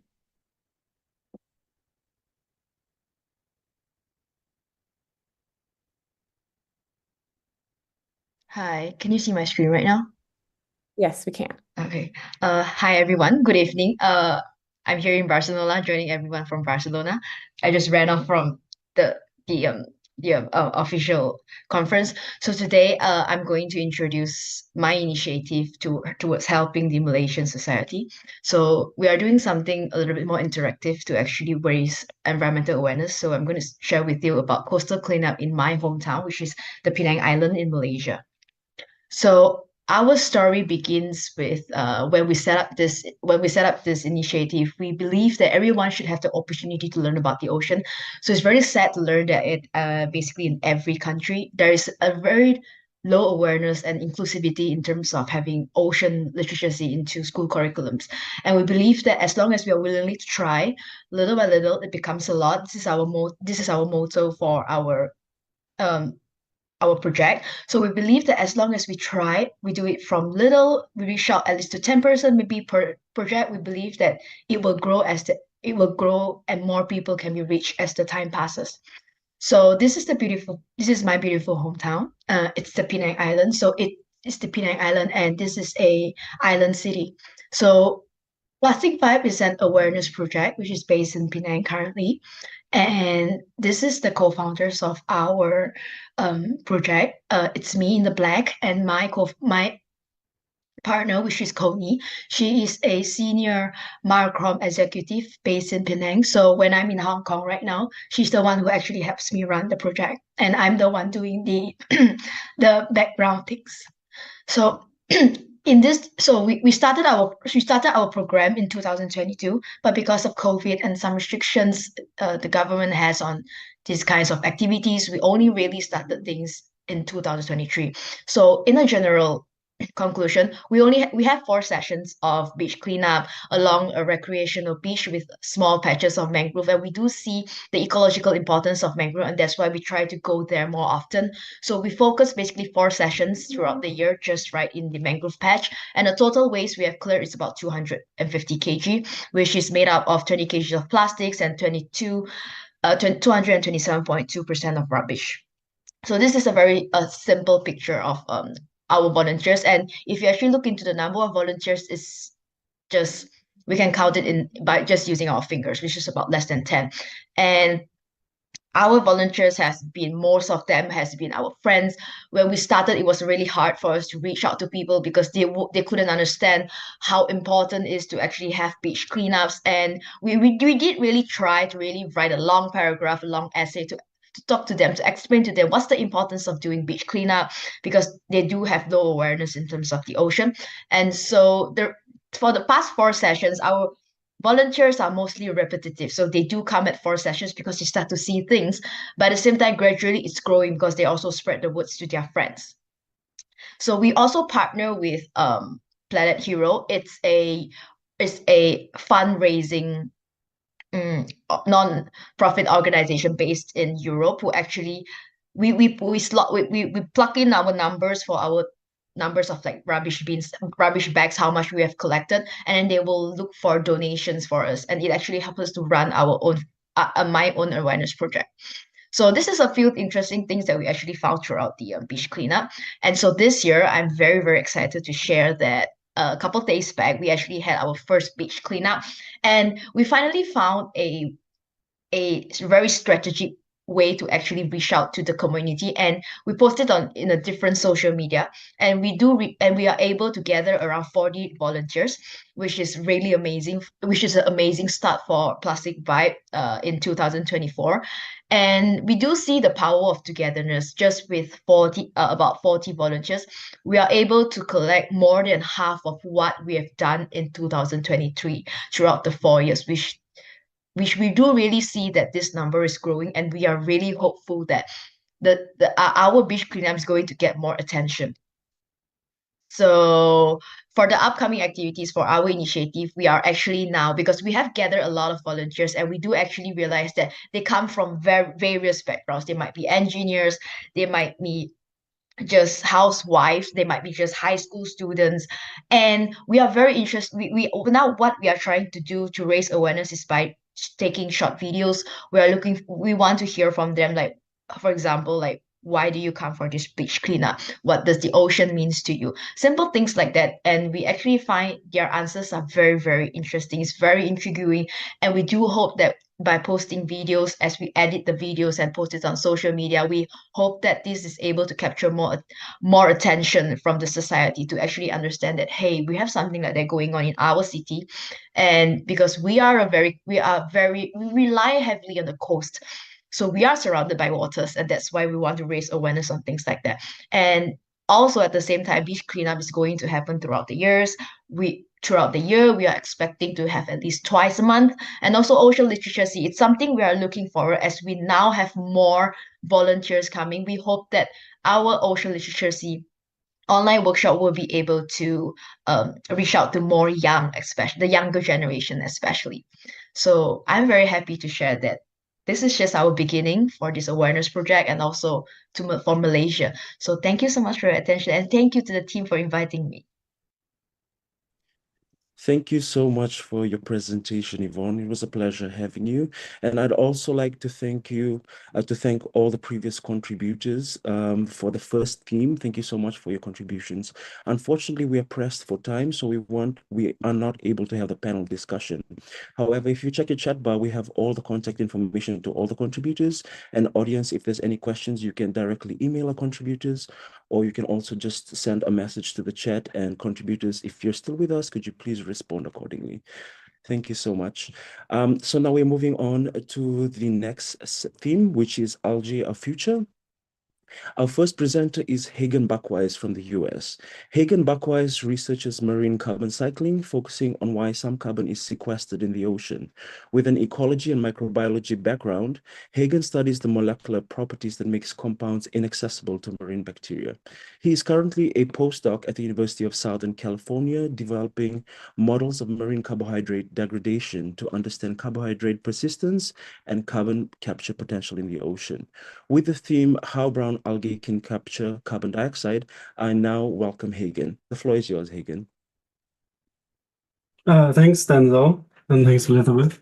Yeah, as you maybe already heard from my title and from the introduction, I'm a scientist, and I hope that I can break down what may seem to you as something very specific and very detailed, to make it understandable for you and accessible, and also to give you an idea of why I think, at least, that this is something that's really important. So this picture that you can see here in the background illustrates, I've been, like, throughout my PhD working with an artist, a French artist, and she was really interested in this project to visualize how algae can help improve our oceans and maybe sequester carbon from the atmosphere to mitigate climate change. And so this is how she put this into art to communicate this better. And it's also exactly what I'm interested in my research, how algae can improve our climate and mitigate climate change. So the artist is Sarah Brake, in case you're interested and want to check this out. I hope you all know that actually every second breath you take, so half of the oxygen that you breathe comes from marine, from the ocean, from tiny algae that live in the ocean, but also the really big ones like the big kelp or sargassum floating on the surface. And they fix carbon from the atmosphere and turn it mainly into sugar molecules, but also many other forms that then linger around in the ocean. And my research in particular focuses on what happens to these sugar molecules that the algae produce and how much of them actually make it down to the seafloor to store carbon. So to have kind of like this carbon capture mechanism that actually occurs in nature. And the key message, if you remember one thing from my talk today, then I would like this to be that it's complexity. So when a molecule, a natural molecule, is very complex, very difficult to degrade for any other forms of life, then that means that the carbon in this molecule stays locked up. And this is how we can achieve natural carbon capture. So in this example, this is a very complex molecule. It's called fucoidin, and it's a sugar polymer that consists of many sugar units, where you have individual sugars that are linked together, and this is also decorated with additional sulfate groups. This makes it really complex and difficult to degrade for bacteria. Why is it difficult if it's complex? Well, it's because the more different linkages you have in a molecule, which you can see here on the x-axis of this graph, so the more different features there are, the more individual enzymes, bacteria, or also, let's say, humans, when they want to eat it, need to break this down, because every enzyme recognizes only one or a very few different linkages. Yeah, so the more complex the molecule is, the more effort has to be put in to break it down. And at some point, maybe this effort doesn't yield any more energy because you have to already invest so much. And so this molecule that I just showed you, this really complex one, and which is actually what I'm mainly studying, it is not on this graph, because if I was to put it on the graph, everything else would look really small, because we expect it to be somewhere up here. That's how complex it is, and how much effort we think is needed for bacteria in particular to break it down. So why am I really trying to sell this molecule for you? Well, it's because we discovered that in a study that we did in the Baltic Sea, that when we look at all the things, all the molecules that come from an algae, that the algae releases into the ocean, almost half of this, all this carbon that the algae release comes from fucoidin, or is actually in fucoidin. So I'm trying to say this again. So the algae, they do photosynthesis and they take up carbon dioxide from the atmosphere, and they can, or from the surrounding water, and then they process this carbon and they make, for example, the biomass of it, but they also secrete up to 1/3 of this into the ocean. And of this 1/3 now, up to half we found to be this really complex molecule. And because it's so complex, we think that it cannot be degraded, but it lingers around in the ocean. Okay, but you may now say, okay, this was like one case study, doesn't convince me. Fair enough, absolutely fair. So we went out and contacted many different people, some that we already knew, some that were like friends of a friend or friends of a friend of a friend. And we managed to go to many different sites around the globe and work there together with the people who were already working on algae, or at least in fisheries or something, to see if this is really a process that is of global importance and that is really happening. And yeah, I want to give a shout out to all the amazing people who contributed to this, because they were extremely friendly. It was always great to see these different places, and they made possible that we could actually do this study. And of course, also to the amazing funding bodies that enabled this here in the bottom. And so with their help, we were able to show that this pattern that we saw, that up to half of all this carbon is actually in this very complex molecule. With these tank experiments in the different locations, we were able to almost confirm the 50%. So from these 6 different month-long incubation studies, we were able to see that maybe like 45% is actually trapped in this fucoidan. So 45% of all the carbon that is released by the algae is locked up in this complex molecule. Why do we care about this? Well, because these large algae that we're studying, the brown algae, they are really efficient in capturing CO2 from the atmosphere. And they're also a really important source for resources, like for food, for pharmaceuticals. Now there's even companies that turn these into biodegradable plastics, and people are trying to create sustainable fuel for them. But all of these techniques mean that you need to harvest the algae, you need to take it out. And that, of course, and then you use the algae for something else. So it's not really something that is helping us mitigate climate change. But what we are seeing here, that this molecule is released into the ocean, and then it stays there, and it's released, means that even if you take out the algae, the carbon is already captured in the ocean. So that's what we are really excited about, that actually the cultivation and restoration of brown algae could help us mitigate climate change, even if we afterwards use the algae as a resource.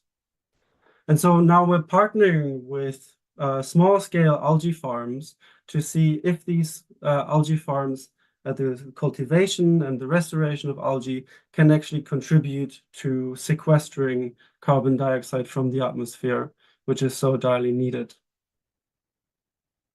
Okay, so I'm almost at the end. I'm just going to wrap this up.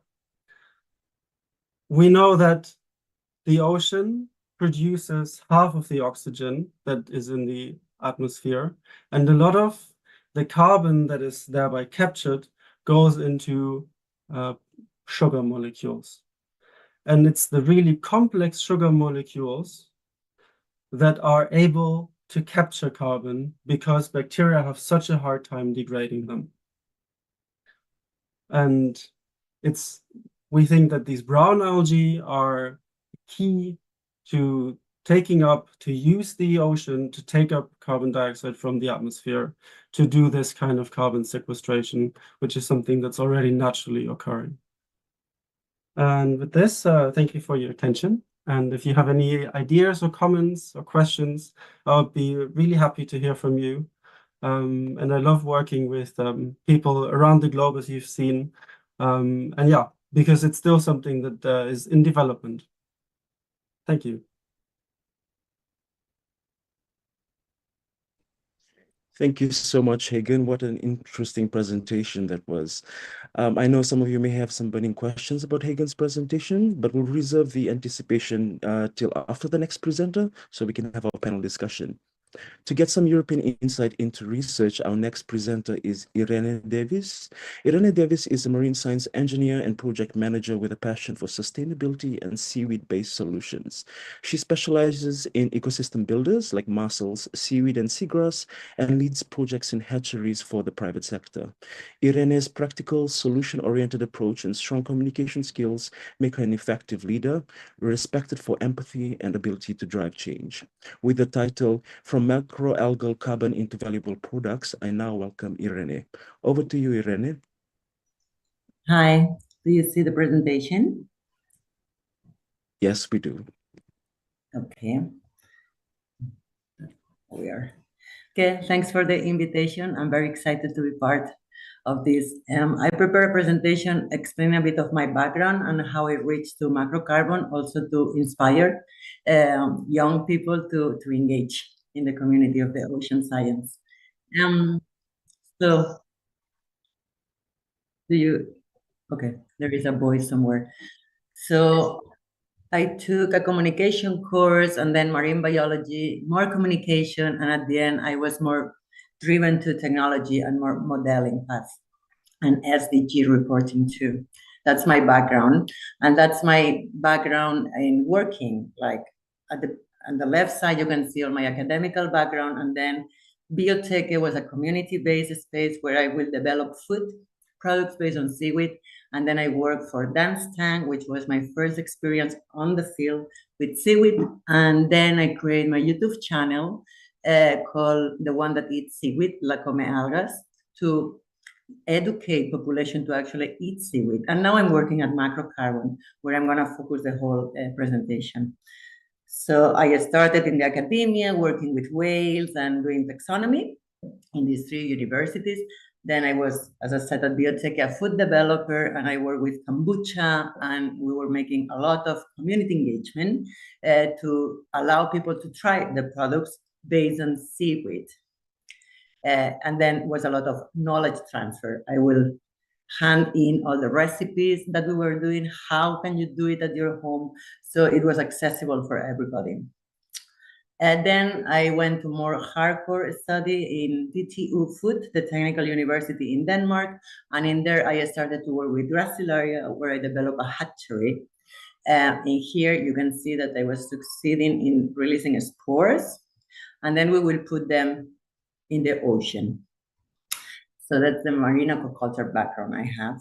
And then I realized I was handing seaweed to all my friends all the time. And they were like, what the heck I do with them? I was like, okay, I'm just going to start making recipes online so people can follow it, and then they can realize it's very easy to use it. It's just like a vegetable.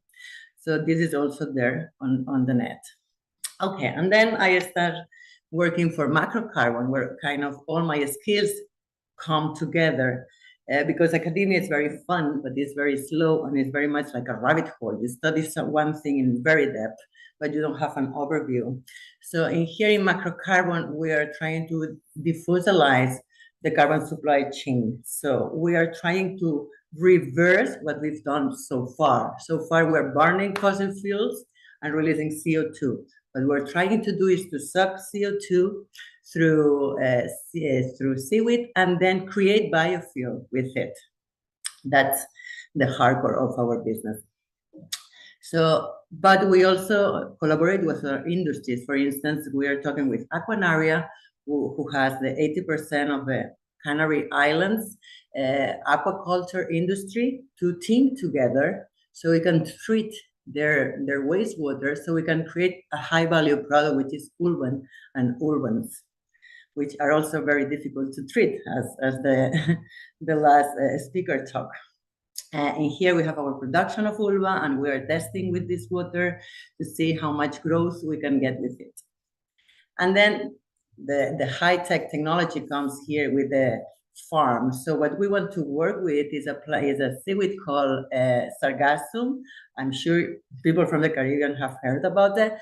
And this sargassum floats. So you reduce a lot of the cost because you don't need lines, and you need like to contain it in a barrier.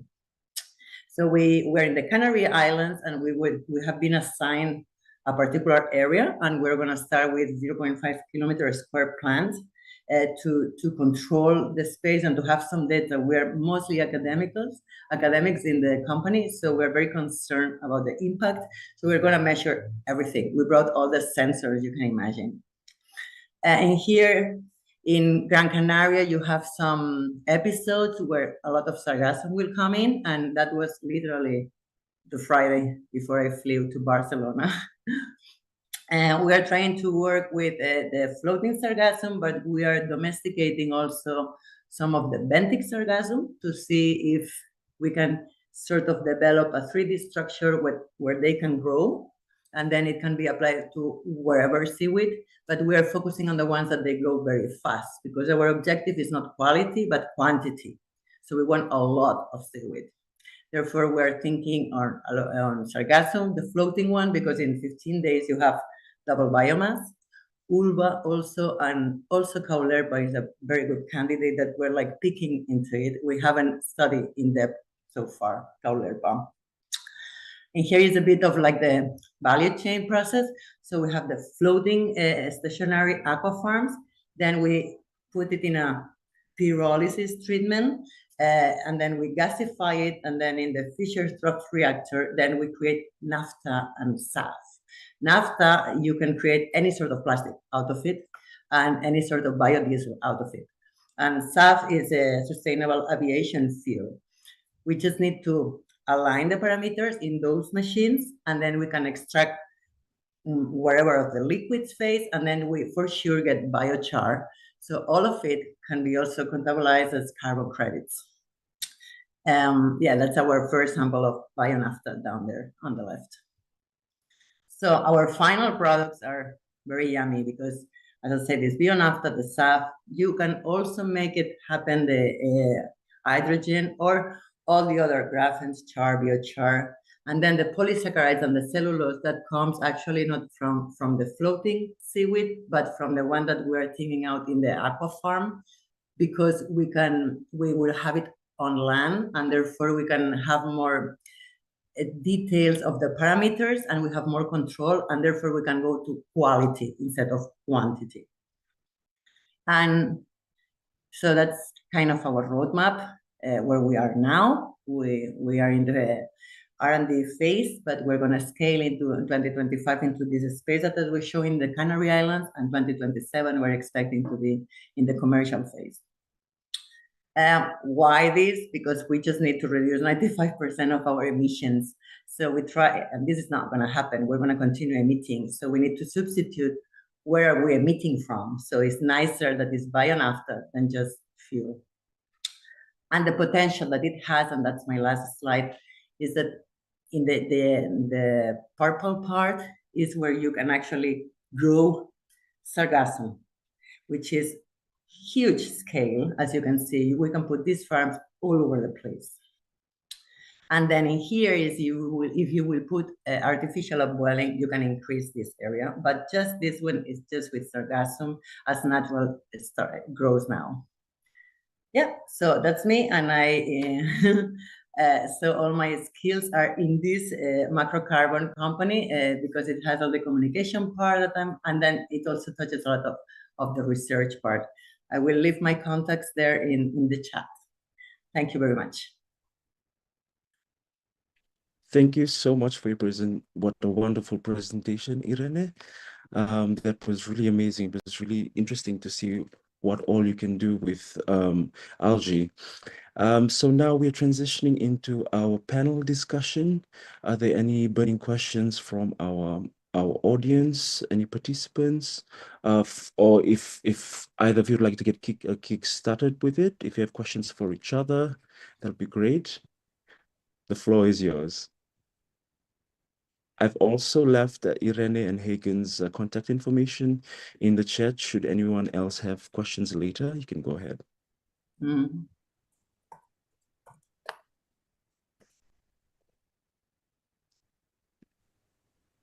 Elizabeth? No. Yeah, I have no questions to start us off. I had a question. I was curious, kind of for both of you, about the ways we can scale these solutions, the way we can bring them to market. For Hagen, like how can we scale this cultivation of brown algae you're talking about, which can capture carbon? And then for, is it Irene or Irene? Irene, yeah. Irene. For Irene, how can we, like, for example, the aviation fuel that's sustainable? I hear very little about how airplanes can be sustainable. So how can we scale that and then bring that to market? I can start. I mean, our idea, that's why we moved to the Canary Islands to make the beginning of the company there, because the islands depend heavily on aviation. And therefore, we were thinking like to have a pilot plant, a plant that will be sustainable, you need to have 6 kilometers square.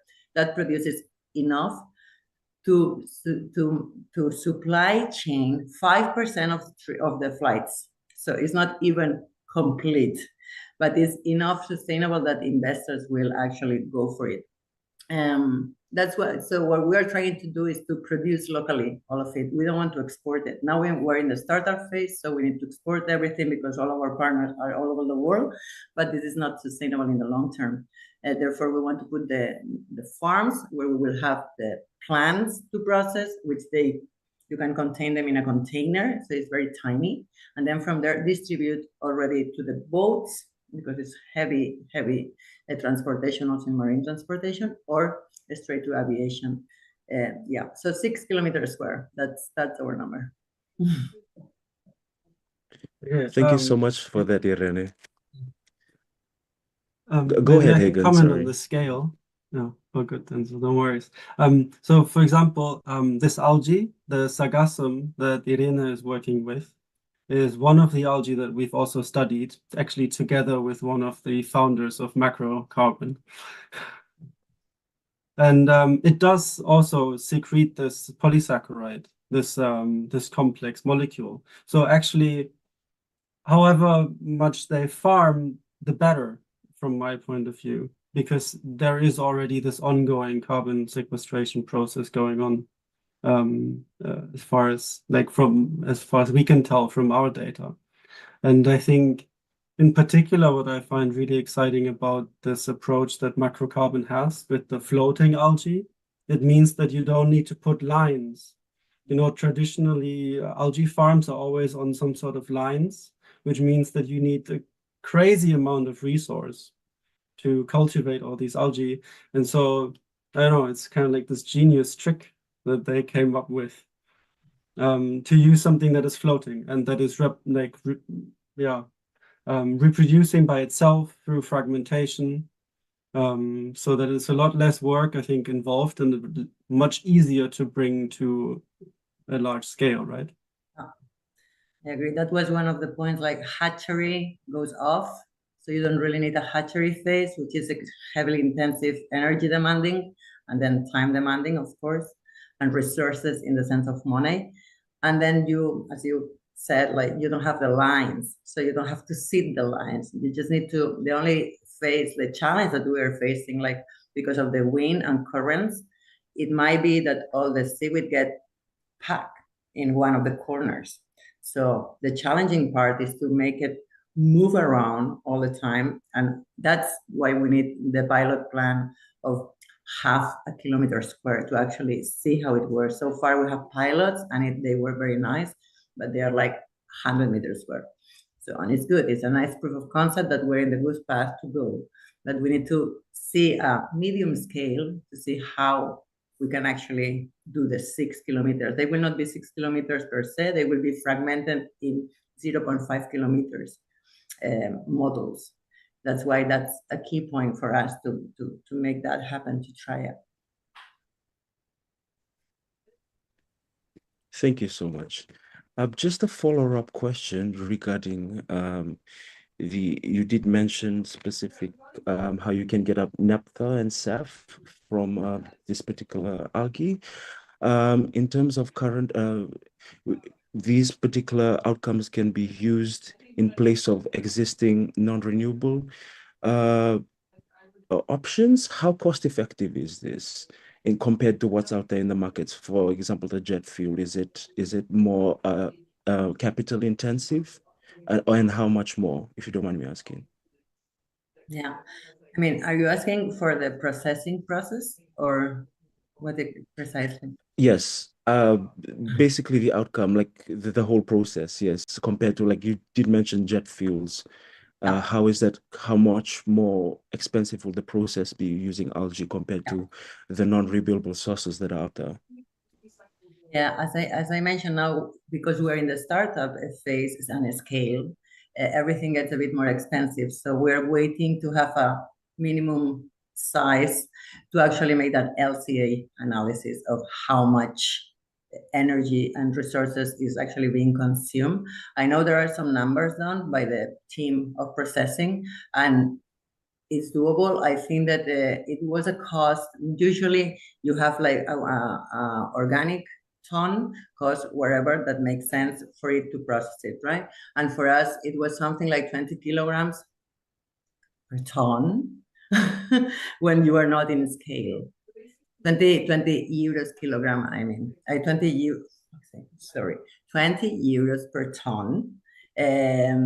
when we're in the sky, in a tiny scale. When we scale up, we reduce that cost to 6 euros per ton. And that's big oil companies like Repsol were already like, I like this number because it's very cheap, because you don't have to pre-process it. You don't have to dry the biomass. You can put it wet and you can put wherever in it. So it's also a waste management thing. You can put plastics, you can put trash, you can put wherever you need to be burned and reconvert. And because it's not for food or it's not for cosmetics or you are not very keen in the quality of what you are growing. You just want it to grow.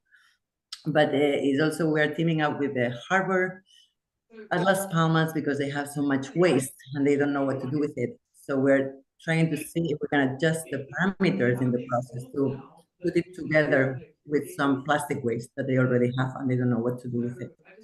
And we put both things together. Do we need to do a line for seaweed and a line for waste? That's a process phase we're facing now, that we want to make some pilots and experiments. Yeah. Thank you so much for that response, Irene. Go ahead, Hagen. Yeah, can I ask, so Denzo, you and you, Elizabeth, is like this seaweed aquaculture something that you have come across where you work? I would find that really interesting. Yes, definitely. For me, my background, I started off doing research in Madagascar on the southwestern coast, and there is a lot of seaweed aquaculture going on all along the coast there, and I believe all around the island. It's generally started by foreign companies, but I think there's been some farms that have been started by communities there as well, and they export that algae and sell it to other countries. Thank you. So here in Fiji, the seaweed aquaculture is very small scale. It's not really commercialized. However, it is part of our culture. We do eat certain species, certain species of seaweed. We incorporate that into dishes, and yeah, it was really interesting to see your discussion, Irene. Because it's part of our culture here in the Pacific, but it's definitely, we have the right conditions, the nutritive input and things like that to start up an aquaculture, a mariculture industry, but it's just a lot of planning that needs to be done and more studies regarding the impacts of it, because we're very sensitive to such things. But it's like, as we know, we are aware, seaweeds don't really need much to grow, actually, just the nutritive input, and it could also benefit the coastal areas, especially with a high anthropogenic input from inland. So this is definitely something that can be put into the Pacific and made higher scale for benefit wise. Yeah. All right, I guess we're a bit pressed for time. I would like to thank you once again, Hagen and Irene, for your contributions. We've shared your information in the chat. Should there be any questions from our audience, they will reach out directly to you via email. Thank you so much once again. Over to you, Elizabeth. Yes, thank you so much to both of you. We're now going to be moving on to our next theme, which is going to focus on ocean governance. We're starting off with Paul Trautendorfer. Paul is a 27-year-old global studies graduate. He's very passionate about ocean affairs despite his landlocked home country. And with a background in journalism and military service, he focused his master's degree on political science, security studies, and marine conservation. Paul has analyzed approaches to maritime security and ocean governance in Europe and the Indo-Pacific. He recently completed an internship as a political advisor at the Permanent Mission of Austria to the UN in New York, and was a youth delegate at Our Ocean Youth Leadership Summit in Panama. Paul is a proud member of the Sustainable Ocean Alliance. And welcome, Paul. You may now take the floor. Hello, can you hear me? Yes, we can. Share the screen. Good.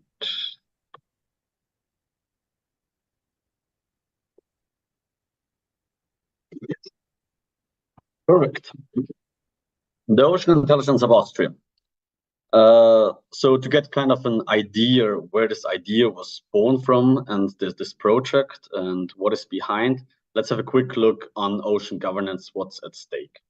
This is definitely broken down and not all the important topics are included, but still we have a look. What do we see? We have an BBNG agreement that got adopted by the UN and was cheered all around the world last year as landmark agreement. But at the same time, we know the meaningful implementation is still far away. Connected to this, we see a race for resources. Topics like deep sea mining and fisheries are hotly contested and discussed all around the world. And by that, we also see a cold war actually in the maritime sphere, where more and more countries feel pressed to ally with the one or the other great power. In this sense, we also see militarization of the ocean. More and more navy is floating out there, bringing insecurity to the oceans, and by that, transforming the ocean in a new geopolitical hotbed. So in the name of the ocean, in the name of the earth, what do we need? We definitely need a stronger mediating voice. The UN can be that, but also the UN is only as strong as the willingness of its members. So where's the potential? In my view, in landlocked countries. Why? Because many of them involve themselves only little so far. And by having no coastlines, this also means having less cultural and economic connections with the oceans, and by that actually gives this certain objectivity to the topic, which is important for being a mediator. But what is in general the connection of landlocked countries to the ocean? On the one hand, they are also dependent on the ocean. Environmentally, they breathe the same air. Economically, import, export is also coming partly via the ocean. They are also members of the International Maritime Organization, of the International Seabed Authority, and many more. And the deep seabed, declared as common heritage of mankind, and the high seas are open to all, also gives right to these landlocked countries out there on the ocean. But what is important to mention by that, who has rights also has duties. And in this sense, also the duty to take responsibility in marine conservation. So what is the connection of my home country, Austria, where this project is situated? We see more than 10,000 workplaces in Austria directly or indirectly connected to the maritime industry. Export is happening more than 40% and import more than 25% via the ocean. 78% of Austrians spend their holiday outside of Austria, of which 59 at the sea. We even have 7 NGOs specifically dedicated to marine conservation in Austria. And we can find individual experts, marine biologists, but also experts in the legal field on law of the sea and marine engineers across the country at universities and museums. But there's still the general problem prevailing: sea blindness in society and political actions. There is no sufficient awareness for the relevance of the ocean in Austria. There is a little sense of duty and responsibility for ocean affairs. And there is no or only little participation in marine-related fora or discussions at UN and EU level. So what is the plan? To change exactly this, to push for more awareness of the maritime domain in Austria, and to promote science-based policy in this area. And how? Through the establishment of a platform that centralizes all of this expertise in Austria. This shall be in the form of the Ocean Intelligence Hub Austria. 2 main pillars and 2 kind of core values of this. The one visibility, the other one exchange. Visibility, what is meant by that? Finding the right expertise. This shall be a platform where media, politics, and society can easily find the one person to go to when they want and need the right information. But it's also about facilitating cooperations between the academia and economy. They shall get to know each other and work more efficiently. In this sense, it's also about attracting political and financial support for maritime research, as everything is connected and centralized. And it shall especially also motivate young people to work in the field. It's about showcasing what already is happening in Austria. As you have seen, there are these NGOs, there are these researchers working. They shall be motivated that they can also feel heard and that there is something they can learn to and they can go to. And especially also for young people doing their masters, doing their PhD, it shall be a place where they can easily contribute and publish their work. In general, it's about growing awareness, so that in the end, more Austrians, more people in general, will adjust their behavior accordingly when they travel the next time to the sea or when they the next time want to buy seafood in the supermarket. The other point, exchange. This is really meant for the researchers themselves. They shall to get to know each other. Right now, we only see these individuals. Some of them, they really don't know that some 100 kilometers away, there's another researcher in the same country working on similar topics. We want to bring them together. In this sense, it's about conferences and projects that can be facilitated through intra-Austrian exchange and can be set up more cost efficiently. It's also about more efficiency through transdisciplinary working together in the maritime sector, as we not only bring together everyone from the natural sciences, but also from marine technology and from the ocean governance sector. In the end, it's about that also cooperation at the international level is made easier. When looking from outside towards Austria, there shall be one focal point everybody can reach out to and then get the right information and set up future cooperation. So how does all of that look like? In the end, it starts as a website. At core is the Blue List. This is a database of all Austrian and in Austria living maritime researchers, project that I'm already following and working on with Professor Jörg Ott from the University of Vienna. And besides that, the more dynamic part is on the one in the blog, where we will have topic weeks, Austria and the ocean, what is the connection there? But also the NGOs themselves can present their work and companies can showcase their technologies. There shall be a calendar to announce events, to show what is happening, to invite more people and bring more awareness. And all kind of different other tools, what we can think about. A tool to identify marine species, for example, as we can hear that a lot of marine biologists get all the time sent a lot of holiday pictures from people. Please tell me, what is this kind of fish? What is this kind of coral? We want to make this easier and put this also on this website. In the end, it shall be a home for everyone. This is the most important thing. Equal what your background in the maritime sector is. The Blue List divided into the three main parts so far: oceanography, covering the natural sciences; marine technology, bring in marine engineering, shipbuilding, and these kind of sector; and then ocean governance, where we bring in also the blue economy and the maritime security as well. But what is most important is that we connect all these researchers to more easy topics. It doesn't help when a researcher has stood at his website that he's a paleontologist or that he's an expert in maritime security. People outside the bubble don't know on what topics these people are really working on. So it's important to connect them to these topics that they, in the end, can be found easier. The highest credo, as simple as possible. What is the envisioned outcome?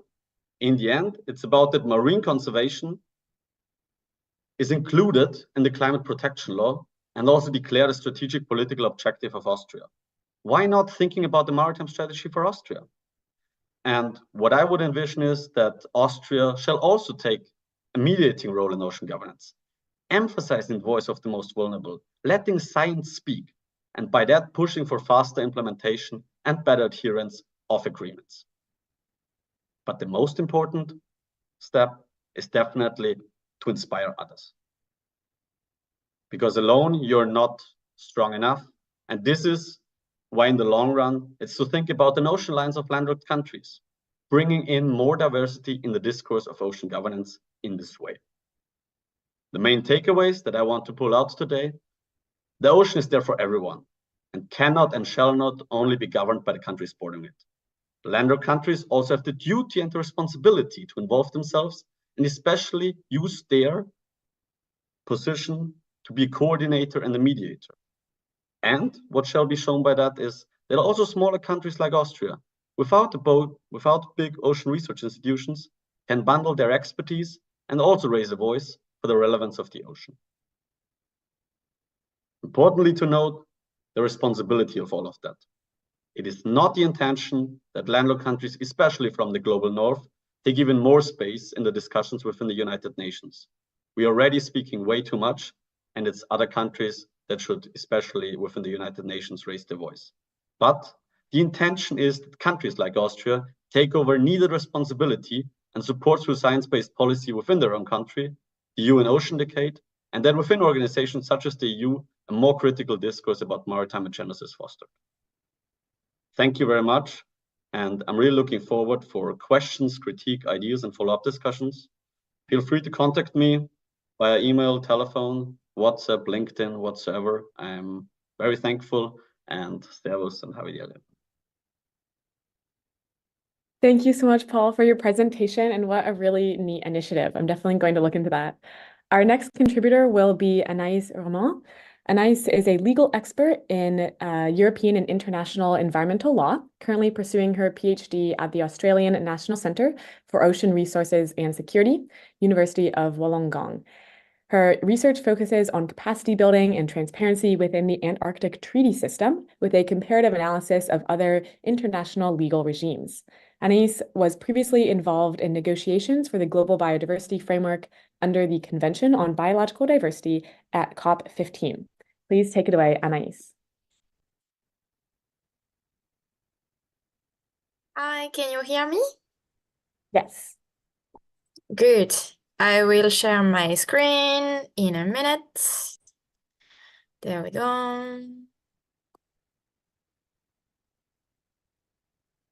All right. So my presentation is about having a voice in the decision-making process of the Antarctic Treaty System.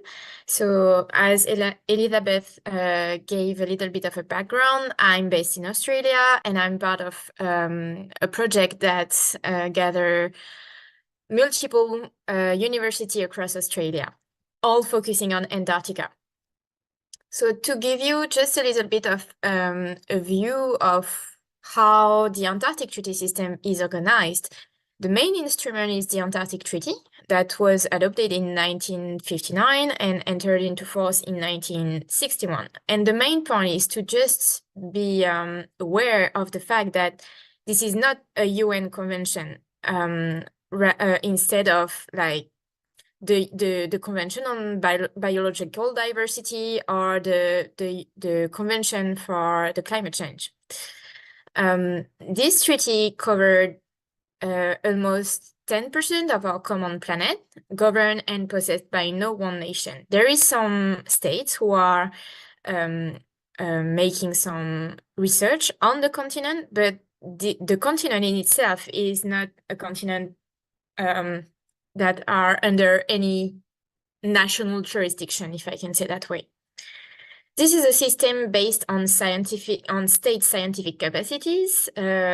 This obligation is under the Article 9 to determine, and this obligation determines who can vote with a distinction between consultative and non-consultative parties. The non-consultative parties can be part of the treaty, but they don't have the rights to vote at the end. So the Antarctic Treaty is organized like this. The Antarctic Treaty System is organized like this. So as I said, the main instrument is the Antarctic Treaty, and there is two other main instruments, if I can say. So the Environment Protocol, which was adopted in 1991, sorry. And the Convention for the Conservation on Antarctic Marine Living Resources. So this last convention is about mainly marine living resources. So it can be seen sometimes as a fisheries convention, but it's far beyond that because it's also covered some other topic. Apart from the convention system, you can see on the left that there is some bodies that can make some advice and provide information. So you have the Scientific Committee on Antarctic Research and the Council of Managers of National Antarctic Programs, and also the International Association of Antarctica Tour Operators. And all of these three are historical organizations who were helping the Antarctic Treaty System in order to be ruled and protected. So, as I said, the Article 9 is one of the main one in order to have a voice in the decision-making process, and it needs to be read in the combination with the article 3.1.c, that, as you can see on the first bullet point on the screen, that said scientific observations and results shall be exchanged and made freely available. And this article is also needs also to be read with the Article 2 that established the freedom of scientific investigation.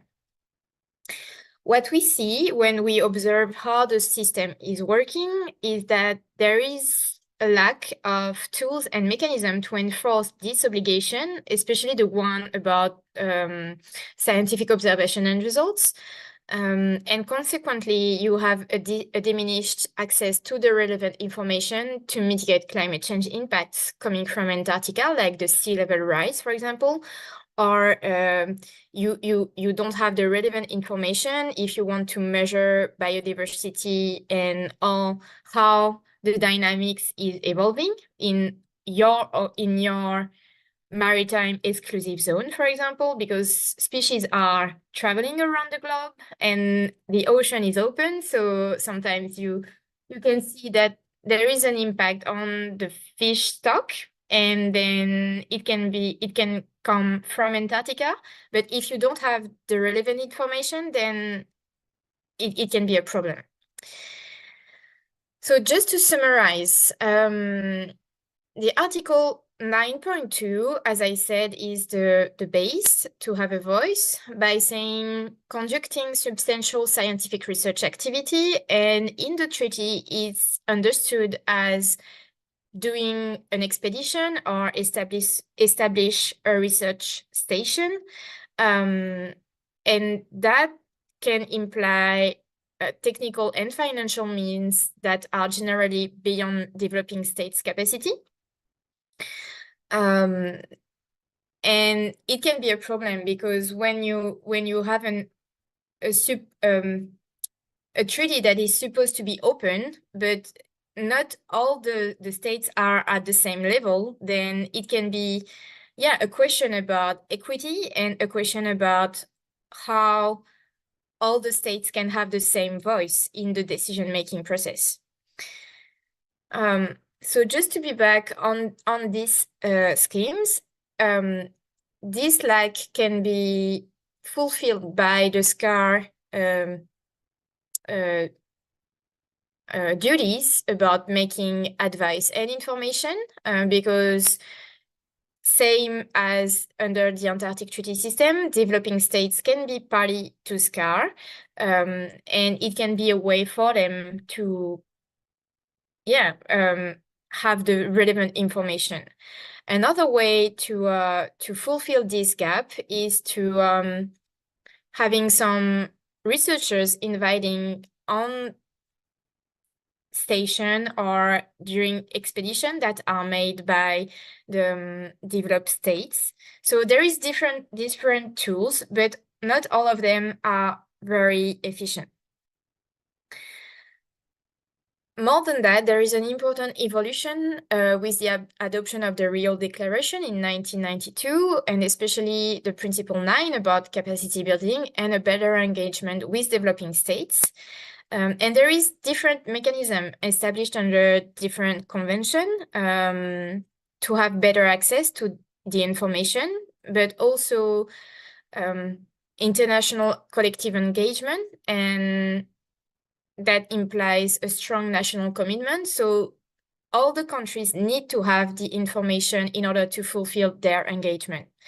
So again, there is some questions about the Antarctic Treaty System, and especially the fact that we can observe that a lot of non-consultative parties are developing states and consultative parties. So those who have the right to vote are developed countries. And last but not least, there is some question that arise with the adoption of the BBNJ agreement, because there are some provision about not undermining other regime. So we can ask the question, can the BBNJ agreement be the new gold standard for capacity building, for example? The future will say, because we don't know yet. So yeah, this is the the states of my research at the moment, and I will be happy to answer any question. Thank you for your attention. And back to you, Elizabeth and Denzel. Thank you so much, Anais. That was an amazing presentation, and Paul as well. Thank you both. I know I personally learned a lot from both of these. So we're now going to have a panel discussion with both of you, in which participants are welcome to send their questions in the chat. And I also think that Denzel has just shared their contact information if you're interested in contacting them directly. I also think that Denzel had an interesting question to start off this panel. Denzel, would you like to go ahead? Thank you so much for that, Elizabeth. Yes, it was really interesting to hear about the blue list. Paul, I do understand, like you did mention that it is a great way to encourage cohesion between all the different sectors, governmental organizations, so sort of vertical and horizontal integration as well. And also, I do acknowledge that this is an issue here in the Pacific as well, especially in Fiji. It's difficult over the overlap. People are doing so many things, the similar things, and duplicating work. So I wanted to just a generalized question. You may have covered this in your presentation, you may not have. How much effort would go behind creating this particular blue list, or if you have any time frame as well? So we're still right now in the outreach phase, kind of. In the beginning, I mean, it was me Googling, looking through all kind of universities and with all kind of Austria or this city connected with ocean, with all kind of different words, and then finding these people. And in the end, I think we are already very far, because what definitely helped, what I could see now, it's not that easy to get the contact to everyone immediately, but it's about finding kind of some leading figures in this or in this one sector. And to me, to be honest, what seemed to be very helpful also to have an intergenerational exchange is retired professors. The ones that are already kind of, they are the ones that are at their peak. They also don't have that much time to help you with your goals and with what you're doing. But I think on the one hand, you will find younger people that bring in the dynamic, the enthusiasm, the passion for the topic, and then also want to do the outreach to different people. And then you have these experienced people that really have the network and also maybe their titles. So when they reach out to university and say, tell us all the people at your institute that kind of work on this topic and name us them, then also organizing this list is a way more efficient and also way faster. And in this sense, I think we are already very far. There are also many Austrians outside of Austria. So finding them is maybe a bit more tricky. But I think the moment, once we get really started up, and it's also, but now, public awareness, I think, is also very, very important. I mean, I'm participating here today. I'm also organizing a maritime security conference for the first time in Austria end of this year, where we will also mention this blue list topic, and in this sense raising more awareness. And I think then it's going. That's great. That's really, and it needs no money. Really it's a good thing. Mm-hmm. True. Well, thank you so much for the initiative, Paul. That's really interesting. We just have a couple of minutes left, so I'll just have a quick question for Anais regarding the Antarctic Treaty System. Is there some sort of mechanism or group or sort of meeting sessions that they have to discuss, let's say, scientific issues and challenges, or cooperation and facilitation, that sort of thing, just to give feedback or report on particular things?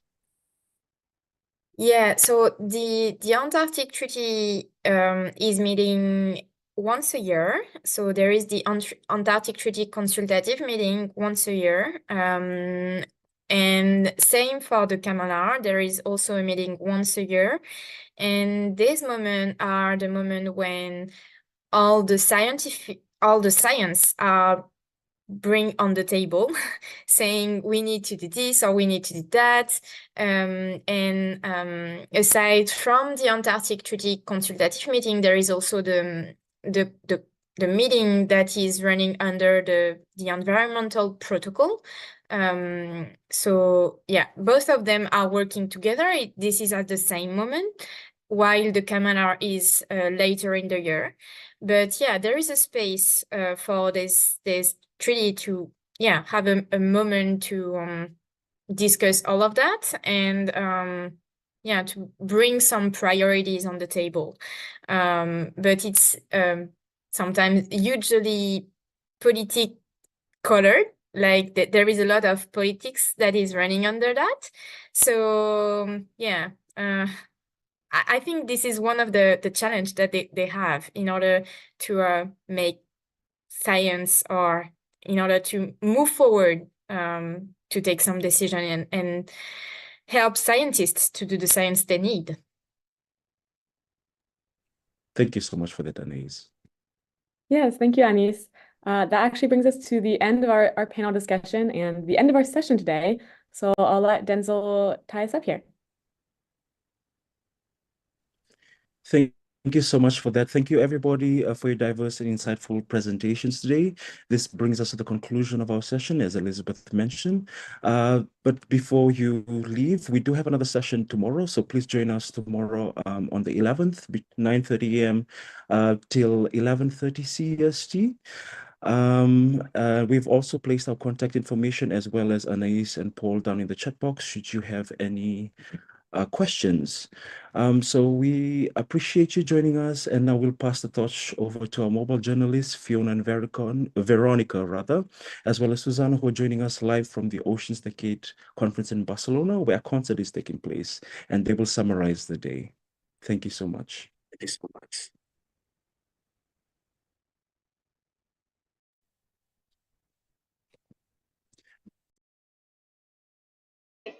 Test.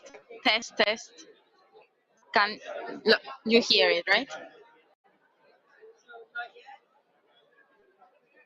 Yeah.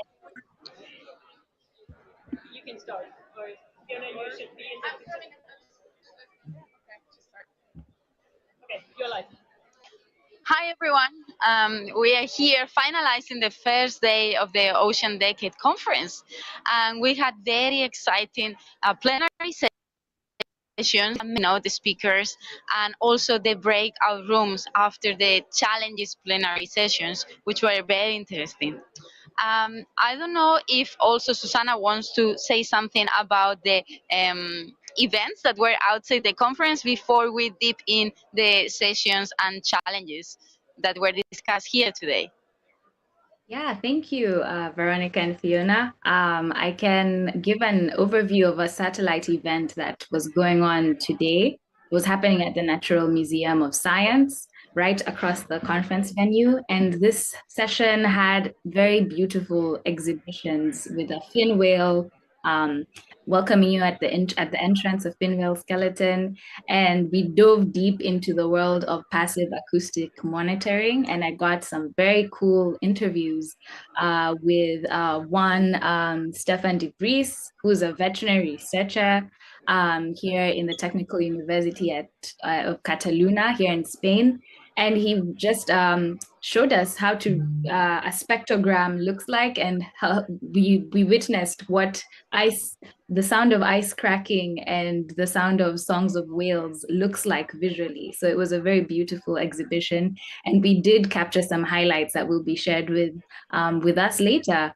And I also managed to talk to Sierra Jariel, who's a research assistant working on a project on underwater biological soundscapes and how to build these libraries. And what really came out from these conversations is the need for early career ocean professionals to be collaborative and innovative in their approaches to science, to entrepreneurship, to academia, and just all ocean conservation aspects, So this was one of the exciting highlights from today's conversations. I can't wait to hear what you guys also experienced. Yeah, thank you so much. I actually can pick up straight up on that same topic, because I've had similar conversations today with different people as well about how the next generation doesn't have to be only marine biologists. That was like one key takeaway that I also want to point out now at the wrap up as well, because obviously in the ECOP community, I know there's a lot of scientists right now, and we absolutely need every single one of you. So thank you for coming and joining us here with the ECOP program and the V.ECOP Day. But at the same time, obviously the invitation extends out to every young person out there or early career person out there. It's not even an age thing anyways, really, who loves or is somehow connected to the ocean and who would like to get involved. We need lawyers, educators, scientists on different levels, engineers, and so on. So this is really a space for everyone. And that was also one of the main messages that I took away from the conversations that I had today with a couple of people that I interviewed throughout the event. But at the same time, it was really cool actually to have this little exhibition here in the main convention center as well, about different organizations that came together. For example, I had a very interesting conversation with a project, or basically a consortium of different entities that work together in the Galapagos Islands. And I was really impressed about what they're doing, because they combine education in the Galapagos Islands together with science that is happening there, but they're also collaborating with fishermen. They're trying to inform the management from a lot of different levels, basically all working together. So I was kind of really happy to talk to them as well. Do you have something to share with us too? Yeah, I was also visiting the booth, but I was especially interested in the session 1 today. Session 1 was about science and solutions for a clean, healthy, and resilient ocean. And one of the challenges within this session is the challenge 2, which is protect and restore ecosystems and biodiversity. And I would like to share just one of the key messages, some of the key messages of this session. We need to focus on measuring. This was very interesting and very important for them, and understanding marine biodiversity and ecosystems change to better implement protection and conservation. Because we are all the time saying we need data, we need information, but everything changes. So we need to share fast so we can also accommodate to these changes. Another of the things is like this should not stop us from taking action, even if things change fast, right? And not damaging the environment and allowing nature to restore. I will also like within this to highlight one of the sentences that we're saying in another session, in one of the beginning, that it was saying, well, we are not protecting oceans, we are protecting ourselves, because it's not about conserving only oceans. We depend on oceans, right? So for me, that was a very strong statement that I wanted to share with all of you. Yeah. And also something that just comes to mind, obviously, is again the focus of every single one of you that are watching maybe throughout the day, or you've just kind of like joined the stream right now. If you come from a country where there's no ECOP node established yet, it's on you. It's on you to start it. It's on you to set the first core team, get involved. That was an interesting conversation that I carry on to today from yesterday. Actually, I was talking to someone about this, and I think it's very true, because if you are already informed enough to join the V.ECOP Day, you also have a sort of a responsibility to carry it over and kind of like bring it into your circles, into your community. So if you have any questions about how to start or first steps, you can absolutely reach out to the core team of the ECOP program as well, or to our lovely hosts at any time. I'm sure they've shared all of their details. So let's just connect. And yeah, Susanna, I'm wondering, do you have anything to add on to this? Definitely. I love what you guys have just presented about your insights. And I'd just like to chime in and say, I had an interview today, and the tagline from that interview was, we need to save our oceans because we're saving ourselves. So it's just it's the same message across the board, that we really need to get all hands on deck on this, and be it private sector, science, academia, communicators, educators, we all need to be on board. So this is a really inspiring message. And I think the call to action for people to engage and build this ECOP network is really strong. And I think the power of networks is also what is really coming across as very strong for ECOPs to grow. And so, yeah, I really do imagine that in the next conference, our ECOP network will be definitely much stronger. And yes, I'm really happy that this event is happening on the live stream so that we can have these conversations that are very necessary to have. So thanks. Yeah. I really am resonating 100% with the messages coming up. Absolutely. So I think we are coming to an end. We are very exhausted from all the impressions, but positively exhausted. Really, it's been amazing to be here on site, and I hope we could give you a little bit of a feeling that you were joining us here. We are back tomorrow again. We're very excited to take you along with some live sessions and interviews again. We have some really nice things coming up for you, and also our lovely hosts online. We would absolutely like to thank everybody that joined us today, all the ECOPs out there getting connected and taking action. Thank you to all of our hosts that came in today as well, our technical team supporting us all day as well, and thank you to my fellow Mojos. I am so happy that we're here together and we're trying our best to connect this live event here with you online all over the world. So thank you guys, and I hope to see you tomorrow. See you soon. Bye-bye. Bye. Thank you.